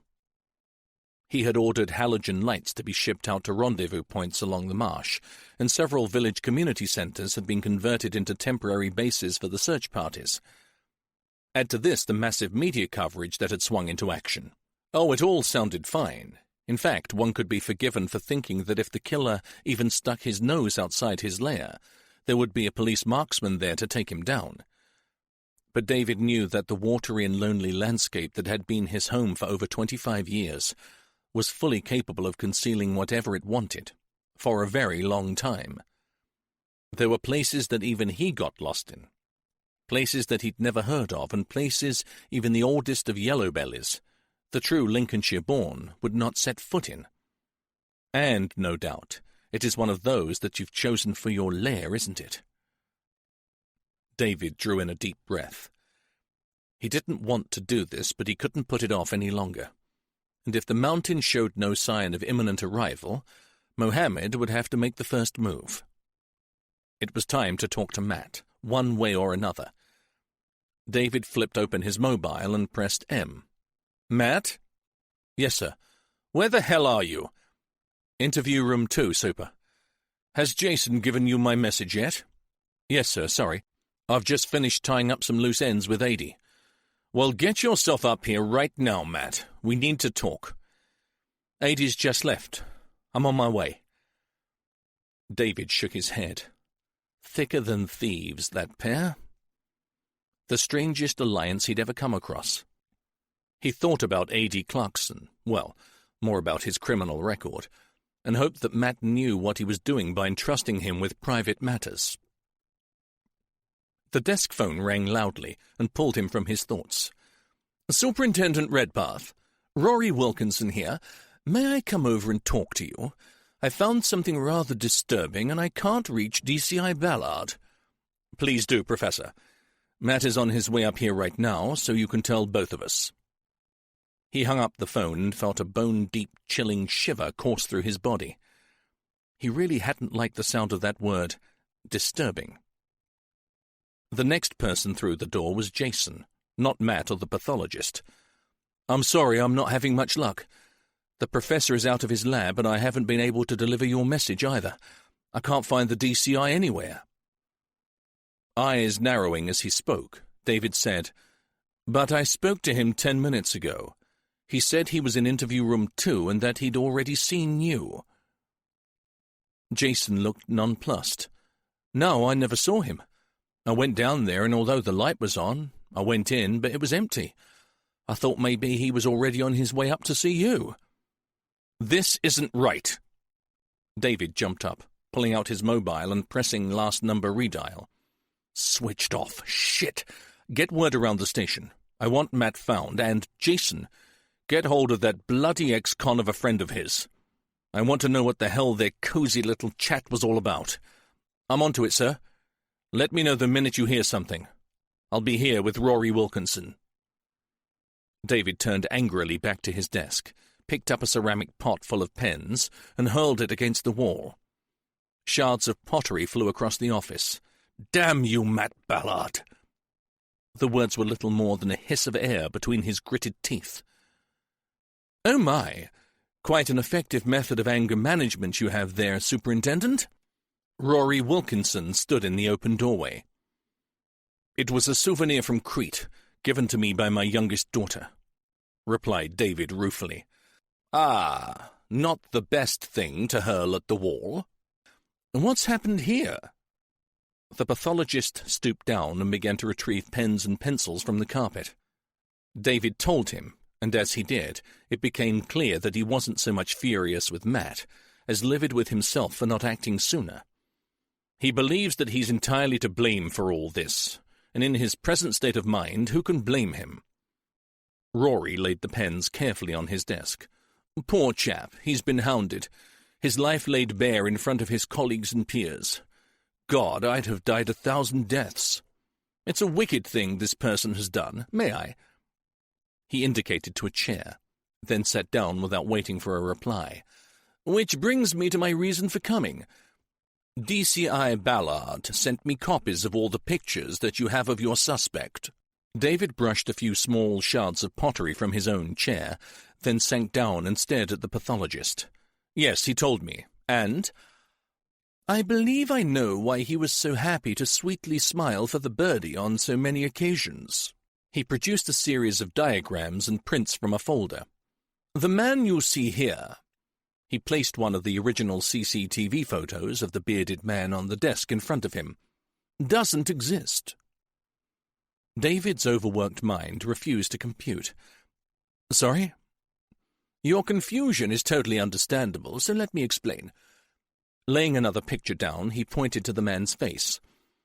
"After close comparison of all the shots, I realized that his bone structure varies slightly from one picture to the other, and in the last one, his face is slightly contorted, asymmetrical in a different way from the earlier pictures." "But surely they are distorted because of the picture quality." "No, that's not it. This man has used padding, pushed into his upper jaw and the back of his mouth. In the last shot it had moved, and the beard is not real either. I've zoomed in on a spot just by the left ear, and you will see a faint line where makeup has not quite covered the join. Even the skin around the neck may be synthetic. It's a good disguise, a very good one. But when enlarged to this degree, there are minor flaws." David studied the image of the man's face. He saw what Rory meant. "Can you give me some kind of idea of what he looks like without the false bits?" "I've got one of my students working on that right now, although, to be honest, I don't hold out too much hope. It's not like doing an aging process because we've got no basic structure to work with, but we'll give it a try." "Thank you, and that reminds me. I asked my inspector to tell you to go ahead with any tests you think necessary and sod the budget. I rather thought that would be the case, considering what's at stake. I've already ordered the advanced soil sample analysis." Rory gave him a tired smile. "Where do you think the DCI has gone?" "I truly have no idea. But to take off like that means only one thing. The killer made contact." David felt a sick emptiness inside. "I think Matt believes that he has caused all this, so he should be the one to end it. But I have the distinct feeling that he will make everything an awful lot worse." Chapter 28. The fact that he had spent the last few hours lying to everyone, from his best friend to the superintendent, didn't bother him one iota. Matt had only one thing on his mind right now: finding Liz and Gemma, and he didn't give a flying fuck how he did it. From the second he had seen the message on the back of the photograph, he had known what he would do, and it didn't involve another living soul. He had suffered no pangs of guilt about not following procedure. In fact, he hadn't even considered it, despite what he had said to Adie. When the phone had first rung in the interview room, he had been told to get out of the police station, get his car, and ditch his friend. He hadn't wasted time worrying about how the killer knew that he was with Adie at that exact moment. His nemesis seemed to know absolutely everything, so why bother racking your brains wondering how? Adie had, as instructed, collected Matt's car for him, parked it in a side street close to the station, then returned to the interview room with the keys. Then they'd slipped out of the building through an old and rarely used fire door. Matt had felt bad about speeding away and leaving Adie stranded, but he had no choice. Adie could do what he liked now. Tell the super or not, it was all the same, and quite irrelevant. His car splashed mud and water onto the verges as he sped along the back road to the meeting place. He wasn't nervous. He didn't feel anything, really. He had no plan, no ingenious surprise to spring on his enemy. There was no point. The killer was too clever to be deceived by tricks. The best he could do was pray that somehow he would get a lucky break, not for his own sake, but for Liz and Gemma, and maybe little Ryan. On one side of the road he saw a team of searchers in the distance, their lights sweeping over the deep muddy furrows of the farmland. Sorry to tell you this, lads, but you won't find them there. The second call had given him the location. The voice, garbled by the scrambler, had snapped out the address. Matt had panicked that he wouldn't understand in time, that the killer would hang up leaving him unsure of where to go. It only took a few seconds of intense concentration, though, and he had it clear in his head. An inspired choice, if you had murder on your mind. For anything else, it was a miserable, lonely spot, certainly one to avoid at night, which meant that the search teams would not go there tonight. It was remote, unfriendly, and very dangerous. Perfect. As he accelerated onto a straight stretch of fenland drove, he felt a tiny thrill of excitement. At last he would have some answers. He would meet the man who had screwed up his entire life in the space of a few days, a man who, right at this moment, had control over everyone that he loved.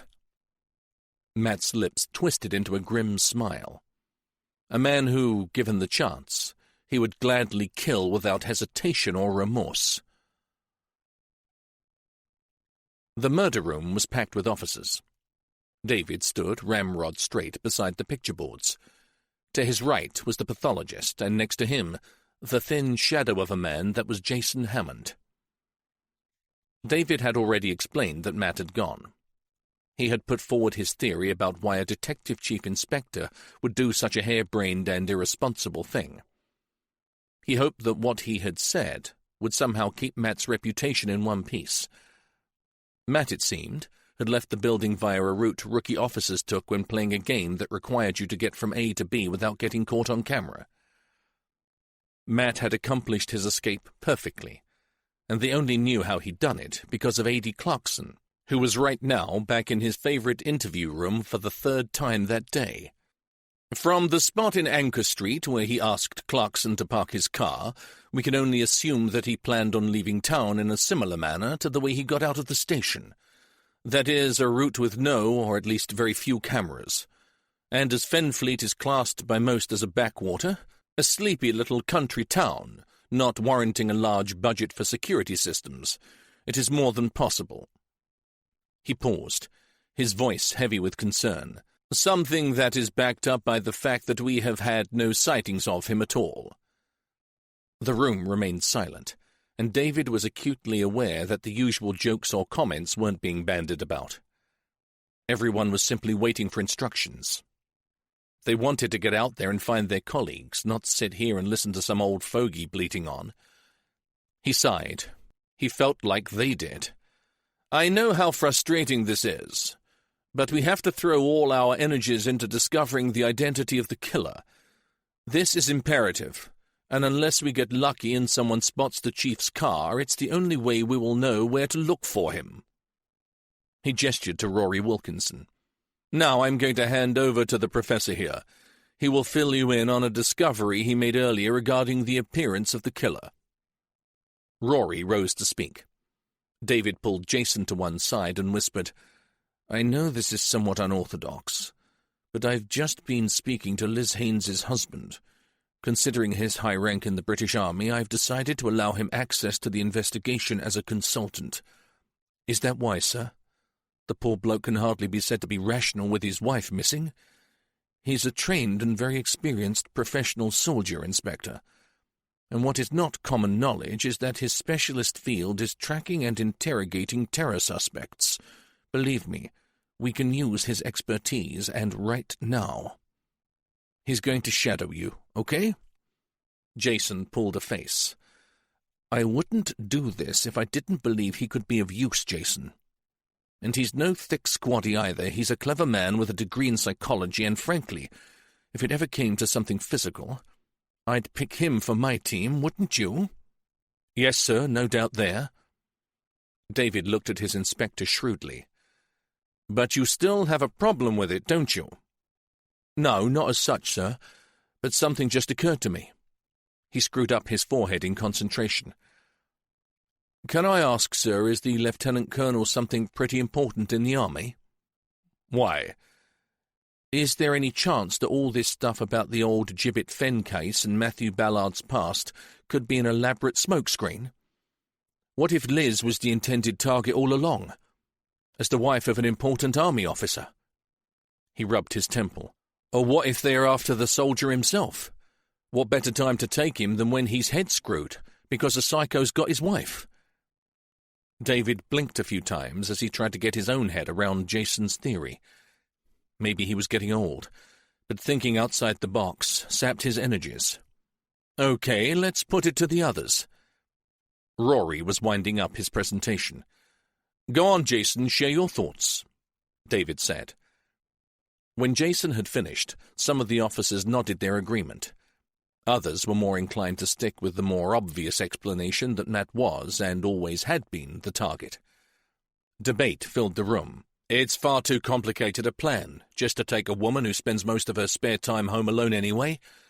They could have snatched her any time they wanted. Perhaps that's what they want you to think. Why do you think the killer needed to disguise himself?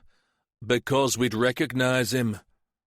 Probably, which means he's either known to us as a criminal, or he's a familiar face around here. There was a sudden silence.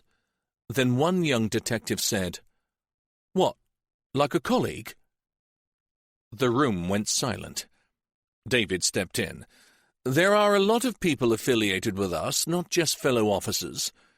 There are civilians by the dozen, specialists of all kinds, relatives, witnesses. Just don't start suspecting each other, okay? He looked around the room and was relieved to see a hand go up. Yes, detective. A young woman stood up. She was from the team that had been brought in to help. While we are kind of brainstorming, sir, what if Gemma Goddard was the real target? If what you told us about the DCI possibly being her father, then that might explain why all the pressure's been on him, wouldn't it? She may have been deliberately lured outside to the car park after all. You said that she had a really bad start in life, sir. What if someone resents the fact that she fell on her feet? Someone who maybe didn't fare so well themselves? Someone from one of those abusive foster homes, maybe? David held up his palm. These are valid points that we must investigate. DCI Ballard himself thought that it was the killer's intention to take both women. I didn't buy it at the time. Now I'm forced to consider it as a possibility. Sir? Bryn stood up. He looked tired. His clothes were creased and untidy, but his eyes burned with desire to find his friends. This whole thing has been so meticulously planned. There has to be a really serious motive behind it. I find it hard to believe that one man has devised and carried this out alone. He pushed his hands deep into his pockets and stared at David. How could one man find out so much classified information about the governor and about the workings of the police station and still dash around the countryside abducting and killing at will? Are you suggesting that he might have had help, Detective Constable? I am, and I think we should have an in-depth chat with the boss's loyal friend, the one who goes way back and hence knows more than anyone about the DCI and his past history. The one who found the bug in his home and knows the police station pretty well from first-hand experience. The one in the interview room, sir, Edie Clarkson. As the lanes became narrower, and the more difficult to negotiate in the darkness, Matt was forced to kill his speed somewhat, but he was still taking risks in his desperation to get there, to get it over with. Rounding a bend at 40, he almost hit a badger. As he swerved to avoid the animal, he overcooked the corner and skimmed a hedge on the other side of the road. This was madness. No way could he afford to end up dead in the wreckage of his car because of his own haste. He dropped his speed to a slightly safer pace. Up until now, he had known exactly where he was going, but now it was getting difficult. This was not a place he knew well, and at night, on the unlit roads, it was hard to get a feel for distance. He scanned the bleak fen to one side of the drove, and the scrubby, windswept hedges to the other. He was looking for a signpost, and he prayed he hadn't missed it already, although he was still pretty sure that it was on this stretch of the road. After a few minutes, he saw it, half covered in ivy and leaning drunkenly into the hedge, a rusted and almost illegible sign, just visible in his torchlight. He saw the weather-worn, painted words, "To the Quay." His heart suddenly lurched in his chest. This was it. He eased the car into the single-track lane and drove very slowly. Even at a snail's pace, he bounced uncomfortably over the rutted track, and had trouble keeping a hold on the steering wheel. His vision was limited as there were hedges either side now, and the lane seemed to go on forever. Then he saw it. Ahead of him was a faint light. He peered through the filthy windshield. The road was widening, and the hedgerows had become uneven thickets of tangled undergrowth. He accelerated slightly. The lane led through a gateless opening and onto a large open area of concrete. On the far side he could see dark, oily-looking water. It wasn't the main Westland River, he knew that for sure, but he thought that it was probably a tributary that fed into the big tidal waterway that flowed right through the fens and out to the Wash in the North Sea, an area flanked by treacherous salt marsh, ditches, dikes, and inhospitable wetlands. His hands gripped the wheel tightly, and his heart rate rose as he pulled the car to a halt. The light that he had seen came from a storm lantern balanced on the top of a concrete bollard. He looked from one side to the other, but the only other thing in sight was a small corrugated structure close to a steep slipway that ran down to the water's edge. A hut of some kind, and as it was the only place to hide, he guessed that was where his host would be waiting. He sat within the comparative safety of the car. He could hear his own heart beating. No way back now. What next? He decided that he really didn't want to know that yet. Swallowing hard, he flung open the door and stepped out. It had stopped raining, but a surprisingly cold wind hit him hard, and he shivered as he looked towards the hut. For a second or two he closed his eyes, trying to get them adjusted to the black night that surrounded him. Then he stared back at the hut again, looking for the slightest shadow, the smallest movement. "Step right away from the car, hands where I can see them, and keep facing the river." The voice came from immediately behind him, and Matt felt a shock surge through his body. The bastard must have been waiting in the hedgerow. He took a deep breath. Crunch time. He raised his hands and moved very slowly away from his car. "Further! Further! Now stop!" The voice was no longer disguised, and he longed to get a look at the face. But this was clearly not the right moment. "Okay, now strip." Matt froze. "You heard. Strip, now. And don't touch your pockets." No way. "Hey, look, I've done everything you asked. I've come alone, I've told no one. I'm hardly likely to secrete something lethal on my body, am I?" "How do I know that, unless I check?" "Are the women safe?" "They are, as I told you, alive. Now do what I say." "To use your words. How do I know that?" Matt fought to keep his tone level and his questions reasonable. "You don't, and you, policeman, are not in any position to risk a gamble, so strip." The words hit home. and although Matt could barely believe what he was doing, he began to unzip his jacket. The thought of a psycho conducting a full-body search on a concrete pier on a cold March night was inconceivable. But thinking of Liz and Gemma in danger, Matt took off his jacket and placed it on the ground. He loosened his tie, removed it, and flung it down with the jacket. The biting cold made his shirt feel as if it were made of tissue paper, and when he slipped it off and felt the wind tear across his bare chest, he began to feel the first frisson of fear. Everything. Shoes and socks as well. He undid his belt and unzipped his trousers. He had not, in his wildest dreams, expected this. He let the chinos fall, then kicked his feet free of them. But he should have, shouldn't he? This man was not some pea-brained thug who would have wrestled him bodily from the car and given him a good kicking for a welcome. No, this man was clever, highly motivated, and held all the cards. He eased his feet from his shoes, then stood on one leg and removed a sock. As he placed the bare foot on the ground, both cold and slithers of wet gravel bit into him. With difficulty, he pulled off the remaining sock, threw it down, then stood still and waited. "What don't you understand about the word everything, policeman?" With shaking hands, Matt grasped the elastic waistband of his boxers and eased them down. As he stepped out of them and straightened up, he realized that he'd never before felt so vulnerable. "Move away from your clothes." With grit cutting into his feet, Matt knew that he had no option but to do as he was told. "Okay, stop there." He heard soft footsteps moving closer to him. "Now lay down, flat on your face, arms and legs spread-eagled." "Oh, please, for fuck's sake, you can see I've got nothing on me. You are beginning to annoy me. Now, the sooner you do it, the sooner you can get your clothes back on. Or would you like my other guests to see you like this?" He gave an unnerving giggle. "Although one of them has seen that body plenty of times before, hasn't she?" Matt gritted his teeth, then eased himself down to the ground. A second later he shuddered as his naked body pressed against the cold, damp concrete.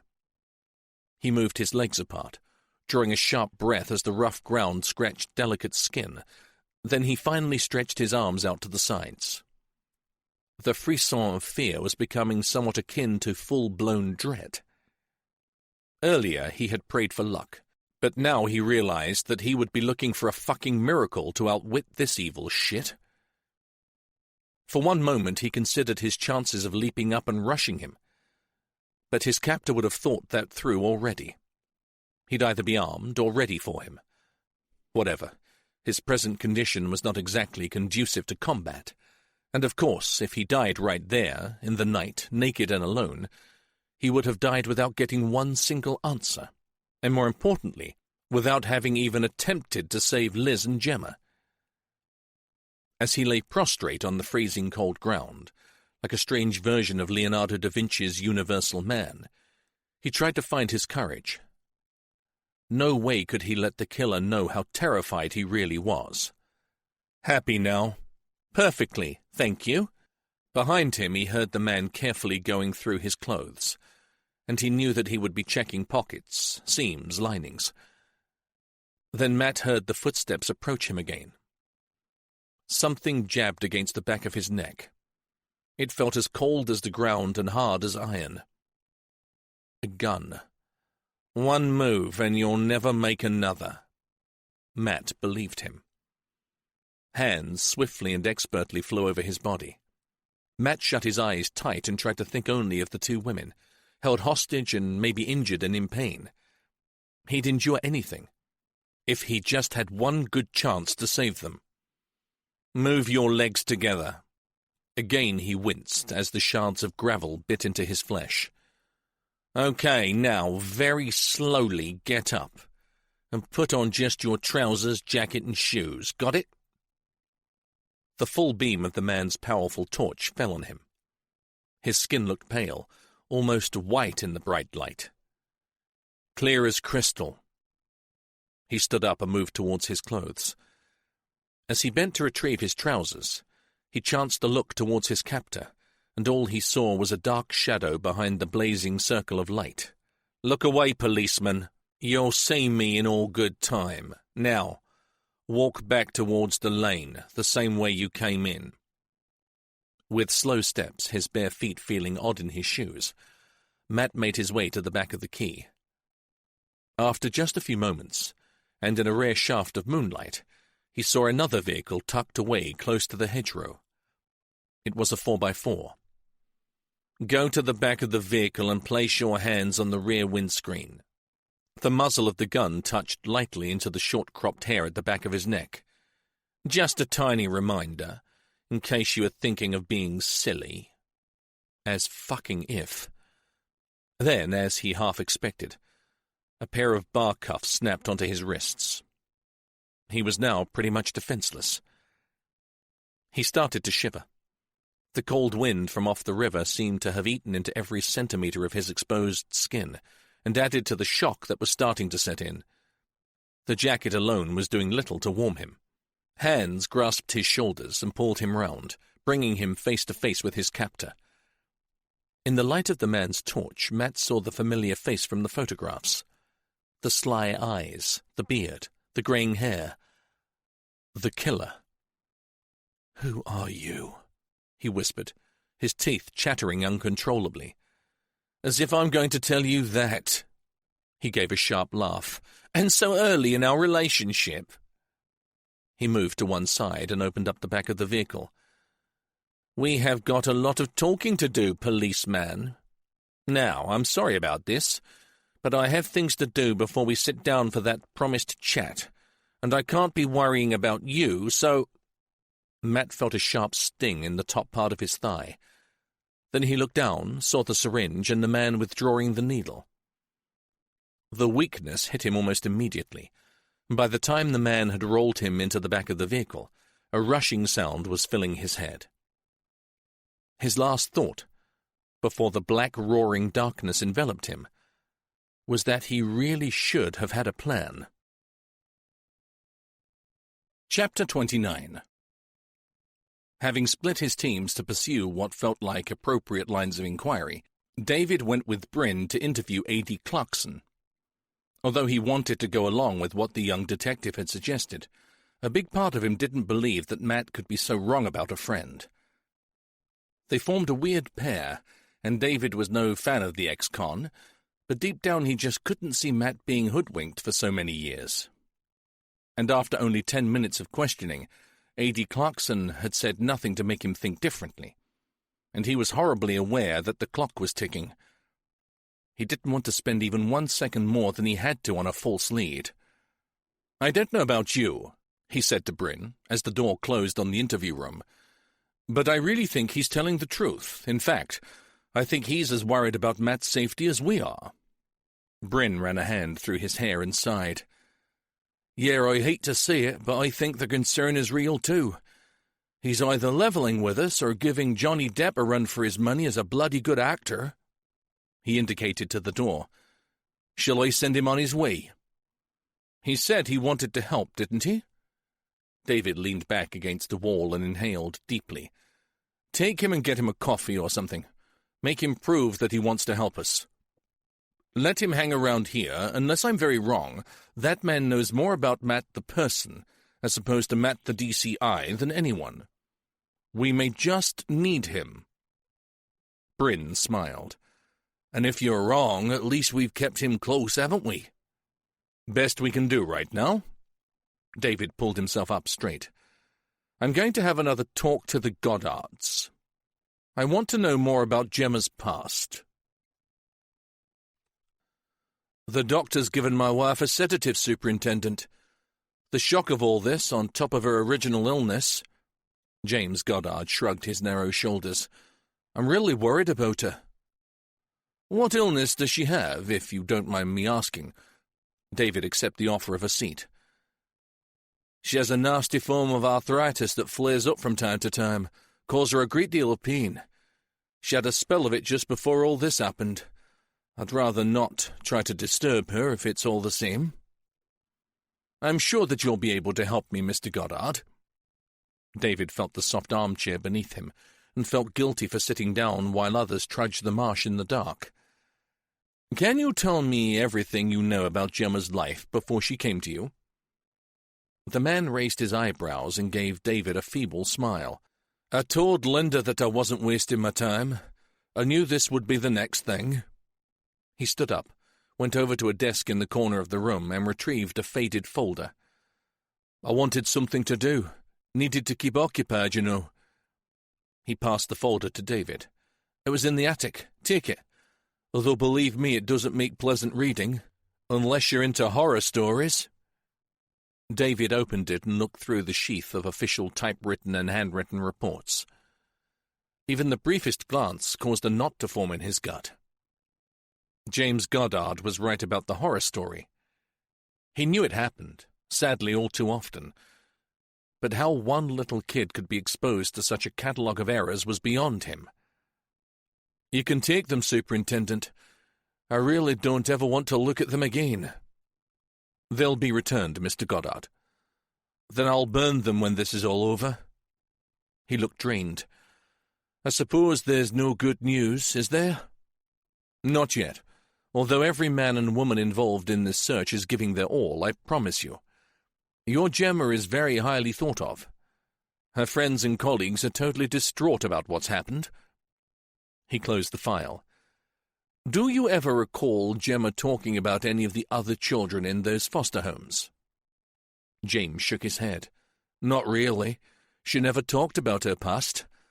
The doctors originally wondered if she had some sort of amnesia, that she had repressed the earlier years and pushed them out of consciousness as a defense mechanism.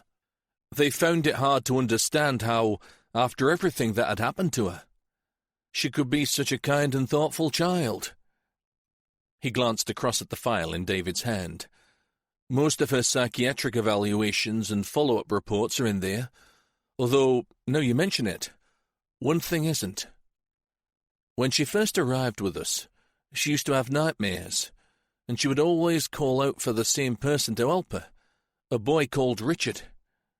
Strangely, she never seemed to remember him when she woke up. It was only in her nightmares that she would call out his name. Do you think this Richard was a real person? James shrugged. We never knew. When the nightmares stopped, we sort of forgot about him, I suppose. David felt a quiver of unrest in his mind. Something he'd felt before on many occasions, and something he never ignored. He stood up, grasping the folder carefully in one hand, and stuck out the other to James. Thank you for this. It could be a great help. And be assured we are doing everything we can to get her back. I know. I just hope it's enough. Mrs. Peart, my name is Superintendent David Redpath. I'm sorry to call so late, but I really need your help. It's about a child, a friend of Gemma Goddard.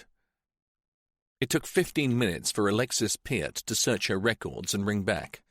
There is mention of another boy, but he wasn't one of our children, Superintendent.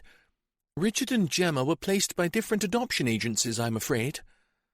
Were they fostered by the same family prior to you becoming involved in her case? Yes, it seems so, and not just the one abusive family by the looks of it. Gemma spoke of a boy called Richard at another home prior to that, one where we later discovered that most of the children, especially young boys, were badly treated in one way or another. Do you know where he went? What his surname is? Where Richard's new adoptive parents lived? I am sorry, I have no idea, but I can give you the adoption agency's number. It's still operating. It's the largest in the county. David scribbled down the name and number. You've been most helpful, Mrs. Peart. Just one more thing, though. Would you say that Richard was abused as well? I don't have the full details here, Superintendent. Only comments made in Gemma's file about a boy called Richard. But I'd say yes, most certainly. Reading between the lines, he was damaged too, possibly far more so than little Gemma. David threw the phone back in its cradle and practically ran from the office. Jason, I think I've got something. Get hold of Rory Wilkinson and see how he's doing with that restructured photograph of the killer. We need it, fast. Jason hurried from the murder room. David grabbed a chair at the nearest desk and picked up the phone. The chances of getting anyone working this late was slim, but there might be an answer phone with an out-of-hours number. He punched in the first number and waited. Good evening, can I help you? Is that the Diocesan Adoption Service? Yes, it is. Although I'm afraid I'll have to ask you to ring back in the morning. I'm only here because we had something of an emergency earlier. David briefly explained the situation, crossing his fingers that he hadn't got through to a Jobsworth employee. There was a silence. Then the man said, I can't help you myself. I've only been here for 5 years, but I can give you the name of the man who dealt with that particular case. There was an edge to the man's voice. But you do know about Richard? Everyone here knows about Richard, Superintendent Redpath.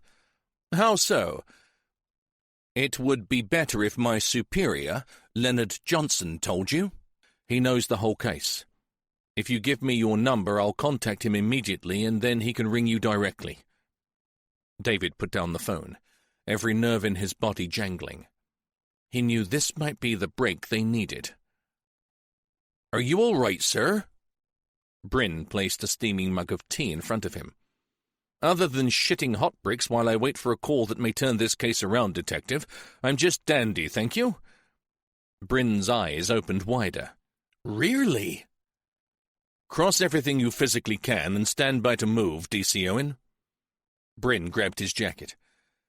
They both stared at the phone, willing it to ring. By the way, Clarkson's sticking it out, sir, although he clearly doesn't like his surroundings, and he told me that the DCI had asked him to buy him some time, something he chose not to do. He came straight to us as soon as Matt had driven away.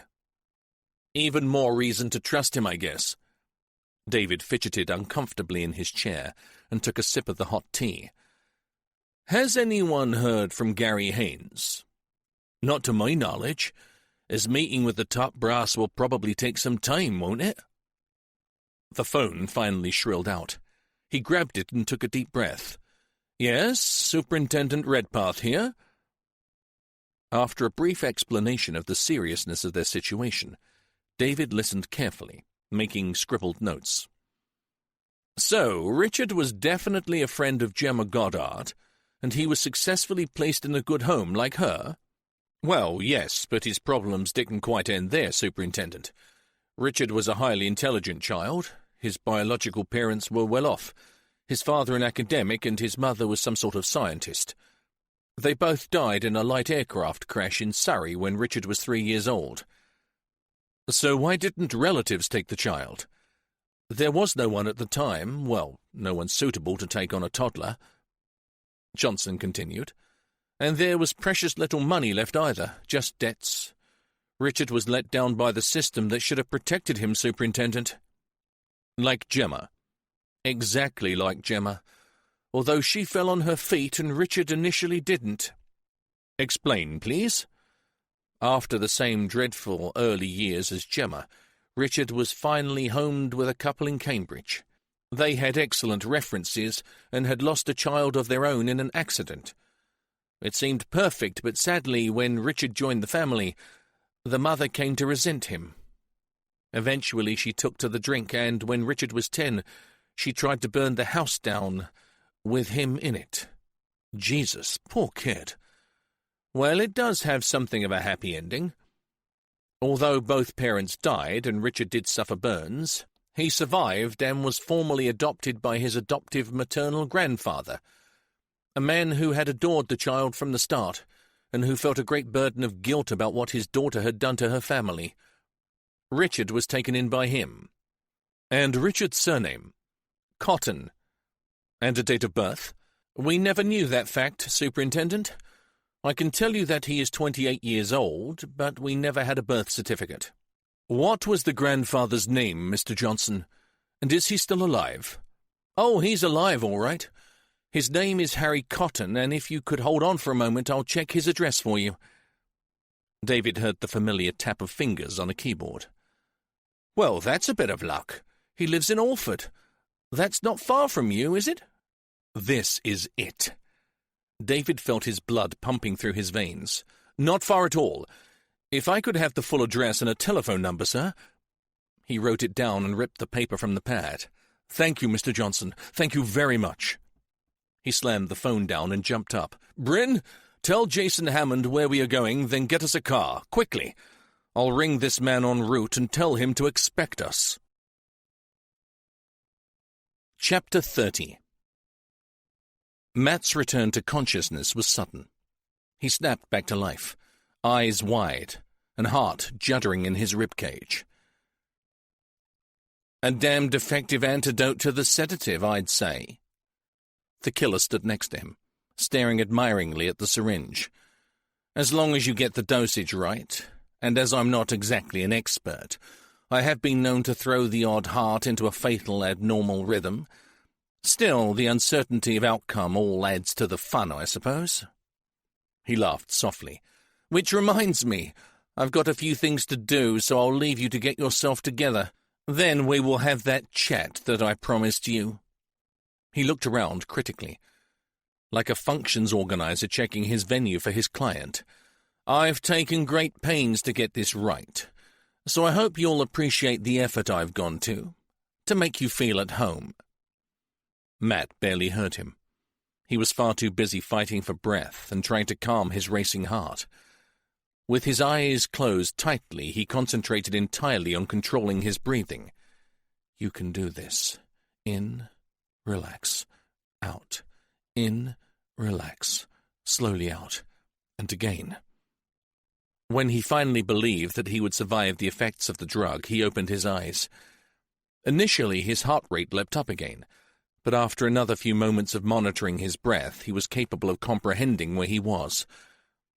It wasn't easy, and he needed to come to terms with the fact that he wasn't alone in that strange place either. 3 other figures were also held captive with him. They were slumped in their chairs, unmoving and silent. He looked through the gloom, then gasped in shock. It was hard to make out details, but he knew he had found Liz and Gemma. The other smaller figure was probably Ryan Fisher. He called their names, but got no reply. He had to get to them, to reassure himself that they were still alive. He looked down and saw that he was seated on an old metal-framed chair, the type you found in a church hall or a community centre. Tubular metal framework, formed like a box-like chair, with unyielding padded armrests, a low back and flat hard seat. Just the right sort of design for strapping someone to, and Matt was certainly strapped. He heaved himself up and wrenched his stomach muscles. Groaning with pain, he realized that he had missed that it was bolted to the floor. His arms were taped to the armrests, his ankles bound to the chair legs, and his torso strapped to the back of the chair with a series of thick leather belts. He strained against them. Even Harry Houdini would have had problems here. Matt looked around. He knew what kind of building he was in. He'd seen enough of them in his time. Old, ruined windmills were scattered all across the fens. A few had been lovingly restored, with working sails and millstones to grind the corn. Some had been converted into upmarket homes, but most were like this, decrepit, ruined, and dangerous. No sails, no upper floors left intact, just a tall, hollow tower with pigeons roosting on the loose brick ledges of the unstable walls. He shivered as he tried to take in their shadowy stone prison. Suddenly, a barrage of powerful spotlights almost blinded him. He screwed up his eyes, squeezed them tightly shut, then tried to peer from narrow slits until they adjusted. Someone had rigged up some seriously clever lighting, which, his police brain noted, meant that though it was a ruin, there was power here. 5 spotlights shone down, each one illuminating one of the 5 chairs that had been carefully placed in a large circle in the center of the floor. Matt looked in horror at his silent companions. The bright spots had thrown the tableau in front of him into sharp, knife-edged relief. Ice-white light, and deep dark shadow imprinted on his mind a sight that he had never contemplated even in his nightmares. He whimpered softly in the darkness. He was too late. Tears welled up in his eyes, and what the hell had he been thinking of anyway? How in heaven's name could he have helped them, bound hand and foot and totally helpless? He needed to look at them, but couldn't find the courage to even lift his head. This was all his fault. He swallowed back salty tears. It was almost a relief to know that he wasn't going to come out of this alive. At least he wouldn't have to live with the guilt for too long. Coward. He slowly lifted his head and looked around the circle of seats. Next to him on his right was the boy. At least he thought it was Ryan, although it was hard to tell.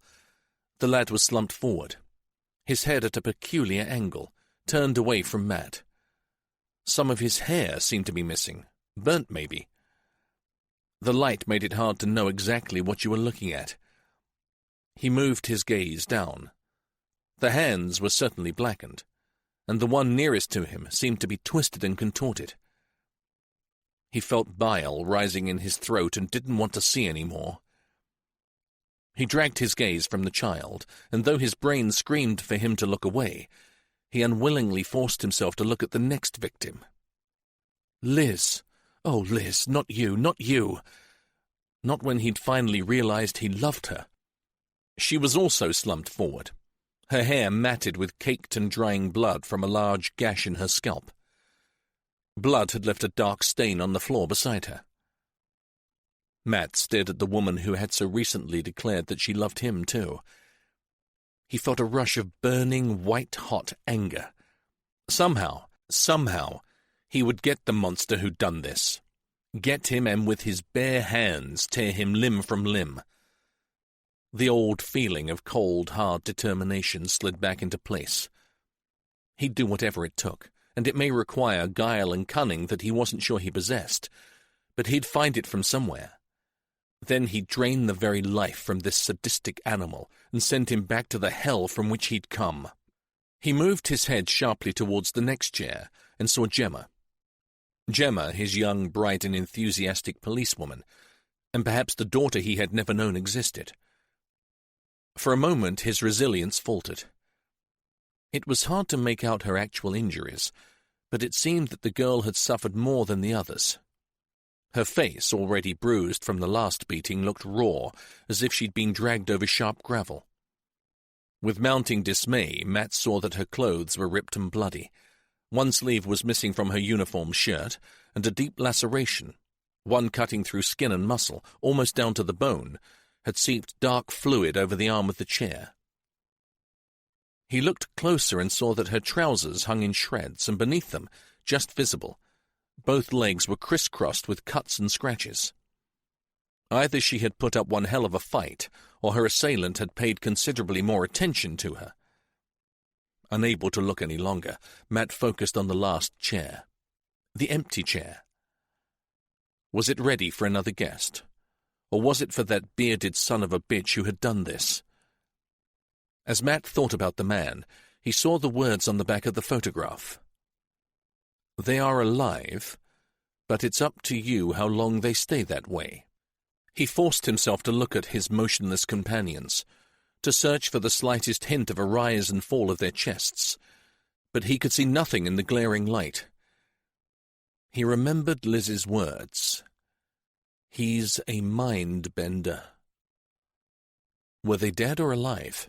He really didn't know, but rather than feel again that terrible hopelessness that he had earlier, when he'd first seen them, he had to believe they were alive. Matt stopped fighting the bonds that held him and tried to think. The killer had said they would talk. So, the only way he might get a reprieve for the others, if they were still alive, would be with words. Somehow he had to drag this out for as long as possible, to give his police colleagues, the ones he had treated so badly, a chance to find him. He gulped back air. Somehow he was going to have to find out what the killer wanted to hear from him, and then talk for his life, for all their lives. A.D. Clarkson paced the long hallway and tried to keep his cool. This place was making him stir-crazy, which was quite understandable given his history. The only reason that he was still there was for the chance to tag along when they finally worked out where Matty had gone. And he knew they would. He'd never been the type of villain to underestimate the fuzz. That would have made him some kind of a prat, and he was no mug. Even if, as a young man, he had spent more years inside than he cared to mention. That had just increased his grudging respect for people like Matt, for the ones who had been smart enough to catch him and put him away. Like it or not, he guessed he was old school when it came down to it. He turned at the end of the hallway and shoved his hands deeper into his pockets. It had been fun when it had been them and us. Years ago, you didn't shoot the copper who nabbed you. You may have had a fucking good punch-up, but a bloody nose and a few lost teeth would have been about it. 2 young coppers passed him, their heavy equipment belts and stab-proof vests bulking them out. That kind of said it all, thought Adie. When Matt was a young bobby, he would have had a nightstick and a torch, if he was lucky. He smiled when he thought of the old police cars with their full-size telephones, no smart hands-free units and sat-nav back then, and yet they still caught the villains. He watched the door closing behind the young officers. Shit, he had to get out, do something positive. He followed them, caught the door before it locked and slipped through. His car wasn't far away. Adie got to the foyer and stopped. If he left now, he'd have no chance of finding Matt.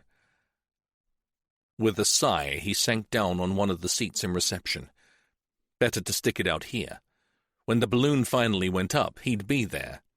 Another pair of hands, or fists for that matter, might be just what Matt needed. He tried to think of who hated Matt enough to do this to him.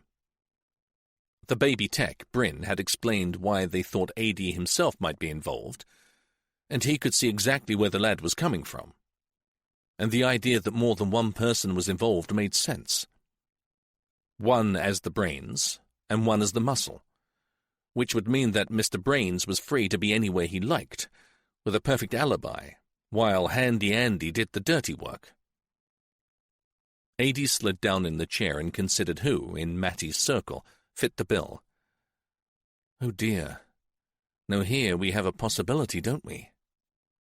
Adie straightened up. The one thing that he and Matt didn't talk about in detail was his relationship with Liz Haynes. She has an unorthodox marriage, was one of the things he said. Well, there were a dozen different ways of looking at that.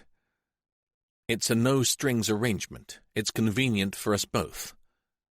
For you two, maybe, but convenient for her husband. The more Adie thought about it, the more he wondered about Liz's soldier husband. Had he spent a little too long dodging bullets and watching his friends die? Had he found out about the supposedly discreet affair? And was he channeling all his hate and frustration into torturing the man who was shagging his wife? It was just a hypothesis, but maybe it was one that no one had thought of yet, considering they didn't know about the shagging bit. Adie sank back again and sighed. If he told the fuzz about his idea, it would drop both Matt and Liz fair and square in the doo-doo, something Matt had been desperate to avoid. Sod it. Better that than Matt dead. He stood up and walked over to the desk. I need to speak to the superintendent, urgently. Matt sat in the cold and quiet mill, trying to work out where they were. His captor might have stayed local to the meeting place at the quay or driven miles away. Matt had no idea how long he had been unconscious. It was still dark, he was sure of that. Before the spotlights had come on, he had seen a small window, way up in the wall of the windmill. There was no glass and no shutter, but beyond it had been only blackness. So perhaps they were still near the quay and his car. He had purposely left his keys in the ignition, not to use for an escape route, but to let the men think this was the case. He had taped the spare key under the flap of the rear passenger door handle. If they could make it to the car, they had a way out. Rather than torment himself by staring at the still figures of Liz, Gemma, and Ryan, Matt tried to recall the layout of the countryside around the quay and the river. He knew there was no village close by, and no other homes within a mile or so. The nearest that he knew of was a small farm, further downstream and close to the sea bank and the marsh. He racked his brain for the name, but nothing came to him. Not that it would be much use, but the mental exercise kept him from looking at the blood in Liz's hair, Gemma's cheek, or Ryan's mangled hand. He threw his head back and tried to stretch his cramping body. The killer was clever, no doubt about that. Leaving him here alone with his loved ones, not knowing if they were dead or alive, that was clever. Evil, wicked, and shattering, but clever. Without even thinking, he let out a loud cry of agony. It echoed up into the black roof of the mill. He looked at the others, but no eyelid flickered, and no head moved. "They won't hear you, policeman. Not until I say so, and maybe not even then." Matt jerked upright. He had been so engrossed in staring at those still forms that he hadn't heard the door open behind him. "You sick bastard! What have you done to them?" "Temper, temper? And we'll get to that a little later." The man sniggered, then swaggered around, looking at each of his victims in turn. "Now, do you like the circle? I know it must bring back memories for you. What did you call it? The Ring of Damaged Minds, wasn't it? That's very apt. Only this one has damaged bodies too." The man stooped down and placed 2 small trays on the floor in the center of the circle. Each contained 3 full syringes, their needles carefully capped. "How did you know about that?" "The same way I know everything else about you, Matthew. Years of painstaking and thorough study." "Who the hell are you?" Matt screamed the question. The man eased himself into the last remaining chair and stared hard at him. Even under the weird lighting, Matt could see that his eyes were unusually bright, a quality generally reserved for addicts or the insane. "At last," he sighed. "I can hardly believe it. After all this time, it's finally come together. We are ready for the last chapter of a very long saga." He stared at Matt for what seemed an eternity. Then he smiled and said, "I am Ted, Detective Chief Inspector, and you have no idea how pleased I am to have you here like this." Chapter 31. "I know it's late, sir, but thank you for seeing us," David said. They were led into a book-lined library. "Drink, officers." Henry Cotton looked well into his 70s, but fit and ramrod straight. David could have torn his arm off to get at the scotch, but heard himself decline. "Got to keep sharp, sir. This is a bad business." "So what has my grandson got to do with it?" David chose his words carefully. "We are trying to build up a picture of the early life of the young constable who was abducted today. We think your grandson Richard may have known her as a child." "I'm not sure that I'll be able to confirm that, Superintendent. I suppose you know that he was adopted. The boy had a very bad start in life, more traumatic than any child deserves. He never speaks of his past." "This girl was another child who was also abused, Mr. Cotton. We think they were sent to the same home when they were quite young. Her name is now Gemma Goddard." "Yes, I heard it on the news earlier, but it means nothing to me. Could we speak to Richard, sir? I would be very diplomatic, of course, but we do have officers missing, and we need help from absolutely everyone." "Well, you could, but he doesn't live with me anymore, Superintendent. He moved out over 2 years ago." The old man looked a little sad. "And he's not at his flat right now either. He takes himself off every so often. He's a bit of a loner, really, and when he works on projects for our company, he likes to be independent and fly solo, so to speak." "He works for you?" "He used to. Now he's a freelance. Very clever, too. As my adopted boy, I wanted to make him a director, but he wasn't interested. He loves the practical work, but he hates the business side of things. You know, the budgets and the finances. Not his thing at all.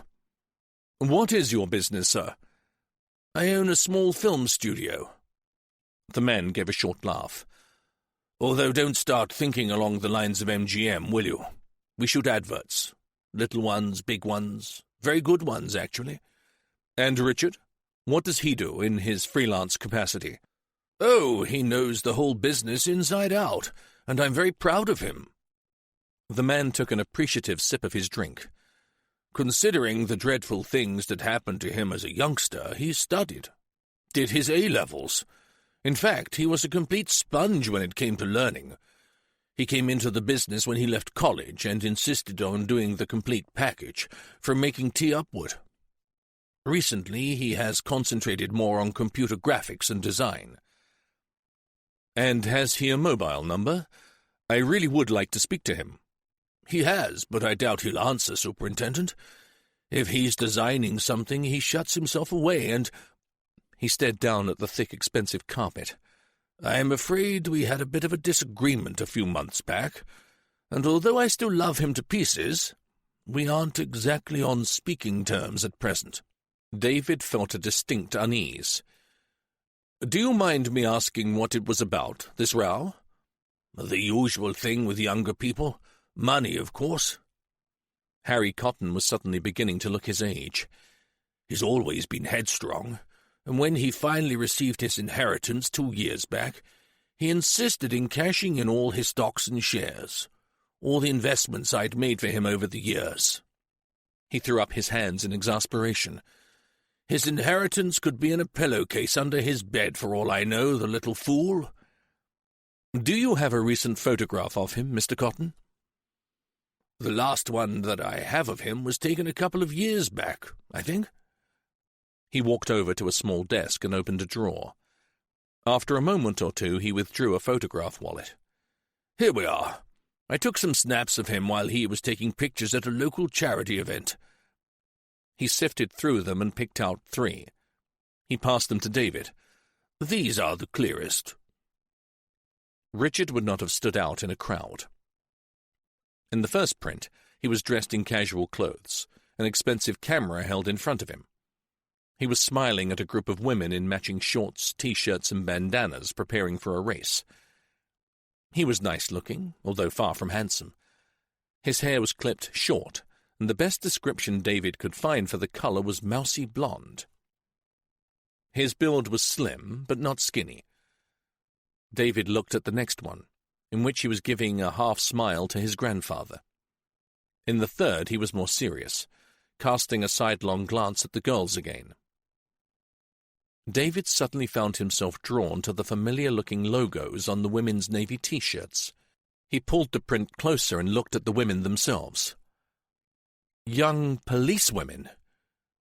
He looked back to the smiling man and realized that it was one particular girl that his eyes were fixed on. He looked again. Oh, my God, Gemma. Concern threatened to choke him, but he was aware that Harry Cotton was speaking to him. Take them by all means, but I would like them back when you've finished with them. I'll write down his address and number for you, although, as I say, I doubt you'll get hold of him. David's fingers shook slightly as he held the picture out for the man to look at. The girls in the photo, did Richard know them? No, I don't think so. He was just taking shots for the Standard. He is a very talented photographer, so the local rag often bought from him. Do you have any idea where he may have gone? None at all, but I can make a few inquiries with some of my employees. One of them may know. If you would, it's imperative we speak to him. Here's my card, and if you should hear from him, please phone the mobile number immediately. Henry Cotton took the card and nodded. I will, and I'm sure Richard will be more than happy to help you in any way he can. He stopped. Oh, something that may help you find him, Superintendent. He doesn't use his real name, Richard Cotton, for his work. His professional name for his photographic work and his design work is simply Ted. Outside in the car, David showed the picture to Bryn. That is our Gemma, isn't it? "Oh, shit, yes, sir. And I really don't like the intense way that creep is looking at her, do you?" "No, I don't." David's face creased with distaste. "I think we need to find this Richard Cotton pronto. If he's withdrawn a lot of money, he may be planning on taking a very long one-way trip somewhere." "Maybe the theory that Gemma was the intended target wasn't right. If this Richard Ted bloke hates or resents her that much, he could be looking at killing her, and everyone close to her, like the sergeant and the governor. Plus, it looks as though he's got enough dosh to magic himself away to somewhere hot, and where the natives call him amigo." David took out his phone and punched in the number that had been given him for Richard, but as he expected, it was switched off. David swore, then picked up the radio and asked for a unit to get to the address that Harry Cotton had given them, one that was both conveniently and worryingly only 3 streets from the police station in Fenfleet. "I know you don't like me, Inspector Hammond, but I do have Matt's best interests at heart." Ady was wishing that the superintendent had not dashed off to interview someone. He was not comfortable with this muppet, and he didn't feel the inclination to be the one to tell him that his DCI had been bonking his sergeant for quite some time now. It was difficult, but he cut that bit out, and stuck to the shell-shock theory, then added that the lieutenant colonel may have blamed Matt for his wife being so dedicated to such a dangerous job. "So you think he's organized his own wife's abduction?" Jason's monotone declared that he was clearly unimpressed by the idea. "I haven't a clue. I just think you should check him out, that's all. I've seen men who have spent too long in the front before. Military psychiatric units are full of them."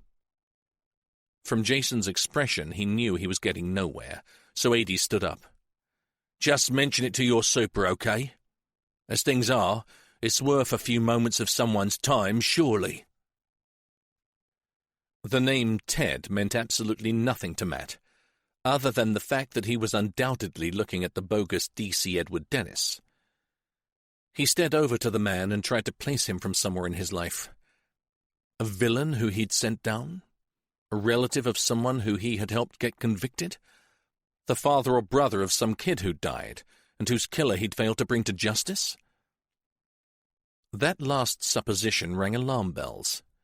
In the dark shadows, he imagined that he saw the ghosts of Danny Carter, Christopher Ray Fellows, Jamie Matravers, and Gabriel standing silently watching the circle. Was it connected to one of them? "Oh dear, you're trying so hard to identify me." The voice had an odd quality to it. "But at this point, if I were you, and please take this from one who knows, you'd do better to think about other things right now." "Like what?" growled Matt. "Like getting the answers to some questions right, for starters." "It's me who needs the fucking questions answered." "It's always about you, isn't it?" Ted snarled. "Poor little Matty, all the worries of the world on your shoulders. You know nothing about suffering, nothing." The outburst silenced Matt. Those eyes glittered dangerously, and he knew that talking his way out of this was going to be far more difficult than he had ever imagined. Perhaps he'd try a different tack. "I'm sorry," he said softly. "Yeah, and that makes it all better, doesn't it?" Ted stood up and walked slowly over to Gemma. He paused in front of her. "Now this one." He lifted the expressionless face up by the chin. "She knows all about suffering." He let the girl's head flop back to her chest and moved on around the circle. "And this one, this whore, she too knows about suffering. Well, she does now." His fingers played aimlessly across her breasts. Pure hate burned through Matt. Get away from her. "Or you'll do what exactly?" Matt heaved his body against the leather straps and cried out with frustration at his own impotence. Ted ignored him. And this one." He ran a finger down the boy's grimy cheek. "What do you think he knows about suffering?" He increased the pressure and the nail began to mark the flesh. "Quite a bit, I reckon." There was nothing he could do to help them, to get the animal away from them. He could only talk. "I thought you wanted a chat, didn't you?" Ted took a long, deep breath, then slowly walked to the back of the mill. Matt looked around as the spotlights dimmed down to little more than a soft glow. "Yes, I want to talk." He returned to his seat, sat down and leaned back, his hands folded in his lap. "And as we're all sitting comfortably, I'll begin." He half-turned to face Matt. "I'm going to ask you some questions.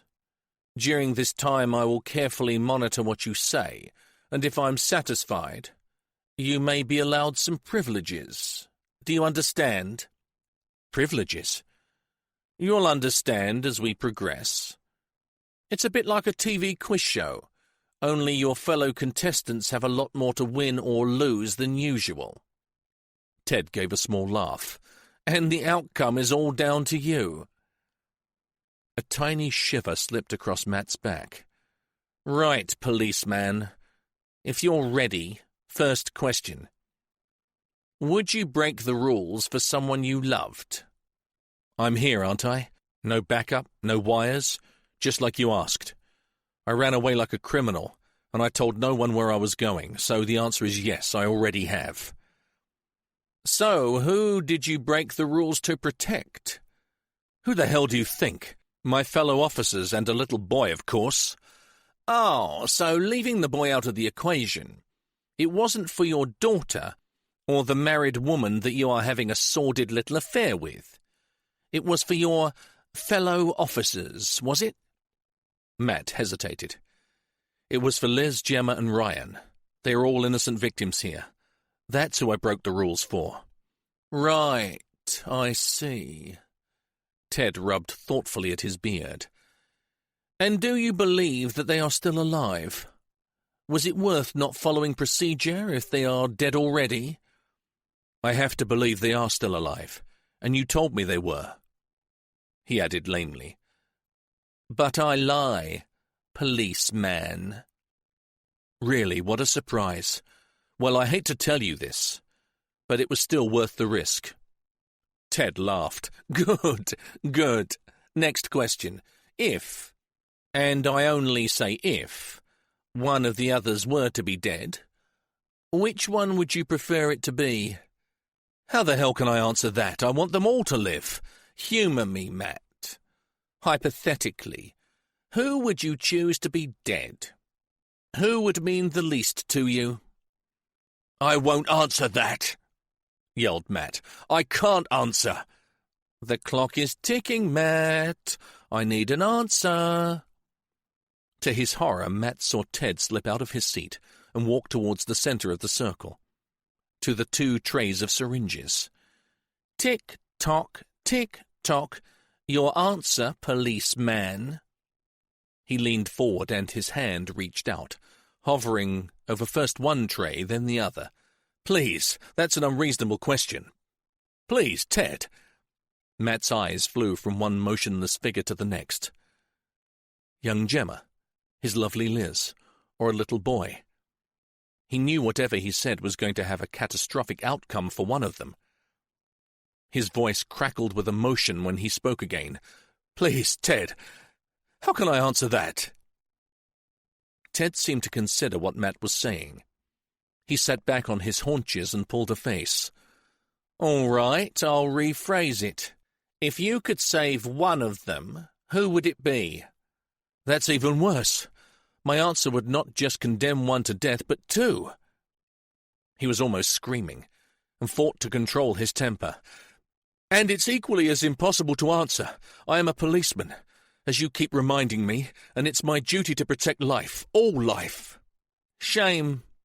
Ted shifted his position and sat cross-legged in front of the possibly lethal syringes. "Think about it, Ted." Matt tried to make his shaking voice sound reasonable. "You've already said you lie, so how can I decide? If I say save one, you'd probably kill that person, or then again, maybe you'd think I was trying to bluff you and kill one of the others. And, of course, They may all be dead anyway. I can't trust you, so I can't answer. Simple as that. Ted rubbed his chin and nodded. Quite right. You've given me something to think about, haven't you? With an athletic spring, he stood up and marched across to Matt. Actually, I have something important to do. He stared down, his dark shadow almost filling Matt's field of vision, those weird eyes still sparkling excitedly in the dim lights. And while I'm gone, I'll leave you with an important decision to make. No hypothesis, no suppositions. This time it's for real. You can save one of them, and I promise you that. When I return, I'll wake them up. If they are still alive, of course. Then you can choose, policeman. Before Matt could say a word, Ted strode away. A second later, the lights went out. Matt howled his anguish into the darkness. It echoed around the abandoned mill. Then there was just silence. We've checked the address in Hawley Street, Super. It's been cleaned out. There's a few pieces of furniture. Other than that, it looks like the professionals have been through it. The uniformed constable shrugged. Do you want the Sokos to move in? David nodded, knowing it was probably a pointless exercise, but one that he dare not ignore. Then he looked hopefully to a long-faced Jason. Sorry, sir, but the phone number you were given registers no service. So what now? Check out his workmates, I think. Harry Cotton was going to ask around for us, but I think we need to speak to them all personally. I'll ring the old man and get a list. He checked his notebook for the man's number. And while I'm getting that, take the photo of Ted to Rory Wilkinson. If he thinks our killer uses disguises, then Ted may be the face beneath the beard and the tash. Sir? Bryn looked up suddenly from his computer screen.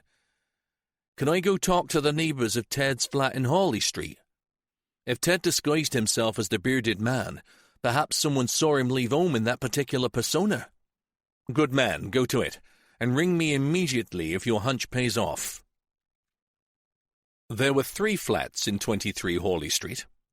The one closest to Richard Ted's was empty. Bryn lifted the letterbox and, to his dismay, saw bare floorboards and little else. The one immediately beneath looked considerably more promising, as a wet umbrella leaned against the wall next to the door. When the occupant finally slipped on the security chain and opened the door a crack, Bryn was surprised to see a toothless elderly man wearing an even more elderly brown dressing gown. "Funny goings-on up there, young man, if you ask me," he said. After showing his ID, Bryn made it into the inner hall, but clearly wasn't going to be invited into the sitting room. From the glance he had already taken through the half-closed door, that was fine by him. And Jason had thought his flat was messy.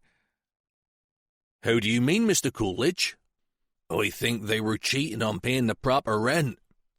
He puckered his lips in disgust. "It's quite clear in the rent agreement. Single occupancy, 1 person per flat." "And you saw more than one go in and out, did you, sir?" 3 no less." Bryn gave a sharp intake of breath. 3? The old man nodded furiously. 3 of them, coming and going at all hours of the day and night. If the fair one, the one who moved in first, hadn't packed up their stuff the other day, I would have reported them all. The rent is bad enough, but then there's the council tax that they're fiddling too. It's not fair on honest law-abiding pensioners like me now, is it? I've paid tax all my life, and young whippersnappers like that get away with bloody murder, they do." "I quite agree, Mr. Coolidge." Bryn took a copy of the picture of Ted from his inside pocket. "Is this the first man, Richard Cotton? Maybe you knew him as Ted." "I didn't know him as anything. He wasn't what you'd call neighbourly. But yes, that's him all right."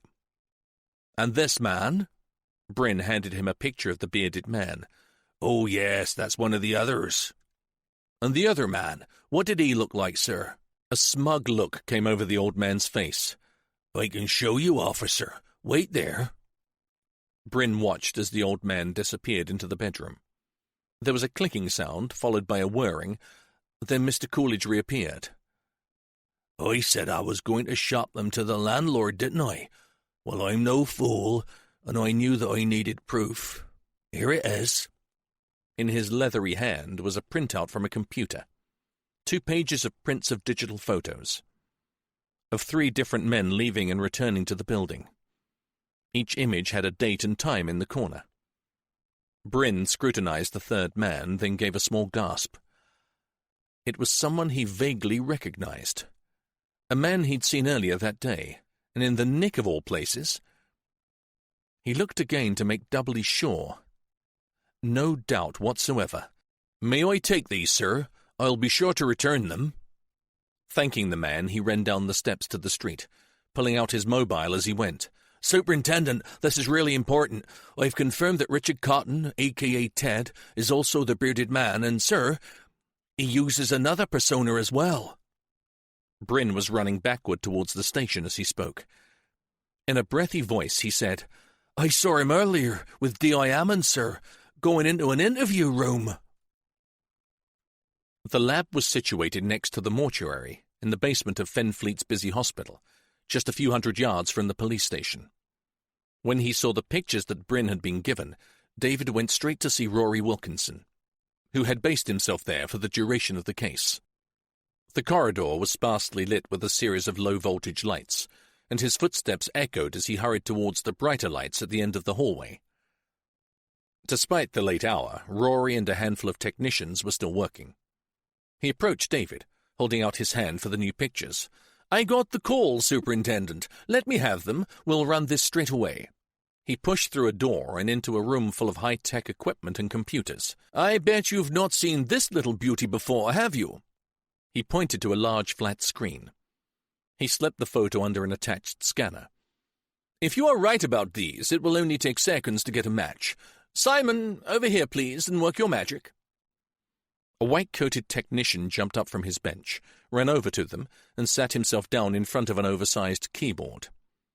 3 photos this time, Simon, dear boy. Find me a connection." 3, Prof. Most excellent." The young man's hands flew over the keys, and the screen leapt into life. David watched in amazement as the screen split into sections. The first contained a head and shoulders of Richard Ted Cotton at the Charity Fund Day. The second showed the bearded man smiling directly at the camera in Matt's mother's nursing home. The third was a zoomed-in section of the third man, taken by his elderly neighbor. It showed the long dark hair and heavy-rimmed glasses of Gemma's supposedly distraught boyfriend, Roy Latimer. Before David could adjust his eyes, the screen began to flash repeatedly, each face changing and morphing into something slightly different. Bone structure shrank, then enlarged, noses whitened and eyes changed color. Finally, 2 of the faces, Bearded Man and Roy Latimer, moved across the screen and superimposed themselves over that of Ted. A colored border ringed his face and flashed up the words, "Match, match," along the bottom of the screen. "Bingo," said Simon with smug satisfaction. 3 in 1. But deep respect for the seriously good disguises. "Does this small miracle help you?" asked Rory proudly. "It helps, most certainly, but it also frightens the shit out of me." He stared at the picture of Ted. "Before you go," Rory held the door open, "come to the office. I have one more report for you." Together they hurried back to the Path Lab. "Here." He picked up a typed sheet and passed it over to David. "It's that last crucifix. The one found with Gabriel's clothes. It's brand new and very expensive. So why would it have been found on a cheap crap market stall chain, in the clothes of a dead runaway? I suggest that it wasn't Gabriel's at all. From the minimal handling since it was purchased, I'd guess it was secreted there by the killer, to make you believe there was a connection to the old cases. Sorry to have to break this to you, but he's just playing silly buggers again." David tried to make sense of it all. "We all thought it one hell of a coincidence that those clothes turned up, complete with gold cross, just after Matt told us all about the crucifixes." "Oh, dearie me." Rory pulled a face. That means inside information leaking back to the killer, doesn't it? I'm afraid it does. He patted Rory's shoulder. Rory, thank you for what you've done here. It's down to you that we know, without doubt, who he is. Now all we have to do is find him. We aim to please. His smile faded. You may have one thing in your favor. If I spent years planning something, I'd want to savor it, enjoy it, not rush it. David turned to go. I know what you're saying, but I find that thought rather chilling. God knows what he's capable of, if he has the time. Chapter 32. Matt really didn't need the added terror of sitting in the dark with 3 possibly dead people. His mind was a black enough place anyway. The mill was bitterly cold, and the wind whistled eerily around the dilapidated old building. His jaw ached from trying to stop his teeth chattering, and whereas one part of him prayed for light, another dreaded the return of the madman who called himself Ted. He forced himself to try to think about normal things, anything other than the terrible situation that he had walked into. He had once read it was possible to transport yourself away from terrible circumstances by visualization of something better. Sadly, it was more difficult than he had imagined, and his mind fixated on his missing underpants, which would have been comical in any other situation. For a moment he slipped back into the present and tried to take stock of the mill. Ted had turned off his light system, but there was still a dim light coming from somewhere behind him. There was a workbench close to the wall. He strained to see what was on it and wished he hadn't. He could make out the dark shape of some welding equipment, a butane blowtorch and a knife block with a selection of chef's knives. Matt looked away, praying they were just there for show, to frighten, part of the mind games. His mind turned to the question of what to do next. Matt couldn't play the psychopath's games. He wouldn't condemn anyone to death. Matt wriggled uncomfortably. He heard a faint noise. He sat still, straining to hear. Rats? Or was one of the others waking up? He peered into the gloom, aching to hear a familiar voice from one of the other chairs. Then a blaze of light made him cry out in shock. On the far wall of the mill, immediately opposite him, was Laura. Well, a huge coloured image of Laura. "Welcome to the picture show, policeman." Matt wrenched his neck to his left. He hadn't heard his captor come back in or sit down. "I thought you could use some help with your decision-making. Remind you what is at stake." Ted leaned back and crossed his legs. "Your Laura, lovely, wasn't she? Shame that thanks to you her life became so intolerable that she was able to abandon the child she loved and walk into the sea." The picture changed to a baby girl with white blonde hair and deep soulful eyes. "That was Gemma. But you wouldn't have known her then, of course." "Why are you doing this?" Matt whispered. "Because I have to. Why? You'll see. Now watch the show. This was one of her homes before she was adopted by the delightful Goddards." A black and white image, probably a press photo, showing a semi-detached house. Nothing special, not run down, but not immaculate. It quickly flashed to an image of the inside. A child's bedroom. Matt began to feel sick. He'd seen this kind of thing before, too often. They weren't press photos. They were police photos from a crime scene. They were taken a long while after Gemma was moved on to a children's home. The perverts who, and I use this term very loosely, cared for her, finally went too far, and another child in their care died. Ted clicked the remote. And again, and again. Nice people, weren't they? Just the sort you'd want to look after your pretty little daughter. I never knew, I swear I never knew. But you should have, shouldn't you?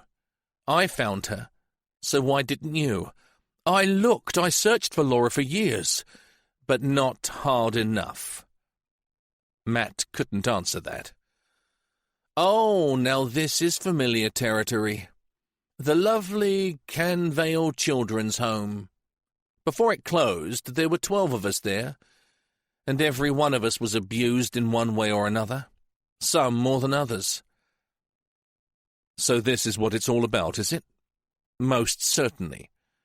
Do you know, 11 of those children found happy homes after Canvale? Marvellous statistic. Except for the last one. But hey-ho, that's life. Now, what's next? Oh, yes.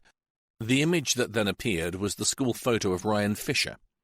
Great little kid, this one. A real diamond. A fighter, too, Ted said appreciatively. The school uniform disappeared and was replaced by an image of a small room containing only a narrow bed and a wooden chest. Click. Ryan lay on the bed, strapped and tied down. There were several like that, including one of Ted smiling broadly as he stuck a needle into the child's bare arm. Click. The last in the sequence showed the boy either asleep or unconscious, with a large metal petrol can strategically placed beside his bed. The image made bile rise in Matt's throat. And finally, we have contestant number 3. The whore. Liz's beautiful face appeared. The backdrop was his farmhouse, his home. He swallowed, knowing that he was not going to want to see what was coming next. I'm rather proud of the short film that you're about to watch. I've added some sound effects and enhanced the location. I think you'll find it's much improved. Matt closed his eyes. Oh, do watch. It's one of my best. Pure techno rapture, Ted said. And if you keep your eyes shut for 1 minute more, I'll cut off your eyelids. And that's no lie. Matt opened his eyes, then grudgingly looked at the screen. Soft music swirled and drifted up into the empty heart of the mill. Matt blinked as the bizarre film clip burst into life. In essence, it was what he had already seen in the photographs that had been instrumental in bringing him to this hell. But he now realized that they had been filmed as well. The pictures were stills lifted from the original footage. Not that he would have recognized it, after Ted had got to work on it. Reluctantly, Matt found himself drawn to the screen. Ted might be a psychotic killer, but his imagination and his digital skills were quite awesome. Straight photography blended seamlessly with computer-generated avatars of himself and Liz. It was like an acid trip. Instead of the hotel room, the act took place in a jungle, on a bed of vivid flowers and plants that moved and rippled along with the two writhing bodies. The music was faster now, a pulsating rhythm that matched the movements of the two lovers, and erotic sound effects came from the speakers. Matt stared helplessly as he watched their real skin and flesh melt into the physically perfect, muscular, oiled bodies of their avatars. If it hadn't been such a flagrant invasion of their privacy, and if he hadn't felt so soiled, he might have said that as some kind of art form it was no less than brilliant. Just as the sounds and the music threatened to deafen him, there was one climactic scream of pleasure, and the picture returned to the shot of Liz outside his front door. He exhaled, then glanced at Ted, and to his horror, found the other man staring pointedly at Matt's crotch. Well done, policeman. Not a flicker. I personally find it hard not to be aroused by it. He paused and licked his lips. No matter how many times I watch it. You are one sick son of a bitch, aren't you? Undoubtedly, but scarily talented too, wouldn't you say? The projected images were now of Ted's 3 captives.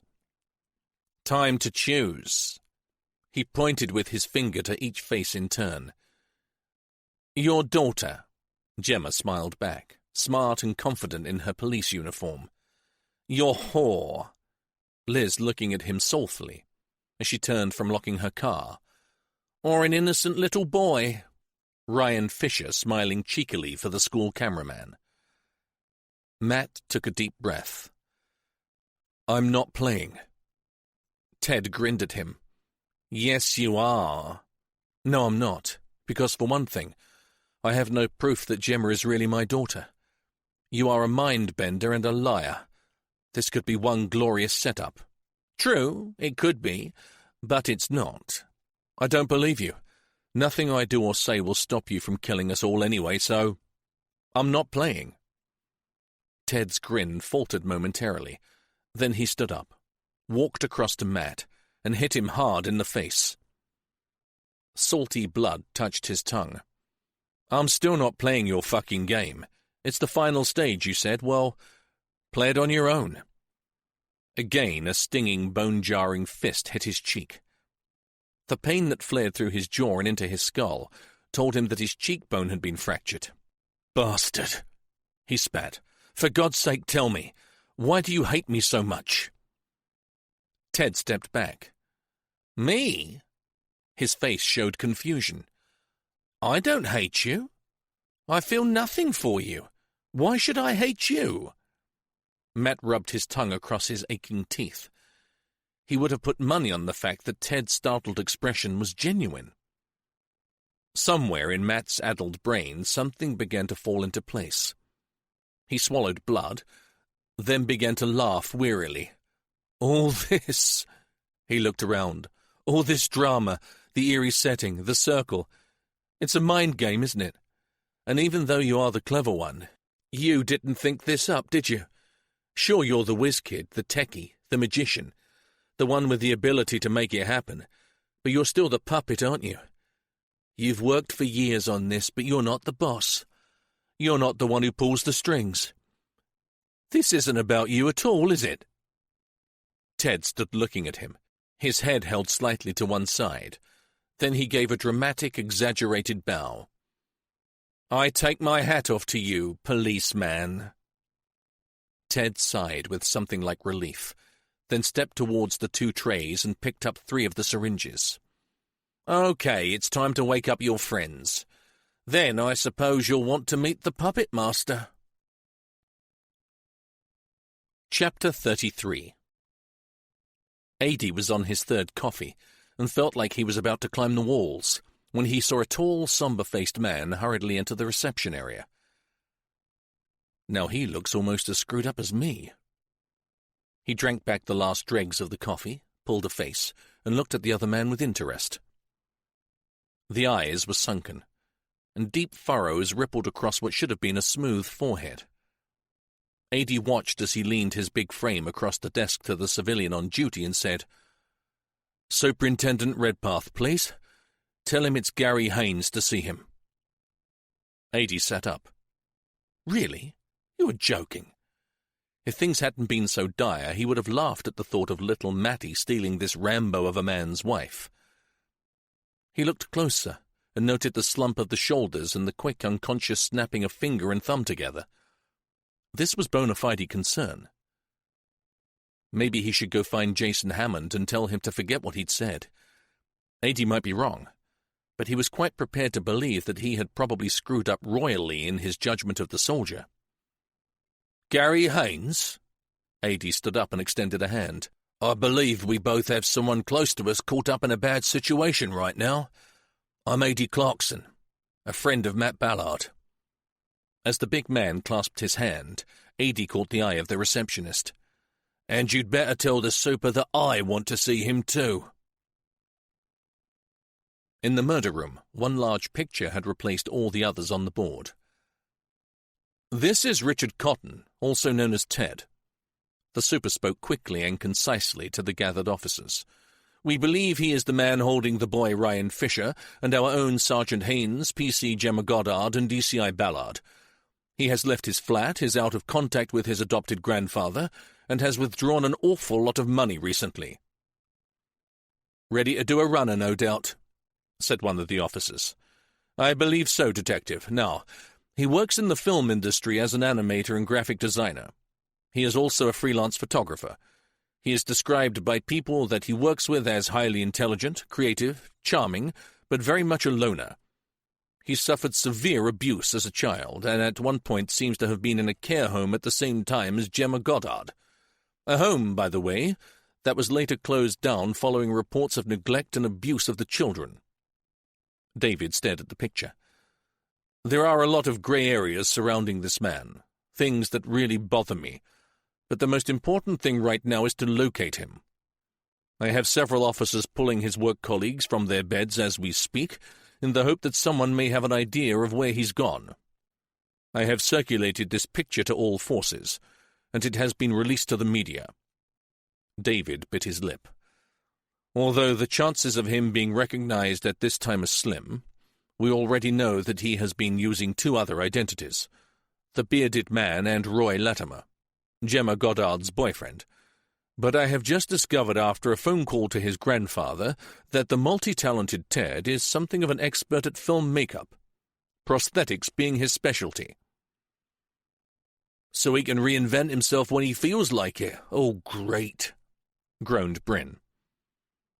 Adie and Gary sat together at the back of the room and listened impatiently. "Could things go any slower? Why don't they do something?" whispered Gary, shifting around in his seat. "Sorry, mate, but this is the police. They can't go in with a tank and a squad tooled up with SA-80s, unless they are pretty sure they've got the right suspect in their sights." Gary grunted an unintelligible reply, then looked back towards the superintendent. "Although nothing is set in stone," David continued, "I believe that we can rule out there being any connection to the old Gibbet Fen murders. Even Gabriel's murder and the taking of Ryan Fisher may just be decoys, red herrings. Our man seems to have used both them and Matt's history as a very effective foil against the DCI, something to confuse and distract us from what he was really after." "Which is?" someone asked. "The abduction of 3 of our officers, for reasons as yet unknown, although there may be a connection to Gemma's childhood." Concerned murmurs echoed around the room.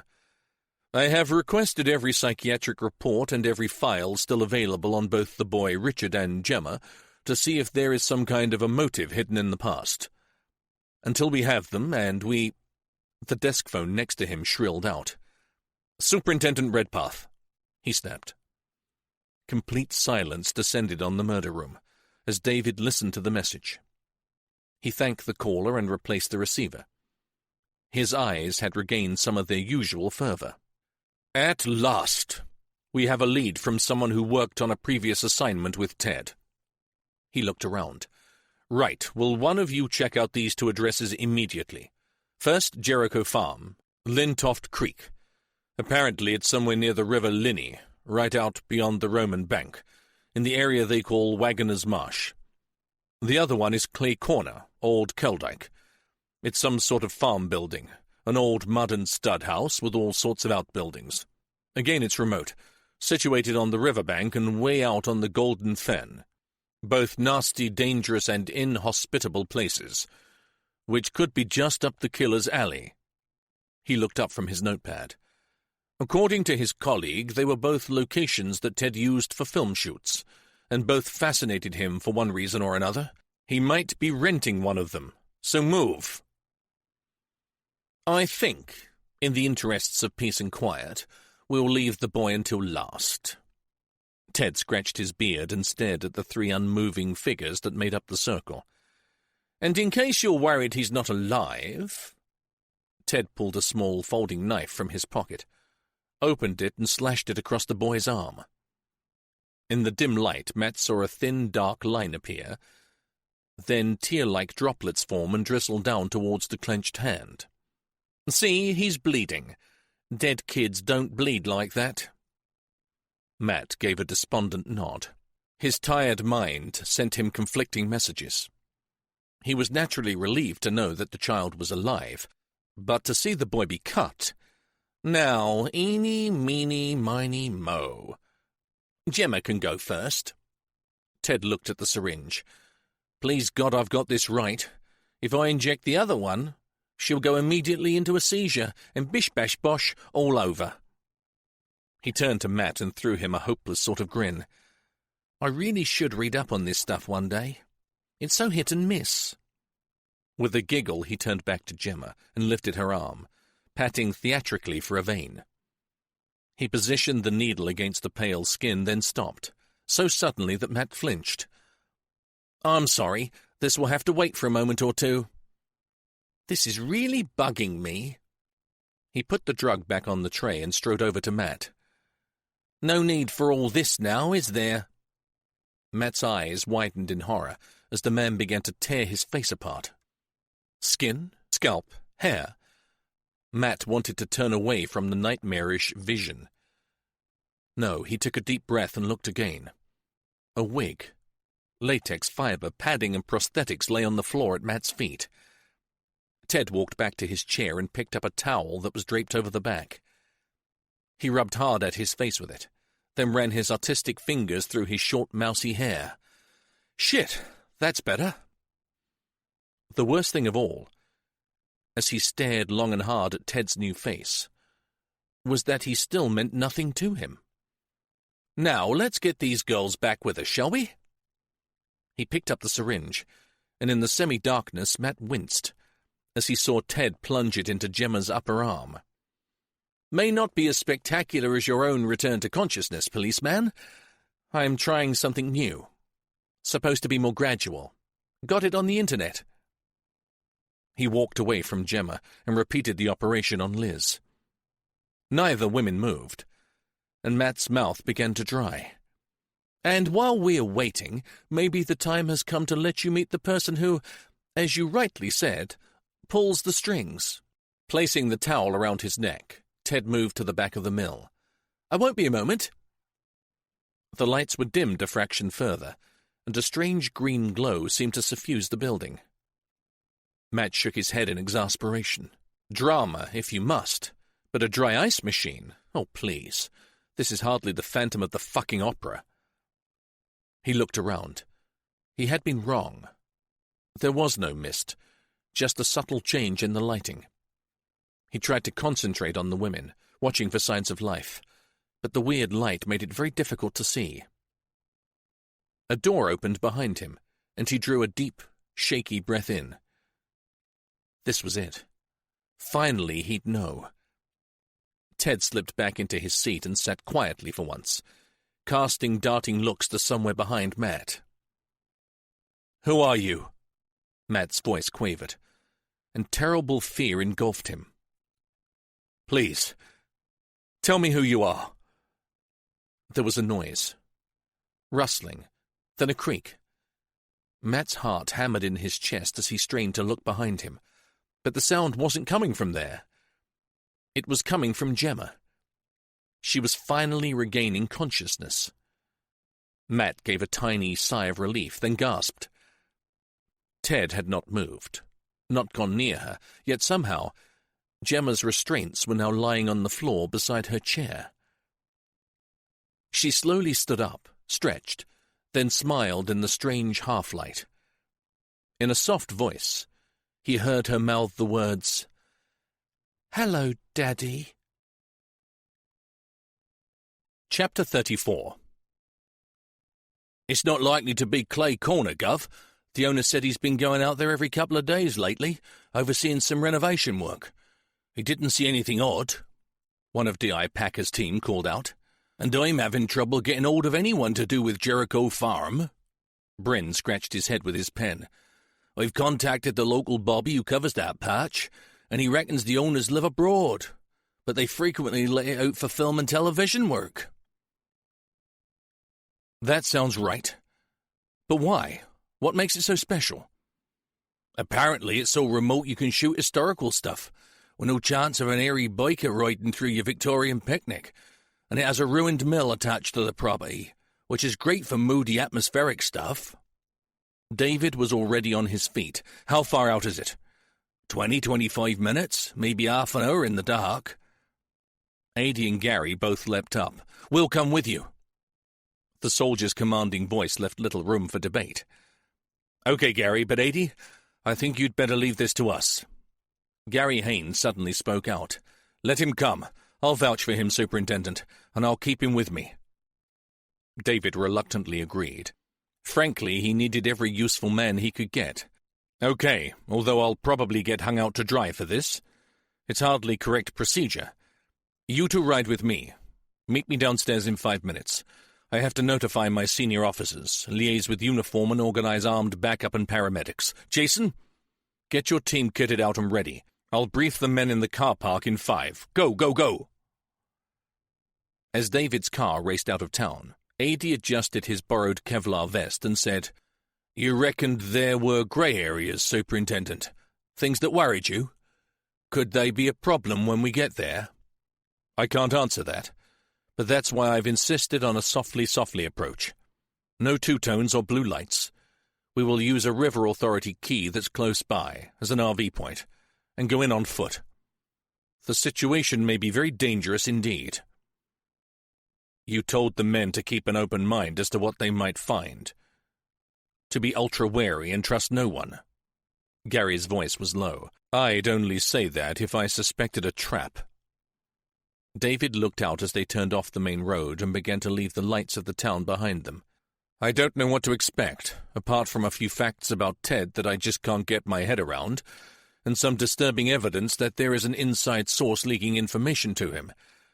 I just know that Ted is some kind of super geek with computers. He could easily have set up some sort of warning device, or maybe he could have booby-trapped the place?" asked Gary. "I wouldn't put it past him. If he can kill kids simply as a distraction, he would jump at the chance of wiping out a load of coppers. In which case, this may help." Gary pulled out a small device from his pocket. It looked like a cross between a wide-beamed torch and a taser gun. "If we suspect he's strung a series of laser beams around the property, security beams, this light shows them up without triggering them. We can slide under or go over them, if we know exactly where they are." "Very neat. I'm impressed," said Adi. "Hopefully you've also got a small arsenal and a mortar or two in the other pocket." "Sorry, this is a personal toy. The MOD would probably draw the line at heavy weapons." David noted their attempts at covering their apprehension, and grudgingly began to understand why Matt liked Adi Clarkson so much. "Do we have any equipment with us that might help?" asked Gary. "I've acquired a thermal imaging camera from the fire service, and we have a microphone probe to listen in on the interior of the building. If we can find somewhere to get the probe through to the interior without attracting attention to ourselves." Gary nodded in the shadows at the back of the car. "Better than nothing. How much further?" 15 miles, give or take." "How long will that take on those marsh lanes?" "Too long." Gemma stared down at Matt. He felt like every neuron in his mind was ungluing. His mental building blocks were falling apart like a Lego wall hit by a Tonka truck.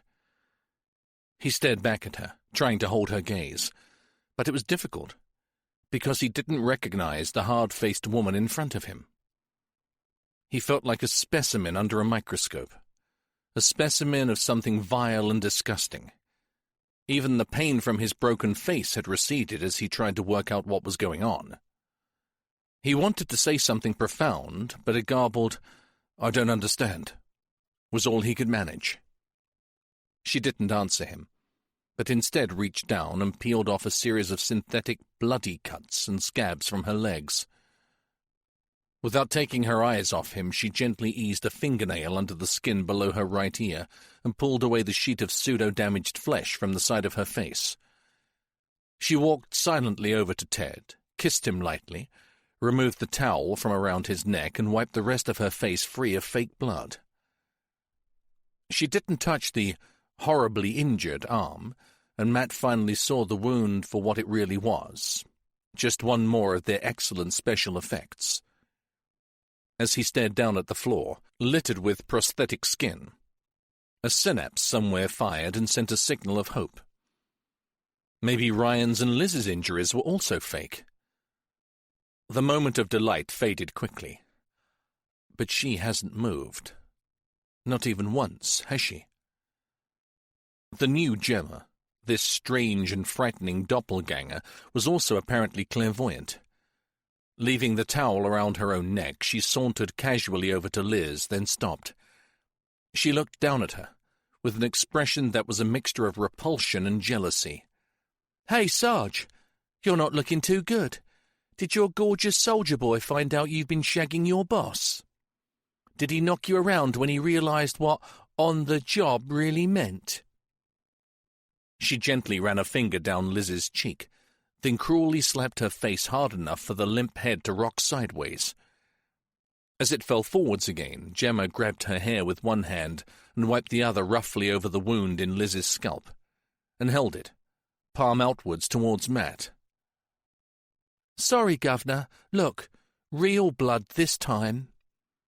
"Leave her alone, for God's sake, Gemma. What on earth sort of game do you think you're playing?" The sight of Liz's defenceless body being treated so badly fired some last vestige of anger. He yelled in the hope that his voice would carry some kind of authority and maybe reach the Gemma he had once known. Apparently he failed. Gemma turned on him. She shrieked, "So you think I'm playing games, do you? Well, maybe I am, and maybe I have been for a very long while, and guess what? This game is nearly over, and I'm winning!" Her eyes were as cold as ice. "Strange how you jumped to the aid of your whore, but you never spoke out for me, for your own daughter." Her eyes narrowed. "I've sat here for an hour and listened to you bleating, but not once did you plead with Teddy here to leave me alone, or to beg to be told what he'd done to me. He gave you the chance, Daddy. 'Save one of them,' he said, but you never chose me, did you?" Her voice swung from accusatory to bitter, then became an almost childish whine. "I wanted you all to live. Would it have made any difference if I'd picked you?" "I don't know. You betrayed my mother. You killed her. Then you condemned me to the worst horrors imaginable. And now I've heard it for myself. You only care about yourself and your precious career. Oh, yes, and the whore." "I never betrayed you, Laura, and yeah, I loved my job, but you would understand that. You loved being in the police too." "You're stupider than I ever dreamed. You don't think I actually wanted to be a policewoman, do you? For God's sake! It was a means to an end, that's all. A way to get close to you." "And you really think you're my daughter?" It was agony to talk, but he had no choice. "Because from here, I don't see too much family resemblance." "You better believe it, Pops. Maybe you'd like to take a DNA test." "Maybe I would." Laura ran away, Gemma. She left me. I looked for her for years. I really loved her. "Loved her? You only loved being a copper. She couldn't cope with playing second fiddle to a lousy job, and when she found she was pregnant with me, she was too scared to tell you. She thought you'd make her get rid of it because a baby would have fucked up your fabulous career prospects. That, father dearest, is why she went." "But I never knew, I swear." "And if you had known, would you have put your meteoric fast-track promotions on hold and spent time with your family, been a loving husband and father?" Matt didn't hesitate. Gemma's disturbed and dangerous mind was beyond reason. He'd say what she wanted to hear, regardless of the truth. "Of course I would. I love Laura and would have loved our baby. The thing is, Laura knew that. So I don't know why she really chose to leave me, but it was her decision, not mine." His voice suddenly lost its power, and he almost whispered, "Oh, Gemma, haven't you got what you wanted?" Tears formed in the corners of his swollen eyes. "You've tortured and hurt people close to me. You've deliberately spoiled everything that was special and precious in my life and humiliated me. You've turned love into a crazy porn film. You've ruined my last years in the force, and you've taken me close to madness. One child is already dead because of this vendetta." He looked across at Ryan. Maybe two, I don't know. He searched her eyes for some small trace of compassion. "Surely that's enough." There was a long silence, but Matt knew from the coldness that washed over him that compassion was not an emotion that resided in Gemma Goddard's icy heart. "Not nearly enough." She spat the words at him. "And before we put an end to all this, there are some things you need to know." She turned. "Ted, it's story time." Matt watched as Ted brought two solid wooden crates from the back of the mill and placed them in front of his chair. On Gemma's signal, they sat down side by side, shoulders touching. Matt's skin crawled as he saw the strange couple staring up at him. Two oversized and deeply disturbed children in the guise of ruthless killers. Even as helpless as he was, Matt strained against the leather straps to try to get further away from them. "He thinks that he suffered, Ted." She gave a small, humourless laugh. "Shall we tell him what it's really like?" "Why not? You start." Ted's voice dropped to something little more than a whisper. His voice changed to that of a frightened child. Matt had a sudden flashback to the one thing he hated about police work: the delicate and carefully conducted interview of an abused child. He swallowed hard and decided that he really didn't want to hear what this man was going to say. Matt saw Gemma's eyes half close. She reached over and gripped Ted's hand. Matt shivered. The ambiguity of seeing the slender, long fingers offering support when earlier they had slammed into the face of his unconscious lover was nauseating. Like the story he was being forced to listen to. One began a sentence, the other finished it. It became like one unbroken narrative with two voices. It was deeply unnerving. At first, he listened in horror. They were talking about their own childhood experiences. Things that should never, ever happen. He tried to switch off, to take his fragile mind to somewhere different, somewhere peaceful and happy, but filthy words and repugnant phrases still filtered through. "They left me bleeding in a crawl space. I begged the man to take one of the other children, but he said he liked me best. I didn't like what they were doing, and when I cried, they tied me up and left me in a cold, dark cellar until morning." After a while, Matt's brain began to take in what they were saying again. The policeman in him crept back to the surface, and he started to assimilate what he was hearing. He found himself staring at them. It was like trying not to look as you drove past a car crash.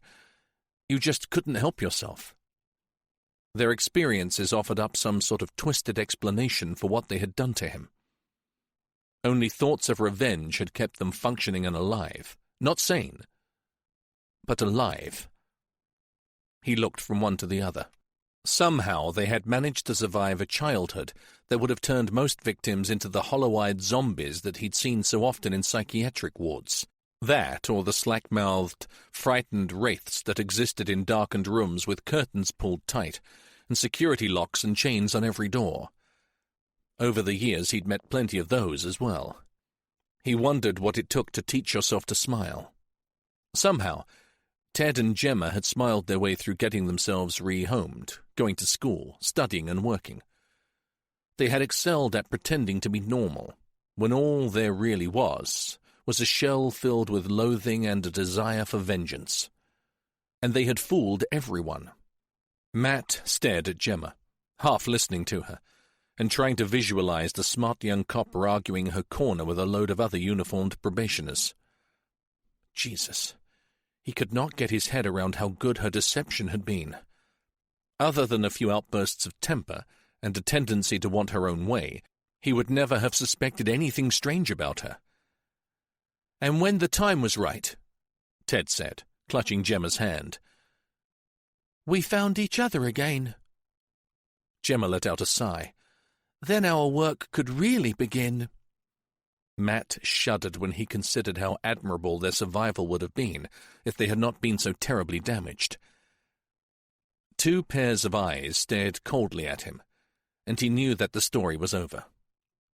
Their whole lives, since leaving the children's home, had been devoted to arriving at this moment. Just one question still remained. "Why me?" Matt whispered. "Why not the perverts that did those terrible things to you?" "Because we wanted to get to the root cause of it all. We worked it back and the buck stopped with you." "So you hunted me down." Matt licked his blood-encrusted lips. Gemma shrugged. "Not difficult. With Ted's computer skills and my brain." "Why kill the boy? You didn't need to murder Gabriel."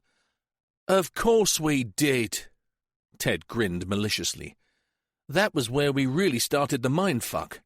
The kid was just collateral damage. And it helped that you were so screwed up anyway. Something we hadn't expected." Gemma placed a hand on his knee and stroked it thoughtfully. "Even if we hadn't come along, Daddy dearest, The gibbet fen case was already scrambling your brains, wasn't it? She looked up at him. And I do wonder why. Because as soon as I really got to grips with it, I realized it was cut and dried. Matt shifted around on the hard chair and tried to escape her insidious touch. His whole body ached. He wanted to go home now. He wanted a hot shower, and he wanted to cut up vegetables and drink wine with Liz. He wanted to creep up the back stairs of Adie's hotel and be with the woman he loved. An unexpected blow crashed into his injured cheek. I need your full attention right now. Gemma glowered at him. I don't take kindly to wool-gathering while I'm speaking. He looked at Liz. For the first time since she had been snatched from the police station, he hoped that she was dead. If she was still alive, then he couldn't bear to think what was in store for her. He coughed, spat blood, and looked at his captors. He didn't want to go to the place where Gemma was leading him. He'd not been there since the 1980s. He was damned if he was going back. Somehow he had to sidetrack them. You don't care much about pain, do you? You can dish it out and you can take it. You did let Ted beat you up, didn't you? In the churchyard? Beat you up and put you in hospital? Gemma shrugged dismissively. It had to be realistic, and I've taken far worse than that in my life. But how did you get the original photos that you sent me? The ones taken before the crimes? He directed the question to Ted, hoping the man's ego would make him answer. They were Paul Underhill's. The pain made it hard to concentrate. We tore his house to shreds. There were no photos. Gemma joined in. Underhill's house, yes, but not his brother's, where he went when you lot got too close to him. The brother is dead now, but I found the address in the old files and sent the charming and persuasive D.C. Edward Dennis to visit. Ted gave a nod of the head. Luckily, the new owners were most accommodating and hadn't quite got around to dismantling the old garden storage unit, where Underhill had carefully secreted one or two little mementos before he took the starring role in that fatal hit-and-run. Matt's head throbbed. Too close. Too close. I want to go home. So all that stuff about dig up Underhill was just diversionary tactics to keep the team off balance and confused. Gemma shrugged. I knew Underhill was the original kitty killer, and Ted and I orchestrated the present chaos, so it was just a bit of fun distraction. She threw him a shrewd look. And it really got you going, didn't it? Gonna tell us why, policeman? No. He never even saw the next blow coming. A fist hit him cleanly on the bridge of his nose. He heard the crack, and in seconds he was choking on blood. I said no. His words bubbled as he tried to speak. Then perhaps this will help you to be a little more cooperative. Ted drew back his clenched fist and aimed it directly at Liz. Stop! His voice sounded odd, even to his own ears. Okay, just stop, please. Then tell us why you spent half your life pursuing that damned case.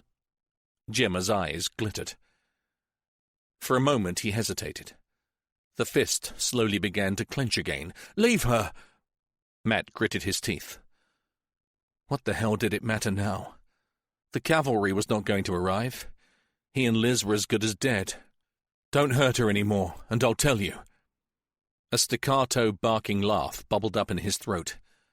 You see, no matter how fucking bright you two are, you got it all wrong. The laugh increased. I was never trying to solve the damn case in the first place. When he saw their confusion, his amusement threatened to become hysterical. What I was actually doing was... The laughter suddenly constricted his breathing, and a mouthful of blood threatened to choke him. He fought to clear his airway, but felt a tightening in his chest and heaved out a cry for help. Get some water! Yelled Gemma. The bastard's not going to die before I know what the hell he was playing at. Ted ran outside. Matt was left fighting for breath. It was not the kind of death he had ever expected. But as a deep-seated fire burnt through his lungs, He was pretty sure that this was how he was going to leave this world. Just as the world started to go black, cold water hit him in the face. Then a glass was forced between his lips, and a small stream of liquid filtered down his parched gullet. He spat blood and felt blessed air begin to seep back into his lungs again. Pain radiated through his whole skull. He gasped and winced as the broken bones in his face radiated excruciating pain. He tried to talk, but nothing happened. "Give him a minute. Let him catch his breath."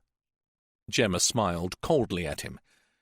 "Even if it is one of his last, I just want to hear the end of his precious story. Poor Mr. Policeman. For once he stuck for words. Hey, while we wait, why don't I tell you what we have planned for you three, after you're all dead?" Ted taunted him. Gemma grinned, but her eyes were steely cold. "We thought about a fire. Teddy likes fires." Matt blinked and tried not to think about what that simple statement might mean. "Maybe a little too much." Gemma pulled Ted towards her and gently rolled up his sleeve. "If you see what I mean." Ted stuck his arm under Matt's nose. "Sadly, no prosthetics this time." Ted pulled his sleeve back to reveal burnt skin. "Anyway, we've settled for something less dramatic, but equally effective. This property only had mains water and power brought in last year, and the original well is right outside. Deep and dark and cold, with spring water aplenty at its bottom." Ted sighed. "Need I say more?" Matt let his head fall forward. Even if he could talk, there would be no reasoning with either of them. The insane didn't respond to logic. There would be no appealing to their better side, because they didn't have one. He tried to tell them to just bloody well get it over with, but he immediately began to cough again. "Shut up!" Gemma stepped closer, her arm raised, ready to strike. "Until I say you can speak." She turned back to Ted. "Get the drugs. Before he leaves us, I'm sure my daddy will want to know whether the child and the whore are still alive." Matt stiffened. It was the only thing he cared about right now, but he was terrified to show it. With an effort, he managed to shrug his aching, stiff shoulders. Ted's eyes widened, and he stared up from the tray of syringes. "Oh, come, you arrived here, their gallant knight. Well, not quite in shining armour, but near enough. Don't you want to know if they are even alive?" "Of course he does." Gemma snorted. "Stick her, Ted. Put him out of his misery." Ted flicked off the cap from the needle and plunged it into Liz's arm, pushing the plunger fully down. As he withdrew it, he looked suspiciously at the empty syringe. "Oops." He looked at Gemma. "Sorry, wrong one." For a second, the three of them stared at Liz. Then Gemma's face contorted with anger. "Sometimes you can be such a prat, and I'm fed up with all this. I don't give a fuck what stupid game Daddy was playing. Whatever it was, I'm going to finish it." She darted towards the workbench and grabbed a long-bladed cook's knife. Matt's mouth went slack. He drew in a breath and held it. Gemma was out of control. There was nothing he could do anymore. He just wanted the last thing that he saw to be Liz. Gemma strode towards him, the knife outstretched before her. "Damn you to hell," he croaked at her. "You're no daughter of mine." He swung his head disdainfully from her and looked at the woman he knew he loved. "I love you, Liz," he whispered. As he did, the only door to the mill exploded inwards. Men in black with automatic weapons, like an avenging band of dark angels, stormed in. "Police! We are armed! Down on the floor! Now!" Shock distorts. David had believed that he had an open mind about what might be behind the door of the derelict windmill, but when he burst through it, his brain refused to take in what he saw. The weird lighting confused everything, and the three victims, bound to chairs, bloodied and tortured, clouded his judgment. The frozen tableau made no sense. One of his own officers, her clothes in tatters, stood open-mouthed, a carving knife in her hand. Close to her was the man he knew to be Ted, or Richard Cotton. He held a syringe. And then there was a man, his face swollen beyond recognition, but the only one in the room who seemed to have something resembling the power of speech. Matt. Through bloody lips, the man cried out, "Take her down!" No one moved. Then Gemma moved slowly towards him and said, "Super, thank God you're here. It's me, PC Goddard. You have to help me." David tried to work out what he was seeing. He heard men arriving behind him, but he couldn't give the order to shoot. For one thing, there were innocent victims in the line of fire, and no way could he decide who the threat was actually coming from. "Don't listen to her. Take her down." The voice was familiar but oddly distorted. Then it was too late. With a howl of rage, Emma lifted the knife and lunged towards the man in the chair. David's order to shoot came a fraction of a second after another man leapt from the shadows. There was a reverberating volley of gunfire and a scream. "No, Gemma! My Gemma!" Ted fell forwards and clawed at the woman's body that lay bleeding on the stone floor. "Oh no! Don't die! Please don't leave me! Adie!" Matt's cry was almost animal in its pain and ferocity. David sprang into life. Shouting to the armed officers, he pointed to Ted. "Get that man out of here, now!" He then spun back to the man in the chair. "My God, Matt, what have they—" "Just help Adie and Liz. He's injected her with something, God knows what, but if she's not dead already, it could be lethal." Gary's voice boomed out, "Medical emergency! Call the medics down here immediately!" He knelt down beside his wife and stroked her face. "Oh, Jesus, baby, what have they done to you?" The soldier began to loosen her restraints, while David tried to staunch the flow of blood from Adie Clarkson's lower stomach. "Fat lot of good your bloody stab-proof vests are." Adie's face was contorted with pain. "Oh, you really owe me big time, Matty Ballard." Chapter 35. David sat on the edge of Matt's hospital bed. He looked from his friend's bruised and swollen face up to the TV. The coiffed newsreader intoned, "The funeral was held earlier today for Adrian Clarkson. The former criminal ironically died saving the life of a police officer. The church where the service was held was packed to capacity. Loudspeakers relayed the service to 200 mourners outside. It was attended by representatives of the Fenland Constabulary and many other local dignitaries. Lieutenant Colonel Gary Haynes said afterwards that he considered Mr. Clarkson a hero, and that, had he been a soldier, he would have been proud to have served with him. And he would have made sure that he received a posthumous medal for his outstanding bravery." Matt turned off the TV with the remote control and stared silently at the blank screen. After a while, he said, "I should have gone." "No, you shouldn't. Even I found it difficult. You, my friend, would have found it impossible. And that's just from an emotional point of view. Let's not forget the recent surgery." David gave him a weak smile. "The boyish good looks really took a bit of a hammering, didn't they?" "I'll live. Unlike Adie. You were right all along, Matt. He was a good bloke. The best." His voice caught. "I just wish Superman hadn't been his favorite film. It really should have been me, not him." He gently touched a large dressing on his side. "And I'm always going to have a reminder of what he did for me, aren't I?" "How is it?" "Bloody sore, but thanks to Adie grabbing her hand and deflecting the blade, it missed damaging anything vital." He shifted in the bed. "Have you been to see Liz today?" "I called in earlier." "No change?" "Not yet. But Gary said that the doctors are hopeful for a full recovery. At least young Ryan Fisher has been discharged." "He came to see me before he went." Matt managed a smile. "With his elderly guardian angel, Mrs. Stokes." "Seems from what the boy tells us that Ted must have had something of a sneaking respect for the kid. He could have seriously hurt him, not just a minor cut and a lot of stage makeup." "It had me fooled.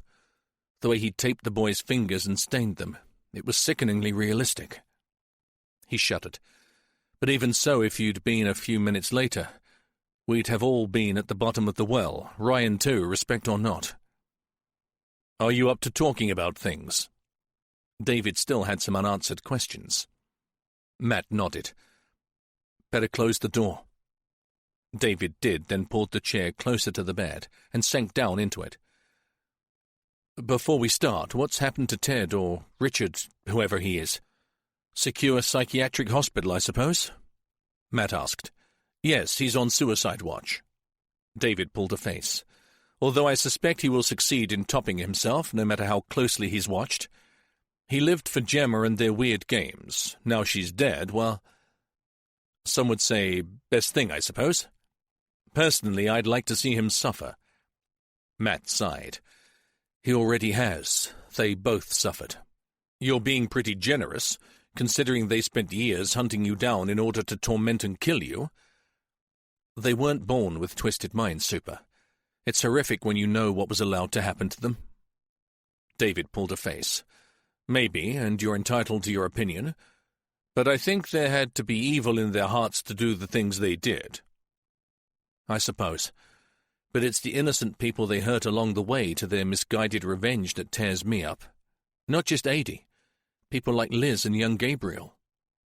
He pulled anxiously at his sheets. And those poor families who adopted them. They must be devastated. The Goddards certainly are. I don't suppose they'll ever come to terms with what has happened and how they were used by that child. Talk about a cuckoo in the nest. David exhaled. And Harry Cotton, well, could anyone have been more deceived? He blamed his own daughter for deliberately causing the house fire, for God's sake. He took the boy in, gave him everything, and made him his adopted heir, when he was the murdering little bastard all along. David shook his head in disbelief. Oh, I found out why he called himself Ted, by the way. Matt raised an eyebrow. Don't tell me.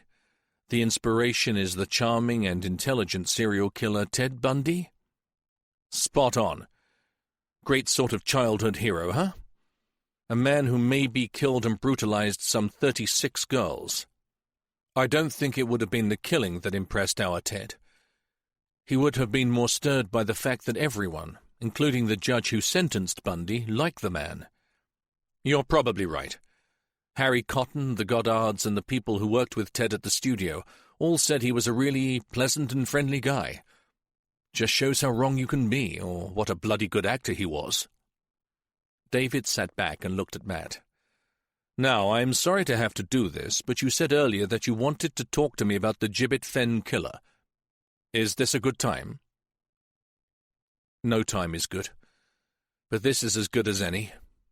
Matt moved uncomfortably and leaned back into his pillows. I should have told you this years ago. Do you remember PC Andy Lowe? The officer who found the body of Danny Carter in his uncle's barn? Yes. He left the Fens and went up country, didn't he? Matt nodded. My old sergeant didn't believe him, but he always thought that Paul Underhill was the killer. The final time that we had to let Underhill go through lack of evidence, Andy just freaked out. He told some of his mates that he was going to find him and knock the truth out of him. When I heard his plan, I went after him in my car. Matt gently rubbed at his bruised temple. I didn't really care if Underhill took a thrashing, because at heart I agreed with Andy. But I didn't want my best friend getting thrown off the force. Matt's hands trembled, but he struggled on. At first I couldn't find them. Underhill wasn't at his home. Then I remembered where his brother lived, and how the locals who lived out there often took a shortcut across the old marsh lane. He swallowed, clearly finding it increasingly difficult to talk. It was pitch black, and I was driving far too fast for that single-track lane. Underhill just came out of nowhere. Matt hung his head. And when I saw what I'd done, I panicked. I drove off and left him there. He looked up, his eyes full of tears. Sorry, sir, but it was me that killed Underhill, and I never told a soul till now. David covered his shock with a question. So, was Andy Lowe ever accused of Underhill's death? Matt gave a short, humourless laugh. That was the really stupid part. Andy went off like a lunatic, then realised what a prat he was being, and went straight to the local pub and got rat-arsed in front of half of Fenfleet. He shook his head, slowly and painfully. And my misguided loyalty cost a man his life. And you never knew if you'd killed a murderer or an innocent suspect? Not until Ted told me that he'd found the photos of the crime scenes in Underhill's brother's garden storage unit. Then I finally knew. David felt a rush of emotion. I always knew there was more to your breakdown than met the eye. Something that you just wouldn't or couldn't share with me. I was so ashamed. Felt so mind-numbingly guilty that... Matt gave a deep, shuddering sigh. I spent the rest of my career trying to make amends. Trying to be a good detective and make a difference. And all the while watching that old inquiry just in case. If it helps, when we searched through Ted's stuff in the farmhouse by the mill, we found a tin box.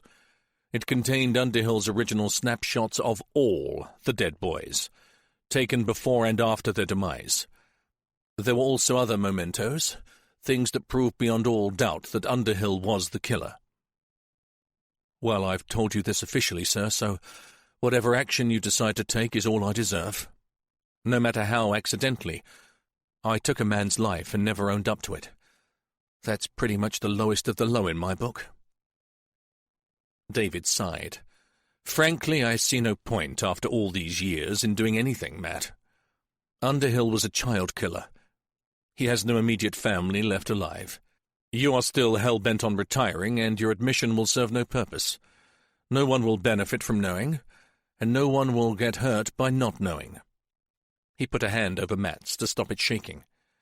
You've suffered enough. Let's put the past to rest, shall we?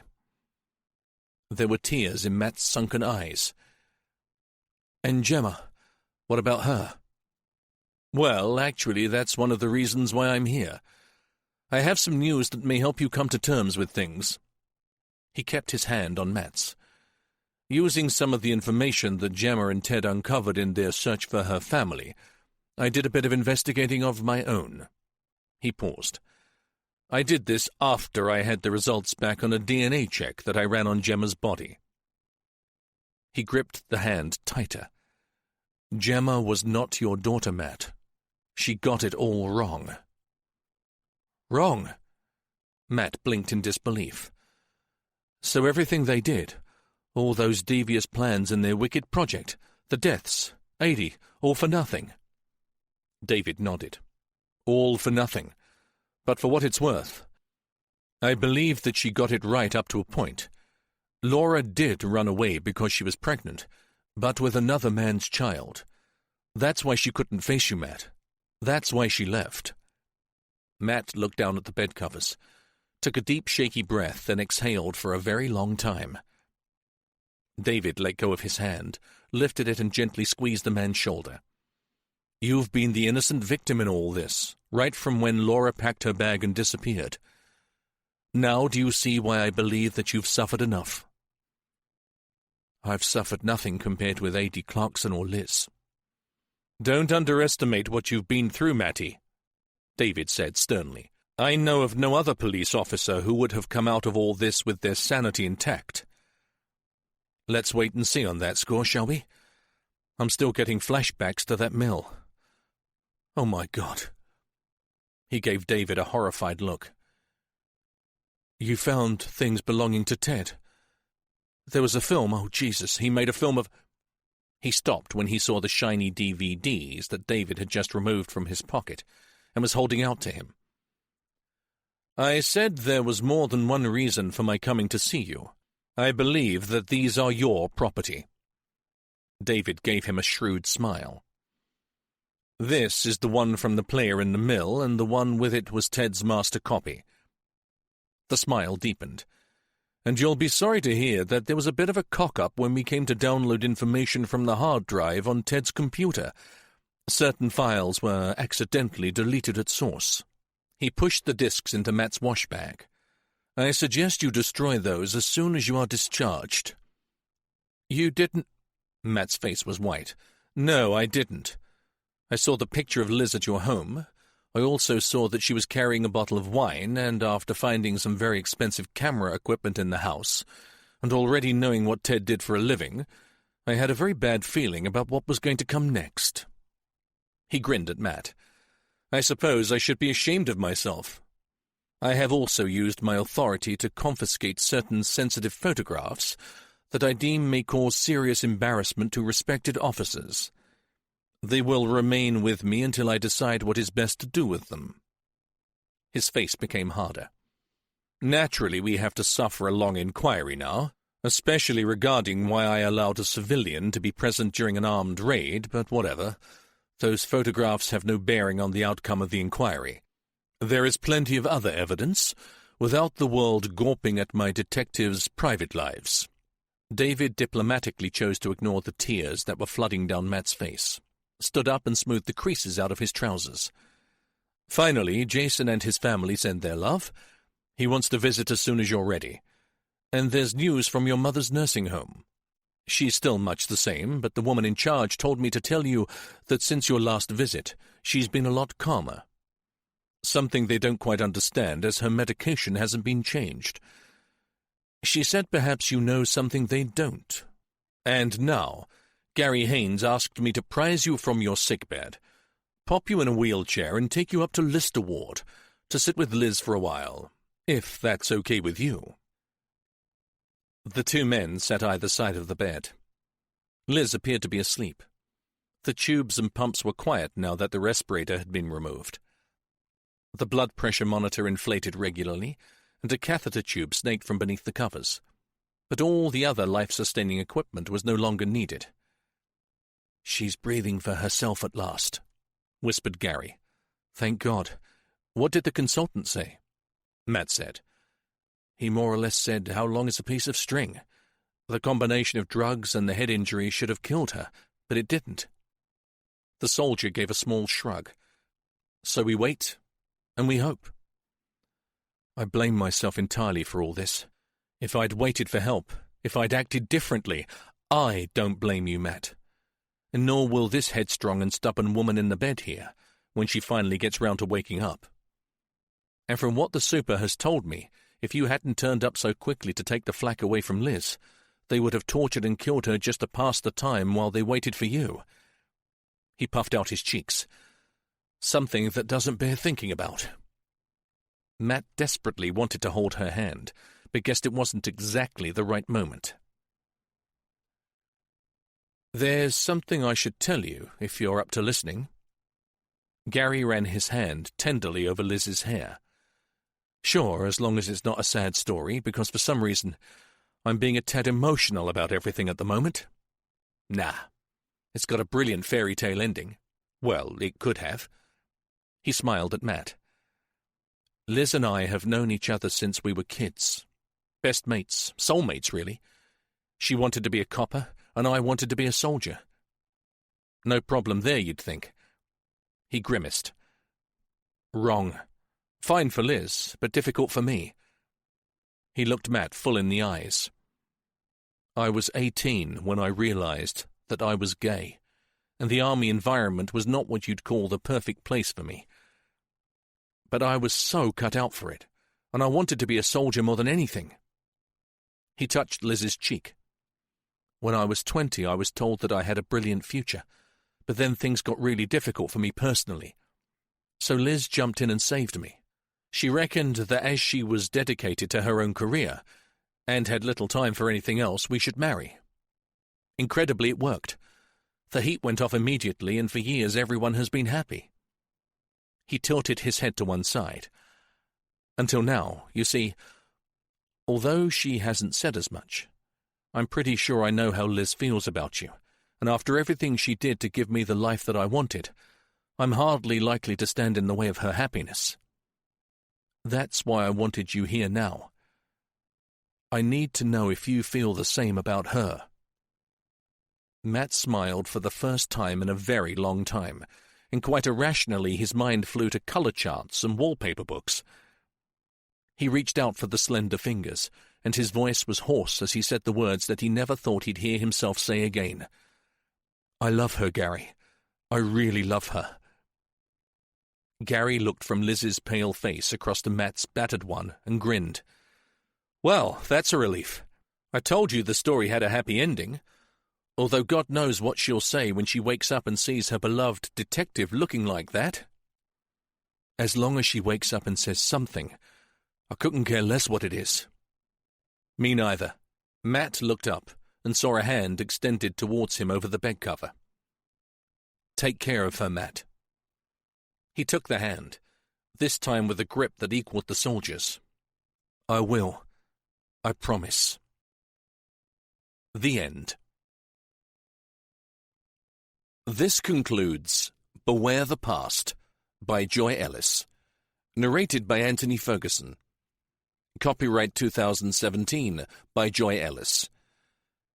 This unabridged audiobook is published by arrangement with Joffe Books Limited, care of Lorella Belli Literary Agency Limited, and was produced in the year 2018 by Tantor Media Incorporated, a division of Recorded Books, which holds the copyright thereto.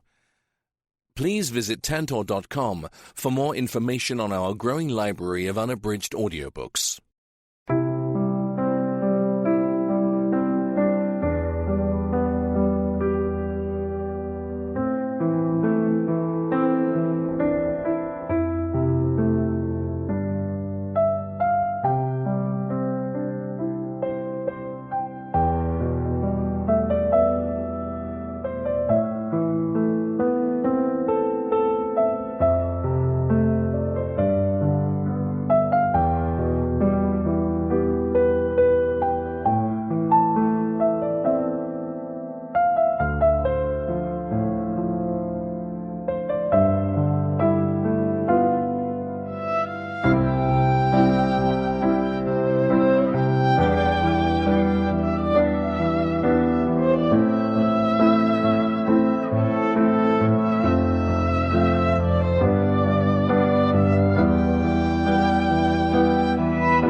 Pulled anxiously at his sheets. And those poor families who adopted them. They must be devastated. The Goddards certainly are. I don't suppose they'll ever come to terms with what has happened and how they were used by that child. Talk about a cuckoo in the nest. David exhaled. And Harry Cotton, well, could anyone have been more deceived? He blamed his own daughter for deliberately causing the house fire, for God's sake. He took the boy in, gave him everything, and made him his adopted heir, when he was the murdering little bastard all along. David shook his head in disbelief. Oh, I found out why he called himself Ted, by the way. Matt raised an eyebrow. Don't tell me. The inspiration is the charming and intelligent serial killer Ted Bundy? Spot on. Great sort of childhood hero, huh? A man who maybe killed and brutalized some 36 girls. I don't think it would have been the killing that impressed our Ted. He would have been more stirred by the fact that everyone, including the judge who sentenced Bundy, liked the man. You're probably right. Harry Cotton, the Goddards, and the people who worked with Ted at the studio all said he was a really pleasant and friendly guy. Just shows how wrong you can be, or what a bloody good actor he was. David sat back and looked at Matt.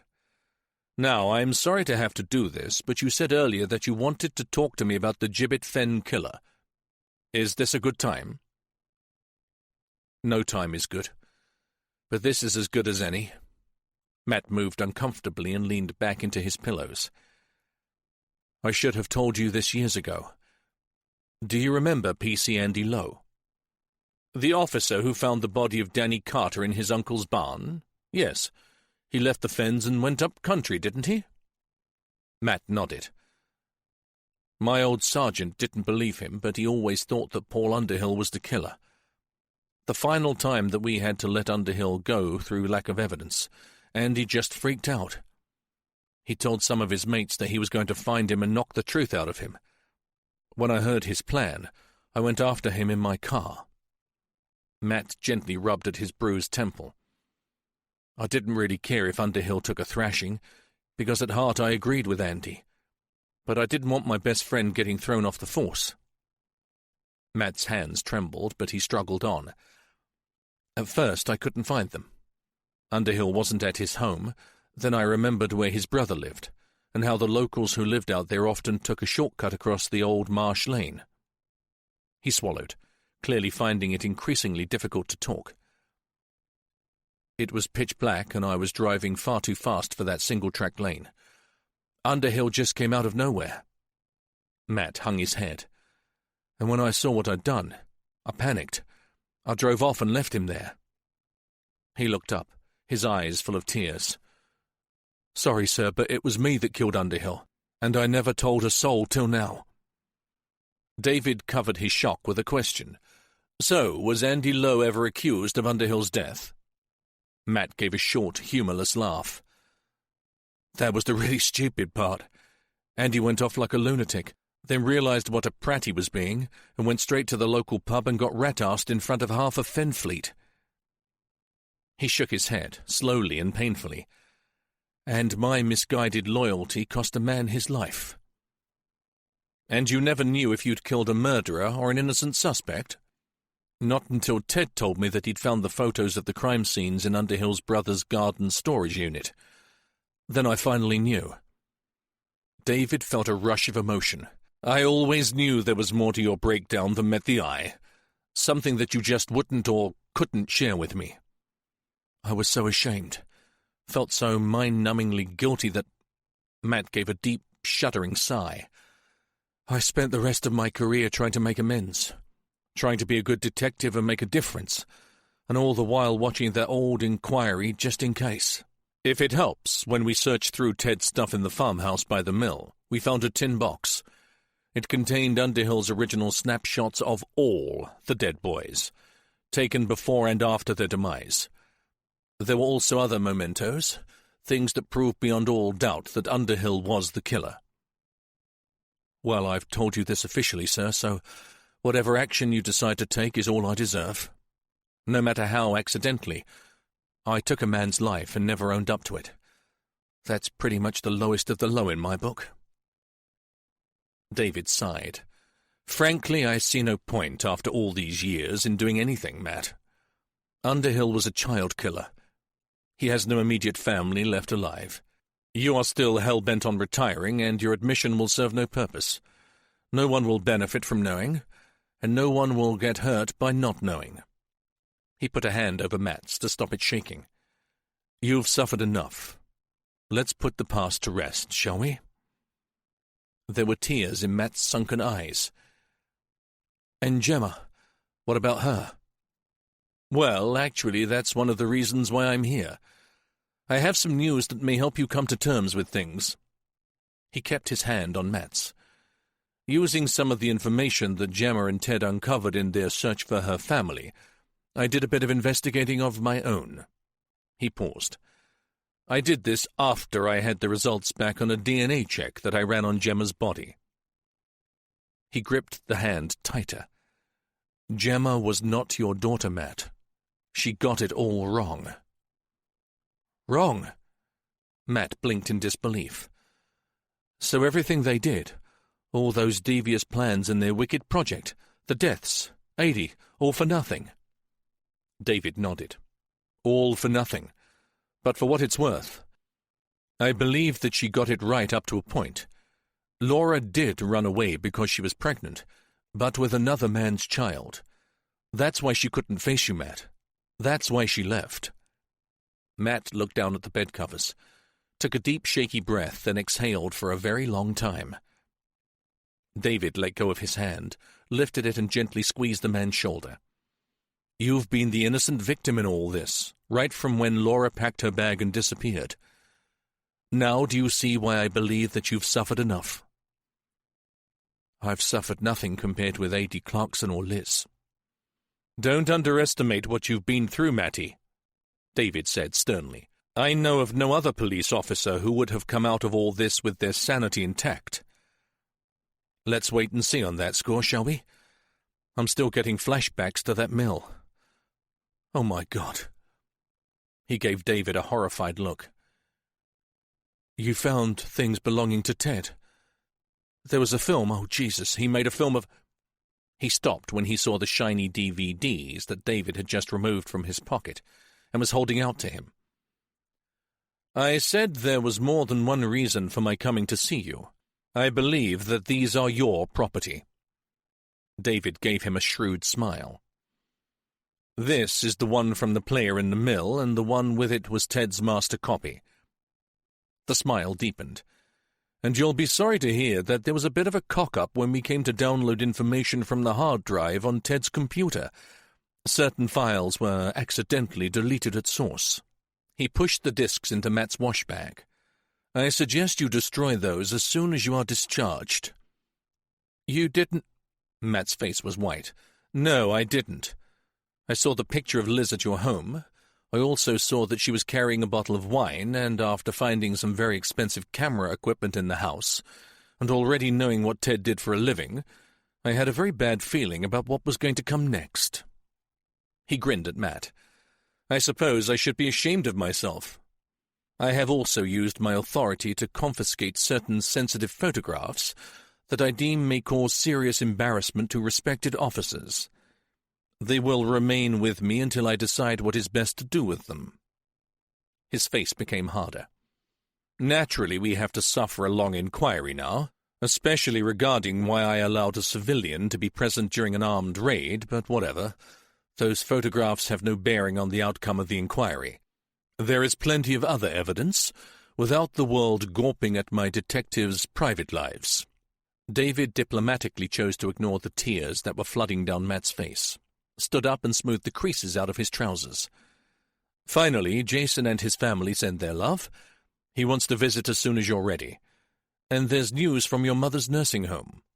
She's still much the same, but the woman in charge told me to tell you that since your last visit, she's been a lot calmer. Something they don't quite understand, as her medication hasn't been changed.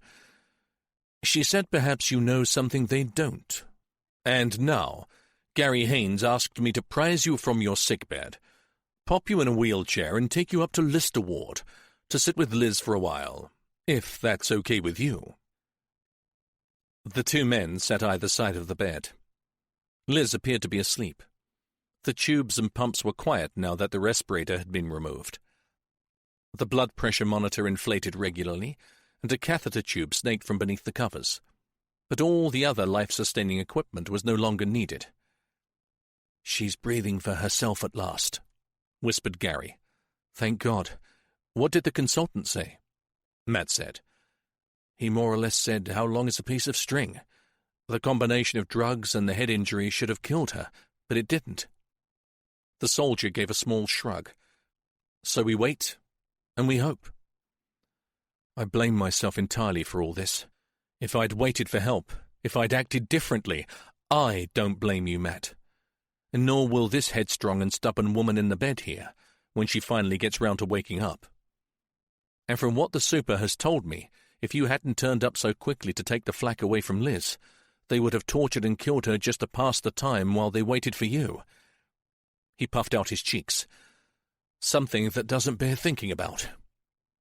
Matt desperately wanted to hold her hand, but guessed it wasn't exactly the right moment. "There's something I should tell you, if you're up to listening." Gary ran his hand tenderly over Liz's hair. "Sure, as long as it's not a sad story, because for some reason I'm being a tad emotional about everything at the moment." "Nah. It's got a brilliant fairy tale ending. Well, it could have." He smiled at Matt. "Liz and I have known each other since we were kids. Best mates, soulmates, really. She wanted to be a copper, and I wanted to be a soldier. No problem there, you'd think." He grimaced. "Wrong. Fine for Liz, but difficult for me." He looked Matt full in the eyes. "I was 18 when I realized that I was gay, and the army environment was not what you'd call the perfect place for me. But I was so cut out for it, and I wanted to be a soldier more than anything." He touched Liz's cheek. "When I was 20, I was told that I had a brilliant future, but then things got really difficult for me personally. So Liz jumped in and saved me. She reckoned that as she was dedicated to her own career, and had little time for anything else, we should marry. Incredibly, it worked. The heat went off immediately, and for years everyone has been happy." He tilted his head to one side. "Until now, you see, although she hasn't said as much, I'm pretty sure I know how Liz feels about you, and after everything she did to give me the life that I wanted, I'm hardly likely to stand in the way of her happiness. That's why I wanted you here now. I need to know if you feel the same about her." Matt smiled for the first time in a very long time, and quite irrationally his mind flew to color charts and wallpaper books. He reached out for the slender fingers, and his voice was hoarse as he said the words that he never thought he'd hear himself say again. "I love her, Gary. I really love her." Gary looked from Liz's pale face across to Matt's battered one and grinned. "Well, that's a relief. I told you the story had a happy ending. Although God knows what she'll say when she wakes up and sees her beloved detective looking like that." "As long as she wakes up and says something, I couldn't care less what it is." "Me neither." Matt looked up and saw a hand extended towards him over the bed cover. "Take care of her, Matt." He took the hand, this time with a grip that equaled the soldier's. "I will. I promise." The end. This concludes Beware the Past by Joy Ellis, narrated by Anthony Ferguson. Copyright 2017 by Joy Ellis. This unabridged audiobook is published by arrangement with Joffe Books Limited, care of Lorella Belli Literary Agency Limited, and was produced in the year 2018 by Tantor Media Incorporated, a division of Recorded Books, which holds the copyright thereto. Please visit tantor.com for more information on our growing library of unabridged audiobooks.